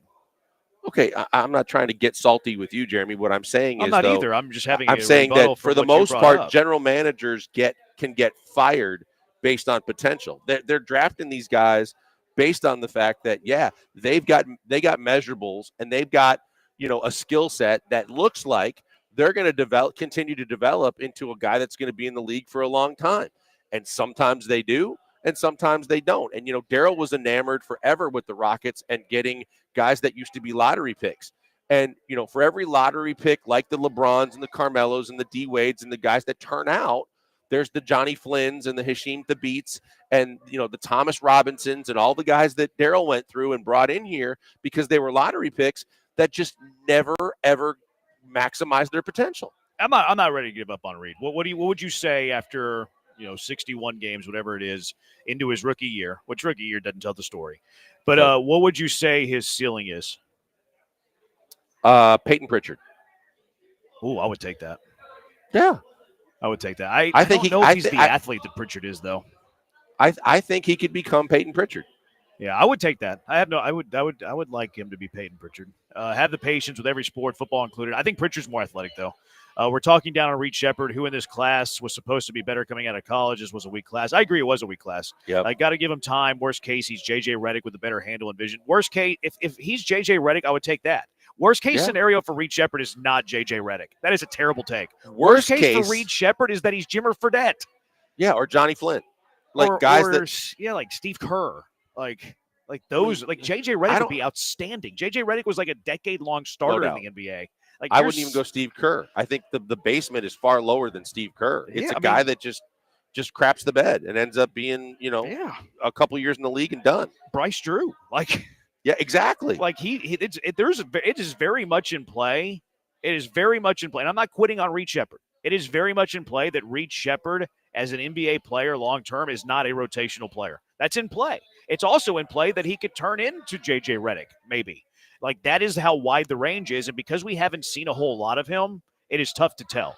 And we also, in the Rockets, because they're a playoff team, they haven't had the luxury to develop him as much as they could.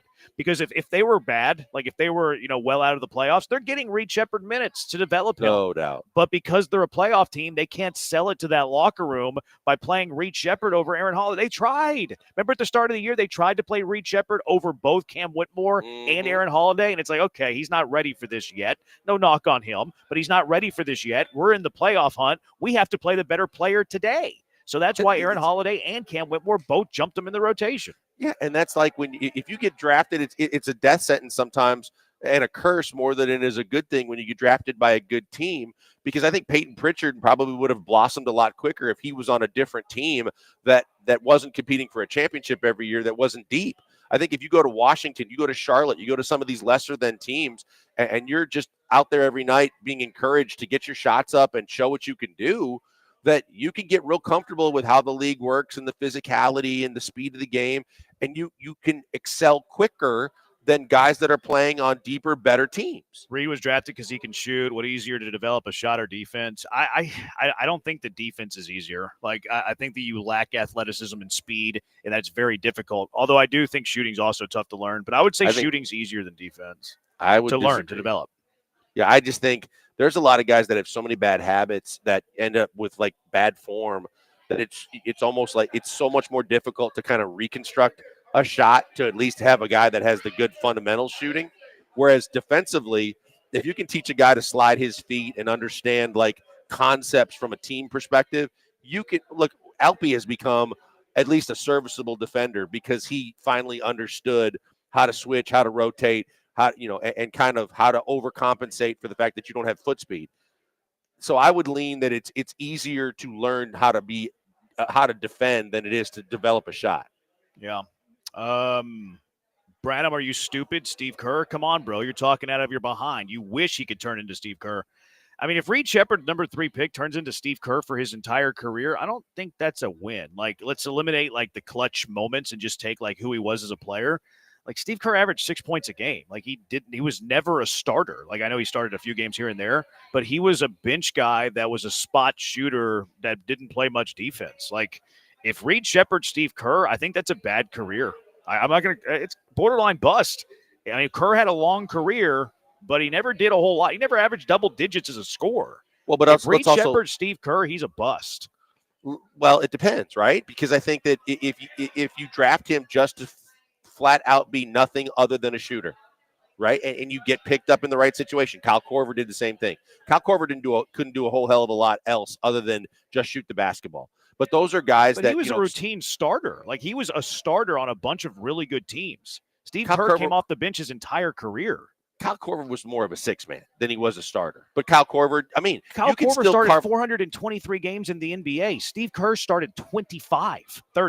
Right, but Steve I'm Kerr saying started 30. Korver started 400. Okay, but Steve Kerr wasn't drafted with a lottery pick. Steve Kerr was drafted to do exactly what the one skill that he had, which Neither was Korver. He was a second rounder. And that's why if Reed Shepard is Steve Kerr, it's a bust.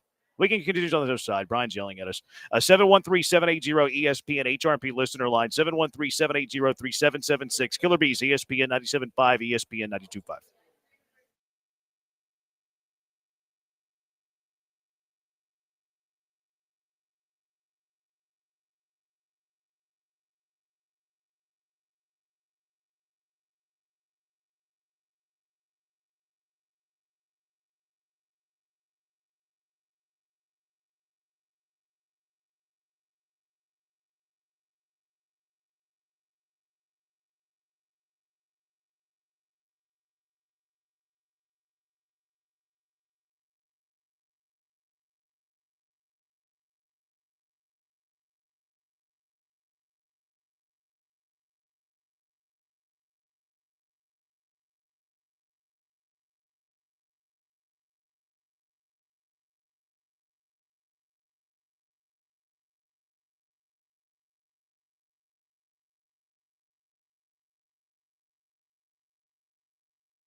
The Killer Bees are live inside the mobile Veritex Community Bank Studios, located at Wildcat Golf Club for ESPN Houston's Occasional Invitational. Now back to Joel Blank and Jeremy Branham. Thank you to Carbach, Brown Bag Deli, Valencia's Tex-Mex Garage for all they did to make the Occasional Invitational possible occasionally.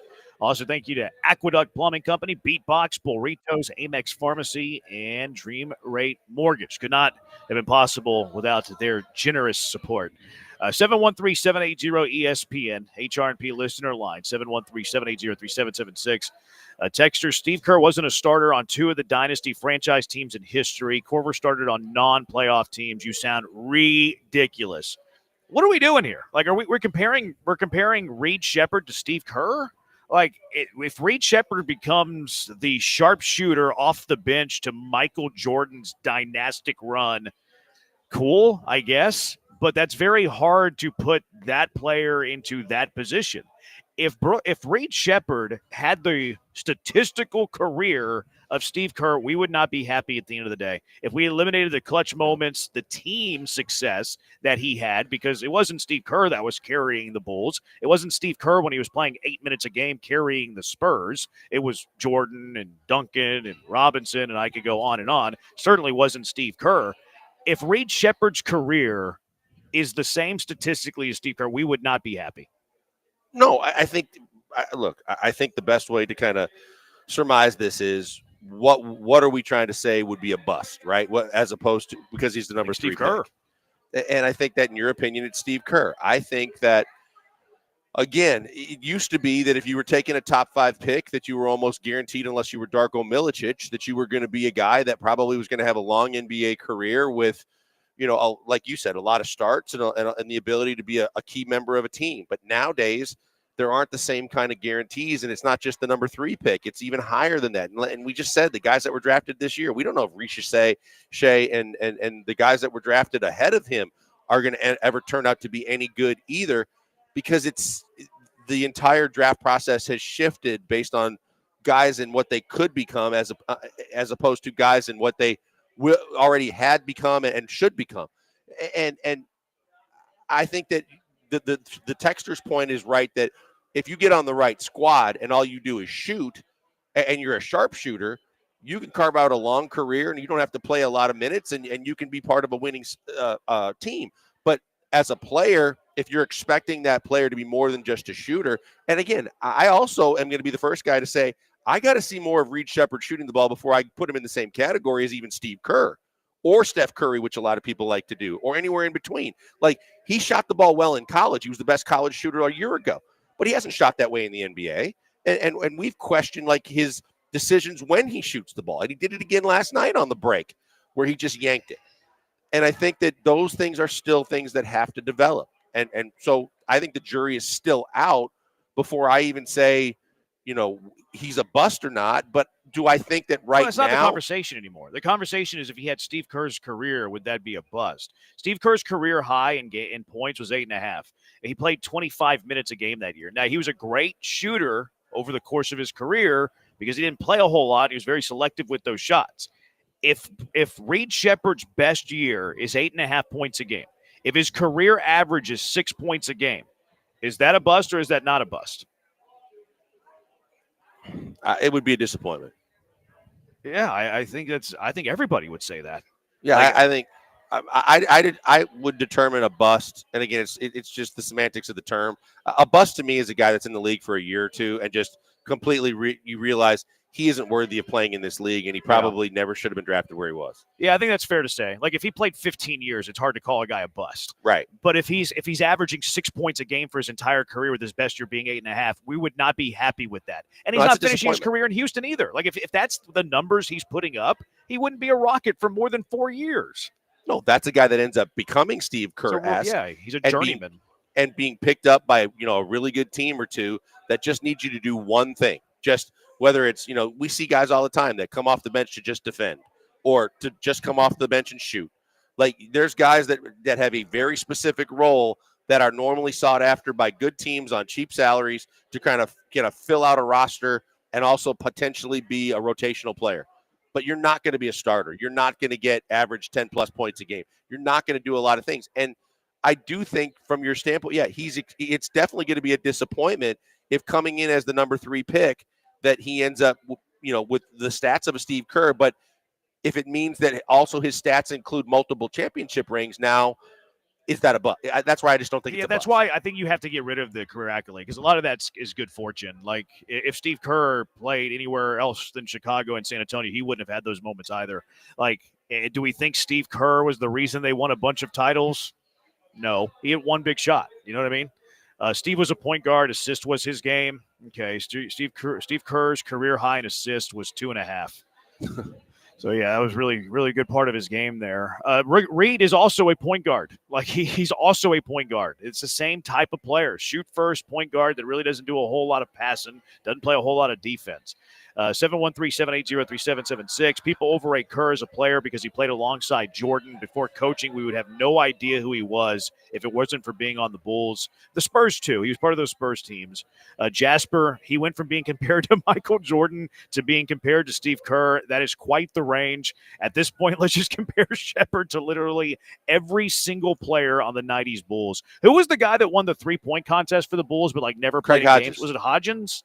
Craig Hodges won back-to-back three-point shooting. We had him in Milwaukee when I was a ball boy. Really? That's who Reed Shepard's going to be. That's my comp for Reed Shepard is Craig Hodges. I will say this. Craig Hodges had some good years in Milwaukee. Did but, he? yeah, in Chicago, he was exactly what he was another. Like, he didn't even play, right? He was a gun for hire. He would just come off the bench and shoot threes. That's what you're supposed to do. They aren't using him in the way he's used to thriving and being successful. He'll flourish in another system. He can't play defense, so he's not going to play for Ime. Ocho is Reed Shepard going to be Jimmer Fredette? I think it's in play. I think it's possible. Todd the Show says enough talk about Reed Shepard. Can we talk about the greatness that is Cam Whitmore? 40 minutes, 0 turnovers. See, I think that's what's kind of getting lost here is that, like, in yesterday's game, if I looked at one young player's performance that I was the most encouraged with, I was more encouraged with Cam Whitmore's than Reed Shepard's. I mean, Cam went for 27 and 11, didn't turn it over, blocked 3 shots, dished out 3 assists. They played some defense for you, too. Like, that was very impressive from Cam. Look, I mean, to me, it was like almost a proud papa moment. I've been so deeply in Cam Whitmore's corner, just begging for him to get it straight between his ears. The rebounding was impressive to me. He went up in traffic multiple times and used his athleticism to get a rebound. This is who I've expected to see from Cam Whitmore from the minute that the Rockets drafted him. I expected to see all of these attributes on display, and I just haven't seen it yet, and the majority of it is because of what's between his ears. And last night, he finally seized yet another, I don't know if this is the last opportunity or not, but we had been talking about he was in the doghouse again. Yeah. And he absolutely showed out last night. Yeah, see if he gets any run today. Todd's like he's going to play 4 minutes today with Ime. That missed dunk last night did tick me off. That was annoying. That was annoying. God, it bothered me. Yeah, it was annoying. 713-780 ESPN. Yeah, he just lost like half a step too far, lost it a little bit. It's like what could go wrong went wrong on that play. Yeah. Out to the HRP listener line, Kevin. You're in the Hive. What's up, Kevin? Hey, fellas, how y'all doing? Great. Hi, Kevin. Man, look, I've got a couple of points. I'm gonna start with Reed first. Look, with the way the game is played today versus how it was played back then, I mean, I'm not gonna say you can double Reed's average per game if you're gonna compare him to the likes of a Kerr, saying he only, for a career average about 8 points. You can say 16. No, I'd say give him a third or another fourth of that and say he averaged 12 points a game. I think it's fair. Would that be sufficient? But what I would also question is the analytical way the game is played now with all the threes that are taken. Once the kid matures, but look at Green and where he's come from at this point in his career to where he was a couple of years ago. Man, you got to be patient when you go out and draft young players. I don't care what the sport is, you got to be patient. Look at all the years guys spent in the minors in baseball. Even from a football perspective, man, guys ain't coming out getting into the league in the NFL and just lighting it up immediately on the offensive side. You got to give them a minute to mature, to let them get a feel for the speed and the strength of guys around them, and let them gain some of that old man strength and get better at the same time. And as it relates to Cam, my last point is Cam reminds me of the typical AAU 7-on-7 kid that's out there today that's not being corrected by these coaches, that when you do say something to them, they pout, but they're so damn talented, they keep him on the floor because at any point he could go off for 40 a night.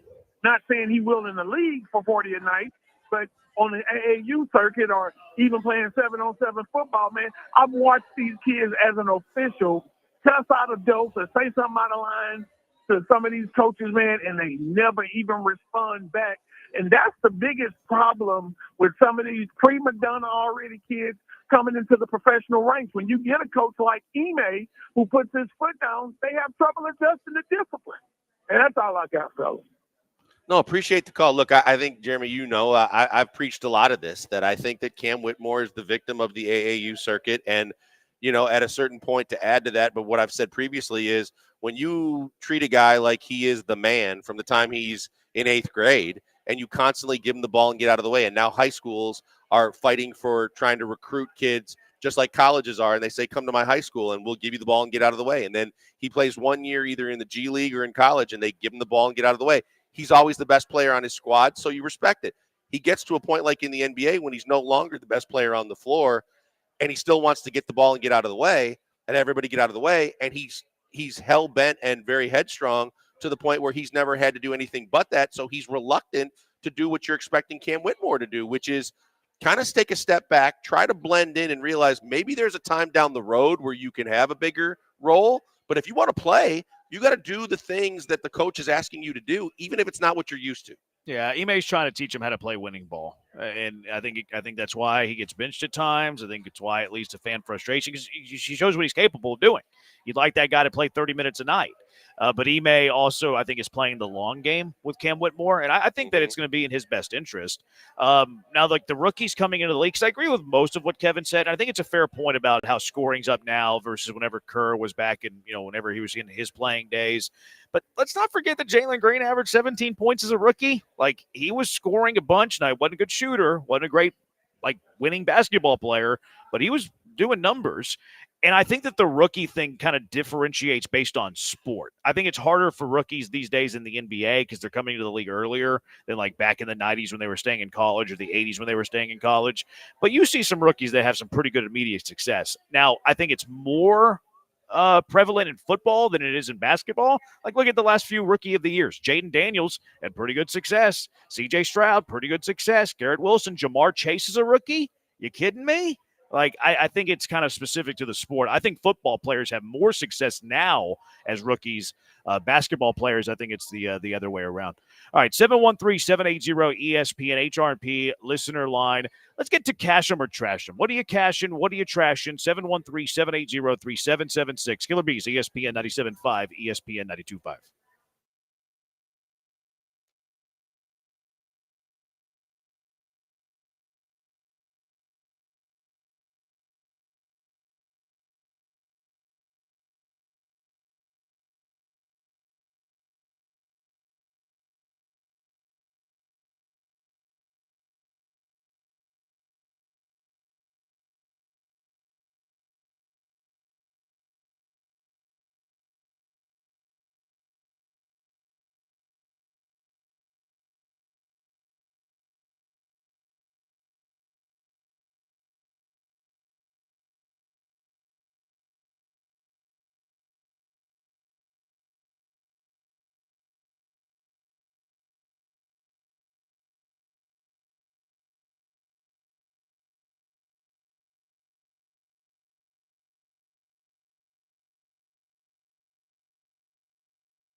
Let's cash them or trash them. 713-780-ESPN. What are you cashing? What are you trashing? 713-780-3776. Blankers, you want to do the honors?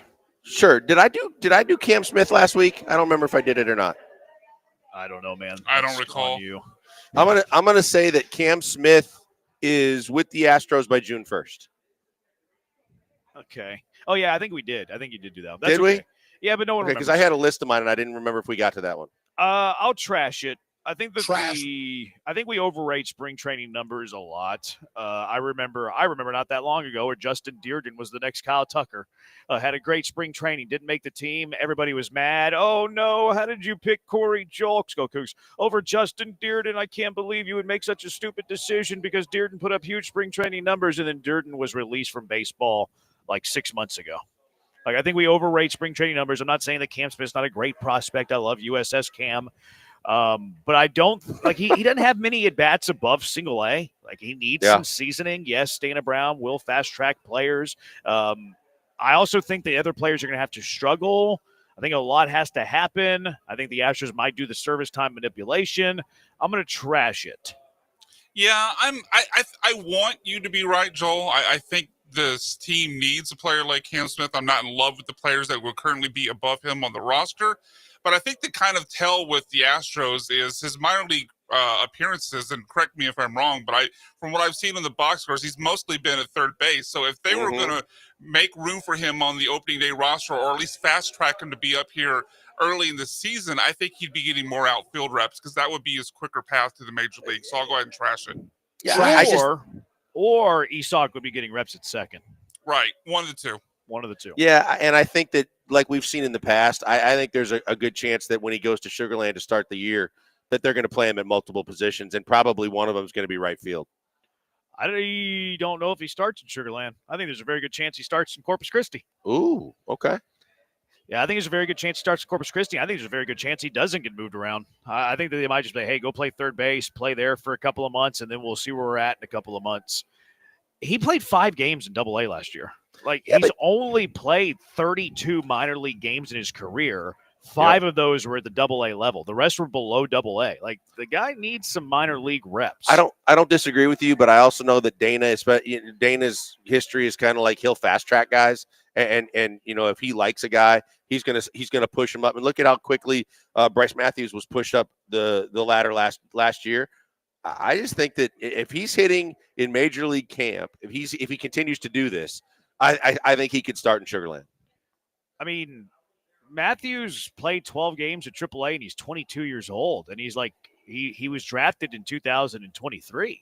So like the comp on that would be Cam Smith makes it to AAA this year. Yeah, okay. I think there's a chance he starts in Sugar Land. Okay. That's not what you said originally, but not what I said originally. But I think that where he starts in the minor leagues, I was anticipating he starts in Sugar Land. Yeah, I mean, I don't have a strong take on that one way or the other. If you held a gun to my head, do I think he starts in Corpus or Sugar Land? I would go Corpus for a little bit before he gets called up to Sugar Land. That's not really as important. The other guy that was known to be fast-tracked was Michael Harris in Atlanta. Like they fast-tracked him. Harris was drafted out of high school, so it's a little bit different than college, obviously. He was drafted out of high school in 19, eventually got called up to the big league team at 21 and 22. So 2.5 years after he was drafted out of high school, which is pretty quick for a high school player. But high school, college, very, it's different. It's apples to orange. My cash him or trash him also deals with Cam Smith. I saw Schwab. Schwab has been banging the table for Cam Smith as a Rookie of the Year candidate, which, by the way, Brian, we talked about that yesterday, getting the extra comp pick. Right. If you win Rookie of the Year. Apparently there is a caveat to that rule where you have to break camp with the team. Oh, okay. Well, that I didn't realize things, that. then. I didn't realize that. But we'll throw that out then. Yeah. So my cash him or trash him involving Cam Smith. Cam Smith has a better chance to be the 2026 AL Rookie of the Year than the 2025 AL Rookie of the Year. I'll cash that. I think just based on the conversation we just had, I don't know how many at bats he's going to get with the Astros this year. I don't know, the reasonable amount of games that he might be in. But I think if he plays, I think the following year in 26, I think he'll play a significant amount of games for the Astros, in my opinion, and I think that he'd have a better chance. So I'll cash that. If he's up by June 1st, he wouldn't be a rookie in 26. Right, but I mean, there's a chance I could be wrong too. I just think that what's the amount of time that you have, or what's the prerequisites? Because a lot of guys play like a half a season in the bigs. 130 at bats. Okay. Because I know that they've always believed if you're going to call somebody up, they're going to play. But yeah, I mean, maybe I'm wrong on the June 1st, but I would say there's a better chance if he's going to win Rookie of the Year, it's going to be in 2 years. All right. Yeah, I think so, Brian. Yeah, no, given in light of what you just told us about the well, you can win Rookie of the Year without that. That's to get the compensation pick. I know, obviously, of course. What I'm saying is, in light of what you just said, I don't think there's any rush to bring him up. So unless the outfield is just a complete disaster beyond what we could even fathom at this moment, I don't think they rush him up, and they probably do try to manipulate his service time clock and bring him up, middle July, August. At that point, in which point he would retain his rookie status. So I'll go ahead and cash it as well.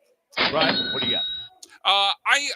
Listening to Lance these last couple of days after he got back from the combine, I'm getting more and more convinced hearing him talk about not only his own evaluations of the quarterbacks in this draft class, but also what he's hearing from other scouts, from the team executives he's talking to. Obviously, beyond Chris Ballard, he's not naming a whole lot of names. But I'm becoming convinced this is going to turn into a QB draft class where you only get one quarterback taken in the first round. That, of course, being Cam Ward out of Miami. And Shedeur, like once you get past, the teams in the top 10, you start to get in some teams that either don't need a quarterback or maybe don't want to deal with the Deion Sanders media circus. So I think Shedeur ends up slipping into the early part of the second round. Ooh, I'm going to trash that. Yeah, that is spicy.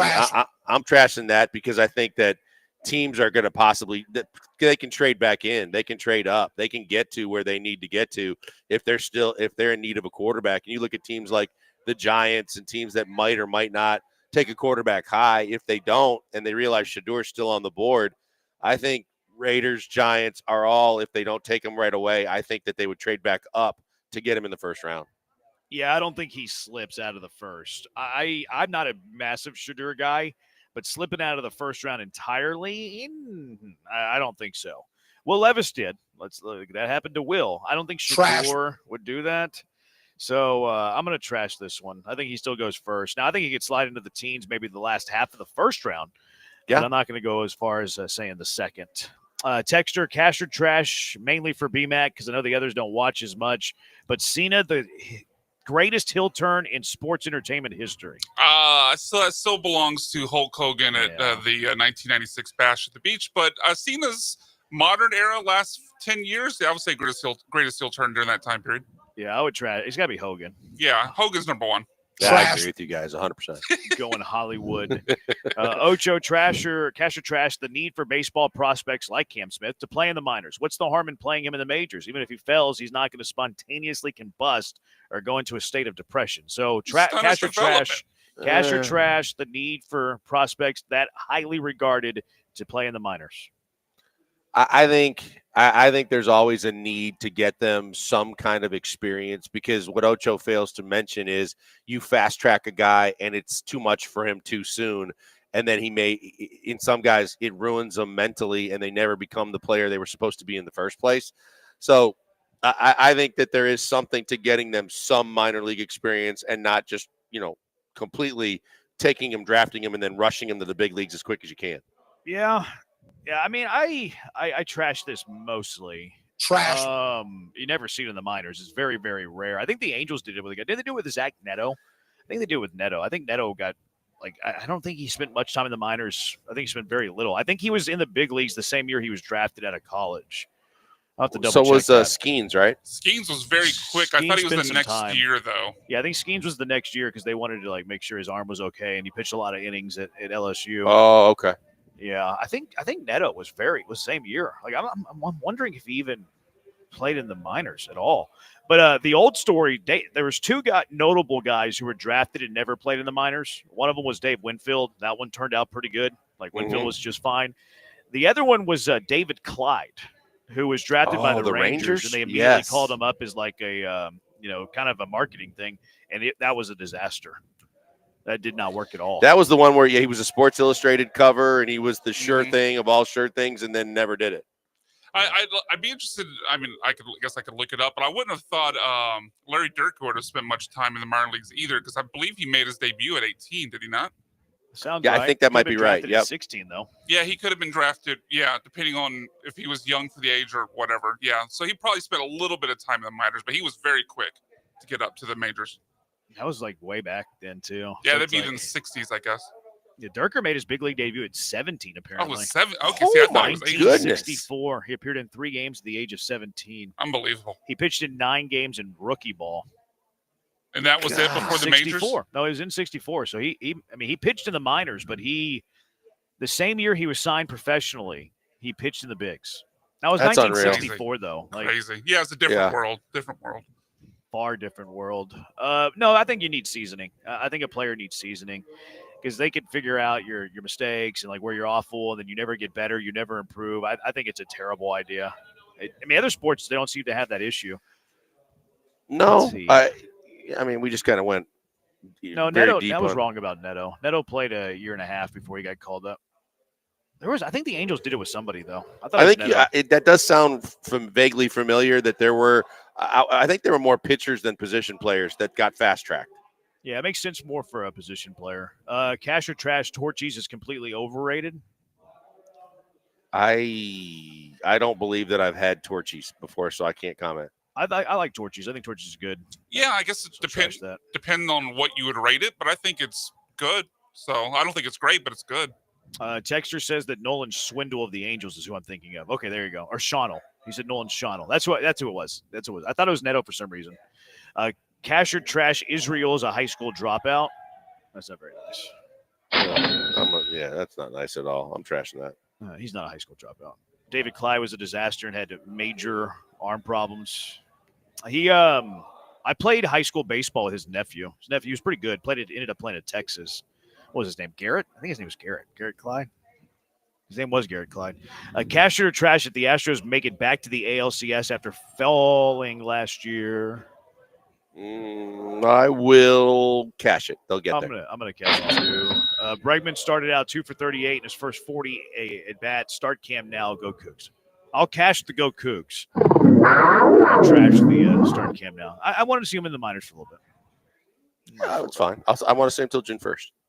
All right, 713-780-ESPN. Let's go ahead and let's talk about Devontae Adams. Do you want Devontae Adams? Let's discuss. 713-780-3776. Killer Bees, ESPN 97.5 and ESPN 92.5.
Broadcasting live from the Mobile Veritex Community Bank Studios, located at Wildcat Golf Club for ESPN Houston's Occasional Invitational. Here's Joel Blank and Jeremy Branham. Jets released Davante Adams today. No surprise. No one was going to trade for that cap number. No one's going to claim him. So Davante Adams is going to be a free agent. Texture, Davante Adams will become the Texans' new receiver for next year. Davante Adams might be a good pickup because the Jets and the Raiders, somebody's still on the hook for him. Well, somebody else will pay him. He'd be a free agent. He'd be able to negotiate a new deal altogether. Ocho, if the Texans could sign Adams and somehow draft Matthew Golden to replace Tank, I'd be over the moon. Where are you on Davante Adams? Do you want the Texans to kick the tires here? I think the price matters. I think if Davante's still trying to collect the biggest check that he can get, then I don't want anything to do with Davante Adams. I think if Davante Adams is focused on winning and he wants to get in a good situation for both him and for the team that he goes to, and he's reasonable with the contract, and maybe you can give him a multi-year deal because of it, then I would love Davante Adams. I think Davante Adams has game left in his career. I think that he can play as a 2. I think he'd be a phenomenal compliment to Nico simply because of the fact that, yes, he can still get down the field a little bit, but he can be a possession receiver. He's got great hands, and he's tough. And so the price matters to me the most. If I could get him for the same kind of money as we were talking about with Diggs and Deebo Samuel type money, I would definitely consider it. I would like it to be a little less than that. But if you're in that kind of 18 to 20, or that might be in the 20s, might be a little high. But if I can get him less than 20, I would definitely consider it. Yeah, I want to get one of those veterans that gives you a discount to like 15 because I really don't want to spend more than 15. So like if it's Kupp, cool. If it's Diggs, cool. If it's Davante Adams, cool. I saw a lot of people naysaying Davante Adams.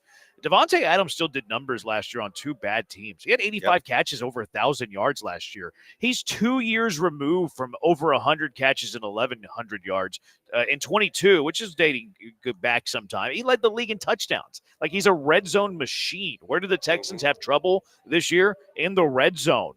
They would get to the red zone and then they would stall out and have to settle for field goals. So you could do far worse than Davante Adams. I would certainly, if I'm Caserio, I would send out, word to his representation. Hey, what's it going to cost? CJ Stroud said he would love to throw the ball to Davante Adams. Would Davante Adams love to catch the ball from CJ Stroud at, $12 to $15 million, sweetheart deal, try to win a Super Bowl? No, that's a call that I make. I do think that they will be priced out. I think Davante probably still wants to play with Aaron Rodgers for some reason, but it's certainly a call that I'm making for Caserio because you have to do your due diligence, and he would absolutely help the Houston Texans. I could see him going back to Green Bay before he plays with Rodgers again. I think that he has to at some point come to the realization that Rodgers, even if he plays one more year, you don't want to keep hitching your wagon to a guy that doesn't have his fastball anymore in terms of his overall game that he once had. I think in Green Bay, he would be a great fit because they desperately need a wide receiver 1. I don't know that he's still capable of being a complete wide receiver 1, but I think that in that system with the other talent that they have, he'd be the perfect lead guy in that wide receiver room, and they're looking for that. But I would love him in Houston, and if you could get him for 2 years at $15 a year, and he would lock in for 2 years, and you want to put an option in that somehow, so if he really has a big year that we can, he can get out, great, but I would love to have it. I really would rather have it as a 1-year deal because I'm looking at it more as like a mercenary, as a hired gun. But maybe it's one of those 2-year non-guarantee second, although he would have difficulty agreeing to that. Texture, we know Adams is going to KC. Would love for him to be on the Texans, but they seem to be the target team for receivers looking for a championship, and we'll give a discount. See, I don't think that Davante Adams fits what Kansas City likes. I think Kansas City wants speed, quickness all over the field. I think they brought in Hopkins last year because they were desperate with all the injuries that they had. But you look at who they've brought in over the years at the receiver position, they're all very, very fast and very, very quick. I actually don't think Davante fits the Kansas City wide receiver profile. Yeah, I mean, I think a lot of people look at like maybe similar body type and think that Davante is like D-Hop. And I think that – But D-Hop's because they were desperate. Like, they didn't sign D-Hop until he was, like, middle of the year where they had tons of injuries. No, that's what I was going to say. I think Davante has a lot more left in the tank than D-Hop did. Yeah. But I don't think that Davante's the kind of guy that goes to Kansas City and he becomes the kind of guy that he wants to have the year. Mahomes likes to spread it around. Kelsey's still going to get plenty of looks too. And I think that Devontae would like to be in a system where he is kind of spotlighted more too. But yeah, I just don't think Kansas City's the right spot for him. Devontae would be a great pickup for the Texans, would fix the wide receiver depth for the year and maybe even the next 3 years. That's a bit lofty. I'll tell you where he could go, Jeremy. Buffalo. I don't know.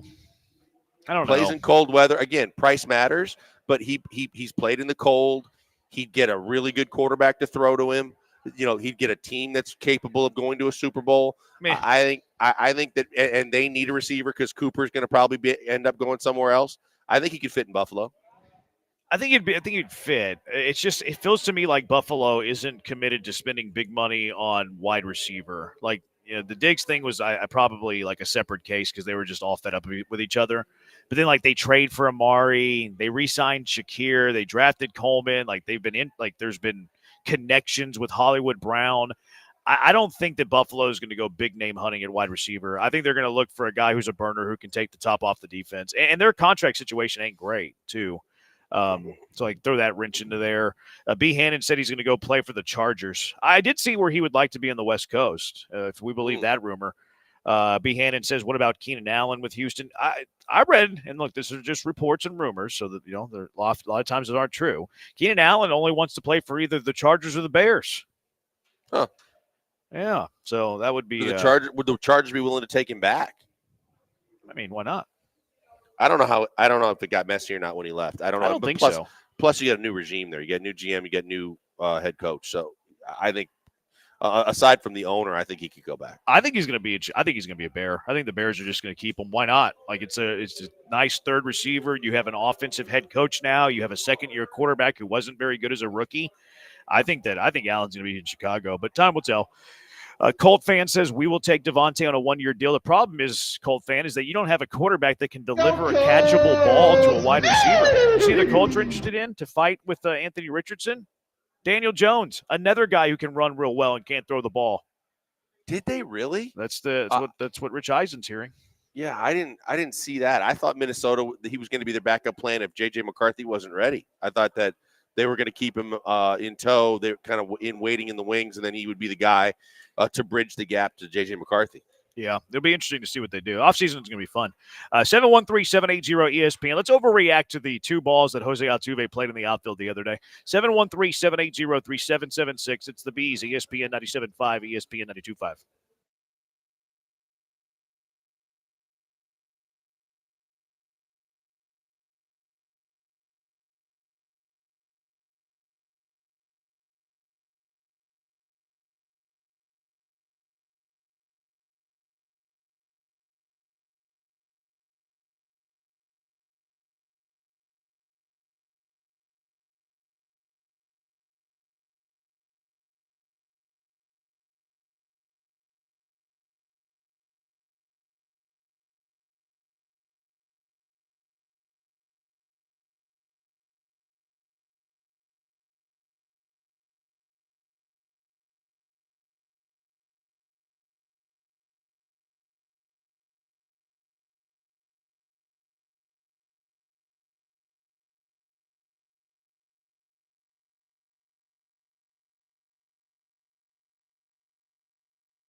You're back with the Killer Bees, on ESPN 97.5 and 92.5. broadcasting live from the Mobile Veritex Community Bank Studios, located at Wildcat Golf Club for ESPN Houston's Occasional Invitational. Here's Joel Blank and Jeremy Branham. Thank you to Carbach, Brownback Deli, and Valencia's Tex-Mex Garage for supplying the food and drink for today's event. Also, thank you to Houston Powder Coaters, Game Day Men's Health, Gulf Coast Chevy Buick GMC, HR&P, Access Vascular Health, Dream Rate Mortgage, Aqueduct, Beatbox Burritos, and Amex Pharmacy. Thank you to everybody. Thanks to everybody who played, too, and braving the rain this morning and then the wind, this damaging wind this afternoon. Jose Altuve, actually, this text real quick first. Does everyone playing in the Super Bowl get a Super Bowl ring or just the winning team? Name withheld in case it's a dumb question. Texture, there's no dumb questions. There are only dumb people. That's how the saying goes, right? No, you have to win the Super Bowl to get a Super Bowl ring. They might give like a conference championship rings, but Super Bowl rings go to the Super Bowl winners. I believe Andy Kalu has mentioned that in the past, that he got a ring for winning the NFC. But, yeah, I don't think you don't get a ring for being runner-up in the Super Bowl. I mean, I imagine they would, because the Astros have gotten ALCS rings even when they didn't win the World Series. But, yeah, it wouldn't be a Super Bowl ring. Yeah. All right, 713-780 ESPN. So Jose Altuve, Joe Espada is saying there's a really good chance that Jose Altuve plays a majority of his games in left field this year. Here was Jose Altuve talking to the guys on MLB Network about playing left field and also the biggest challenge of moving to left field. Yeah, I think the biggest challenge is going to be not talking to anyone. At second and talking to Jeremy and talking to the first baseman, whoever is playing first that day, and even talking to the umpires. Someone gets on base and talking to them versus left field, you're lonely there. So right. Not talking. I'm pretty sure I'm going to get some interaction with the fans. Yeah. But we'll see how that goes. There you go. Jose Altuve. He's the thing that is his biggest challenge is the loneliness that comes with playing the outfield position. Yeah, I mean, look, I think somebody else made the comment that if he's not talking to somebody, that the way he bites his nails, he won't have any nails left by the second week of the season because he's constantly chewing on his nails. But, I mean, we can all say tongue-in-cheek that everybody's going to be watching everything that Jose Altuve does.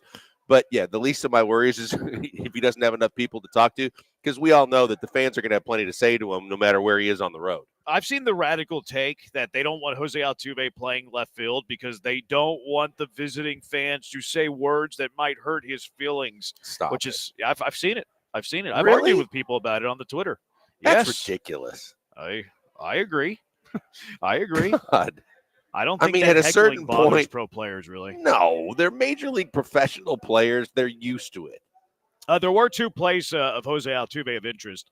The first one was the ball that Guillermo booted that got into left field, and then Altuve tried to throw the guy out at the plate. Victor Caratini was in full spring training mode, let the ball go by him. Runner advanced. Altuve got charged for an error. And then he had the catch that we all saw onto the warning track. Brian said that he ran into the wall. No, he brushed against the wall. He kind of touched it with his hand. But what do you think of those two plays? I think we talked about this. We know that every play the guy makes, good or bad, is going to be hyper scrutinized and overanalyzed, and it's ridiculous, but it's true. I was encouraged by the fact that at least the way he turned on the ball, saw the ball, and got to the ball against the wall, that was a kind of play that I was like, okay, well, he doesn't look like he's going to embarrass himself or the team going out and chasing after baseballs so far. Even the one that he charged, I was a little bit most concerned with, like, could he put anything on the baseball, coming in charging with a running start. I wasn't disappointed that the ball came in at a pretty good rate of speed. Yeah, it went up the line a little bit. But overall, I'm fine with all of this because it's happening now. It's happening in spring training when it's supposed to happen, when you get the kinks out and you figure out what you can and can't do. So overall, I was encouraged with both plays. Yeah, the throwing error to me was more like kind of know-how of the position. I was actually encouraged with the zip a little bit too. Like there was a little more zip on that ball than I thought. Now, what a good throw. It was inaccurate, got by Caratini, all of that. But I thought that the catch was far more impressive and encouraging than the throwing error was discouraging. And I think that we do need to be realistic in the whole, Altuve is going to have some gaffes that look really, really bad. Look, yeah, it's going to happen. It's bound to happen. We talk about a guy that's never played the position before in his life, and we're doing the same thing when we're talking about rookie quarterbacks and guys getting their first chances to do, to play in the league and do things. Reed Shepard's going to make mistakes. C.J. Stroud made mistakes his first year. Jose Altuve is going to be like a rookie as it relates to defense playing left field for the Astros. He's going to screw up. He's going to take the wrong route to a ball, or he's going to misplay a ball, or do what he did the other day and have a throwing gaffe.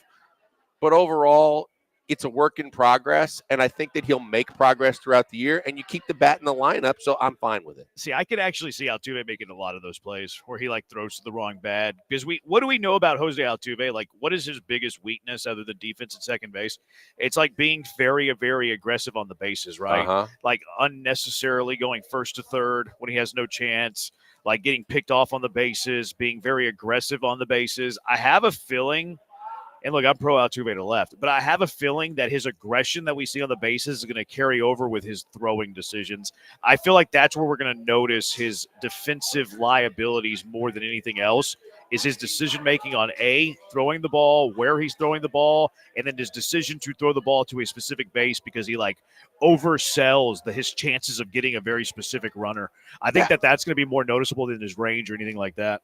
I think the biggest thing, too, is you hope that between Espada and all the work he's done in the past with infielders and the new third base coach that they got from Arizona that's an infield guru, that he put that they both emphasize to Pena and whoever's playing second that they're going to have to be extremely vocal and they're going to have to be on top of it to kind of be shouting out bases and things just to kind of help to alleviate some of that. All right, 713-780-ESPN. There's people in the booth that are figured out they were just on camera, and they're giggling and walking out of the room now. You can stay in here if you want. You're just going to be on camera, and the Twitchers are going to make fun of you. All right, I'm going to dip out here a little bit early, calling some Houston Cougar Bay. I'm doing the TV. They got an ugly mug like me. I was wondering why you were dressed up. I have a face for radio. Hey, you want to do this? No, I don't know why you're doing that. They must have been desperate. So BMAC and Blankers will carry you the rest of the way. If you won 3 titles for the Texans, how would you situate those titles? 713-780-3776. It is the Killer Bees on ESPN 97.5 and ESPN 92.5.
You're back with the Killer Bees, on ESPN 97.5 and 92.5. broadcasting live from the Mobile Veritex Community Bank Studios, located at Wildcat Golf Club for ESPN Houston's Occasional Invitational. Here's Joel Blank and Jeremy Branham.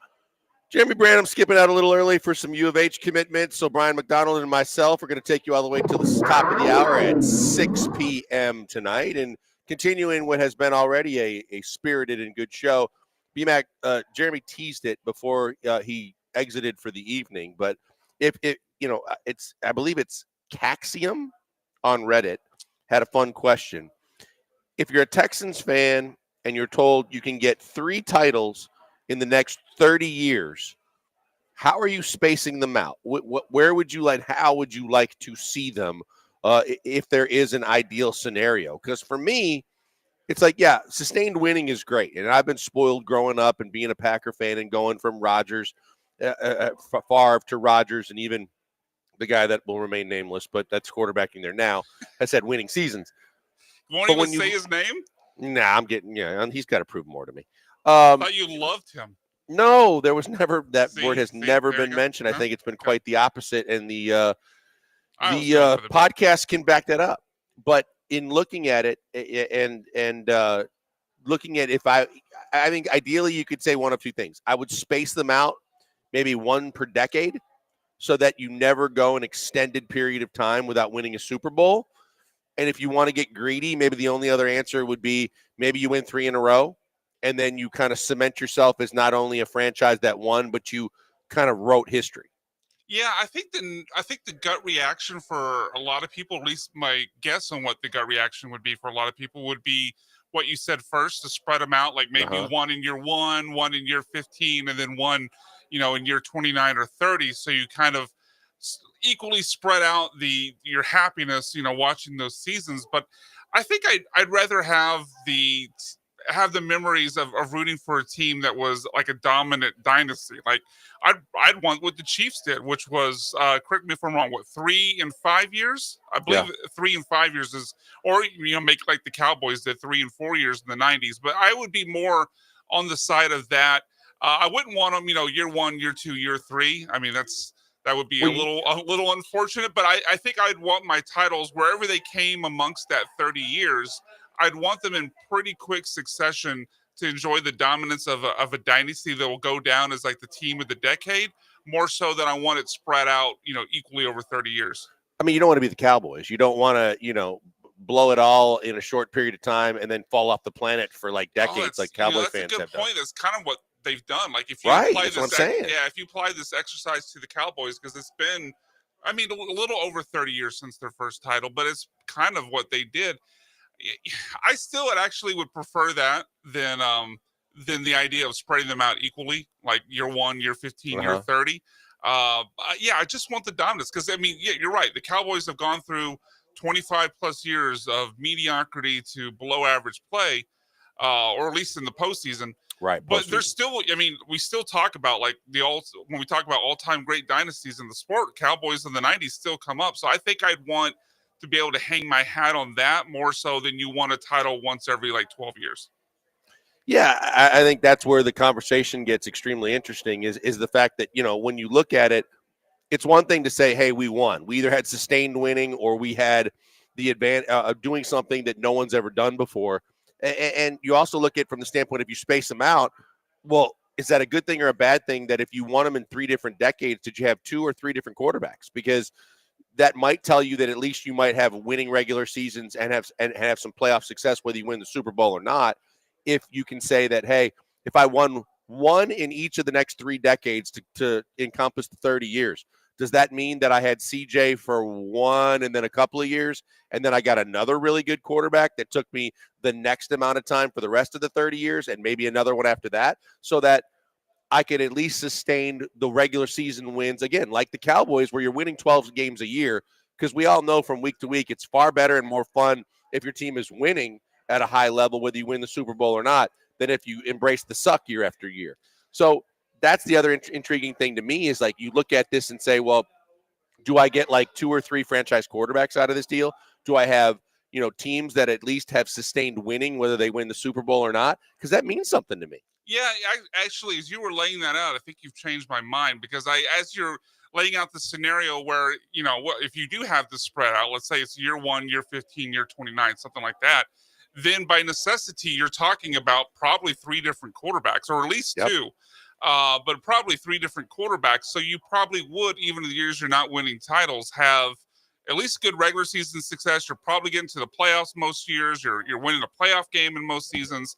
And so actually, as you're talking, kind of made me think this is really over the last 30 years. And I know this is technically going back a little bit further than 30 years to include the 90s Cowboys and their 3 out of 4. But would you rather be a fan of the Cowboys over the last 30 years or the Packers? Because the Packers, I know Jordan Love hasn't won the title to complete the trio of championships, but, Favre in 96, Aaron Rodgers in, 2012? 2013, yes. Something like that. Yep. And so now you have another quarterback who's gotten them into the playoffs, a few times. And so it kind of would change the question to, if you're a fan of the Packers the last 30 years, you're a fan of the Cowboys the last 30 years, where you're happier. And I think you're happier as a Packers fan, even though I still think having the bragging rights of the dynasty, the 3 out of 4 would be really cool. I think that's more notable as far as NFL history. I think I would enjoy myself as a fan, being a fan of the Packers the last 30 years than the Cowboys.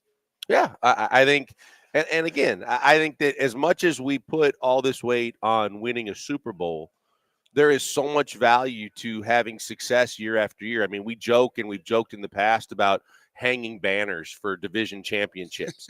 But, Drake McClain used to hang the wild card champions banner every year, which was right. But, fun. But at least it's better than, 500 or worse, sucking badly, but then not turning it around. You might get players or draft picks, or maybe you traded them away when you did win, and that, even the picks aren't helping, to where I think that sustained winning, whether it ends in a Super Bowl or not, I think there's a lot of value to that. And I think from a fan base perspective, there's a lot of value to what we do. There's a lot of value to that. And so I would look at it and say, I would space them out to some degree. Like maybe, maybe you win the first one kind of quickly, and then maybe you win 2 in a row, significantly down the line, because then you get a back-to-back, which is tough to do. And on top of that, you get, possibly 2 quarterbacks out of the deal. And hopefully you winning, have, and you have sustained winning. Yeah, and I think that's actually a pretty good scenario. Like, I mean, getting this back to kind of the comparison of the Packers.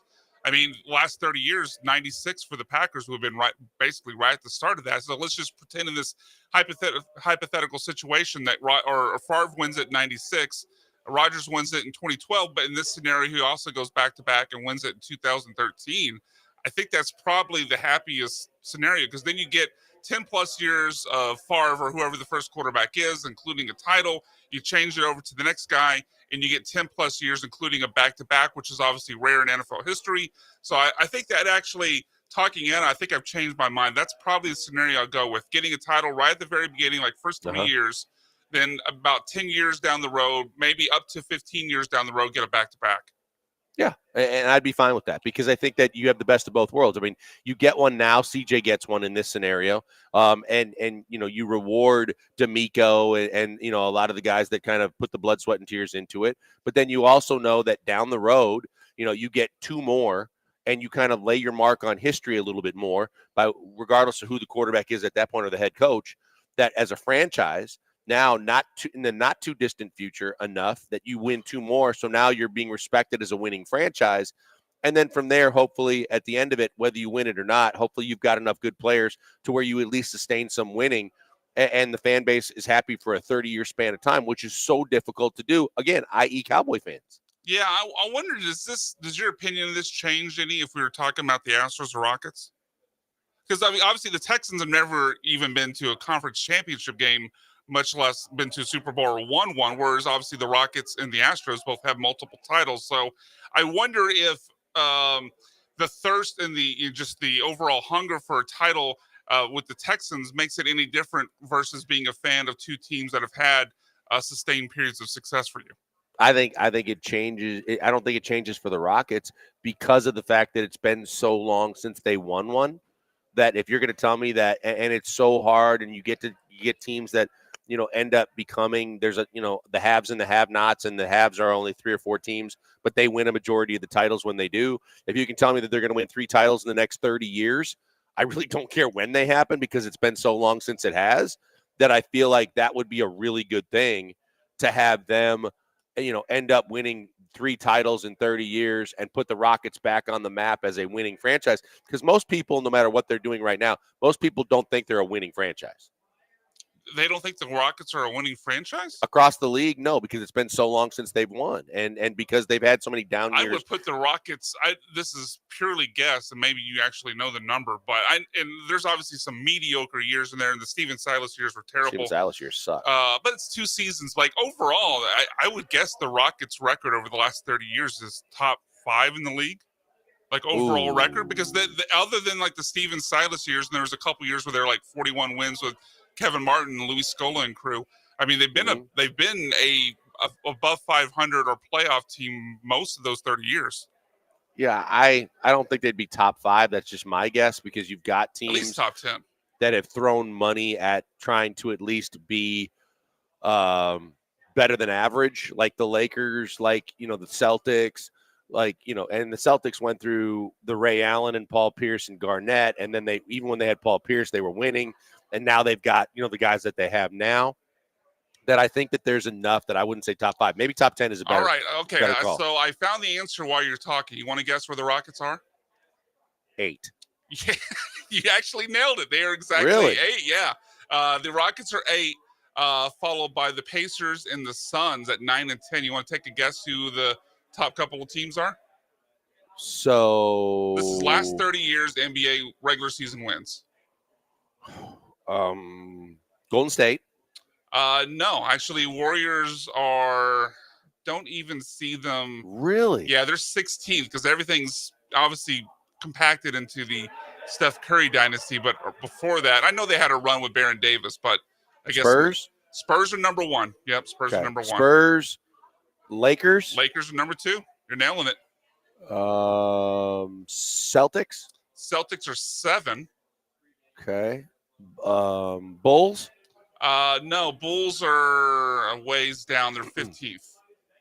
Okay. I think there's one team that it'll make sense once you say it. There was one team that surprised me, and one team I think will be very obvious when you say it. They're make up Dallas? number 3. No, Mavericks are 6th. 3 is but they're in the top 10. Miami. Yeah, Miami's number 3, which makes sense. Obviously, they the D Wade, Shaq era, the LeBron, Bosh, Wade era. And number 4, this one was the one that surprised me. Utah Jazz. Oh, but it makes sense. I mean, it does make sense. You get Malone and Stockton era. Then obviously the Boozer, Deron Williams era won a lot of games. Right. And then they got Donovan Mitchell and Rudy Gobert. So they've had 3 different eras of winning, but it's still surprising they were number 4. Now, would the Seattle Sonics / Oklahoma City Thunder register? They are actually 5th. Yeah, they're 5th. There you go. So there you go. Because Peyton and the Rain Man, and you had even before that they had good teams, and then you went to the Westbrook Harden era. Yep. Okay. All right. Well, 8's not bad, but I just think that So we were both kind of right. I thought it was top 5. It ends up being 8, but. Yeah, I mean, the Rockets, to go back to your point of people don't view them as a winning franchise, you're top 8 in wins the last 30 years. You're a winning franchise. But it's similar to the Cowboys in that when you haven't won the big one, that people start considering, and looking at how, and again, they've won a lot of regular season games and they've had crap playoff success since they won a Super Bowl. So, if they weren't the Dallas Cowboys and you kind of had the same kind of track record, I think a lot of teams would lose focus on calling that a winning franchise. And plus, the expectations are higher for a team like the Cowboys. You know what? I hate you for doing this, but I think your Cowboys-Rockets comparison is kind of spot on other than the ownership. Yeah. Because, I mean, look, 2 titles, obviously back-to-back, 94, 95, 93, 94, then 94, 95.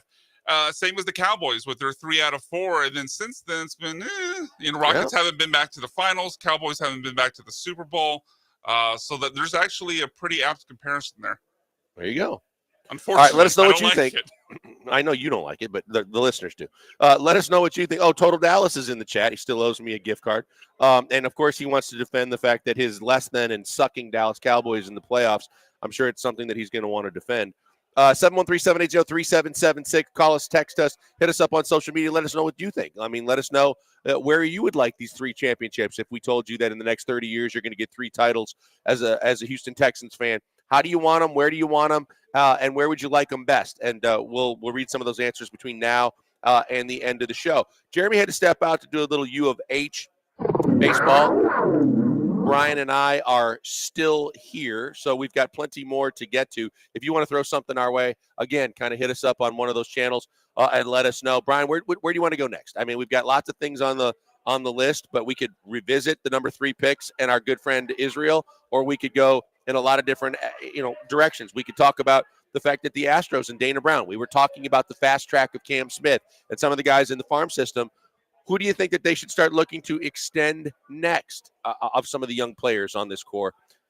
Let's take that. Let's take that into consideration as our next topic. If you're Dana Brown and you're looking at this Astros team, and you know that you've got guys that are out there, you've got Jeremy Pena, you've got Diaz, you've got a lot of guys on this roster that may and Hunter Brown, you've got pitchers.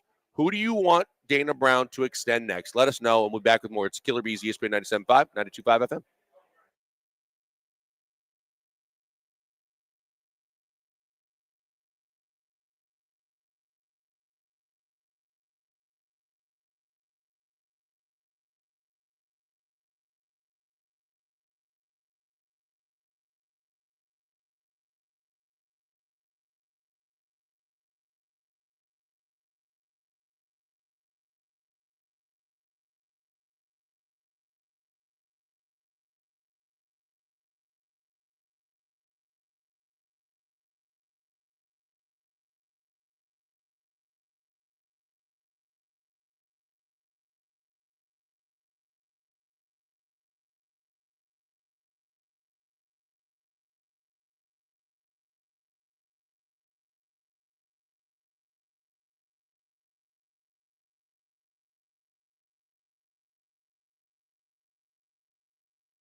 You're listening to the Killer Bees, On ESPN 97.5 and 92.5. broadcasting live from the Mobile Veritex Community Bank Studios, located at Wildcat Golf Club for ESPN Houston's occasional invitational.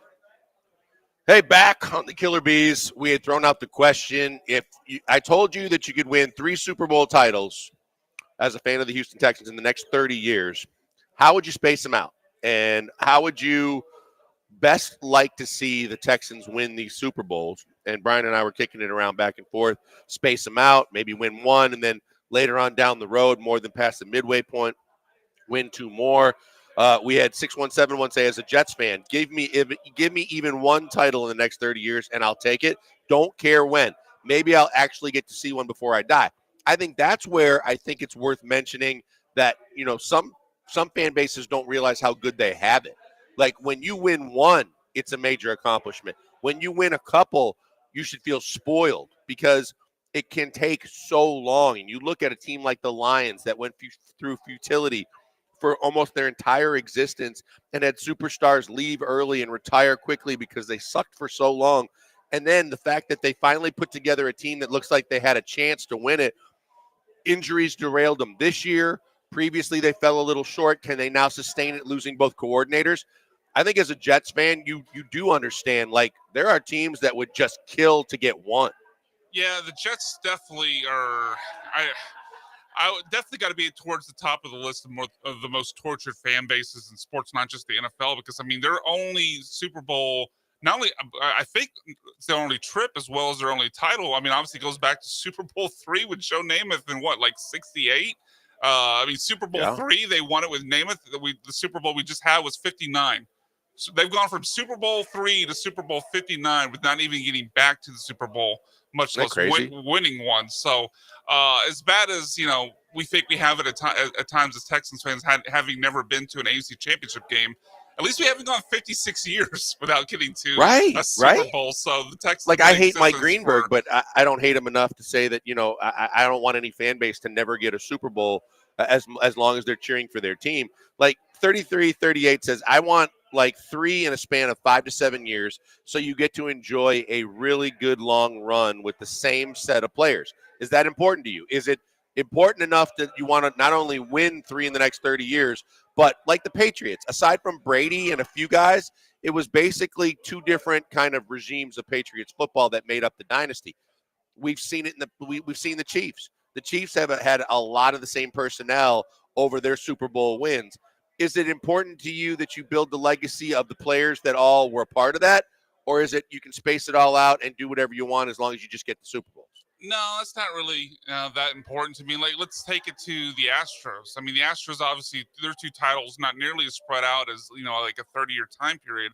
But between 2017 and 2022, only 5 players remained from that first title team that played on the second title team. And I don't think that diminished my enjoyment any. I mean, obviously, it was cool to see the photo of Altuve, Bregman, Yuli, Lance, and Verlander as the 5 guys that were on both teams. But, it didn't make any was I not cheering for Fromber any less hard when he was on the mound in Game 6, or for Jordan when he hit the home run that flipped the World Series upside down? Like, I still enjoyed that World Series, I think, just as much as I would have if, Springer and Correa were still there. Now, 0483 says, give me the 3-peat so we have that over the damn Chiefs and Mahomes. It's a good point, and that's kind of where I was first at, but you talked me into it with the idea of if you spread it out, now you're talking multiple great quarterbacks. You're possibly talking multiple great coaching regimes, and you get to enjoy, even if it doesn't end in a title, you're getting to enjoy a longer period of time of good football. And it kind of like what we said in the last debate, I kind of compare it to Packers the last 30 years. I know they don't have the 3rd title, but Packers last 30 years were spread out with 2 great quarterbacks and the 3rd quarterback that's decent. Versus the Cowboys, who won 3 and 4 years and have done nothing since then, not even getting back to an NFC Championship game. And having played out that scenario, I would choose the Packers side. You guys want to grade the joke that Brian just had? I give it. Yeah, I mean, you said that the current quarterback who's decent. I mean, and that's the joke all in itself. Decent. Yeah, Come on, he's at least decent. I know you hate Jordan Love, but he's that's decent. The joke all in itself. Okay. Brian. Here's how the mighty have fallen. Cowboys fan 1856 on the text line says, I'm a Dallas fan. I just want to get to an NFC championship. A far cry from the Jimmy Johnson Cowboys that just expected to win every year and just thought that they were going to continue to just keep blowing and going, reloading. And that's crazy now that the Cowboys drought has gone on so long that you got Cowboys fans saying, I just want to get to an NFC championship game. I mean, you mentioned the name Jimmy Johnson. Let's kind of relate it to the news. Jimmy Johnson, obviously gets licked, or they come to a mutual parting there in Dallas with Jerry Jones. He has an entire 30-year career on Fox as a broadcaster, in which during that time the Cowboys don't even get to an NFC Championship game. I mean, Jimmy Johnson wins title. Well, I guess they had the Barry Switzer title in between that time, but you get the point overall. Like, he had a 30-year career as a broadcaster, and basically that entire time the Cowboys couldn't even get to an NFC Championship game. I mean, you look at it and say, if that's one of those deals where Jerry Jones should be kicking himself, because if you don't let Jimmy walk out the door, there's no doubt in my mind they win at least one more, if not more than that. Yeah, absolutely. I mean, and obviously they did get the third title with Barry Switzer. So, I mean, so let's assume Jimmy Johnson still gets that title that Barry Switzer gets. How many titles does he get past that? I mean, it's hard to say he definitely gets two more than that, but I think he gets a fourth. So, I think it costs Jerry at least one Lombardi trophy. I agree. Look, and 33-38, to our point about does it matter if you keep the same players in place while you're winning these Super Bowls, said I don't think it would diminish it, but it would be meaningful to have that sort of continuity with some of the players. And I think it's a great analogy that you make. It's like the Astros, where you didn't keep everybody, you couldn't keep a majority, but for almost all of the run, you did keep the Altuves and the Bregmans and the guys that were the super closest to you, that you felt so endeared to throughout the run. So, there was a handful of those guys. I do think that is cool. Like, I mean, the photo of the five Astros players on both teams, Altuve, Bregman, Yuli, JV, and McCullers. I mean, that's cool to see them at the parade, to see the five guys together, knowing, experiencing, seeing them win it in 2017 and then again in 2022. It's cool to have that, but overall, I think it's just that. Like, it's a cool thing. It's more of a footnote than it is something to me that adds to my enjoyment of the moment. Yeah, I memean, and that makes sense. I mean, different, people may feel differently. That's just kind of how I feel. Yeah, I mean, look, this is another thing that you never hear out of a Cowboy fan's mouth 30 years ago. But 5045 says, as a 33-year-old Cowboy fan, oh, man, I would have enjoyed being a Packer fan way more than my years being a Cowboy fan. I mean, from all the hell that I've been through. Happy. It makes me ecstatic because I've lived through the hell of going to Dallas for big-time playoff games against the Cowboys.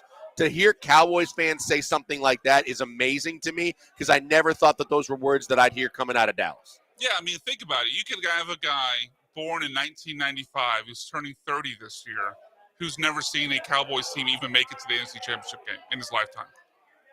That's crazy, man. I mean, it's basically like BK used to work here. He was a Cowboys fan. Yep. He's, I think, maybe 31. His entire lifetime, they've never made it.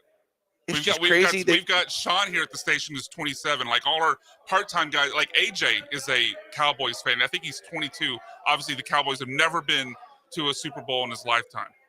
That's just the most amazing thing is that when you think about, what we know in terms of the Cowboys' success. Yeah, all you can do as younger guys that are Cowboys fans is hear the stories about the way it was way back when. Dominant. Yeah, like the first Super Bowl, like I vividly remember watching was their beatdown, the first beatdown of the Bills. Yeah, I think that was in the Rose Bowl.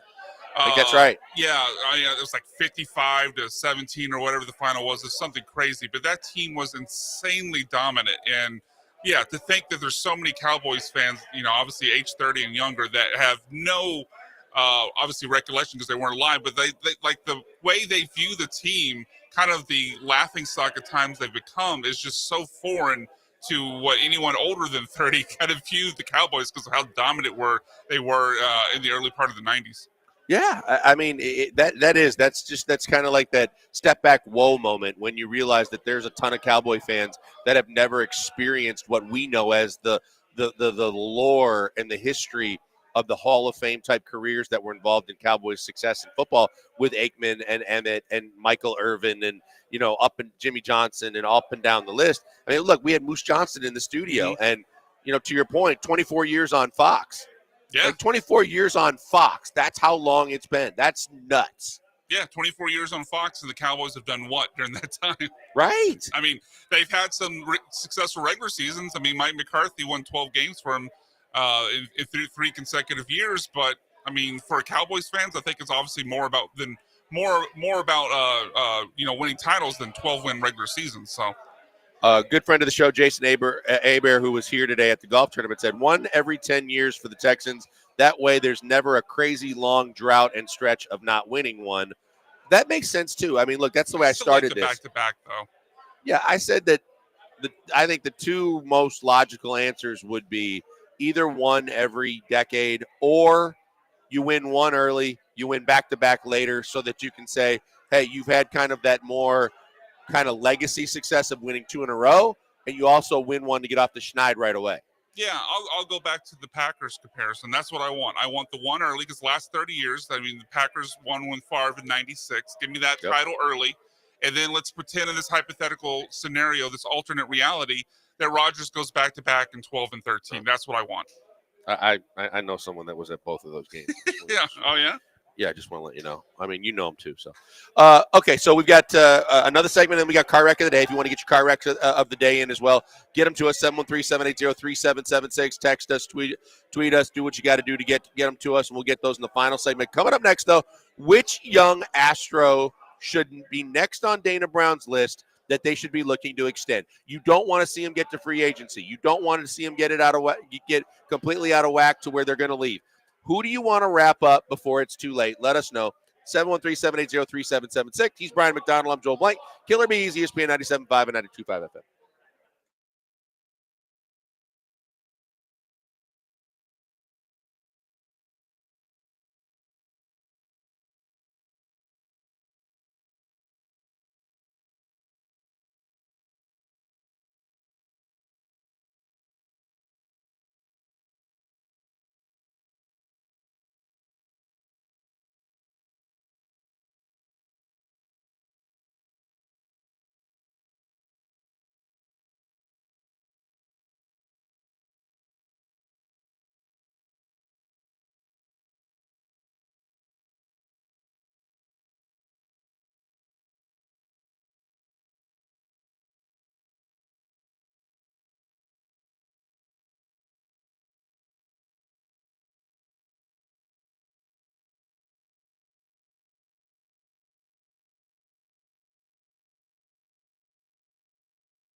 Broadcasting live from the Mobile Veritex Community Bank Studios, located at Wildcat Golf Club for ESPN Houston's Occasional Invitational. Here's Joel Blank and Jeremy Branham. Hey, back, Branham, doing some Cougars. I believe it's baseball tonight.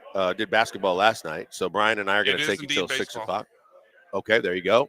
We got Glenn Davis coming up top of the hour. No, we don't. We don't have Soccer Matters because we got Aggies basketball tonight. A little bit of a late tilt against the number 1 Auburn Tigers. That's going to be a big ball game. So keep it tuned right here to ESPN 97.5 FM. Brian, we were talking. I teased this before when we got into this. If you're Dana Brown, is this not an easy answer? If you're Dana Brown, you're going to wrap up one guy right now before they even get close to broaching free agency. Yeah, Who is it? I've got a top 2, a very clear top 2, but I think our number 1's going to be the same. Okay. To me, it's Hunter Brown. It's not. Oh, okay. So I'm guessing my number 2 then is your number 2 because my number 2 is Yainer Diaz. I think those are the clear top 2 because I don't think Fromber's realistic. So maybe that's the argument if Fromber's in the conversation. I don't really think he is. I think he's gone. So if you're talking about that next group, especially for the guys that are younger or at least on the younger side, to me it's clearly Hunter Brown and Yainer Diaz, and I would lean Hunter Brown.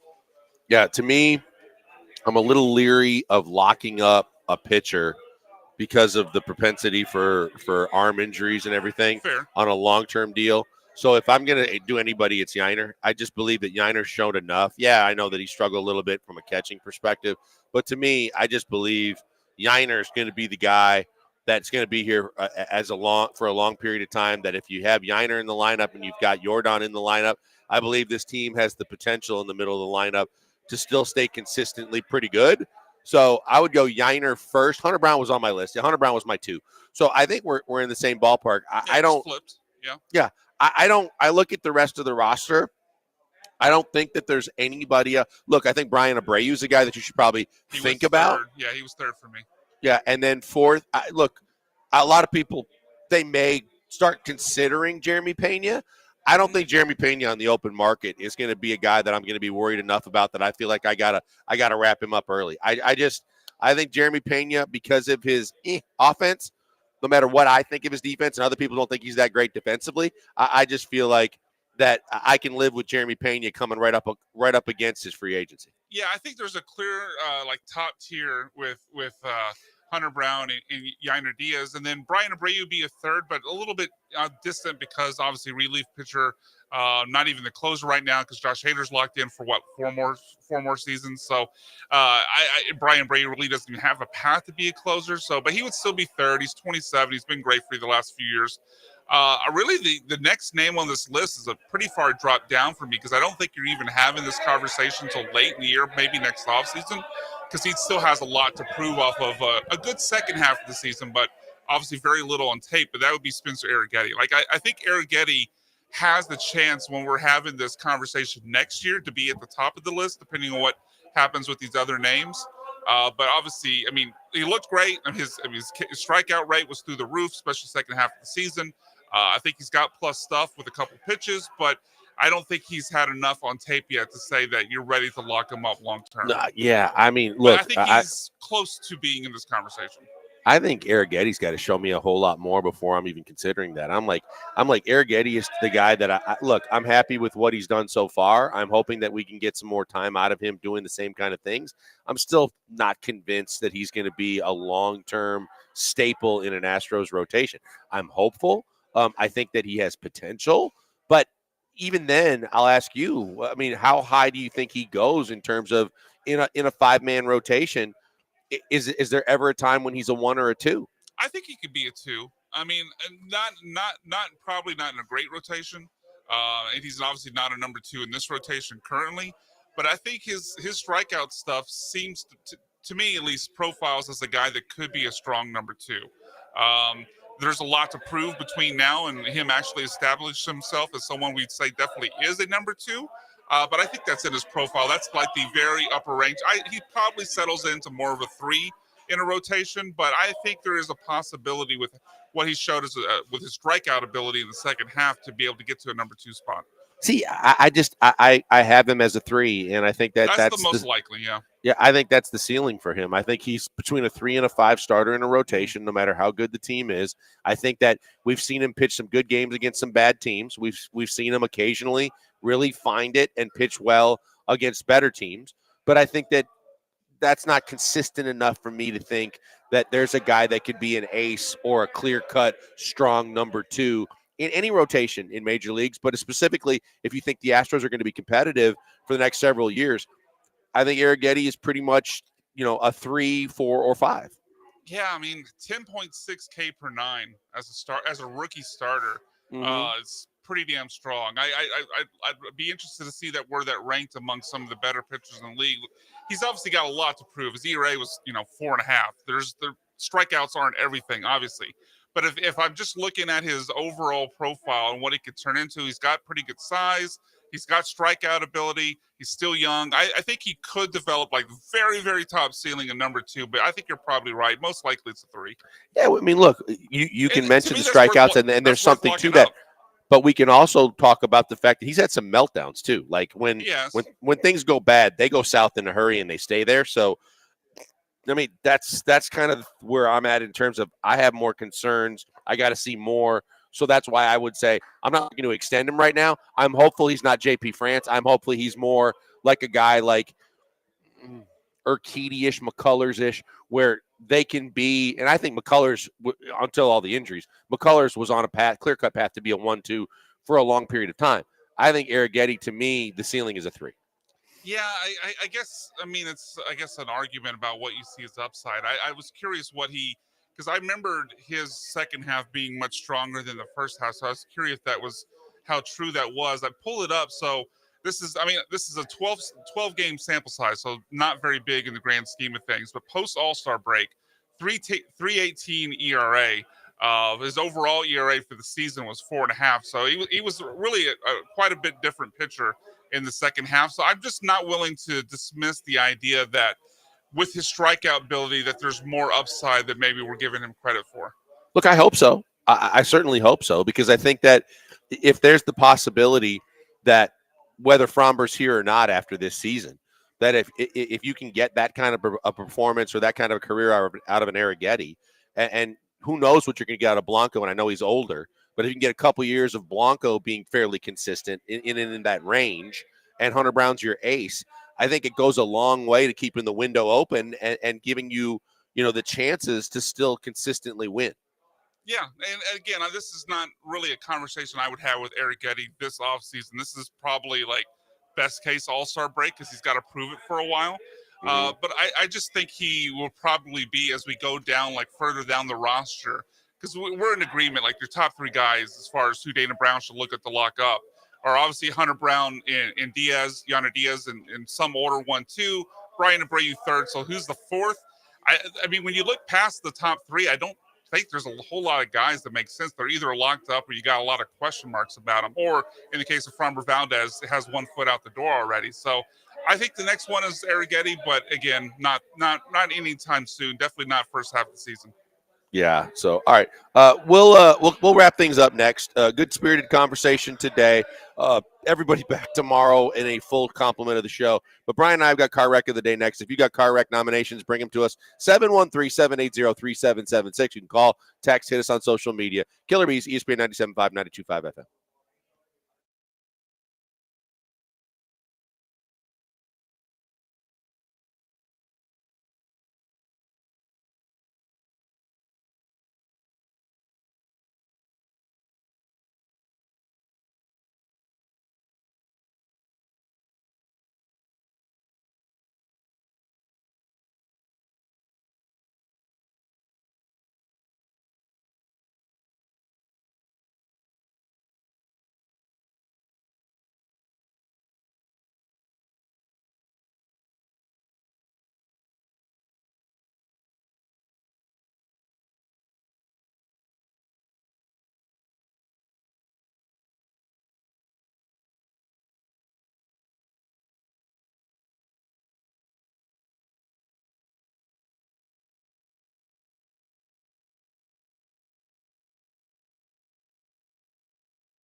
Yep. You heard the man. That's the way we normally wrap things up. You all right? You all right? Yeah. Yeah, I'm still 2 weeks in, and I'm still not completely over whatever this cold flu thing, this congestion I've had. See, I wasn't sure if it was that or if you just had some Valencias. That No, I wish there was down. enough Valencias, but evidently the alcohol-ridden front office and everybody decided to just clear out all the golfers.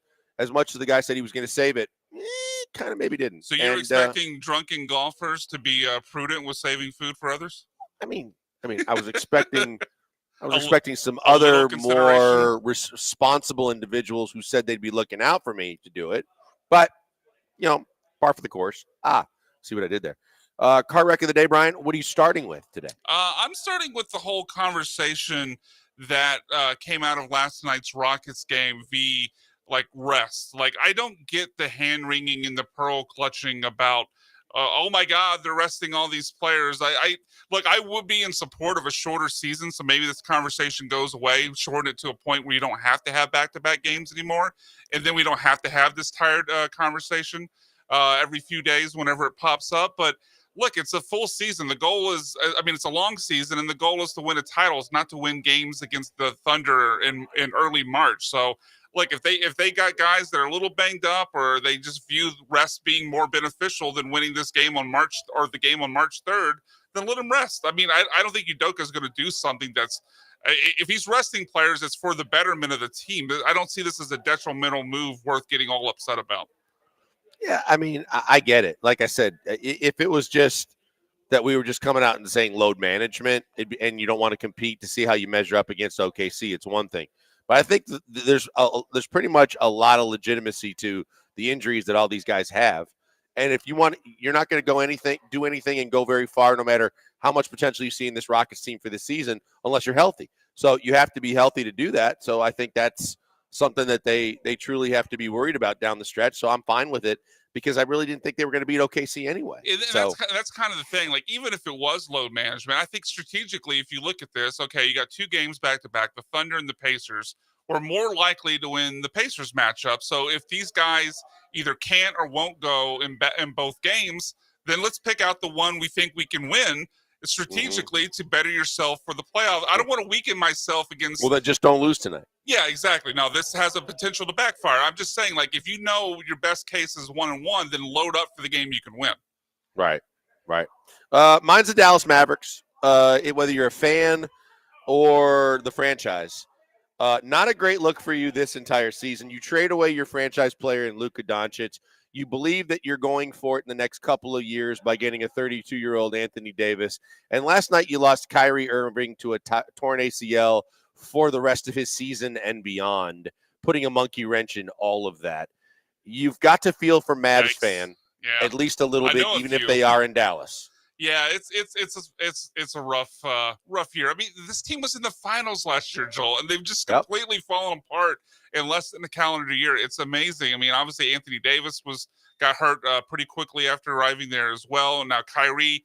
I believe it's a player option for next year where he's due over $45 million. So and you know, with that ownership, they might bail on that.